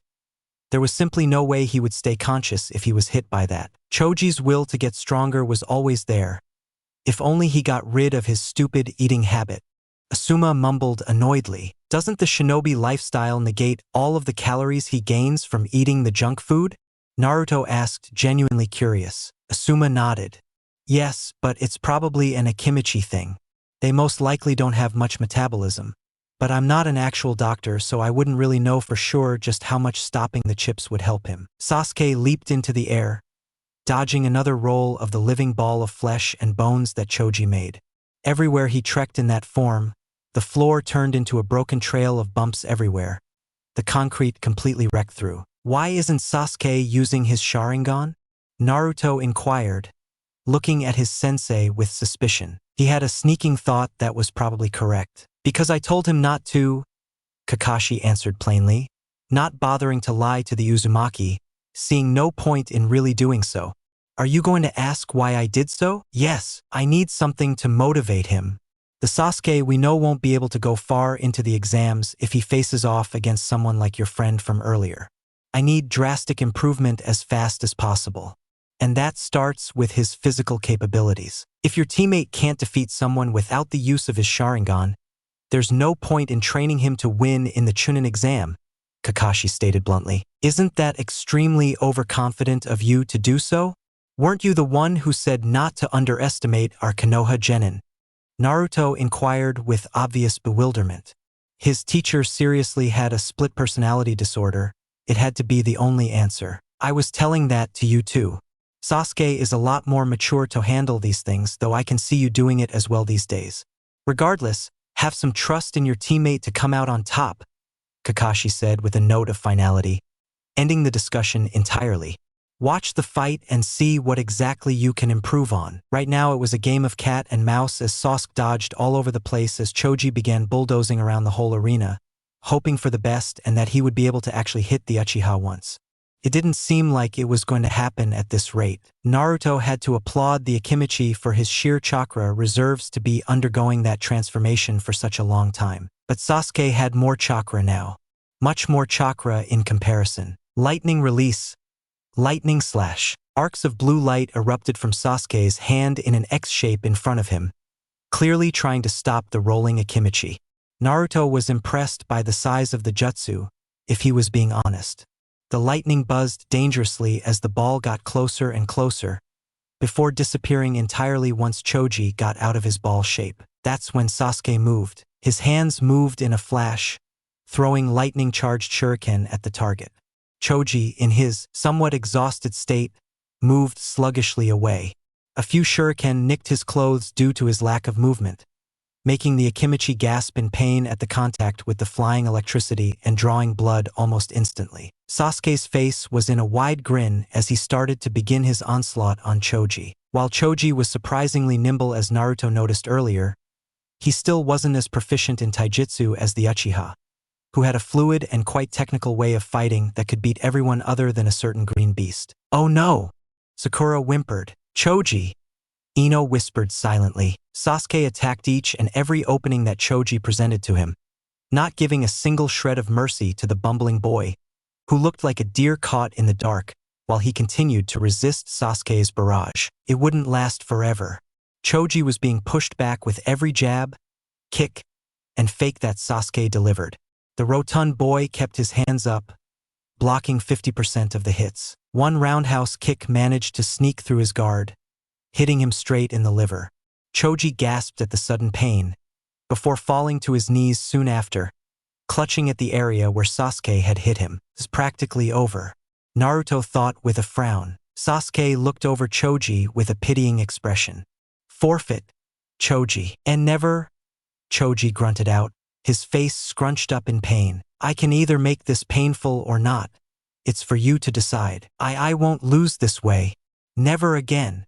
Choji yelled in frustration, his legs quivering in exhaustion. In one last-second, desperate act to win, he swung his hand to punch Sasuke right in the stomach. His fist contacted Sasuke's stomach with a ruffle of the latter's clothes. Sasuke clearly wasn't affected by the pathetic attempt at a punch. Naruto looked back at Shikamaru, wondering what he was thinking.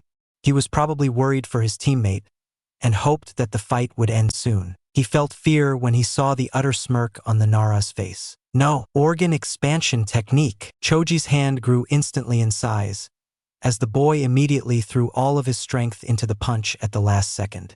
The enlarged hand seemingly pushed through Sasuke's gut, the boy being knocked back 20 meters of distance in an instant. The blood that was coughed onto Choji's face wasn't his own. Sakura gasped as she saw what happened. He can't really control it perfectly, and doing it really is a waste of chakra, but it certainly can surprise any unsuspecting shinobi. Especially when Sasuke doesn't have his beloved Sharingan activated, Shikamaru said, his eyes glinting with excitement. Naruto just stared, shocked at what just occurred. I underestimated him again. Although Choji's hand immediately deflated and the boy began to clutch it in pain, it was undoubtedly impressive to begin with. Sasuke laid in a heap on the other side of the stadium, with Choji rising up to his legs. This wasn't looking good. Get up, Sasuke! Naruto shouted with his hands surrounding his mouth. As if his words were some sort of awakening ritual, Sasuke got up. He was clearly in pain if the way he was holding his gut was any sign. The Uchiha spat his blood-stained saliva to the side, before eyeing the Akimichi in front of him with contempt. Sasuke moved once again. He got even closer this time around. It was as if the genin wasn't even afraid of the possibility that Choji could hit him with the same attack once more, regardless of the fact that using the technique also hurt the Akimichi himself. For the win, it looked like Choji was willing to fight to the death. Naruto wasn't even sure who would win anymore. It was almost like fate would repeat itself when Sasuke went into close quarters again. But Naruto knew that his teammate wouldn't let that happen once more. Not if he had an option anyways. Choji's hand enlarged once more, making it much harder to dodge as Sasuke continued to dash forward regardless of the technique. He had definitely seen it but didn't seem to care one bit. Time slowed as Choji swung like last time, the clear target in front of him doing nothing to dodge, except nothing hit. Sasuke seemed to know exactly where Choji would attack. The raven-haired genin leaped forwards, letting the hand go underneath his now completely horizontal body in the air. He grasped Choji's neck and twisted around to his back, where Sasuke quickly held the boy in a grappling position that left his hands completely immobile. A kunai was held to Choji's neck once more. Your enlargement technique? You can only do it with your right hand as of now, correct? Sasuke questioned, no expression on his face as he absorbed his victory. Naruto hadn't even noticed that. Choji nodded hesitantly. Sasuke pressed the flat side of the kunai harder to Choji's neck. Forfeit. You don't have any more tricks in the bag, do you? Choji sighed. I surrender, winner. Sasuke Uchiha, the proctor announced. Sasuke immediately got out of his position, before placing a hand for Choji. The boy gladly accepted. Naruto felt his eyes widen in surprise. Sasuke wasn't acting like a jerk for once. Your technique? I wasn't expecting it all. Thank you for the good fight. Akimichi? Sasuke murmured. Before putting his hands into his pockets and walking back, Naruto felt his eyes tearing up. His pupil had finally learned to express gratitude. What's next? Would he say sorry as well? He only had to wait to find out. Shikamaru sighed. Well, it was bad luck for Choji to be paired up with Sasuke. I'm gonna have to cheer him up later on. Ino looked like she was on the verge of tears. He tried his best. Choji is seriously so cool. For sure. Naruto agreed. Naruto quickly congratulated Sasuke, who walked towards them with a slightly smug smile. He issued a quick thanks before sitting back down. Kakashi's eyes twinkled as he saw his genin. He didn't particularly find the need to congratulate the Uchiha. Sakura gushed over Sasuke's injuries, who ensured he would be fine.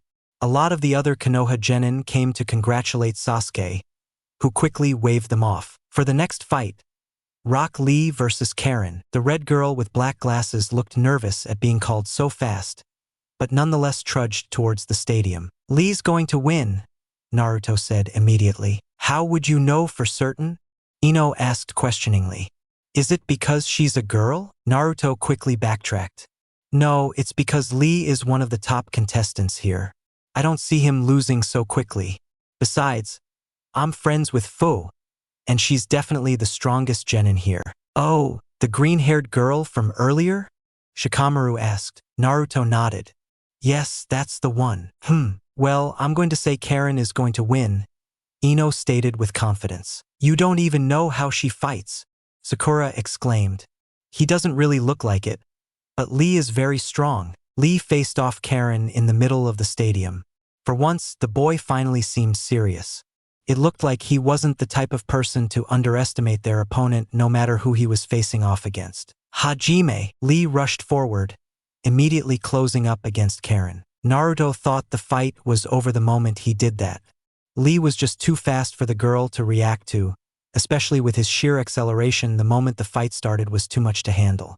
Lee's kick landed directly on the girl's gut, kicking her backwards 10 or so meters. Lee looked simply confused, as if he didn't know just how fast he was. Don't tell me she's unconscious already, Naruto thought incredulously. Her face was completely covered by the mop of messy red hair, so it was impossible to see whether her eyes were open or not unless you had to be a Kugan. Sakura looked at Ino with a smug smile.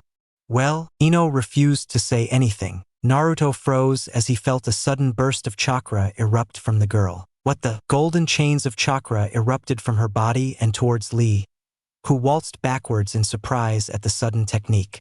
The chains were incredibly fast, however, and one managed to catch up to Lee, whose only option was to kick it back. The chains didn't budge at Lee's kick, instead preferring to wrap around the boy's leg. Lee struggled with his leg as he tried to get it out of the hold, his eyes widening as he saw Karen begin to slowly rise. Ino's smile widened. Sakura just looked confused. Then the chains promptly broke. Lee stopped moving his leg as he realized he was free, and that Karen's body was once again slumped to the floor. Another person who can't control their abilities. Naruto sighed. It seemed to be becoming a pattern. The fight was quickly announced as Lee's win, as the audience simply groaned at the anticlimactic nature of it all. After such an entertaining match like Sasuke's, they expected more from the duo in front of them. Poor Lee. He just looks confused. Naruto thought with pity. They carried Karen's unconscious body towards the medical room, when Naruto had the sudden urge to do something. Karen's abilities are interesting, to say the least. Observe. Observing. Observation successful. Name: Karen Uzumaki. Title: The Blood of Healers. Occupation: Genin of Kusagakure. Level LV 14. HP 100 out of 100. MP 100 out of 100. Chakra 500 out of 500. STR 9. Vit 14. Dex 4. Int 7. Wis 3. Luck 4. Uzumaki! Naruto shouted out in surprise, his voice reaching octaves he didn't think possible. He just stood in shock as every genin in the premise began to stare at him as if he were a psychopath. Things just keep getting more and more weird. Naruto just watched in shock as he went over the stats list that was floating on the screen next to him over and over again. There was no way this was real. There had to be another Uzumaki clan or something. Naruto didn't know much about his heritage, but from the brief mentions the old man sometimes gave him, he knew his clan was an ancient one. There was no way another Uzumaki was alive. Besides, they looked nothing alike. Blonde hair versus bright, devilish red hair. How did they even compare? But even Naruto knew that argument was absolutely flawed. Just because the hair color was different didn't mean they weren't related. Naruto most likely got his father's hair. Since his father's last name would be transferred to his mother and hence him, it was easy to assume his father was an original Uzumaki. Yet, it made no sense. Why didn't anyone else know? Naruto could only tell because he had his observability. Who knows how long he would have lived without knowing he had Uzumaki relatives alive if he didn't get the sixth sense to cast and observe on her. He had to talk with Karen once the preliminary exams were over. He just couldn't find it in him to do so right now. With the Akatsuki fiasco racking his every second that passed, he couldn't deal with any more right now, especially when he needed to continue to win in the exams right now. Naruto? What are you doing? Sakura asked, embarrassed that so many people were looking at them. Sorry, Naruto replied, looking around him. He didn't really realize that his outburst gathered a lot of attention, even though he probably should have noticed that it did. Naruto especially didn't notice how Kakashi sent him a suspicious glance. Sakura looked pissed. Why were you yelling your name? Naruto scratched the back of his head. I really don't know. Whatever, Sasuke glared. Don't behave like an idiot, Dobe. We have other villages watching us right now. Are you finally regressing back to the old Naruto? Humph. Naruto snorted, annoyed that everyone was ganging up on him. I didn't mean to yell like that. That really wasn't a lie, to be fair. Next match. Kuratsuchi versus Tenten. Kuratsuchi. Naruto answered immediately. Why? Sasuke asked. Trust me on this one. She has some surprising abilities you're going to see in this fight. Naruto answered with a smirk. Oh right. You encountered her a few times before, right? Sasuke asked rhetorically. The fight started without any delay.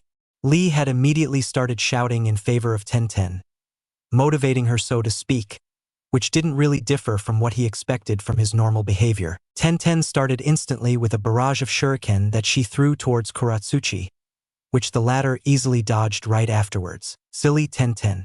Naruto thought with a grin. Shuriken don't actually hit the opponent, do they? Naruto was definitely surprised when Sasuke's shuriken managed to even scratch Choji, but he put that to the fact that they were coated with lightning chakra, which definitely made them more quickly thrown and dangerous. It seemed that Tenten wanted to go all out in the first half of the match, as she quickly yelled out her technique right afterwards. Twin rising dragons. A cloud of smoke blew into the stadium as two streams of scrolls rose into the air with Tenten, who also jumped upwards. Almost immediately, a stream of shuriken, kunai, swords, and other weapons began streaming downwards towards Kuratsuchi, who didn't really look at the least bothered by what was coming towards her. She simply stood and fixed her short length of black hair that was ruffling in the wind. Naruto just watched, wondering what the kunoichi would do. If he was in her place, he would probably activate Iron Skin, but if he couldn't do so due to a cooldown, he would most likely just activate some clones that would take some hits for him. That, or use some water jutsu that would completely destroy the momentum of the incoming weapons. Lava release. Lava wall. Or do that, I guess. Lava itself rose from the earth in front of Kurotuski, forming a dense wall that prevented any of the projectiles from reaching the shinobi behind it. Lava release? Sasuke repeated, awed by the technique used. Naruto nodded with a grin. Yep, how come I've never heard of it before? Sasuke asked himself more than he asked Naruto. It must be some sort of Kekkei Genkai, right? I'm not exactly sure, though it's definitely not the normal element. They focused their attention back on the fight, with Tenten now on the defensive as Kuratsuchi made her way forward into the battlefield, looking to need the battle as fast as possible. Does Tenten have any other trump card than her weapons? Naruto asked tentatively, not wanting to offend her teammates. Lee just sighed. Tenten is going to win. I believe in her will and youthfulness. Naruto sweat dropped. You didn't answer my question. Lava release. Swarming ash cloud. Kuratsuchi yelled, going through a complex series of hand signs. There it is, Naruto murmured, recognizing the jutsu. Kuratsuchi had used the same one against Fu of all people, where it actually succeeded in briefly stopping the Juggernaut Jinchuriki. A concentrated cloud of ash blasted forward and towards the unsuspecting Tenten, who just watched the attack with amusement. To her, it just looked like a harmless stream of smoke, or a cloud itself was summoned to attack her. Is that all you got? Ha! I expected more from our so-called rivals from IWA. Tenten shouted mockingly. Naruto facepalmed. Yeah, that wasn't a smart move at all. Kuratsuchi's eyes hardened. Solidify. The ash cloud around Tenten's lower half immediately began hardening, trapping her entirely. The entire audience just watched in awe at the use of the highly effective technique. It seemed no one expected that the jutsu would do such a thing. Tenten tried to speak in protest but found that a layer of ash solidified around her mouth, no doubt controlled by Kuratsuchi, who had a smug smile on her face as she walked closer to Tenten. Kuratsuchi beckoned towards the proctor. Proctor, I can kill her right now if I wanted to. Seeing that she has no technique or method to get out of my jutsu, I see this as an absolute win. I agree with your statement. Winner.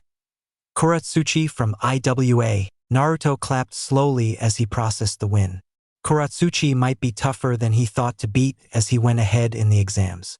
He kind of hoped Tenten had someone pulled the win from a wild miracle, if anything. Next match. Sakura Haruno versus Shikamaru Nara. No, you can do this, Sakura. Naruto shouted out to his teammate. In his heart, he really knew Sakura couldn't do this. By level alone, Shikamaru wasn't too far ahead of her, but his sheer intelligence made up for that fact. The matchup wasn't really fair to begin with, but there really wasn't anything for the Uzumaki to do despite cheering for his teammate. Sakura is going to lose, Kakashi said simply. Naruto was simply astounded by how blunt their sensei was being. What? He could hear Sasuke snorting. Kakashi continued without an inch of remorse in his choice. It's the truth. I really don't see her winning unless a miracle happens. In the career we are in as shinobi, we can't afford to be anything but realistic, Naruto. Regardless of whether Sakura is my student or not, I only wish for her improvement, but any unrealistic expectations out of her would only harm her own mental state. Naruto just nodded briefly in agreement. Hajime! Sakura dashed towards her opponent with a kunai in her hand, throwing it at Shikamaru, who lazily dodged the attack with a frown on his face. The pink-haired eventually got close enough to engage in close-quarters combat, where she, in Naruto's opinion, held the clear advantage. Her best bet was to close up on Shikamaru as much as possible and continue to batter him with punches and kicks that he was simply too slow to counter, and quickly tire the Nara and finally deliver a finishing blow that could win her the fight. If things were only so easy. Shikamaru wasn't known for his taijutsu prowess, but he wasn't a slouch at fighting either. He managed to counter a few times and even get the upper hand on Sakura before his lack of speed came to bite him in the end. Naruto wasn't sure who was going to win at this point, because while Sakura had the advantage currently, Shikamaru clearly had some sort of trump card he didn't bother to use yet. If the way his teammates didn't look worried was any sign. Asuma almost looked amused, if anything. Sakura immediately pulled back when she saw Shikamaru begin to run through hand signs, which, in Naruto's opinion, was a horrible move. There was no way for Shikamaru to produce a jutsu that could defeat Sakura in such a short span of time, and he was proven right when Shikamaru simply stopped his hands midway and closed his eyes. Wait, why was he closing his eyes? He's thinking, Asuma answered for him. Shikamaru is one of the smartest people I know, and I've met a lot of people. He's probably thinking through 100 ways he could beat Sakura right now, and would settle for the one which would take the least effort. Naruto believed the man. Shikamaru's intelligence wasn't to be scoffed at, and he didn't need to see the Nara stats to see that. Shikamaru opened his eyes. TCH. I wanted to win without using that jutsu. Great. Now everyone knows my technique. The pure annoyance in Shikamaru's voice was funny, to say the least. Why were his hands clasped together? Wait, Sakura. Naruto began to warn. It was already too late. Sakura suddenly found herself unable to move as a dark shadow stretched from Shikamaru to her. What kind of jutsu is that? Naruto asked no one in particular. It seemed to be controlling Sakura's body, or more well put, making Sakura mirror what Shikamaru was doing. Slowly, Shikamaru reached into his right pocket, where there was nothing to be seen. There was nothing in Shikamaru's right pocket, however. In Sakura's, her kunai was right there. Shikamaru clasped the air in his pocket, whereas Sakura was forced to clasp the kunai to her trembling horror. The fear in her eyes was visible to everyone. The Nara gave a cold glare to Sakura, before pulling up his hand to his neck. Forfeit, Sakura. I surrender, Sakura said with a resigned voice. Shikamaru clapped his hands together in a show of rare thanks, before bowing. Thank you for making the fight short. Even the proctor looked impressed. Winner, Shikamaru Nara. A brief applause sounded before everyone went back to waiting for the next round. Sakura came back to the stands with an obviously disappointed expression. I'm sorry I couldn't win, guys. Don't worry.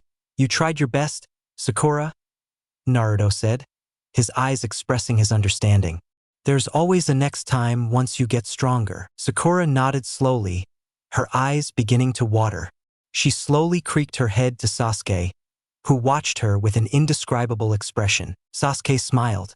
He genuinely smiled. Do better next time. Sakura immediately began crying before nodding and profusely promising she won't lose again. Kakashi watched with a proud face as he saw the maturity in his team, something he definitely didn't expect to see when he first saw the batch of kids. It was amazing just how much they managed to grow in such a short amount of time. Next match. Niji Hyuga versus Ibuki. Naruto's ears perked up when he heard Ibuki's name. He was the teammate of Kuratsuchi, and definitely could stand a chance against Niji if he had a similar level of skill compared to his teammate. He was going to watch the fight hoping for Ibuki to win. Fingers crossed. Naruto could only watch with his mouth wide open as Ibuki surrendered the match after only a minute of fighting. It was an absolute thrashing. Niji simply countered every single move Ibuki made and excelled over everything his opponent offered. Taijutsu, Niji had the clear advantage. In terms of speed, Niji was many times faster than Ibuki. He looked stronger as well. The second Ibuki had slipped into melee range. His chakra was immobilized, rendering all of the techniques that he spent learning for hours useless. Of course, Naruto didn't need to guess Niji's attributes. He could just check them himself. Observe. Name: Niji Hyuga. Title: not applicable. Occupation: Genin of Konoha. Level: LV20. HP: 100 out of 100. MP: 100 out of 100. Chakra: 200 out of 200. STR: 14. Vit: 15. Dex: 15. Int: 7. Wis: 5. Luck: 3. Comparing him to Ibuki was like comparing a Hokage to a Genin. It simply wasn't possible for the IWA Genin to win. It seemed Niji thought the same as well, if the monologues he was spewing had any ground to them, saying that he was destined to win the fight from the second their names were announced, and that Ibuki could only accomplish whatever was set for him the moment he was born. Obviously, that didn't sit well with the audience, who took a blatant disliking of the talented Hyuga. Naruto couldn't really blame them. He didn't like the kid either. The next fight, Shino versus Kankuro, was an anticlimactic one. The second Shino revealed his bugs, Kankuro literally shrieked out loud.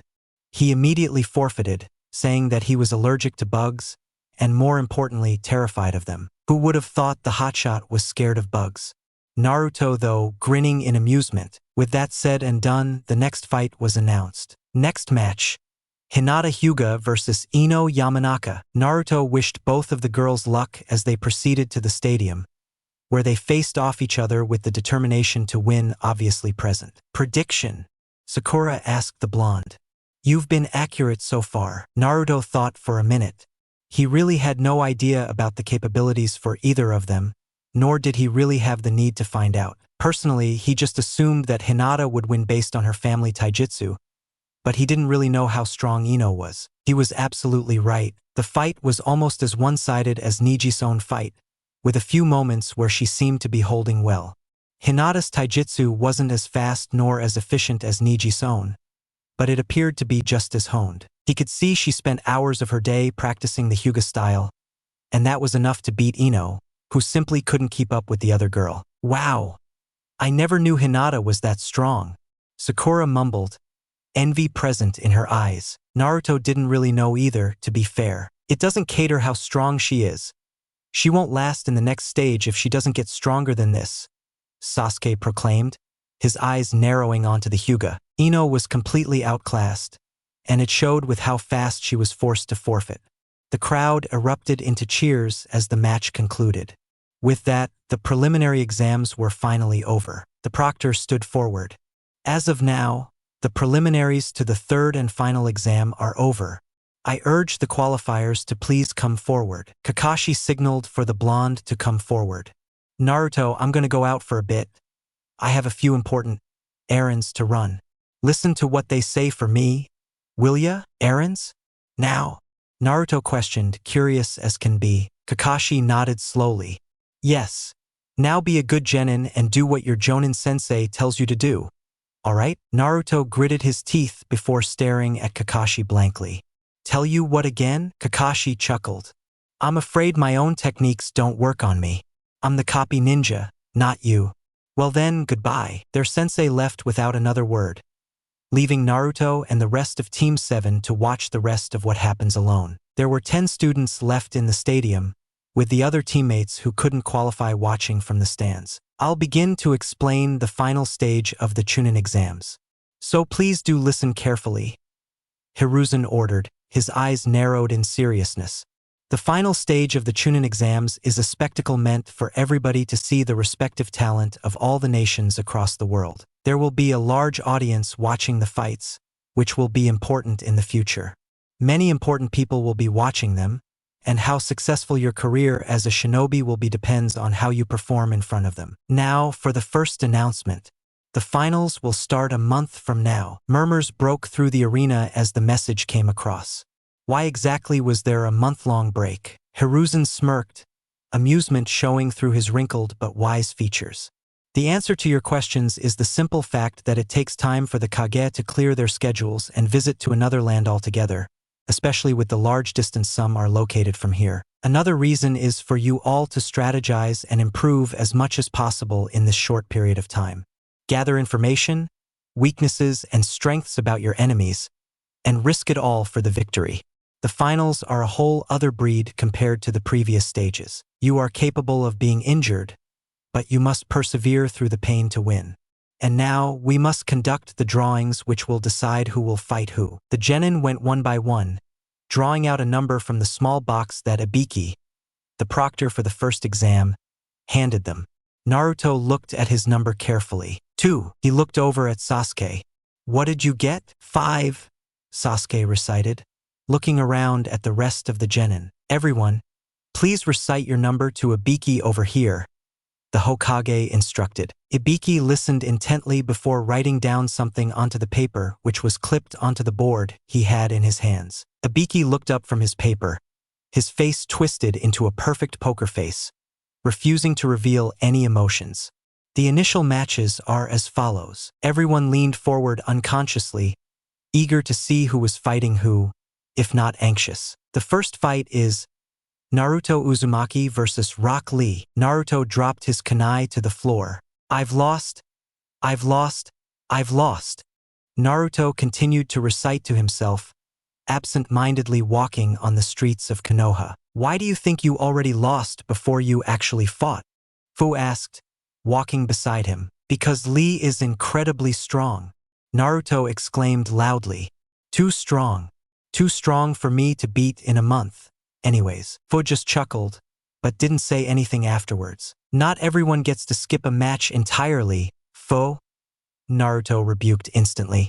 If only I had picked your number. Because there were 10 genin still remaining in the tournament bracket, 2 genin would have to skip the first match and fight against 2 of the winners of the first match, effectively having more time to prepare and observe compared to the others. On the other hand, those who fought were more in the moment and could carry some of their momentum into the next match. It doesn't matter if I'm going to win anyways, Fu stated as a matter of factly. Naruto didn't say anything. He never wanted to beat Fu more after what she just said. The sheer confidence in her voice was actually annoying to hear, and Naruto just wanted to beat Fu in the finals for saying that. He still wanted Sasuke to beat Fu, but didn't see that happening with just how monstrously strong the girl was. Niji was the other genin who got to skip the match, getting the number 3. He was also the person who Naruto would fight if he managed to somehow beat Lee, but at this point it was more likely that Lee would be fighting his teammate in the quarterfinals. On his side of the bracket, there was also the fight Kuratsuchi versus Shikamaru, who Naruto would face if he managed to get to the semifinals. He was also just as envious of Sasuke, who had an easy fight with Hinata, but also felt bad considering he was in the same bracket side as Gaara, who was facing off against Shino. With how he was currently, there was no way for Naruto to win. He knew that, and so did Lee.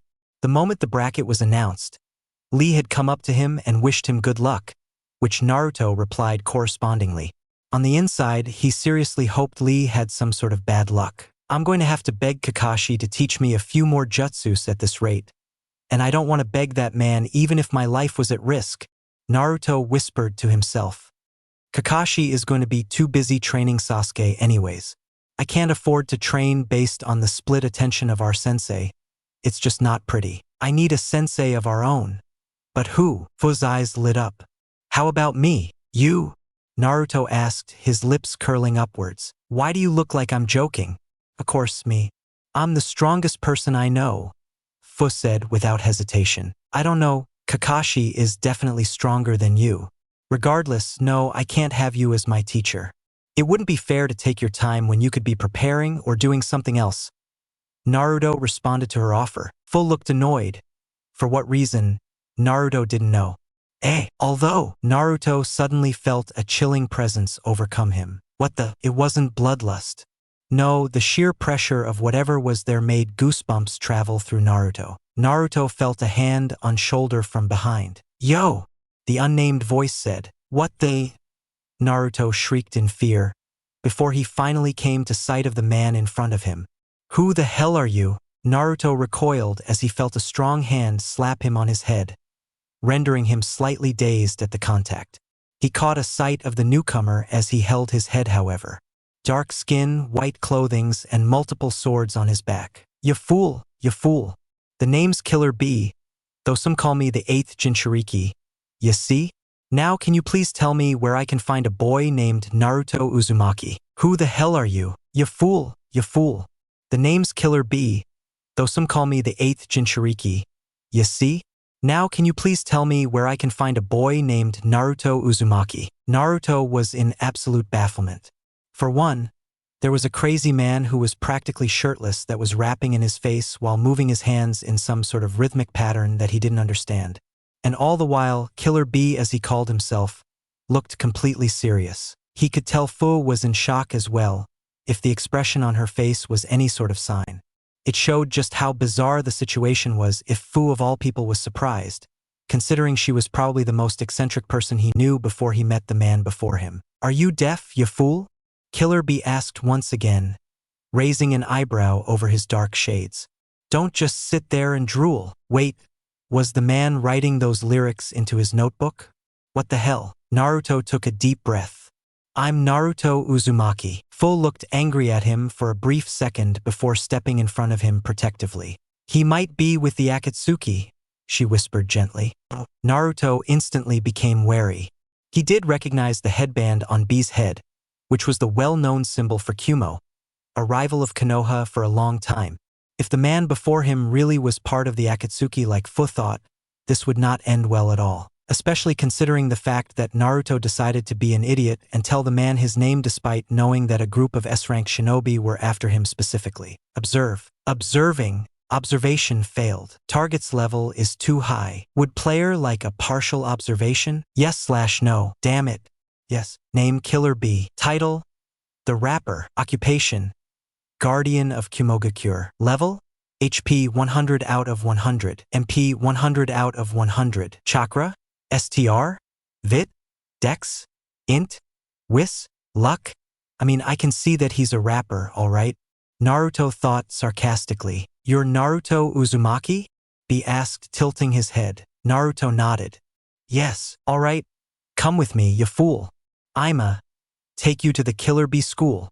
Be rapped with efficiency. Then I can teach you how to be this cool." Wait. Fu interrupted, looking distrustful of the whole situation. "How the hell can he trust you? We don't even know who you are. Didn't ya hear my rapid verse, you fool? I'm the Jinchuriki of the Eight Tail, and I'm trying to make sure my buddy here doesn't fail," B pronounced, his voice taking an aggressive edge. "Now don't distract me when I'm with 9, or there's gonna be one less Jinchuriki in line." Fu looked furious as she listened to B's verses. "Don't push me aside like that. I'm a Jinchuriki as well, you know?" B smirked. "Of course I know that, you little midget, but treating two brats is over the budget." "What did you just call me?" Ding, good timing. Hidden quest. Encountering the Jinchuriki. Completed. Quest details.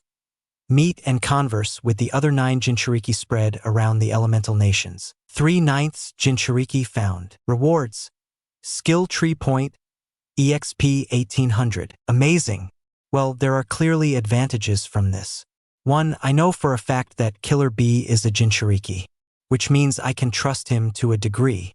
And second, 1800 EXP and a skill tree point.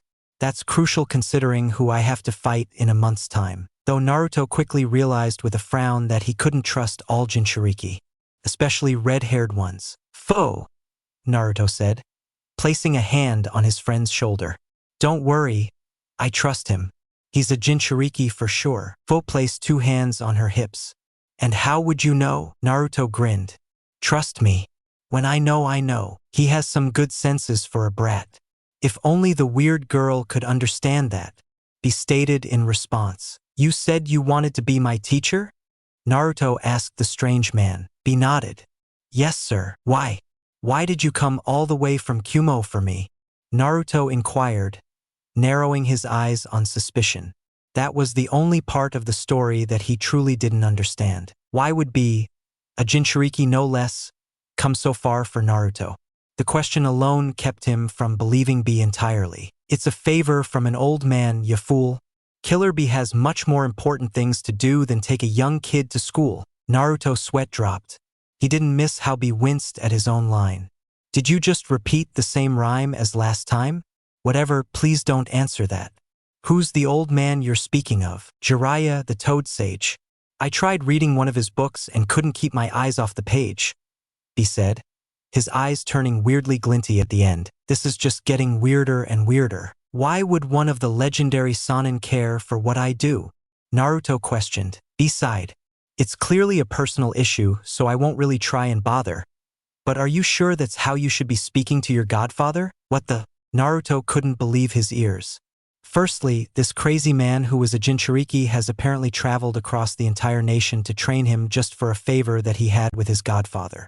Oh yeah, and also, that godfather happened to be Jiraiya of the Sannin, someone who he had never seen in his entire life. He genuinely couldn't trust a single thing he was hearing, but he had come to resign with the weirdness of his life by now. Naruto was mostly frustrated by the fact with how much he didn't know. At this point, someone could say his father was the first Hokage and he could believe them. Fo had excused herself a minute later, saying she had to train as well, but Naruto just believed she couldn't bear to hear another one of the man's rap any longer. Not that he could really blame her, though. Killer B had said that their training would start immediately, meaning Naruto wouldn't even have a single day of break after the preliminary exams. Hell, it wasn't even an hour. My rap is just the best. Killer B is clearly a level above the rest. Naruto tried not to sigh as he watched the man continue to groove on his own as he walked. He was currently being led to a training ground which B had apparently booked for 2 weeks straight. Naruto really wasn't sure what to think about the man. Clearly, he was strong. Probably the strongest person he had ever seen. Definitely on par with the current Hokage, who was weakened by age and well past his own prime. There was something about his aloof demeanor and causal thinking that made him think so. Others would assume that it was because he was a fool. Naruto knew it was because it was incredibly hard for B to take most things seriously with how powerful he was. They entered the training field, a large expanse of serene green that moved with every breeze of wind.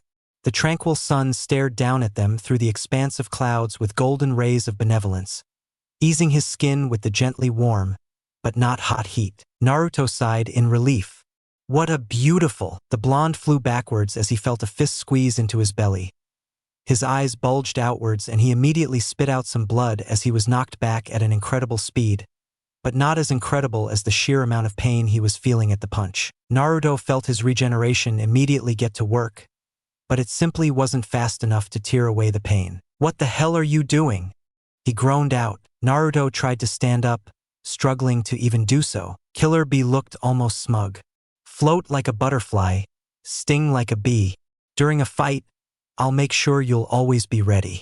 In a fight, it isn't always so slow and steady. Naruto felt a serious migraine begin to pop up. This guy is a serious lunatic. Killer B crossed his hands. I'm going to train your speed if you want to beat Lee, 'cause that guy is a whole nother breed. You see? Naruto nodded in agreement for once. You're right. Lee is faster than any other genin that I've ever seen. I'm pretty sure he's never actually gone all out either. At my current state, there's simply no way for me to keep up with his speed during a fight. Killer B smirked. I'm sure your buddy Lee is fast, but in a race with me, anyone would end up last. Keep up with me during a fight, and I promise you'll be able to keep the green boy in sight. How did he even know about Lee? Whatever, Naruto was afraid to ask. The blonde simply nodded once more, before going into a battle position. Killer B's grin widened. You better be ready, ya fool. Naruto couldn't speak. He was afraid something was broken in his throat that prevented him from doing so, but he was also pretty confident it was just the shock from what just happened. The statement that he took a one-sided beating didn't do justice to what exactly happened. A beating insinuated that he had somewhat tried to fight back. No, it was a massacre. Naruto couldn't have done anything. He didn't register one hit on the fool, and worse, the man rapped the entire time he did so. Naruto wasn't sure how he was moving. Actually, he was pretty sure.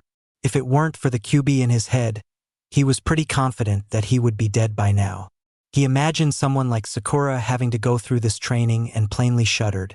Wow, that wouldn't end well. Killer Bee dismissed him from his training after an hour, saying that the training period would increase per day, which was something Naruto tried not to imagine. Regardless of all his complaining, Naruto knew he had to do something extreme to defeat Lee.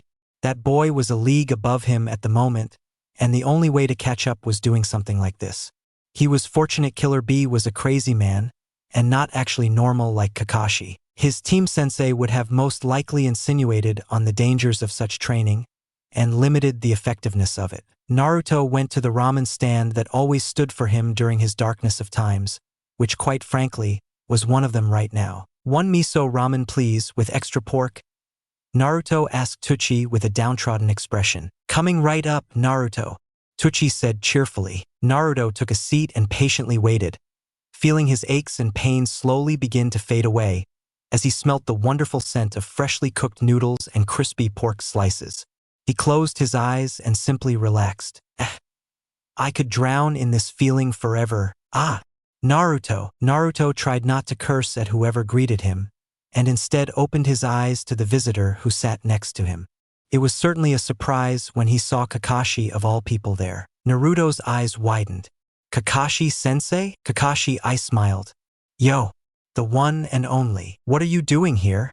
Naruto asked casually, the hint of suspicion to going amiss by the senior shinobi. "Getting ramen just like you, in fact.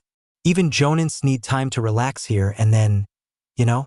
Kakashi responded ever so smoothly. Naruto scoffed. "I assumed your idea of relaxation was different from the rest of ours. Regardless, I don't find it a coincidence that you come here the exact same time as me. Look underneath the underneath, right? Touché. Well, can you blame me for trying to find out how my little genin student was preparing for the Chunin exams?" Naruto smiled smugly in response. "Oh, you came for that? Don't be afraid. I found a suitable teacher." He took a sip of the tea that Tucci had given him with a wink. Kakashi simply nodded, as if he didn't care at all. "Oh, great. A shame, though. I was going to ask Ebisu, a special jonin, for a favor." Naruto almost spat out the tea, which would be a waste of the wonderfully made brew. "Ebisu? Are you kidding me?" Kakashi chuckled. "I'll admit, I don't think it's the best choice considering who you're fighting." "I guess you'll be training Sasuke?" Naruto asked already the answer, and thus, he wasn't surprised when Kakashi nodded in confirmation. "How's that going?" the genin asked nonchalantly, taking another sip of tea. "Fine. Of course he won't tell me a single thing. I expected too much from this guy." Tucci placed his bowl of ramen in front of him, and Naruto felt his mouth water at the sight. Bringing out his chopsticks, he began the feast. "Ita de kamasu." Kakashi received his ramen a few seconds later, which made Naruto realize something with a start. The thought was so shocking that he almost dropped his chopsticks. There was simply no way for Kakashi to eat with his mask on. Was there? Kakashi knew this too. He had to. "I have to ask, who exactly is your sensei?" his sensei asked, blowing on his ramen through the mask like a dunderhead. Naruto smirked. "Someone. Naruto attacked his bowl a second later, trying to finish his ramen as quickly as possible. He was surprised to see Kakashi had already finished his bowl. He ate his ramen at the precise moment I looked away to eat, and pulled his mask down and up at the perfect moments to give the illusion he wasn't eating at all. This guy is something else, Naruto thought with a frustrated expression. Kakashi waved at him. "All right then, Naruto, I'll be going. Bye, sensei." He disappeared in a twirl of leaves, leaving Naruto alone with himself at the ramen stand. He took out the standard amount of money and gave it to Tucci, who simply gave him a confused expression. "Your sensei said his meal was on you." Naruto felt his eyebrow twitch. Naruto blocked another punch before dodging another kick. He parried the incoming hook with the palm of his hand, and then flipped over the incoming barge with practiced ease. He was doing it. He was actually doing it. "Is it just me?" He dodged another fist. "Or have you gotten slower?" Killer Bee laughed. "I decreased my speed by a whole 70%. You fool, of course. There was no way he could have gotten faster in such a short amount of time, after all. Naruto shouldn't have brought his fragile hopes up. Killer Bee brought his hand down, ignoring the parry with sheer force, before grasping Naruto's shoulder tightly. Naruto felt his control over his body disappear entirely as he was launched into the air with a heave from his current sensei. He paused in the air for a millisecond before coming back down, where he was caught by the shirt midair. Naruto rolled his eyes. Great. Now I'm being treated like a ball now as well. Killer Bee dropped him. A ball of snow which will only get bigger as it rolls down.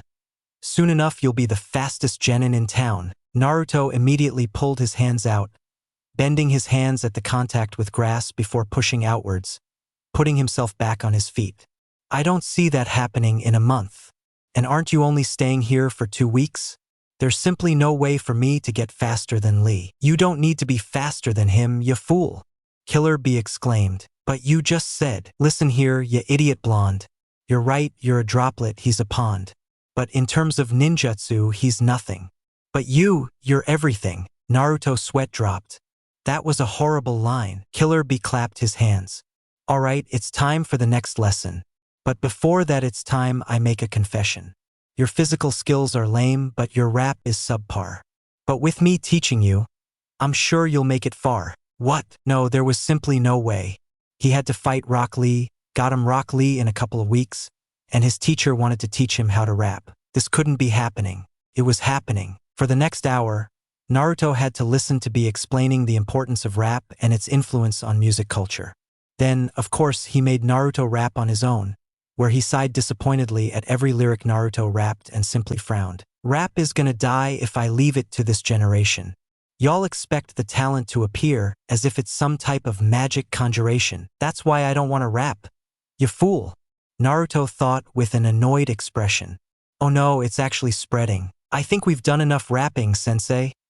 Naruto gritted through his teeth. How do I defeat Lee? Defeating that boy is no easy task. You hear? Now tell me all of your capabilities and I'll give you a right steer. Killer Bee responded, and then proceeded to write the lyrics into his notepad. My capabilities?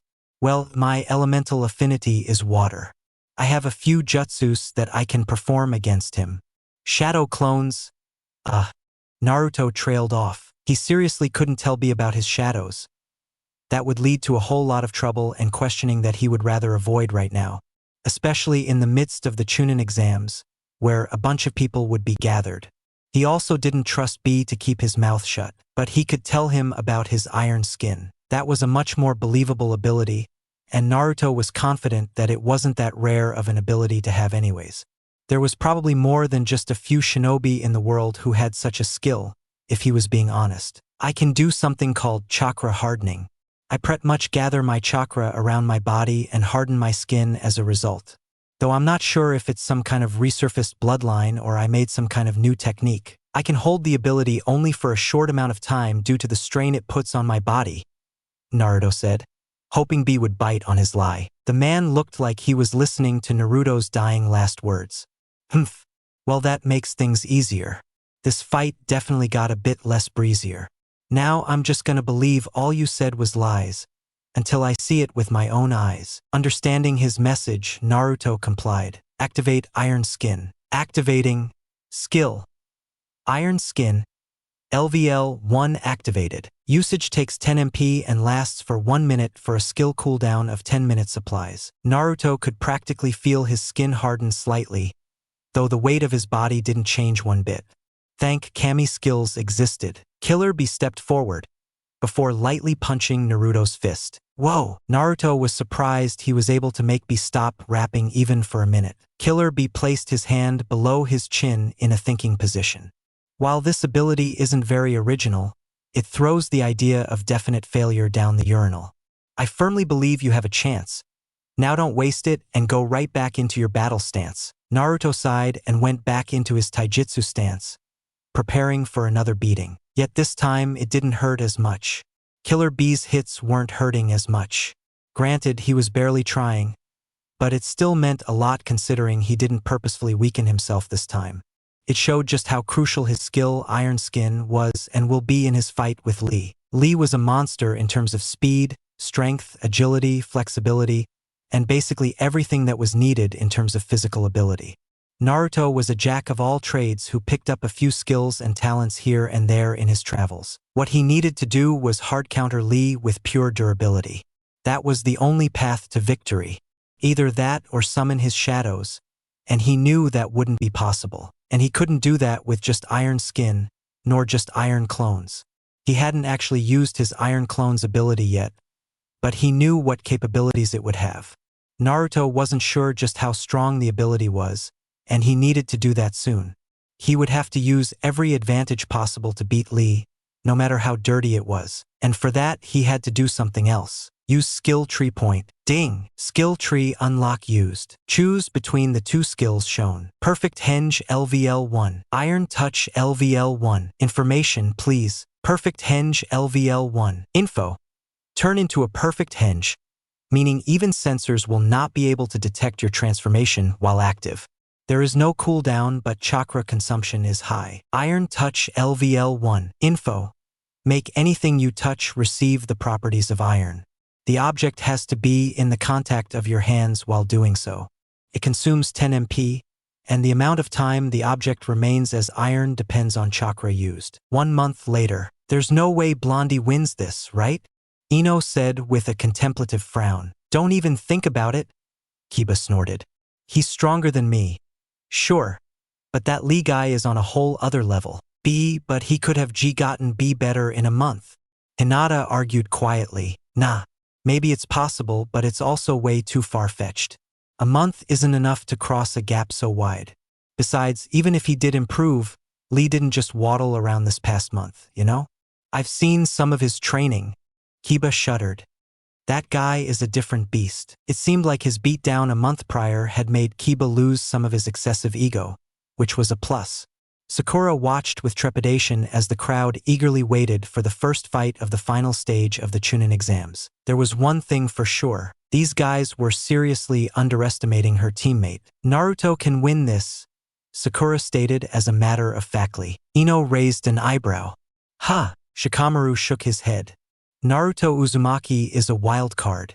I think he'll surprise us more than you think. Eh? You too, Shikamaru? Ino asked, bewildered. What's with you guys? I mean, having faith in our classmate is all right, but you have to be kidding. Shikamaru shrugged. Let's just see the fight. Ino crossed her arms. Yeah, if he actually comes to the fight. Time is running out. That was mostly the main reason Sakura was getting worried. She hadn't seen Naruto in a week. Not a single speck of him.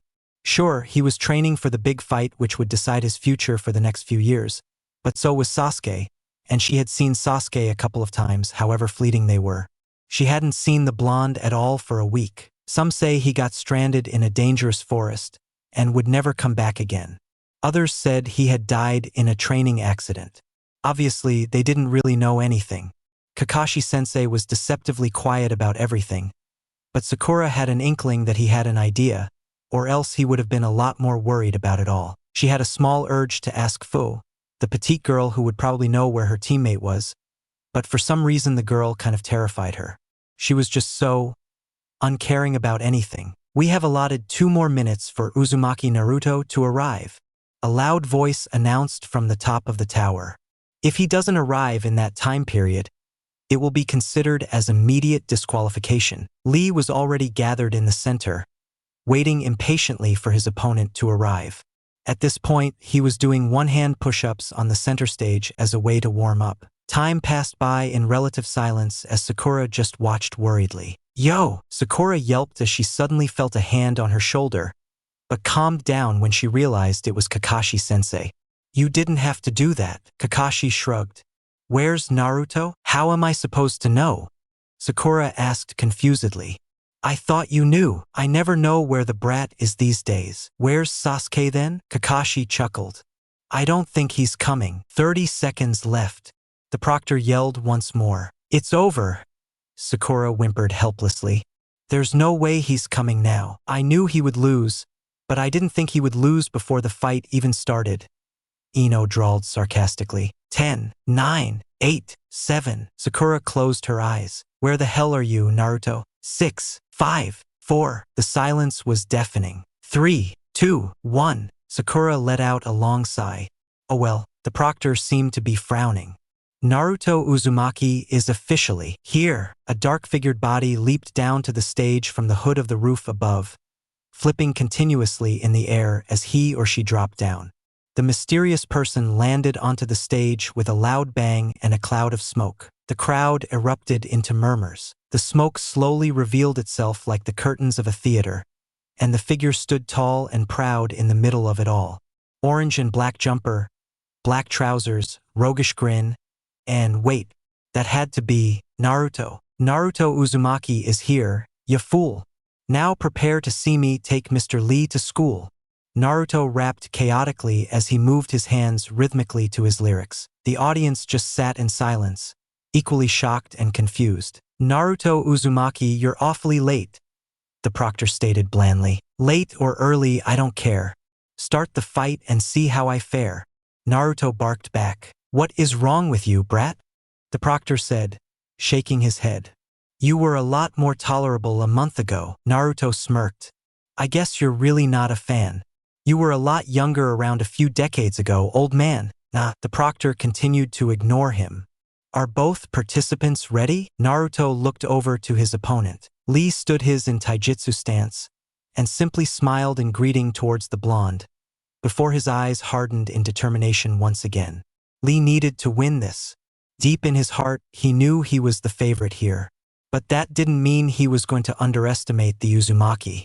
No, he wasn't going to make such a rookie mistake. Naruto simply smirked at Lee. And to begin the first match of the final stage of the International Chunin exams, I can proudly say Hajime, the proctor exclaimed loudly. The blonde rushed forward without a second thought. Activating skill. Uchiha Clan Taijutsu. LVL 5 activated. Usage drains 8 MP points each minute. User can use the skill for 2 minutes without draining MP. Naruto met Lee in the middle, partaking in the classic taijutsu fight which he usually found his fights starting with. Lee's taijutsu had definitely improved, but Naruto's had as well. He leaped over Lee's first punch, before blocking the other with his own kick.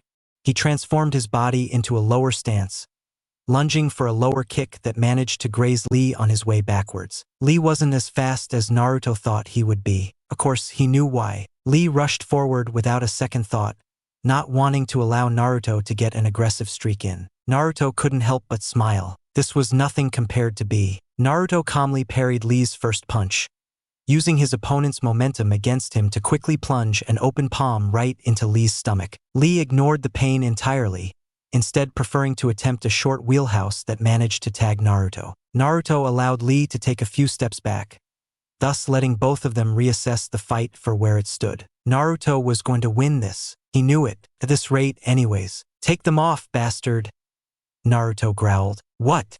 Lee asked, his voice dazzled. Naruto pointed at Lee's legs. Your weights.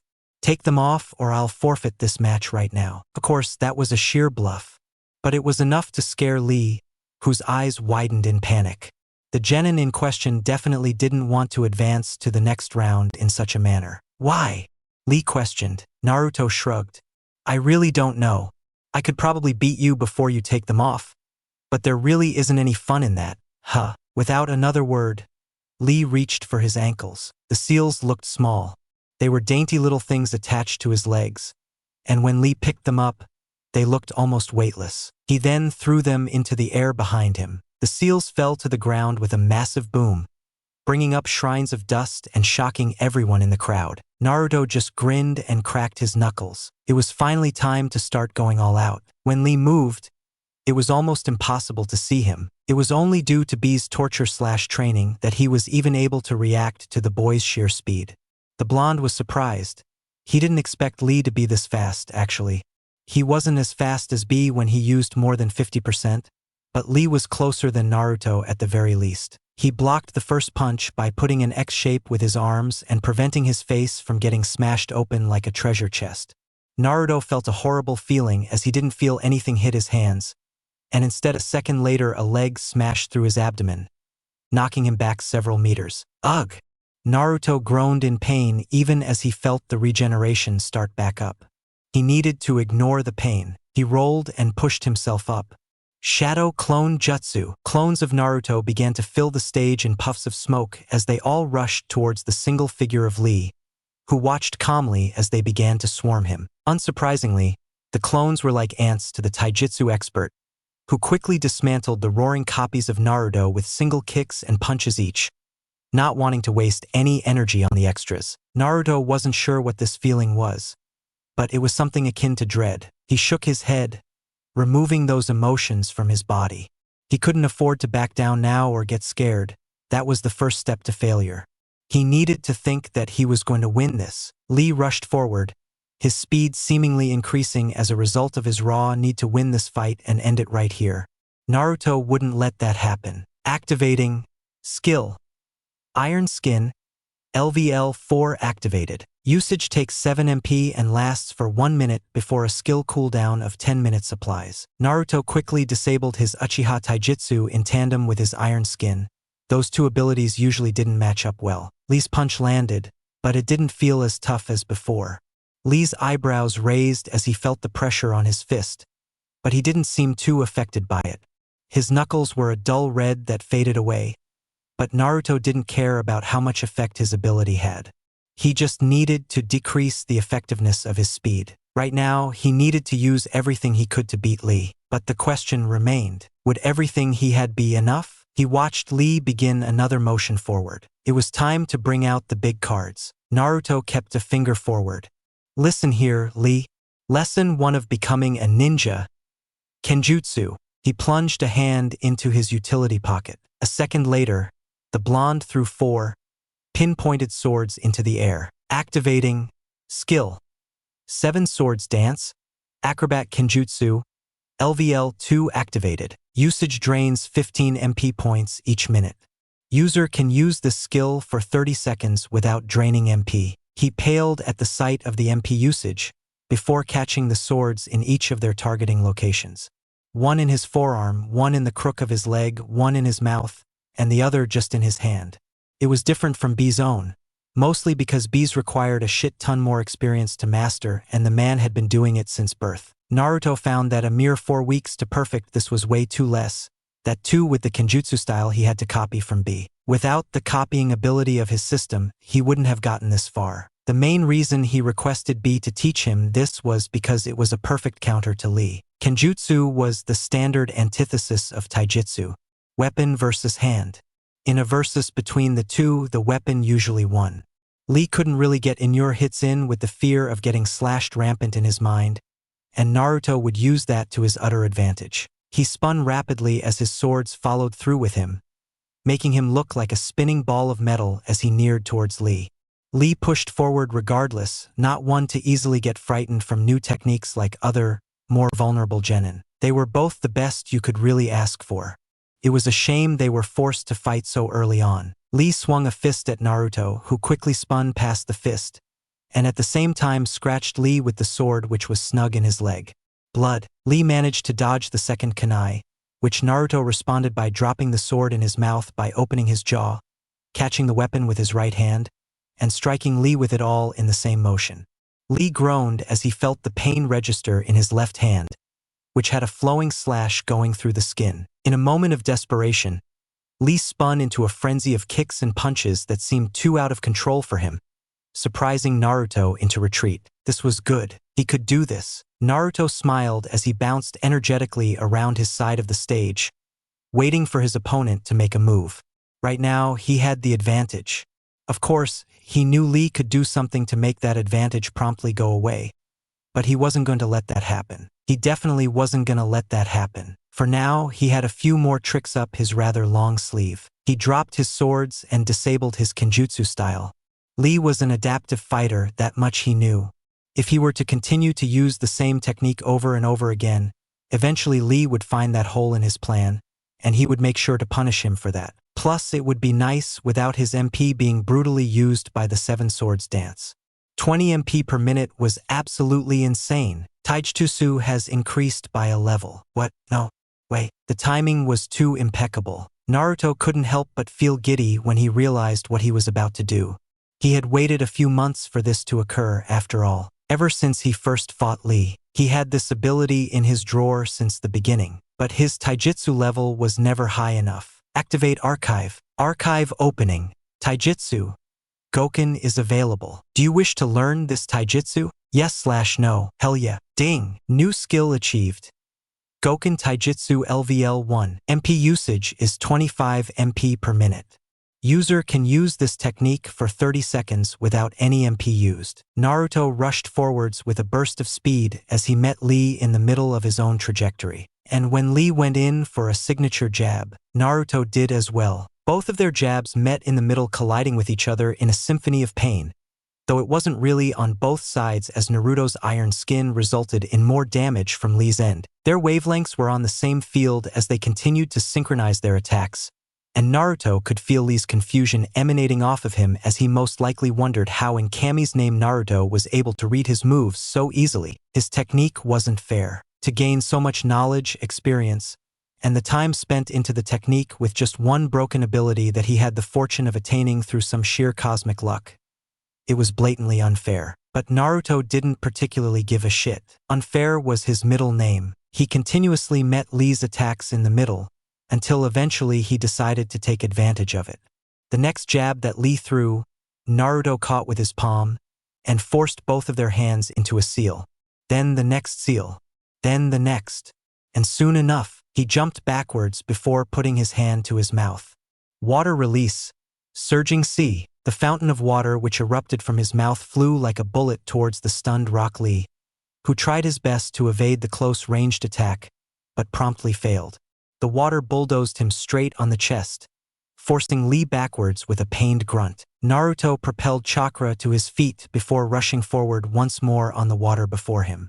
Lee was already up and running, admittedly much slower than before. It was time to finally end this. He disabled his imitation Goken. Shadow Clone Jutsu, Naruto said calmly.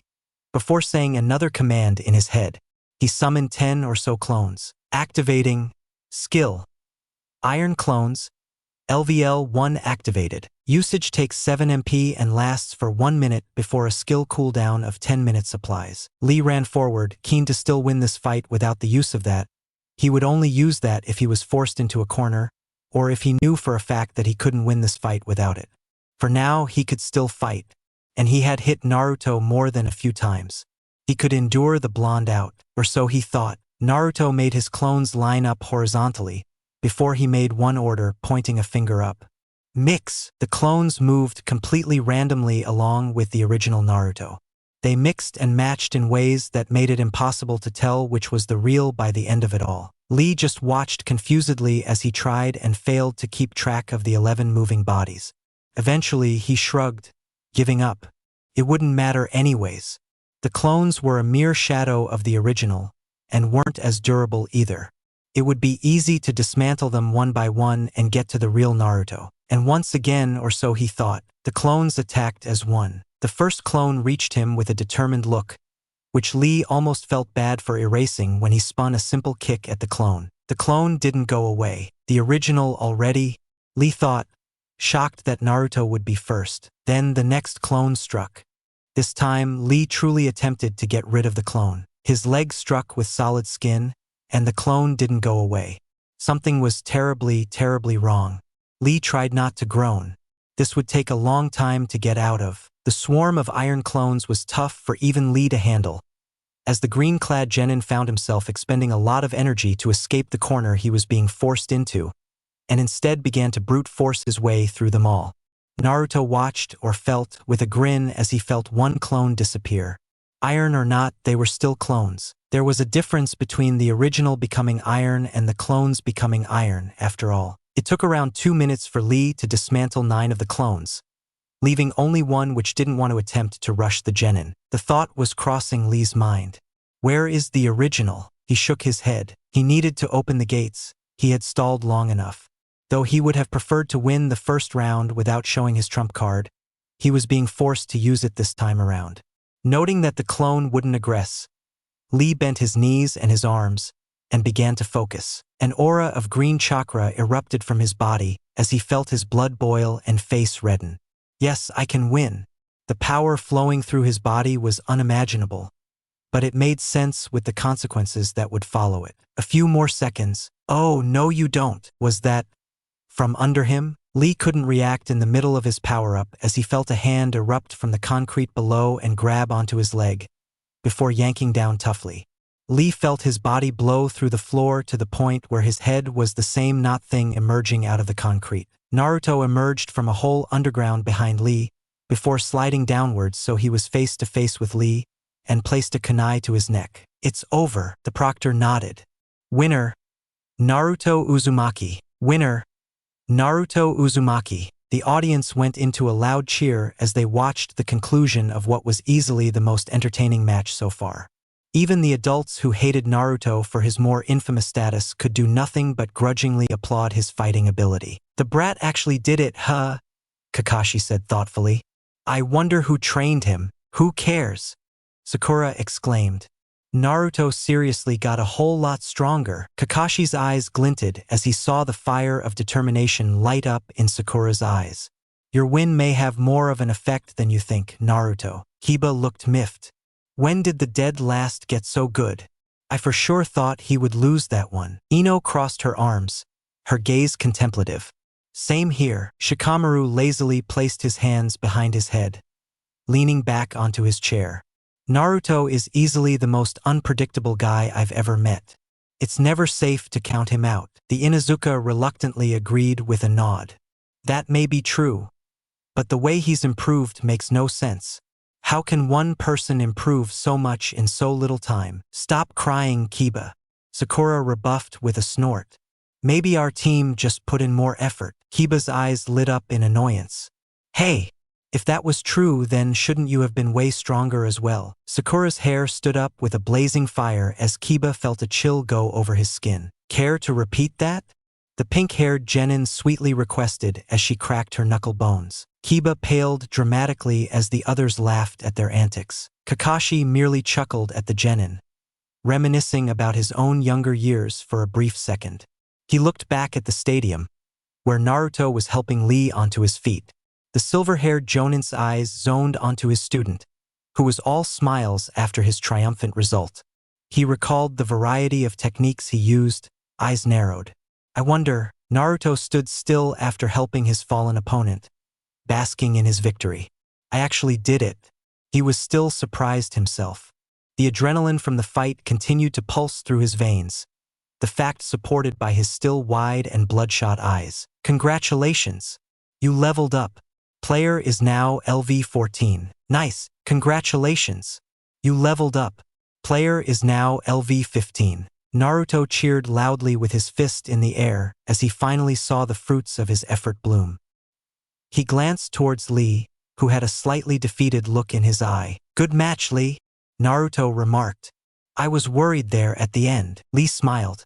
"Yes, if I had managed to pull off the gates, then maybe the result would have been different. Your fire of youth certainly burns brightly, Naruto-san. If I may be honest, I thought this fight would be a simple warm-up for the next one, and I prepared more to defeat Niji for the previous month." Naruto chuckled. "Well, that didn't seem to go to plan, did it?" "Yes. I must say, the way you took advantage of my weakness was eye-opening, to say the least." Lee began stretching his legs, looking for any possible injuries he may not have noticed. "I have always struggled against ninjutsu, and in some ways even more against kenjutsu. To have learned just such a difficult form of kenjutsu in a rather proficient manner in a mere month, you have more than ordinary talent. I'm ashamed to say that Niji will be the perfect opponent for you, more so than me." Ding! Skill. Battle Strategics has increased by 1 level. Battle Strategics is now LV4. Naruto looked aside briefly as the notification appeared, before discreetly swiping it away with a finger. What Lee said was true. His entire game plan, something which be left to his own volition, was to bombard his opponent with a variety of techniques. Lee was quite literally only proficient in taijutsu, which left various gaps in his defense that could be exploited. What Lee lacked in his bag of techniques he usually made up for in speed and strength through his rigorous training. And that was still true. Lee was certainly stronger and faster than Naruto now. But Naruto knew he could at the very least keep up. The disparity in their physical prowess wasn't large enough to cause immediate defeat, and that was all Naruto needed. Against someone such as Guy, whose stats Naruto couldn't even see, the results were obvious. Nevertheless, I look forward to fighting against you again, Naruto-san. Lee exclaimed brightly with a bow. Naruto grinned. Same here, Lee. Guy felt tears run down his face as he watched his beloved student take his loss so well. While he hadn't expected his prodigy to lose so soon, he should have known to not underestimate his rival student, let alone the fourth Hokage's blood. The future of Konoha is in good hands, he thought proudly. Niji simply scoffed. A foolish fight. Lee should never have been in defense in the first place. Tenten hummed, trying to find any holes in his statement. True, if Lee had been more aggressive from the start, he could have prevented his opponent from launching more jutsu, or even getting his swords in place. The Hyuga leaned forward, eyes narrowing on the blonde who walked away from the center of the stadium. Our fight won't go the same, Naruto Uzumaki, Niji whispered. I am not Lee, and victory is my only path. Fate deems it so. Naruto waltzed up to his team, who stood patiently waiting for him to come. You saw that, sensei? He asked his silver-haired teacher emphatically. Kakashi chuckled. Of course I did, Naruto. Congratulations on your win. Of course you still have a long way to go. Don't take this victory as a sign to start stagnating. I won't, Naruto replied confidently. But it was still awesome, wasn't it? Sakura, of all people, seemed to agree. I'll admit, you were cool for a brief moment there. Naruto grinned widely. I guess I am. Thanks for that jutsu you taught me, Kakashi-sensei. If it weren't for that technique, I probably wouldn't have been able to finish him. Naruto had cashed in the favor he got from Kakashi when he learned how to water walk during the wave mission. Regardless of the completely opposite nature of jutsu, he managed to brute force through the technique with continuous hours of training sessions, managing a rather broken version of the jutsu that used very unnecessary amounts of chakra. That was fortunately not a problem for Naruto Uzumaki. The blonde looked around for a second before noticing something. Where's Sasuke? Training, Kakashi said without even looking over his brand new edition of Ika Ika Paradise. Naruto looked affronted. Now? He missed my entire fight. He said something along the lines of, I have enough faith in my teammate to see that he'll manage to beat Lee. If he doesn't, I'll kick him out of our team myself. Be glad your teammate has such confidence in you, Naruto. Sakura giggled as Naruto's eyes took on a look of disgust. Naruto gritted his teeth. The bastard didn't even come to my match for 15 minutes. Let's see if I come to his match. You wouldn't want Hinata to feel sad that you weren't there to cheer her on, would you? Sakura immediately countered with a dangerous look in her eyes. I guess that's true enough, Naruto admitted. Whatever, I'm out of here. Where are you going? Sakura asked curiously. You know the usual, places to be, people to meet, he casually drawled out with a wink. CYA. Naruto quickly ran out of the stadium, ignoring the onlooking and startled civilians nearby, and jumped acrobatically to an otherwise normal-looking building with a bright red roof. The next match would be in an hour, allowing the audience to get food and rest while the participants would get prepared for their match. Shikamaru versus Kuratsuchi, an interesting match. On paper, Kuratsuchi was more likely to be the favorite due to her overwhelming speed and strength in comparison to Shikamaru.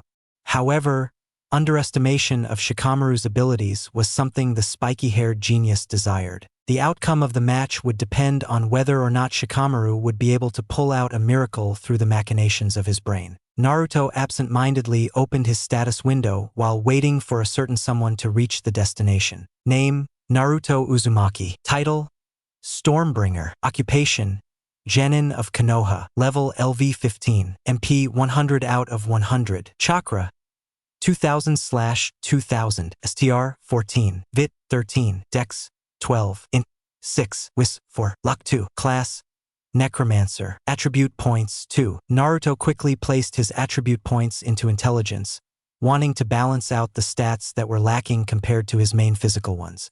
He still wasn't entirely sure what to do with wisdom and luck. While it certainly would be useful to have great luck, it still felt wasteful to spend points on something he couldn't really use himself.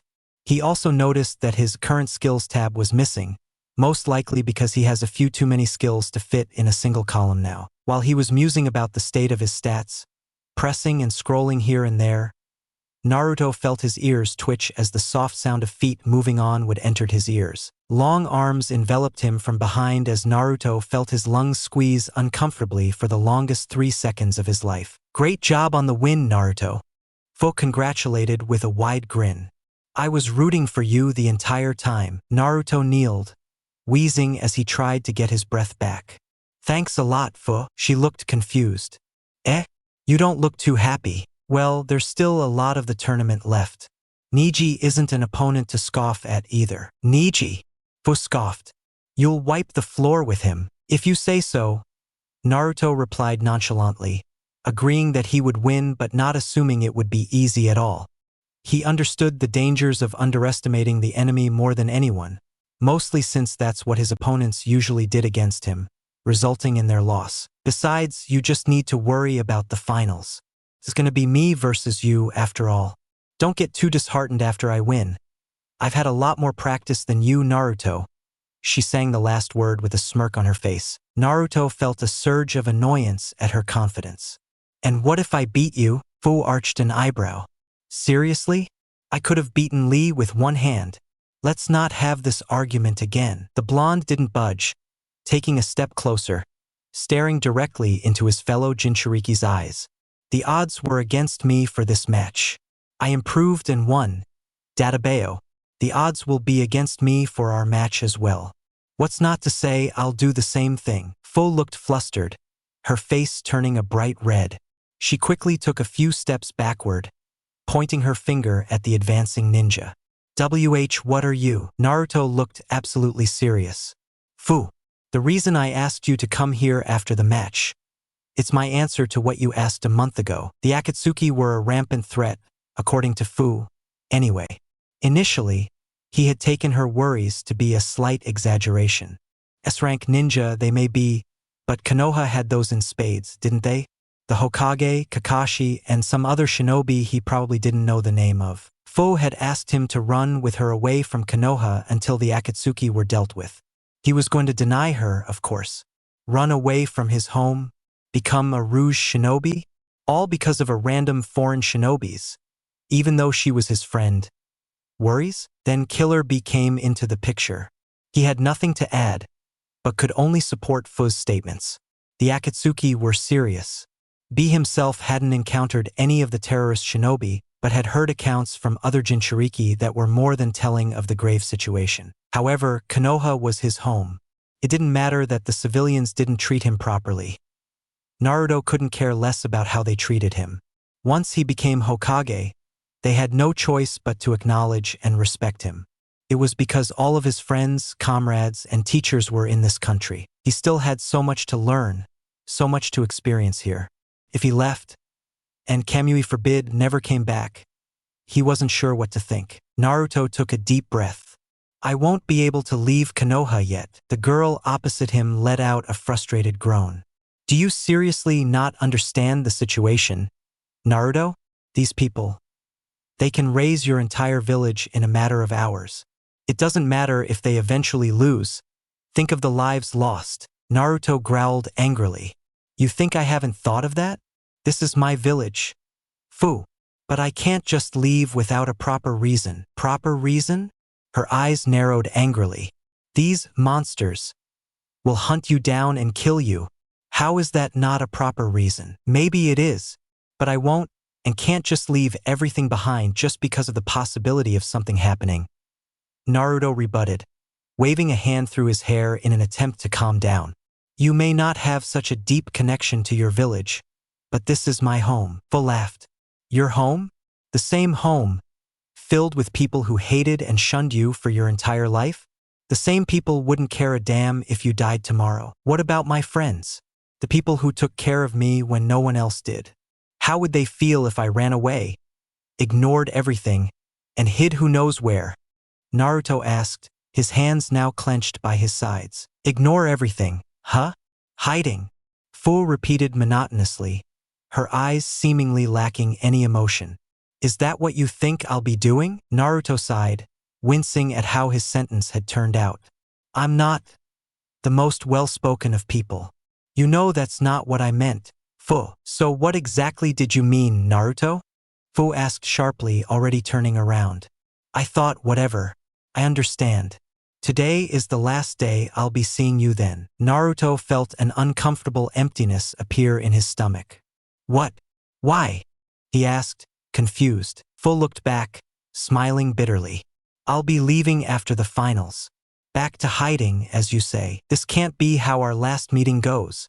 Naruto thought angrily, both at himself and the circumstances he found himself in. The blonde stepped forward, grabbing her hand. I said yet. I'll probably try to leave Konoha eventually. And I'll definitely have to eventually if this group isn't taken care of soon. She chuckled, squeezing his hand. And I thought I was an idiot. Huh? What do you mean? Naruto asked, affronted and confused. Fu just smiled. Don't worry about it. Take this as a warning. Everyone knows that the Nine-Tails Jinchuriki is somewhere in Konoha, not just the Akatsuki. I wouldn't expect one of your civilians or even shinobi to keep it secret forever. Be careful, idiot. The longer you stay here, the bigger of a target you become. She let go of his hand and leaped onto the ledge of the roof. CYA. Naruto watched her go with a conflicted expression. The empty feeling once again made its presence known with a vengeful resurgence. The blonde winced when he felt blood leak from his right palm from how hard he had clenched his fists. He wiped the blood onto a nearby metal railing. He wasn't sure whether or not he made the right decision, but then again there was no way for him to know. Let's just see where this all goes. Naruto went back to the stadium a few minutes later, immediately taking a seat next to Sakura, his Uchiha teammate still nowhere to be found. Kakashi didn't even look up from his book. What's going on? Naruto questioned curiously, an odd lilt to his voice. Sakura seemed to notice the difference in his behavior instantly. Are you okay? Why'd you ask? I'm not sure. Something about you just feels different, she noted silently. It's extremely easy to notice when you're not your usual self when you're normally so outward, Naruto. Sakura thought with a grimace. Naruto knocked off her concerns with a wave of his hand. Nah, I'm fine. When's the fight starting? Sakura shrugged and motioned towards the stadium. Right now, eh? She was right. Shikamaru and Kuratsuchi were already squaring off in the arena below.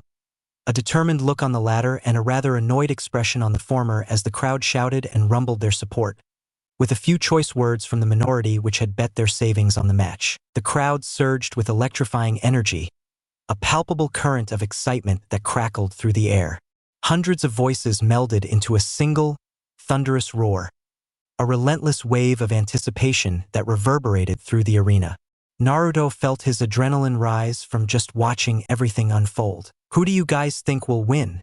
Choji asked from a few seats to the right of Naruto, seemingly back from his injuries from his fight with Sasuke.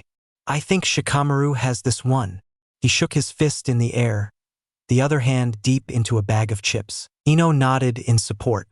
That's right. Our teammate has this in the bag. Kiba crossed his arms, clearly not as confident as the others. I don't know. Kuratsuchi is seriously strong. Shikamaru's only win condition right now is his shadow possession technique, and that only works when it catches the other opponent by surprise. Naruto nodded in agreement, surprised by the level-headed case presented by the normally arrogant shinobi. Ino hummed thoughtfully. So you're saying the only way for Shikamaru to win this fight would be to somehow catch Kuratsuchi with his jutsu, which doesn't seem possible with how infamous it is now? Sakura nodded worriedly. Shikamaru is smart, but he isn't the most varied fighter. Choji finished his bag of chips, crumbling up the container in his hands. Shikamaru will think of something. He's the smartest guy I know. He's been training like crazy for the past month. Something about his old man pulling in a favor. Kiba was right. Shikamaru's jutsu was infamous by now, and the more people who knew about it, the easier it would be for people to evade his technique, rendering it completely useless. The importance of keeping your abilities hidden was becoming more and more apparent to Naruto. Imagine if I had revealed my necromancy by accident. What would have happened then? Or worse, someone like Orochimaru found out. Naruto shuddered at the thought. The match began after the announcer did his usual routine. Immediately, Shikamaru found himself on defense as Kuratsuchi rushed forward. Earth release, ground spikes. Kuratsuchi intoned with a steady voice. Earthy, pointy appendages erupted from the ground and threw themselves towards the Nara, who immediately dashed towards the right as far away from the spikes as well. The field was now divided into two parts, interestingly enough. Shikamaru threw a smoke bomb forward, disappearing into the gray mass that was produced on the stadium floor. Kuratsuchi shrugged and crossed her arms, easily balancing on top of a spike while staring down at the gray mist that her opponent seemed determined to hide in. "You think I'm stupid enough to try and go into that smoke?" she inquired incredulously. She didn't get a response. "What is Shikamaru doing?" Sakura asked curiously. Naruto could only shrug. Kuratsuchi's hands moved quickly. Wind release, breakthrough. A gentle but strong gale of wind entered the arena, sweeping the mist along with it. Naruto watched with curiosity as the smoke cleared away, revealing nobody. The shadows around the earthly structures beneath the IWA princess seemed to move as Shikamaru jumped from the darkness, almost as if he was born anew from the shrouded spikes. Kuratsuchi watched in surprise as her opponent appeared from underneath her with alarming speed, forcing her to jump upwards in response. A horrible spot to be in. She may have jumped too high. Her only option now, lava release, swarming ash cloud. Smoky ash manifested from her mouth, flowing quickly towards Shikamaru from above. The startled expression on his face was indicative of his understanding of how dangerous the otherwise harmless mist was. Looks like Shikamaru isn't the only one whose techniques have lost their surprise factor, Naruto thought with a grin. The Nara's hands flashed through signs as he desperately shouted, "Earth release, earth-style wall." A meter-thick pillar of earth from underneath the tiles of the stadium emerged from the ground, pushing the tiles upwards with it. Either the jutsu seemed to be rushed, or Shikamaru wasn't very experienced with the technique as the wall looked almost crumbly in appearance. The cloudy ash struck the wall, and its movement suddenly slowed. Shikamaru leaped back without delay, rendering Kuratsuchi's jutsu pointless. Shikamaru's hands went into their signature position, his shadow moving forward to grab their victim and take control of the falling IW genin, who had no other way to escape, uncaring of the continuously flowing ash. The kunoichi simply had no other option than to land in the grasp of Shikamaru's shadow. Solidify, or did she? The ash in the air solidified into an almost staircase-like structure, supported by the few strands of ash that had traveled forward. Kuratsuchi landed on the newly formed path, preventing the immediate loss from occurring. She dashed forward on the thin strands of the congealed ash which almost looked like a golden pathway towards Shikamaru himself. The shadows attempted to follow their target by crawling onto the solid ash, but were too slow to catch up to the bolting Kuratsuchi. Shikamaru threw a couple of shuriken at Kuratsuchi, acting as a sort of entry attack as he rushed towards as well. The kunoichi deflected them casually with her kunai, a smirk on her face as her confidence began to grow. Taijutsu definitely wasn't Shikamaru's strongest aspect, shown by the utter beatdown he took a few moments later. He tried his best, really he did. Shikamaru managed to dodge the first few strikes but found himself a victim of a vicious hook to the stomach.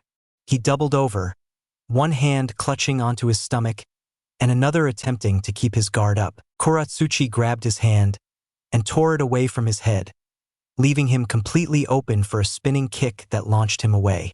He landed with a thud with his back on the earth spikes from earlier. Ino gasped at every punch Shikamaru took, her eyes taking a look of worry.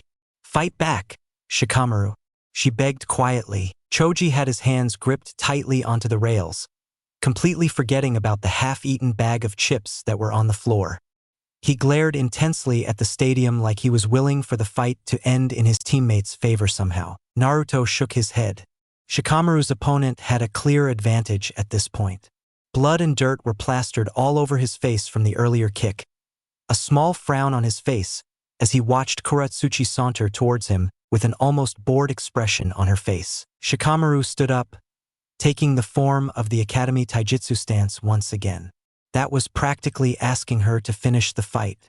A sign of giving up, a way of saying that he had nothing left in his sleeve. "Wait, what's he doing?"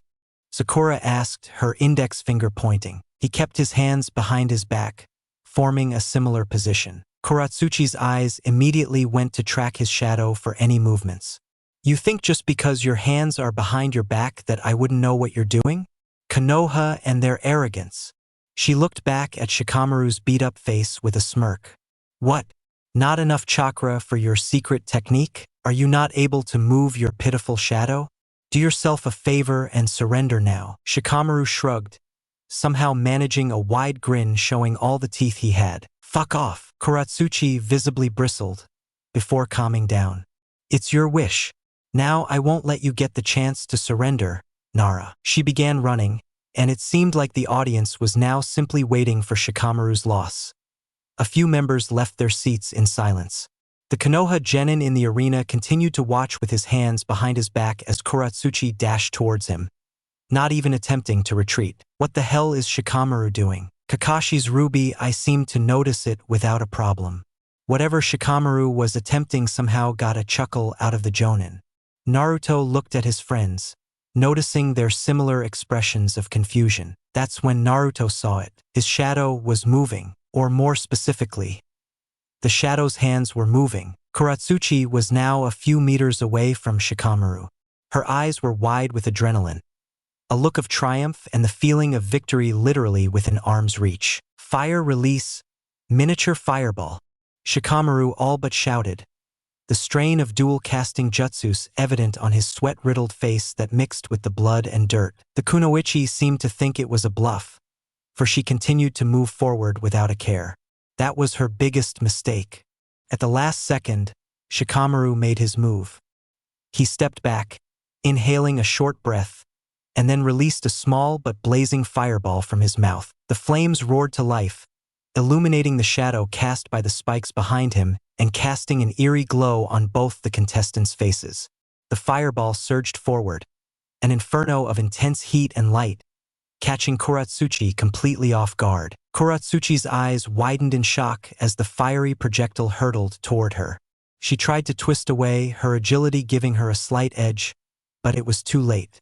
The fireball engulfed half of her body, its searing heat instantly singeing her clothes and scorching her skin. The fire didn't stop there, however. She screamed in agony, the sound echoing through the stadium as the fire ravaged her side without emotion or mercy. The stadium hushed into silence. The fight is over. Shikamaru Nara wins by. Naruto zoned out the proctor's words, dread filling his mind. He couldn't keep his eyes off the half-burnt body of Kuratsuchi. Medic Nin immediately appeared on the stage, their hands growing a bright green as they talked hurriedly to one another, most likely planning what the best course of action would be. Choji, who had been cheering when Shikamaru released the jutsu, was now dead quiet with his eyes closed. Ino had excused herself. Sakura trembled, but she tried to keep her hands from trembling. It wasn't like they hadn't seen someone hurt before. Gaara had killed someone in cold blood in the same tournament. No, it was the fact that Shikamaru was the one who had inflicted the damage. Their teammate, their friend. The Nara didn't do anything wrong, but the image of the half-burnt face of Kuratsuchi had trouble leaving their innocent minds. Naruto wasn't too troubled by the injury, but when he looked over at Shikamaru, who stood frozen behind the medic Nin, he couldn't help but wince. There was a look of indescribable shame and regret on the usually relaxed and calm Shikamaru's face. Kakashi put a hand on Naruto's shoulder. The burns won't be too much of an issue. Medical ninjutsu has evolved to the point where she will be completely fine, though a few scars and small burn marks will remain. I would worry much more about the mental health of those two. Take this as a reminder of what kind of profession you all are in. Okay, no one responded. Naruto was whistling to himself as he casually strolled through the streets of Konoha, ignoring the looks he got from the civilians as always. They weren't as much as they used to be, with how accustomed they were to his presence by now. If anything, there were now a few eyes of respect and contemplation among the usual looks of disgust. I could get used to this. Ding! New quest. Talking with the Rocks. Created. Quest details. Convince Kuratsuchi to not give up on her shinobi dreams. Quest rewards. EXP 2500. Kuratsuchi's respect. Reputation meter unlock. New title unlock. Question mark. Unlock. Failure. Kuratsuchi lives in depression for the rest of her life. Does player accept the quest? Yes/no. Me? Why me? Naruto asked his system incredulously. I barely know her. How does it expect me to convince her? Kuratsuchi must have taken the loss hard if she was going to take such drastic measures. She was so close to advancing to the next round, losing to an unpredictable gimmick regardless of how impressive the technique looked, at the last second. Naruto had wanted to congratulate Shikamaru for the tough win, but the boy looked like he didn't want to communicate with anyone. It would probably be crass to congratulate him on a win that emotionally scarred him. Anyway, he looked over the quest details with his hand rubbing his chin. The blonde accepted the quest with haste, his mind scrolling through all the possibilities. The quest was rather straightforward, with a clear-cut goal that came with clearly amazing benefits. He wasn't sure what the reputation meter exactly was, but he could more or less guess its function. A new title unlock as well. It's been a long time since he got one. Along with the mysterious question mark reward, the quest was truly generous. He just wasn't sure how he was going to accomplish such a feat considering his and Kuratsuchi's rather rocky relationship. Then again, when has he been the type of person to shy away from a challenge? In a medical room, Kuratsuchi sat on the edge of her bed, glancing occasionally at the bandaged half of her body. Her teammates had just left the room, leaving her alone to wallow in her self-pity. It took time for her loss to sink in, but she more or less accepted it. And with the acceptance of her loss, also came the startling realization that maybe she wasn't fit for the kunoichi path. To most people's surprise, her family had no say in her decision to become a kunoichi. In fact, they had repeatedly asked her to rethink her decision, stating that they would be happy with whatever career choice she partook in. Kuratsuchi, however, knew her fate was to become a warrior from the beginning. She wasn't the most talented nor the most intelligent, but her will to become better was second to none, quickly earning her the Rookie of the Year in her class without much competition. She found her home in training, fighting alongside her comrades, and learning from her teachers. Then the qualification test for the Chunin exam started. She wasn't a stranger to loss, but neither had she been outsmarted in such a manner before. Ryuji had been a permanent stain on her record, forcing Kuratsuchi to apply for another test, which she managed to pass much easier. Her father had the gall to ask if she was interested in quitting her shinobi career, stating that a genin would be respected among civilian circles already, resulting in a heated argument that was pacified by her mother. She had planned to find Ryuji in Konoha to get her well-needed revenge against the tall Ravenet. It was all she thought about for a good couple of days while they traveled to Konoha, the desire for vengeance burning brighter and brighter as they got closer. To her extreme disappointment, Ryuji was nowhere to be found. Dissatisfied, she had then set her eyes on winning the tournament entirely. Then she met Naruto and Fu. The latter was a complete monster. Her loss to Fu was more than demoralizing. It was a complete disaster. Never had she been so utterly outclassed by someone of her age. Never had she felt such hopelessness fighting against another shinobi, except for those few practice spars she held with her grandfather, where he chuckled and laughed after every hit she managed to land. Then there was Naruto, who had fooled her in a similar way to Ryuji, further pushing her into a state of depression. Never mind the fact that she felt a flash of annoyance every time she saw Naruto for some strange reason. She put the losses behind her, instead deciding to work hard for the tournament, deciding she would try her hardest to get as far as possible, only for that to end in complete failure as she lost to Shikamaru in the first round. Kuratsuchi could only thank Kami that her grandfather wasn't there to watch her loss. All this bad luck started when I met Ryuji, she thought with an angry sneer. If I ever see him, doesn't matter in the end? Kuratsuchi mumbled to herself bitterly, lying prone in the bed. She sighed. If only I never met Ryuji in the first place. Guess father was right after all. The door suddenly burst open with a bang. I won't let you give up, Kuratsuchi. She immediately tried to get up but stopped herself from doing so when she remembered the medic Nin's advice to not move at all to prevent any further injuries and for the treatment to heal as fast as possible. The blonde opposite to her pointed at her face with a pale finger, a serious expression on his face. Huh? Naruto suddenly realized why plans were made prior to doing something stupid. He immediately cringed as he said his line, but quickly squashed away the expression, letting something more akin to confidence bleed onto his face. The jubilant ninja continued a second later, not letting his finger drop.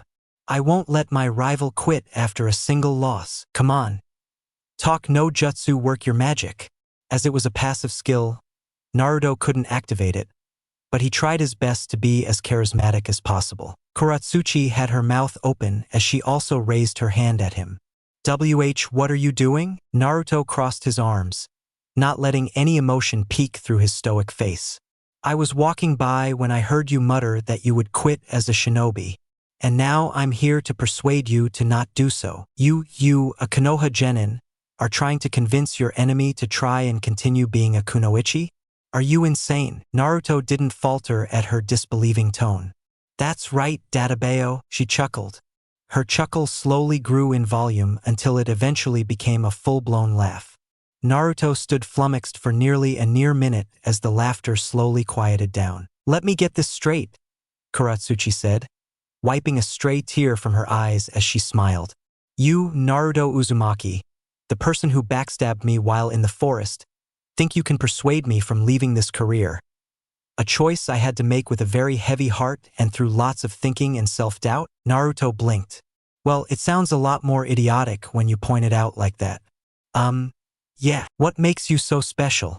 Why is it that your will has to be imposed on someone else? Why can't I choose for myself? Naruto pondered for a moment. She's right. I can't force someone else to bow down to my wishes like some noble brat. But do you truly want to quit on your dreams? Kuratsuchi? The girl in question stiffened. That's none of your business. He grinned triumphantly. Aha! So you don't want to quit, do you? So why? Like I said, it's none of your business. Kuratsuchi grounded out with gritted teeth. Not my business? My rival is planning to retire.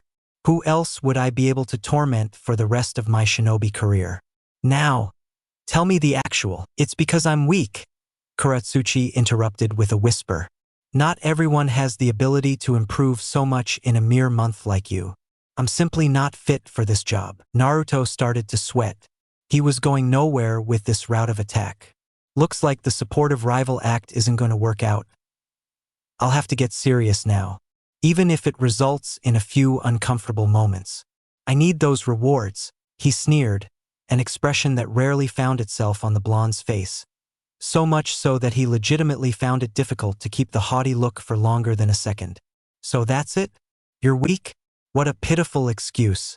Just say you're scared, princess, and I'll gladly. Anger flashed like lightning in Kuratsuchi's pink eyes. Don't you dare presume to know anything about me. I can presume that you're a coward at the very least, running back to grandpa as soon as you lose a few times. What else am I supposed to think? I expected more from my rival. Confusion briefly crossed Kuratsuchi's infuriated visage. This is it, rival? Why do you keep calling me that? I barely know you, short stack. You barely count as an acquaintance. Naruto smirked, holding up a hand sign in response. Henge detected. Does player want to use the character customization menu? Yes/no. Yep. Opening. Henge menu. Ruji. Equip Ruji. Smoke filled the room, before slowly dissipating away, revealing an awfully familiar figure in front of her. Tall, dark hair, pale skin. Ruji stood in the flesh before the IWA genin, who currently had murder in her eyes. She leaped from her bed, aiming a punch at the smirking, arrogant face of Ruji. Naruto watched the slow approach of Kuratsuchi with a bored expression. In her injured body and mind sporting a muddled mental state, she was only slightly better than a genin fresh out of the academy in terms of effectiveness. Regardless, she was still fast, so he wouldn't take her too lightly. He caught the incoming fist with his right hand, ducked the swerving hook, and immediately locked her arm from behind in one fluid motion. For a brief second, all that could be heard was the rustling of a blanket and a faint panting. Why, you were Ruji?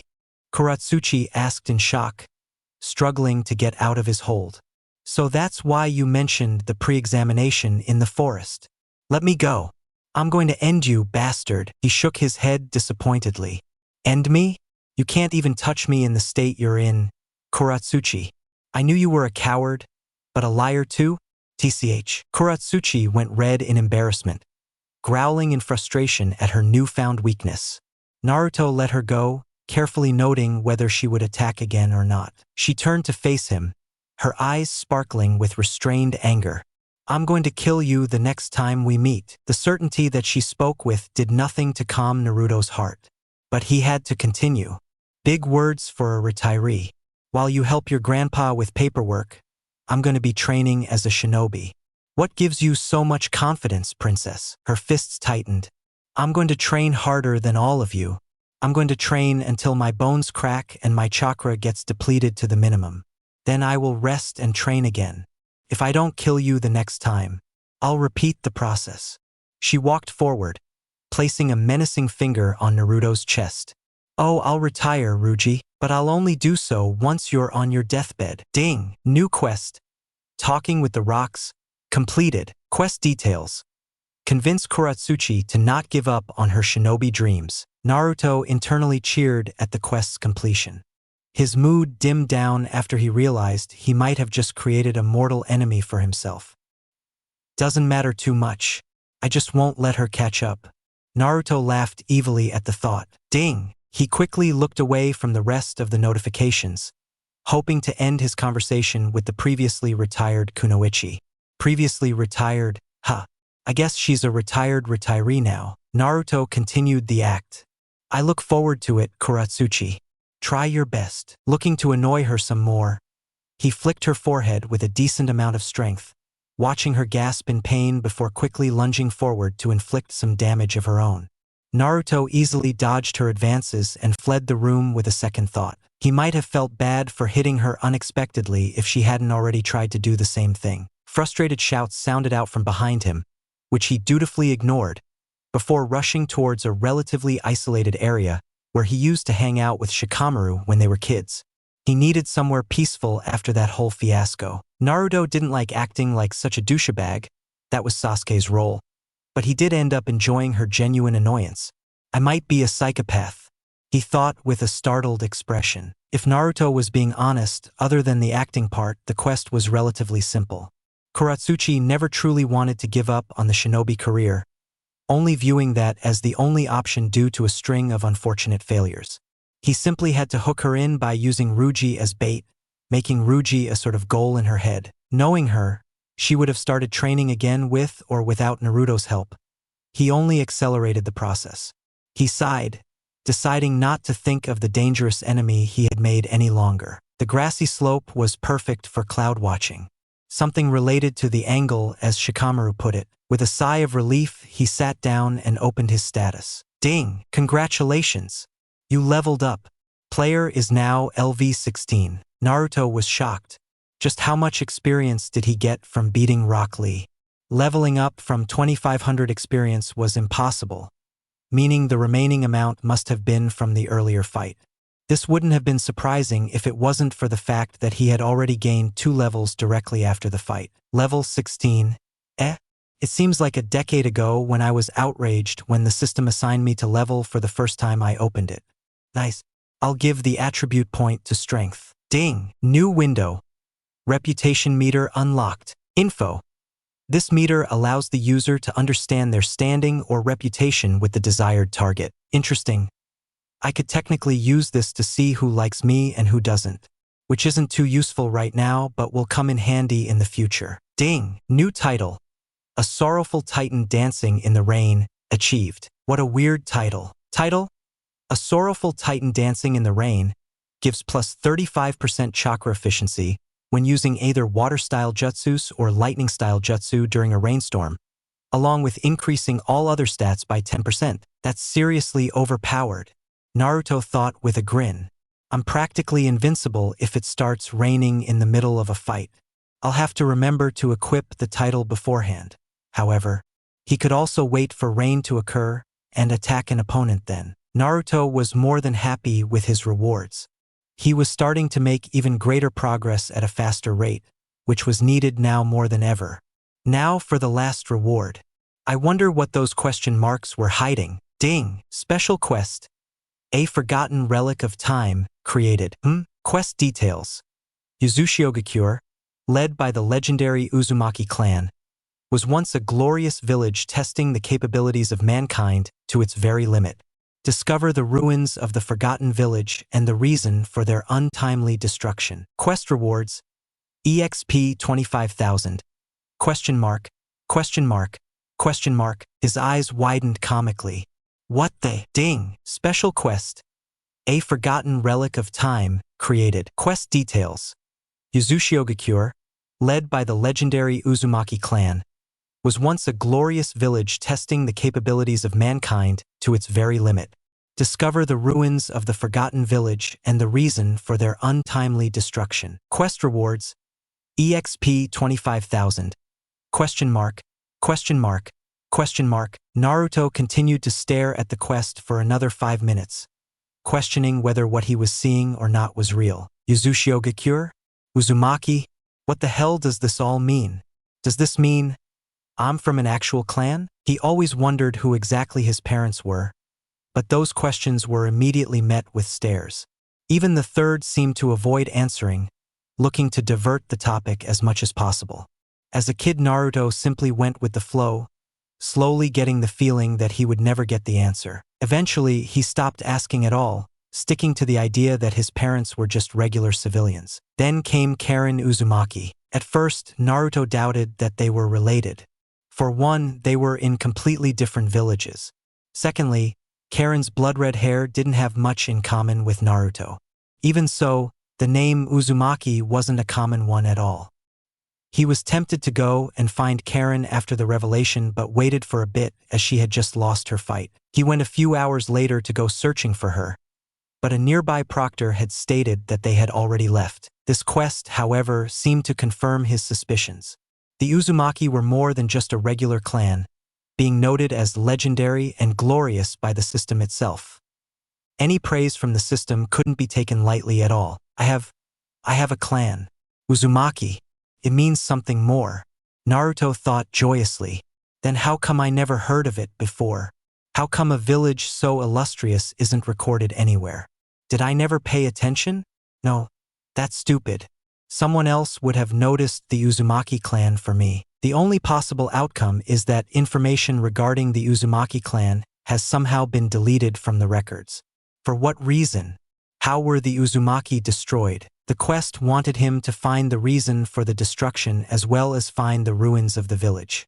Meaning Naruto would have to go on a journey to find a place that isn't even mentioned in any maps he knew of. He immediately put the quest in the backseat of his mind for now. It was clear that this quest was going to take more than a few years to accomplish, and rightfully so, seeing the reward it was giving. That much experience would instantly elevate his level more than a few times. There's nothing I can do now, Naruto whispered to himself. For now, I only need to get stronger.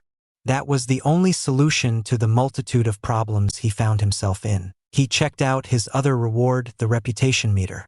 According to the system, it would appear whenever he casted an observe on someone.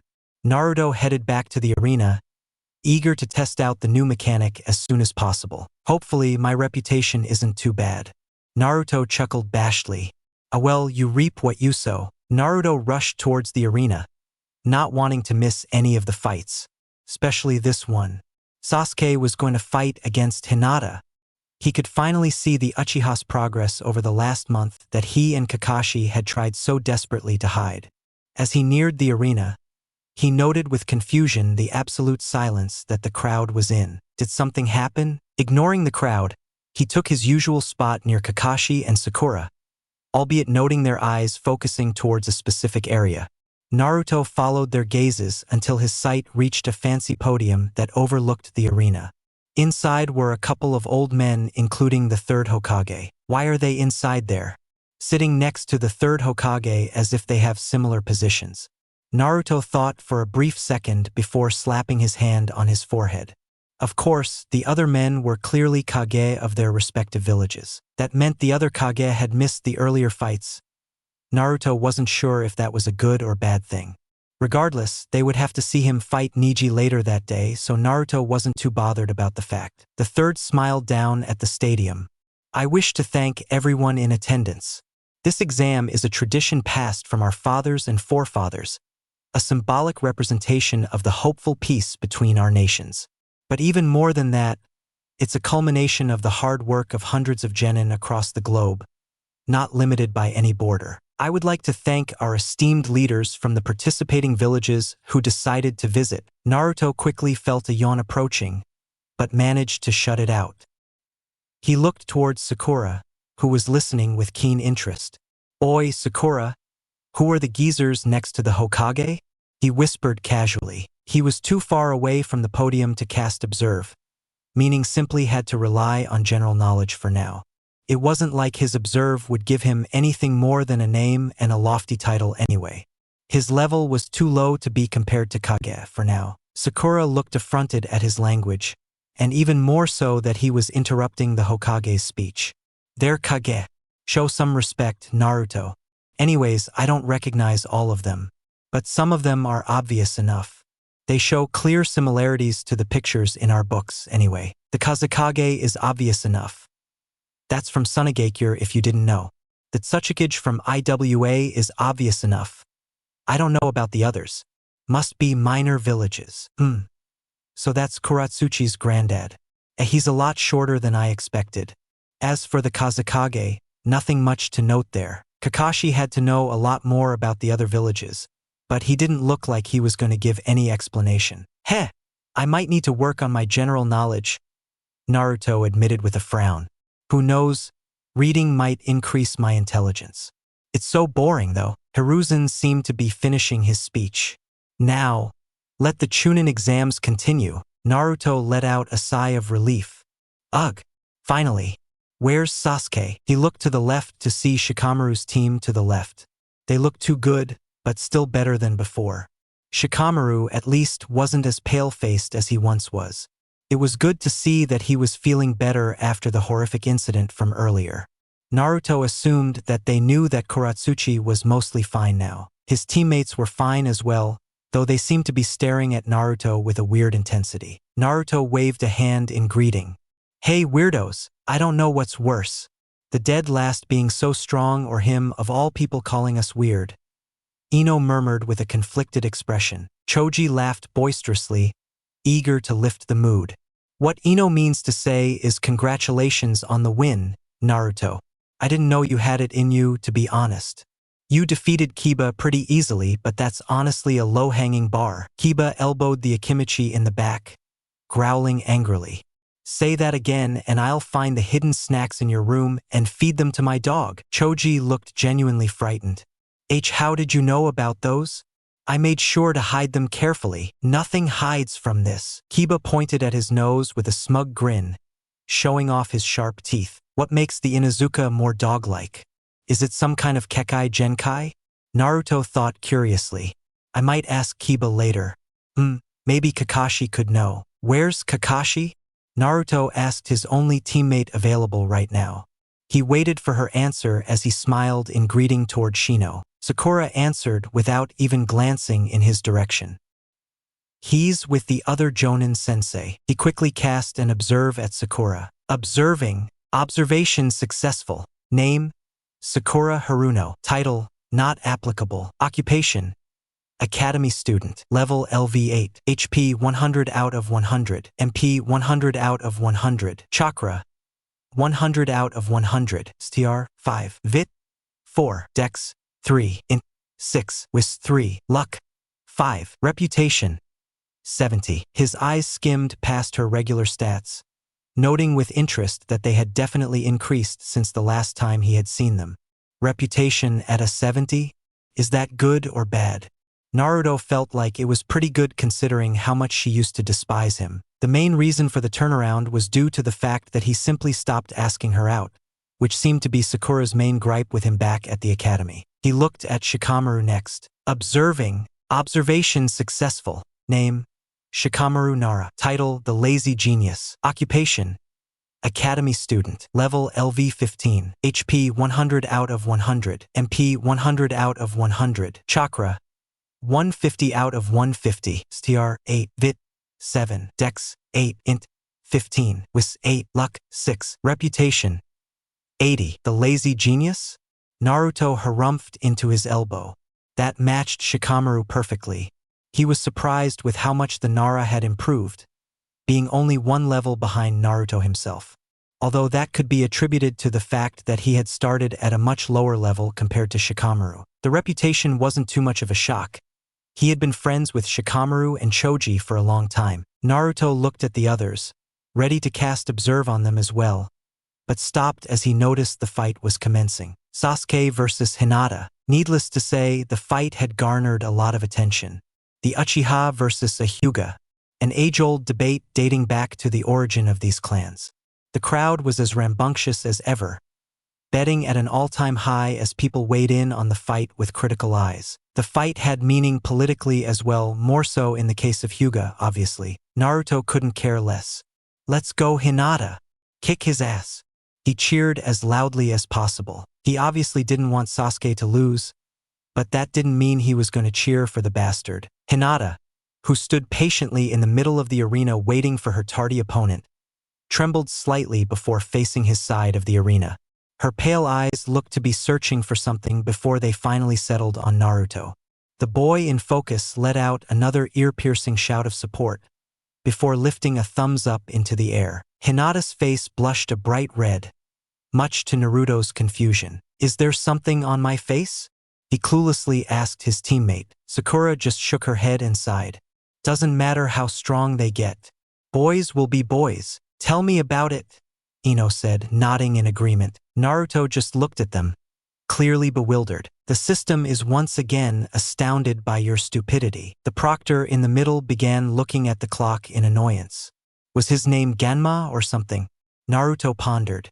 The preliminary exam had a different proctor, but Naruto heard that he had fallen sick somehow. Whatever. Where the hell is this bastard? Don't tell me Sasuke dozed off before the fight. I'll begin counting down the final minute.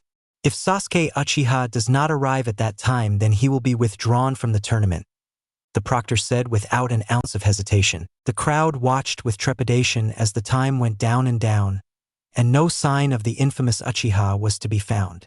Even Naruto was beginning to get slightly worried. Only a bit, however. Sakura, on the other hand, was clutching the rails tightly in anxiety. Kakashi just stared into his book. 5, 4, 3, 2, and 1. Sasuke Uchiha leaped across the arena, somehow making dust rise to hide his appearance immediately, leaving only his hazy silhouette. The dust settled, revealing the confident Uchiha in all his glory. The crowd burst into cheers as their prayers came to fruition, their fists in the air as they screamed with all their might. Naruto scoffed, unimpressed. "Of course, the bastard copies my entry. I don't blame him. There's not much else he could do with that stupid eye of his." His complaints were hypocritical considering Naruto had been copying many types of taijutsu styles with his system and even B's kenjutsu, however poorly he had done so, as well.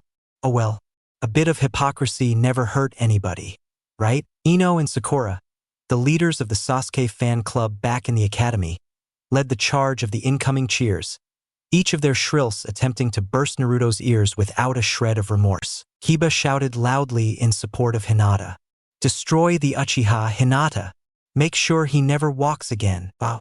And I thought I held a grudge," Naruto began, somehow impressed by Kiba's brazenness. To be fair, Sasuke didn't make too many friends at the academy. None, actually. I thought I was lonely. Even I hung out with Shikamaru and Choji. Before Sakura and I, Sasuke had 0 friends. How come I never actually noticed that? Maybe because of all the fangirls surrounding him. Sasuke's new attire seemed to be the center of attention. His regular navy blue shirt and white shorts were nowhere to be seen, replaced by a black onesie that high-collared and ended in shorts. His hands and legs were wrapped by bandages and black straps. He crossed his arms, a serious expression on his face as always. Even Naruto had to admit he looked pretty cool for a moment, before shaking his head in denial. He casted an observe a second after. Observing. Observation successful. Name: Sasuke Uchiha. Title: Last Uchiha. Occupation: Genin of Konoha. Level: LV 17. MP 100 out of 100. Chakra: 250 out of 250. STR 12. Vit 9. Dex 16. Int 8 with 5, luck 2, reputation 70, only one level ahead. I'm almost caught up, Naruto thought with a grin. Even if he knew levels weren't too great of a comparison, it was still nice to see his numbers reaching his rivals. Furthermore, Naruto was confident that he could beat Sasuke in a fight if he went all out. He wasn't too sure about a direct fight with his teammate, but a confrontation where he could use his shadows would definitely go in his favor. The reputation he had with Sasuke wasn't too much of a surprise either. He was, however, surprised by the Uchiha's rapid improvement in a month. What kind of training did Kakashi put him through? His dexterity is insane. He checked out Hinata next out of curiosity. Observation successful. Name Hinata Hyuga. Title, not applicable. Occupation, Genin of Konoha. Level LV 14. MP 100 out of 100. Chakra, 250 out of 250. STR 8. Vit 8. Dex 10. Int 5. Wis 5. Luck 4. Reputation 90. Reputation. Naruto thought with a shocked expression. Why the hell is it so high? Wait a second, maybe, what are you staring at? Choji asked through a mouthful of chips. Naruto chuckled nervously. Nothing at all. Shikamaru just raised a skeptical eyebrow. He was probably wrong in his assumption anyway. He had barely talked to the rather shy girl, and even when they did, their conversations tended to end in a string of meek words. Naruto couldn't think of any proper reason why the reputation was so high. Well, there was that one time I saved her from some bullies. He ultimately shrugged, thinking that it was pointless to stress over it right now. Maybe he could ask her later.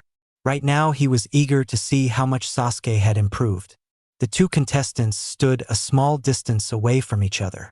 The audience waited in a hushed silence as the proctor began speaking. Begin! Hinata dashed backward, eager to place some distance between her and Sasuke. Her opponent flashed towards her. Naruto could only gape at Sasuke's speed. For a second, it was almost like he blurred towards Hinata, whose eyes widened as she kept her hands up to defend. A flurry of attacks were heaved upon Hinata, who tried her best to intercept and block when required. Naruto had a creeping suspicion that Sasuke still wasn't going all out. Naruto looked towards Kakashi. How is he so fast? Kakashi winked. A secret, of course. I'd like to tell you, but Sasuke might get angry in return. I can't afford to break the trust of my precious students. Can I? Unless, of course, you tell me who exactly trained you for the past month. Forget it, Naruto groaned out. Naruto knew Kakashi was eager to know who his secret sensei, as he liked to call it, was. He was also sure that Kakashi had sent a few clones to follow Naruto during his training, but B had somehow taken care of that easily enough. Naruto looked back at the fight. Not much had changed. Sasuke was simply stronger, faster, and better. The two taijutsu styles met in a harsh battle. By technique alone, Hinata seemed to have an advantage. Her taijutsu was more fluid and controlled compared to the acrobatic Uchiha style. Nevertheless, Sasuke was leagues ahead of her in pure technical combat. Sasuke hadn't used any of his other techniques either, likely hiding them for use in future battles. He had a grin on his face as he went hand to hand against Hinata, who was similarly enjoying the heat of the battle. The crowd more than enjoyed the scuffle, cheering at every punch and kick that managed to land. Interesting. She's more crafty than I thought, Kakashi said suddenly. Naruto raised an eyebrow questioningly. Her strikes aren't just for show, Naruto. The Hyugas use their eyes to their advantage to hit chakra points, temporarily disrupting their flow entirely. Sasuke is forced to fight hand to hand, where Hinata is more comfortable. She took Sasuke's early confidence to her advantage to quickly get some shots in. So you didn't tell Sasuke that the Hyuga could do that? Kakashi nodded. Must have slipped my mind. Naruto didn't believe that one bit. Kakashi had a reason for doing so, but it didn't feel like it was worth the effort to explain to Naruto. Anyways, regardless of Hinata's strategy, Sasuke quickly began to overwhelm her.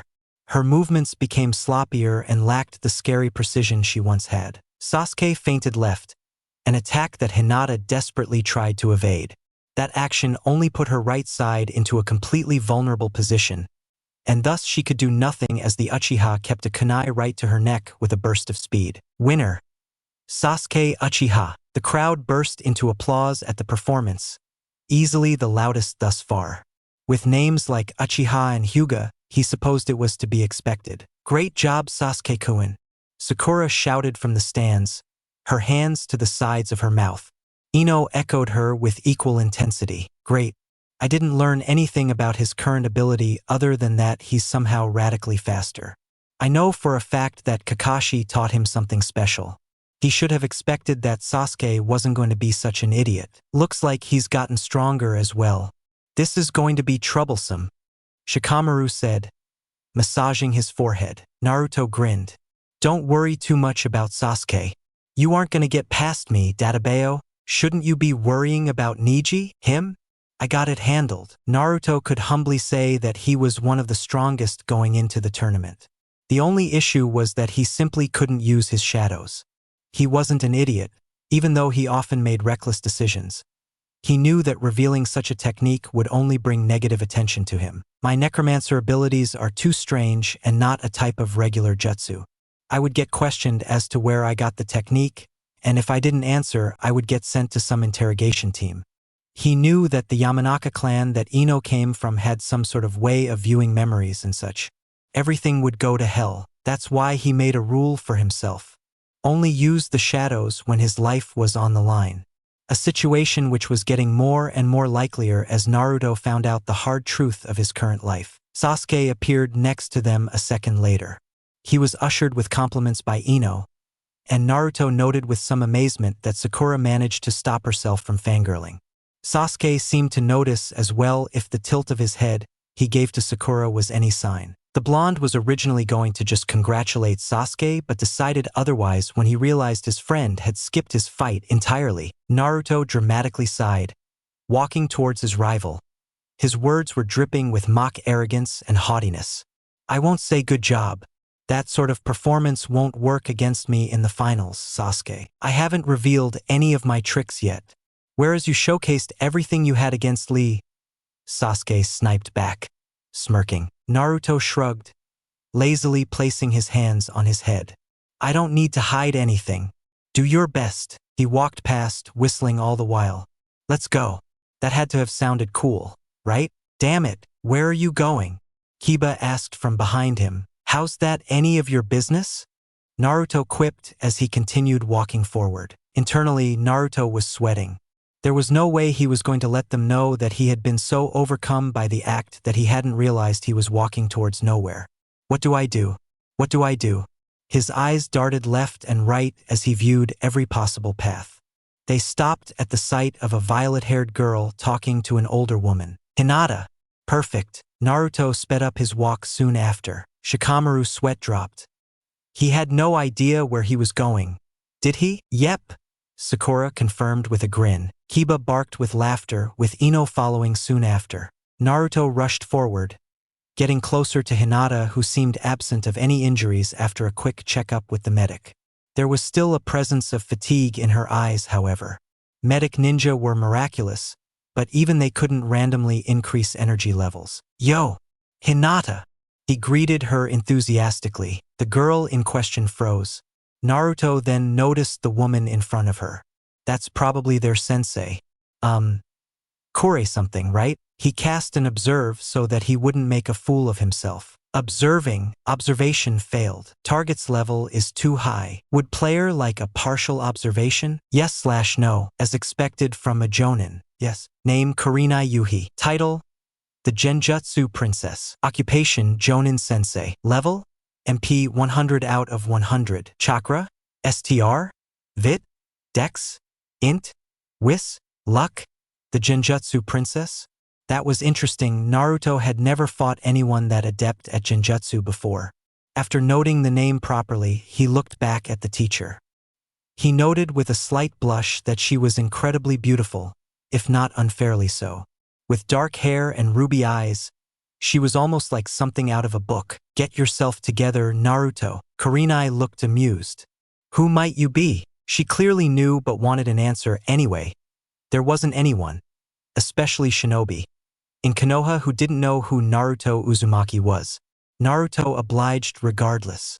Naruto Uzumaki Databeo. She looked down at the red-faced Hinata with a smirk. Ah! And why have you come here? Because there was no way I was going to return to my seat after embarrassing myself like that. I wanted to congratulate Hinata for a hard-fought fight. I see. You two go on then. I have some work to be taken care of. With that, Kurenai disappeared into a gust of wind. Damn, she's cool. And Naruto-san. You really think that I fought well? Hinata asked, her eyes betraying her nervousness if her words didn't already. Naruto grinned toothily, raising a thumb in confirmation. Of course. You were awesome. It doesn't matter if you won or not, you've clearly worked hard to get where you are now. You were amazing, Hinata. Her face somehow got even redder.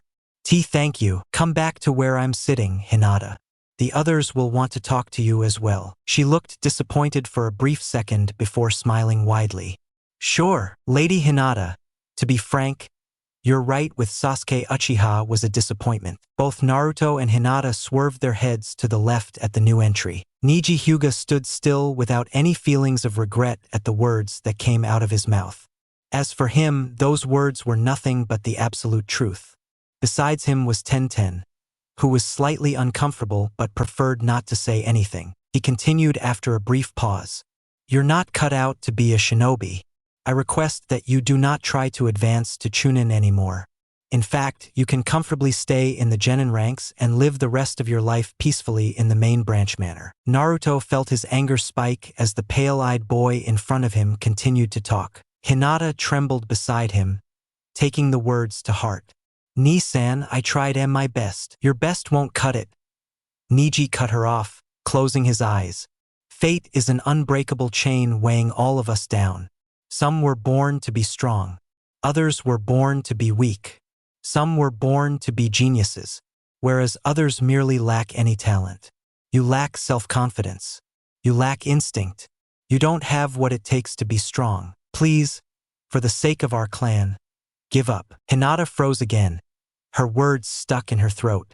She wanted to answer like how Naruto would have in her place, but couldn't get her mouth to move. Please, Naruto gritted his teeth. Hey bastard, what kind of brother are you? Can't you tell that Hinata worked hard? If it's obvious to me, why isn't it obvious to you? Why are you such an asshole? Do not involve yourself in Hyuga clan business, Niji said, frowning. Naruto walked forward, noticing with displeasure that he was a few inches shorter than Niji. And what if I do? The stands were mostly empty, with people leaving to get a few drinks or food as it was nearing lunchtime as they waited for the next match. A few stray audience members remained, however, and stared at the arguing pair. Naruto noted that Tenten had a worried look on her face, with her hand behind her back ready to pull out a weapon in case of any fight. Niji's eyes narrowed, drawing veins all across his face. I'm going to destroy you in our match. Naruto backed up, grinning in anticipation. And I'm going to embarrass you. To be honest, even if you hadn't tried bullying Hinata right now, I'd still do the same. Everything about you pisses me off, Niji. Right down to your attitude and ideals. Fate? Destiny? Fuck all of that. Unless your so-called fate includes you getting an ass-whooping from yours truly, then I don't believe a single word coming from your mouth. Tenten scoffed. As if Niji. Did Niji go off on his fate tangent after you lost? Naruto asked the girl with a slight bit of genuine curiosity. Her silence spoke volumes. Naruto sighed. He was too tired for this right now. He took Hinata's hand and directed her towards the others. Thank you, Naruto-san. Hinata mumbled out with a portion of her face hiding in her jacket. Don't worry about it. I didn't really do much other than rile him up. Anyways, Naruto said, his other hand on his hair. Probably not a smart thing considering he's my next opponent, though. Hinata giggled softly. Sorry that your brother is a bit of an asshole? Naruto answered for her. He's not actually my brother. But we are related, Hinata said, her eyes unfocused and a frown marring her face. They reached where everyone else was sitting quickly enough. Well, what do we have here? Ino asked suddenly, her eyes ablaze with interest as a creepy smile adorned her smooth face. Getting confident now, are we, Hinata? Hinata let go of his hand, reaching the other to start twiddling. Aye. Ino ushered her over to a corner where she and Sakura began jabbing her with questions, all of which left the girl a sputtering mess. Naruto just looked at Choji confusedly, who shrugged in return before offering him a bag of chips, which Naruto graciously accepted. He was hungry after all. Do I have time to get a quick bowl of ramen? I love you so much. Ramen. Sasuke stood next to Kakashi, discussing something rather heatedly. All I can hear is something starting with chi. What the hell is that? Whatever, I'll just sit next to Shikamaru and Choji. What's the next fight? Naruto asked. He could probably remember if he tried but was too lazy. Shikamaru answered gravely. Shino versus Gaara. Naruto felt his heart skip a beat. And not in a good way. Gaara was a horrible matchup for Shino. His bugs were useless against someone who could themselves with heaps of sand without a second thought. Not even considering the mental sanity of someone like Gaara who had already mercilessly killed someone in the tournament. There was simply no reason for Shino to even attempt the fight unless he had a death wish. The Nara happened to understand Naruto's thought process. Don't worry, Shino is going to forfeit. He's smart enough to value his own life. Gaara isn't normal, to say the least. It was weird how Gaara seemed to be the only Jinchuriki who was a total nutcase.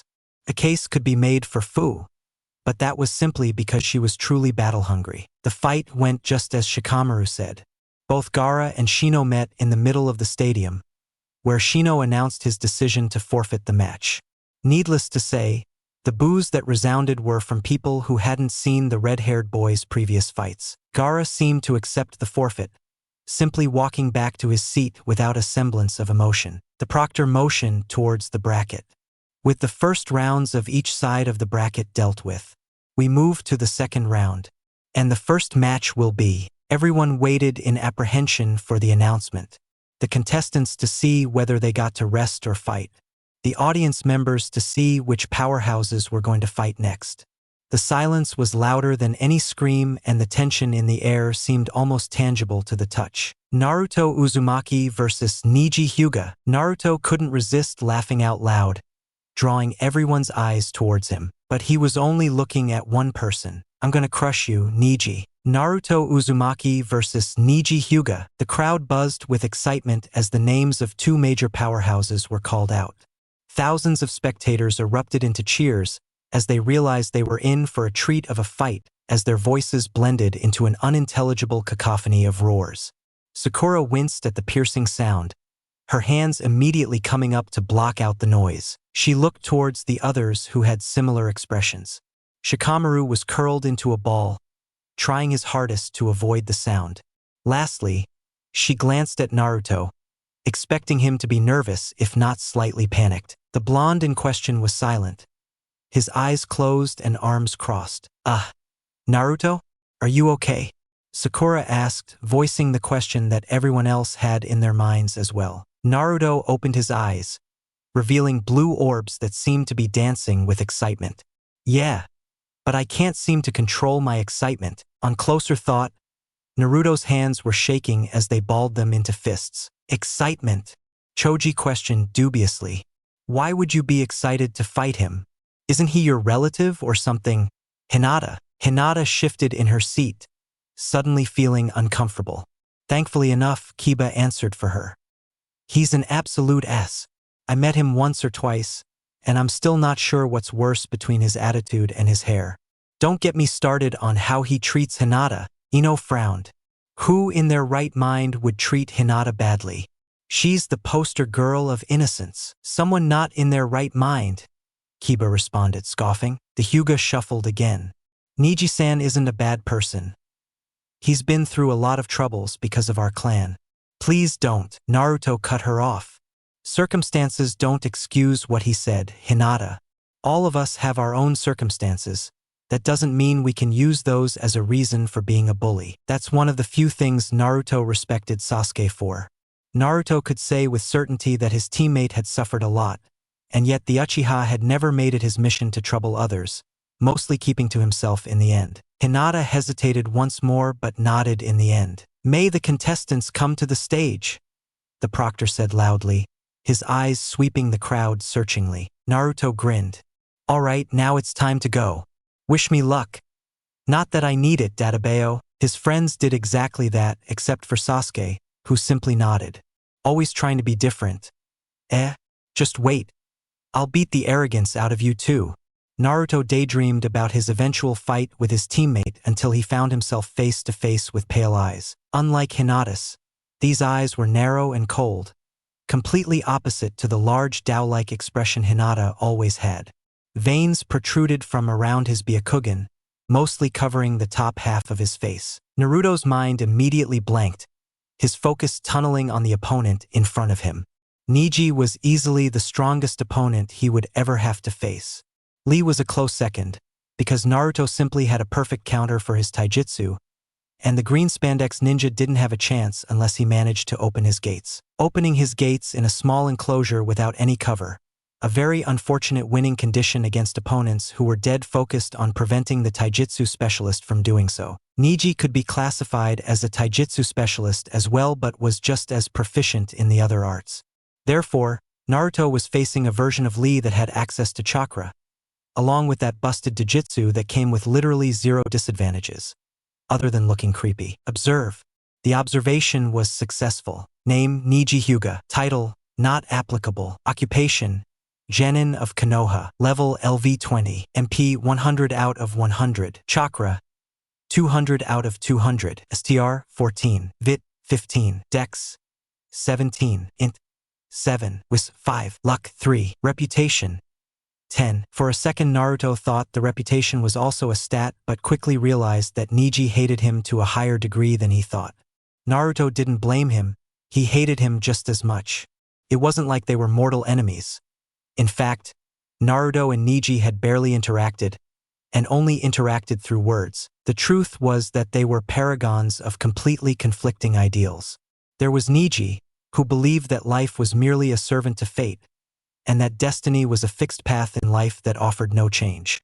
Then came Naruto, a boisterous blonde who despised fate and destiny for leaving him an orphan and overall making his life shit. He hated the idea of not being able to change his life, and thus the goal of becoming Hokage was his entire life's motive. If Neji was the symbol of the inevitable and unwavering nature of fate, then Naruto symbolized the whirlpool of change that relentlessly tore through the threads of the same fate. As such, it was no doubt that both calamities would eventually have to face each other. And now they did. The crowd began to roar louder than ever before as the proctor began counting down.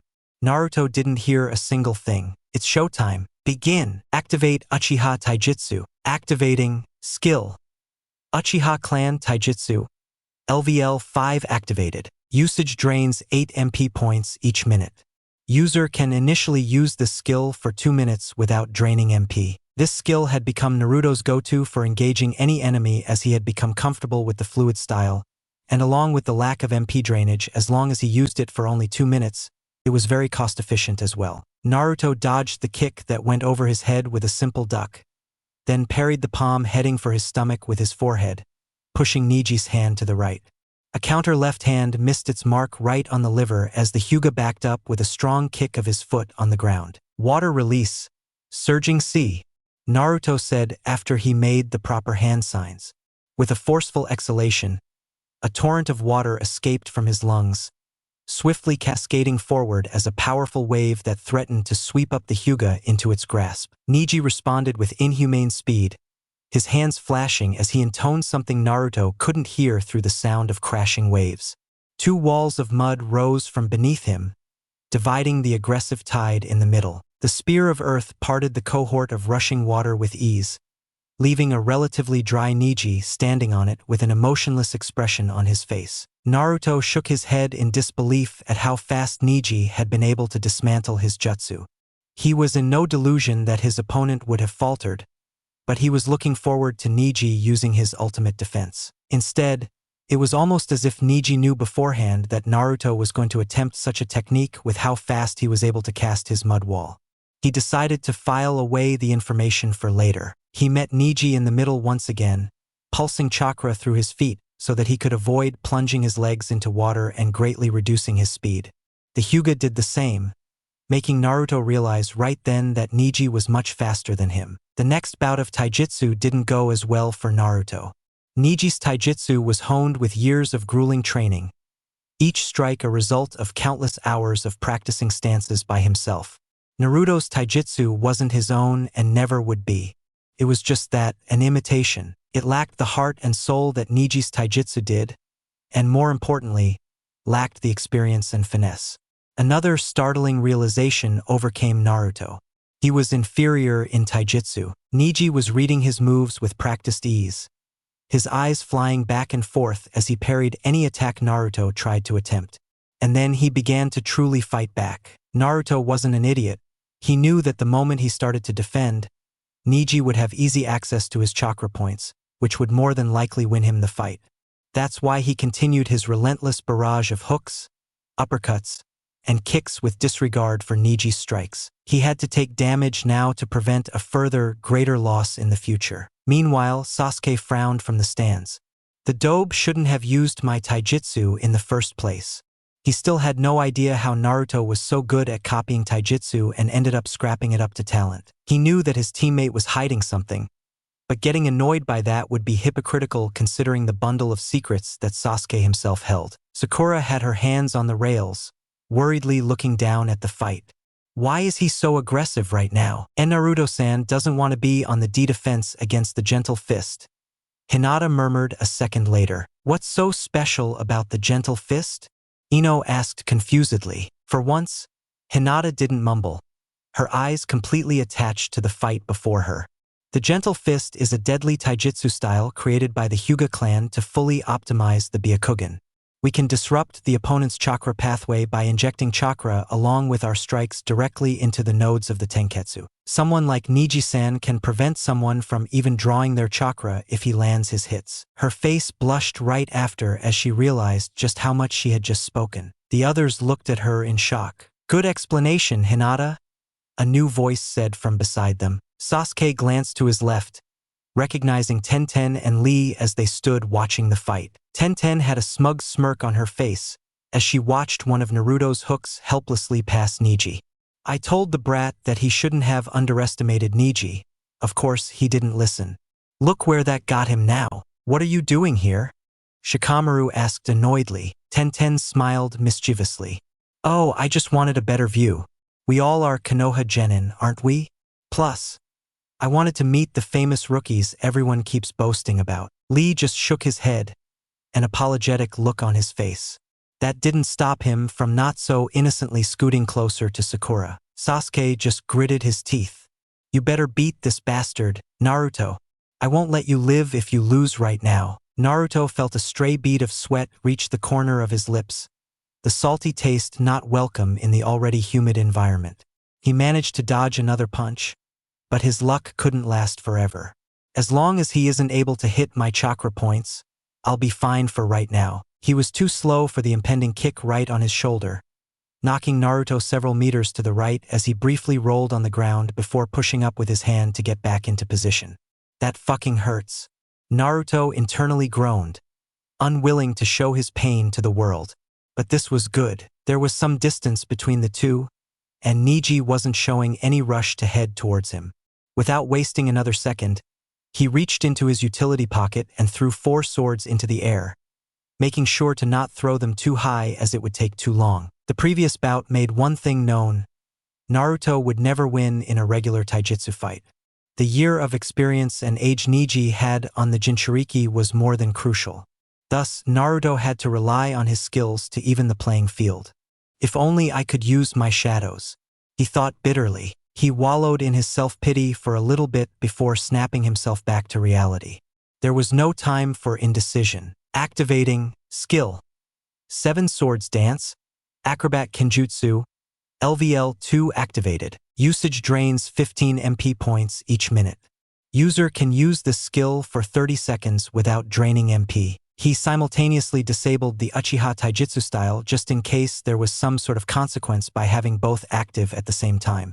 He wasn't sure if there would be any effect, but he also didn't want to risk any result during such a moment. Naruto felt 3 of the swords land in the appropriate crooks of his arms and legs, and anxiously waited for the last one as he saw Niji moving forward. It never landed. Clang! A shuriken hit the sword midair, diverting the weapon's trajectory entirely. Naruto could either maneuver his body and allow the sword to drop into the correct position or leave the fourth sword and attack with only 3. The issue with the first option was that he was risking being open for a hit by Neji, which he absolutely couldn't let happen. 3 it is, Naruto thought with a grimace. Naruto rushed forward, eager to see how his kenjutsu would fare against Neji's taijutsu. It wasn't as comfortable without his fourth sword as it left an open spot near his left side.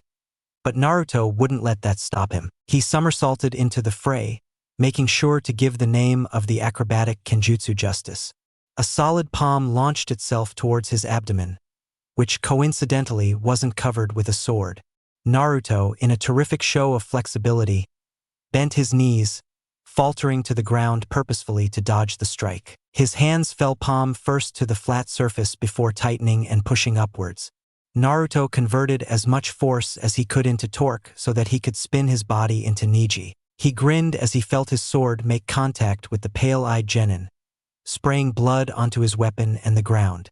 Finally, Neji leaped backward, not at all eager to continue fighting against the unpredictable style of the shinobi in front of him. Naruto, sensing blood in the water and the chance to secure an advantage, leaped forward without hesitation, spinning in the air as his swords twirled dangerously. The glint of metal and ruby blood shone in Neji's once again narrowed eyes. Time itself seemed to slow down as the Madare boy descended upon the defenseless Hyuga. 8 trigrams, palm rotation, a ball of rotating chakra manifested almost instantaneously. The insane speed at which the jutsu worked caught even Naruto off guard.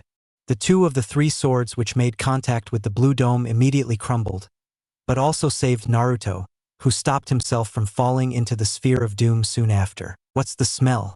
Naruto looked down to see cuts all over the arms from where the swords were. His black and orange uniform was cut up into shreds at random places.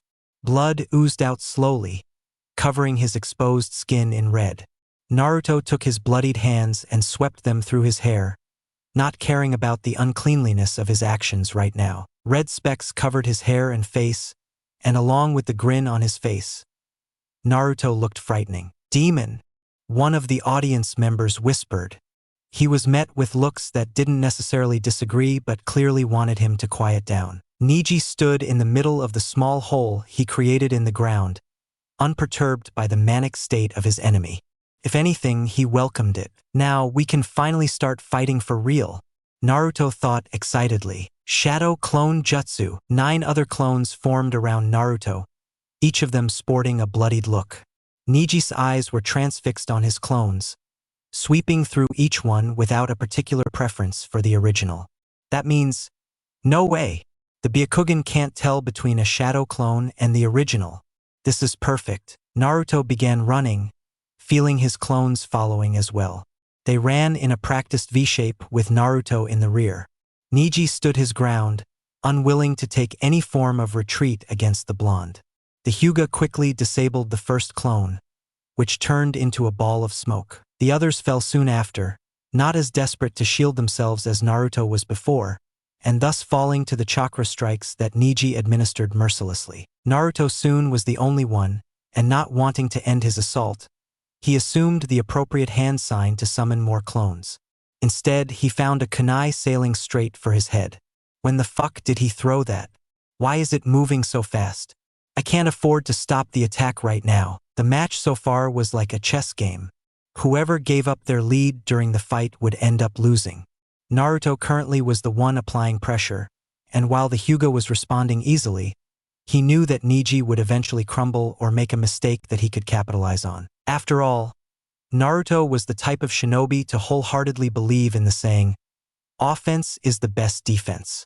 Losing his offensive position right now would force him into defense, which would likely be a loss. With how close Neji was, Naruto knew that he needed to pull off his shadow clone jutsu immediately if he wanted any chance of continuing the offense. As such, he only had one option. The kunai flew forward without any dip in its trajectory as Naruto's chakra built up simultaneously to summon more clones. The Jinchuriki leaned his head to the left and caught the kunai in his mouth. The crowd gasped in surprise before launching into a rampant applause of shouts and screams. A certain mint-haired girl just shook her head fondly, with a touch of wistfulness. A certain princess shook her head in anger that her rival's life may have been at risk for a single kunai just then. Naruto spat the kunai out, not at all relishing the taste of blood that filled his mouth from the somewhat deep cut the blade made across his gums. The only good news was the regeneration that worked overtime to take care of the issue, no matter how slowly it was doing so. His clones that were summoned just then rushed forward. For a moment Naruto had thought he could have used Iron Skin to defend himself against the kunai and continue his offense, but he remembered the small window for activation that was required before any skill took place, and wasn't sure if it was worth the risk, though some would say catching the kunai blade with his mouth was just as risky. Speaking of iron, activate iron clones. Activating skill. Iron clones, LVL-1 activated. Usage takes 30 MP and lasts for a variable time before skill cooldown applies. Naruto ran forward along with clones, spitting out another wad of blood that had formed in the meanwhile. Neji continued to normally attack the clone, before realizing the clone was actually the original, seeing that it survived more than a single hit. The chakra strikes prevented proper chakra circulation, but that didn't mean the clones couldn't move at all. In fact, he didn't need the clones to cast jutsus in the first place. Neji stepped sideways to counter the second clone, this time knowing that it would disappear after a single hit. But it didn't. Confusion bloomed on his face as he snarled in annoyance as the clone managed to sneak a fist onto his abdomen. The clones began to emerge from every direction, eager to trap the Hyuga while they had the chance, motivated by the punch that landed by one of their comrades. They never had the chance. Rotation. The clones became smoke soon after, leaving Neji somewhat winded as he stood in another hole of his creation. So even Iron Skin isn't enough for his rotation technique. No, it was Iron Clones. The Iron Clones aren't as indestructible as my personal Iron Skin. So maybe my Iron Skin could last against his rotation, though I won't be trying it out right now. Naruto found himself face to face with Neji once more. This time his opponent's face was not as calm. A silent anger was present in Neji's expression, as if he couldn't believe the fight was taking this long to end. Don't worry, Naruto thought darkly. I'll end it soon enough. Naruto rushed forward with a plan in mind, his mind whizzing through possibilities as he began his chess match once again. Neji came forward as well, desperate to turn the fight back into a raw taijutsu match. For Naruto's plan to work, he needed to take a few punches. So he endured. The crowd watched in confusion as Naruto almost willingly launched himself into a fist fight. He tried his hardest, but without any clan technique equipped, Naruto's own wild taijutsu style was utterly lacking. Every move he made was countered flawlessly and punished almost instantly. For the first time, Naruto truly felt what the gentle fist was supposed to be. He felt foreign chakra invade his body, striking something before Naruto could even realize what was happening. It was so sudden, so quick. One moment he was perfectly fine, and another he felt a great disturbance in his body. His organs must have somehow been affected as well, for a simple hit like that couldn't do so much damage otherwise. Blood splattered across the floor and on Neji's face as one palm hit Naruto straight in the stomach. He fell several meters backward as the nauseating feeling of chakra sickness invaded his consciousness. In one seemingly last and desperate plea, the ground around Neji trembled. The Hyuga smirked. The hand that tried to pull him from underneath was grasped tightly. Neji pulled the clone from the ground before slamming him across the face with a flying kick, ending the short existence of the clone altogether. Neji chuckled. A shame. I didn't even get to use my 64 palms technique.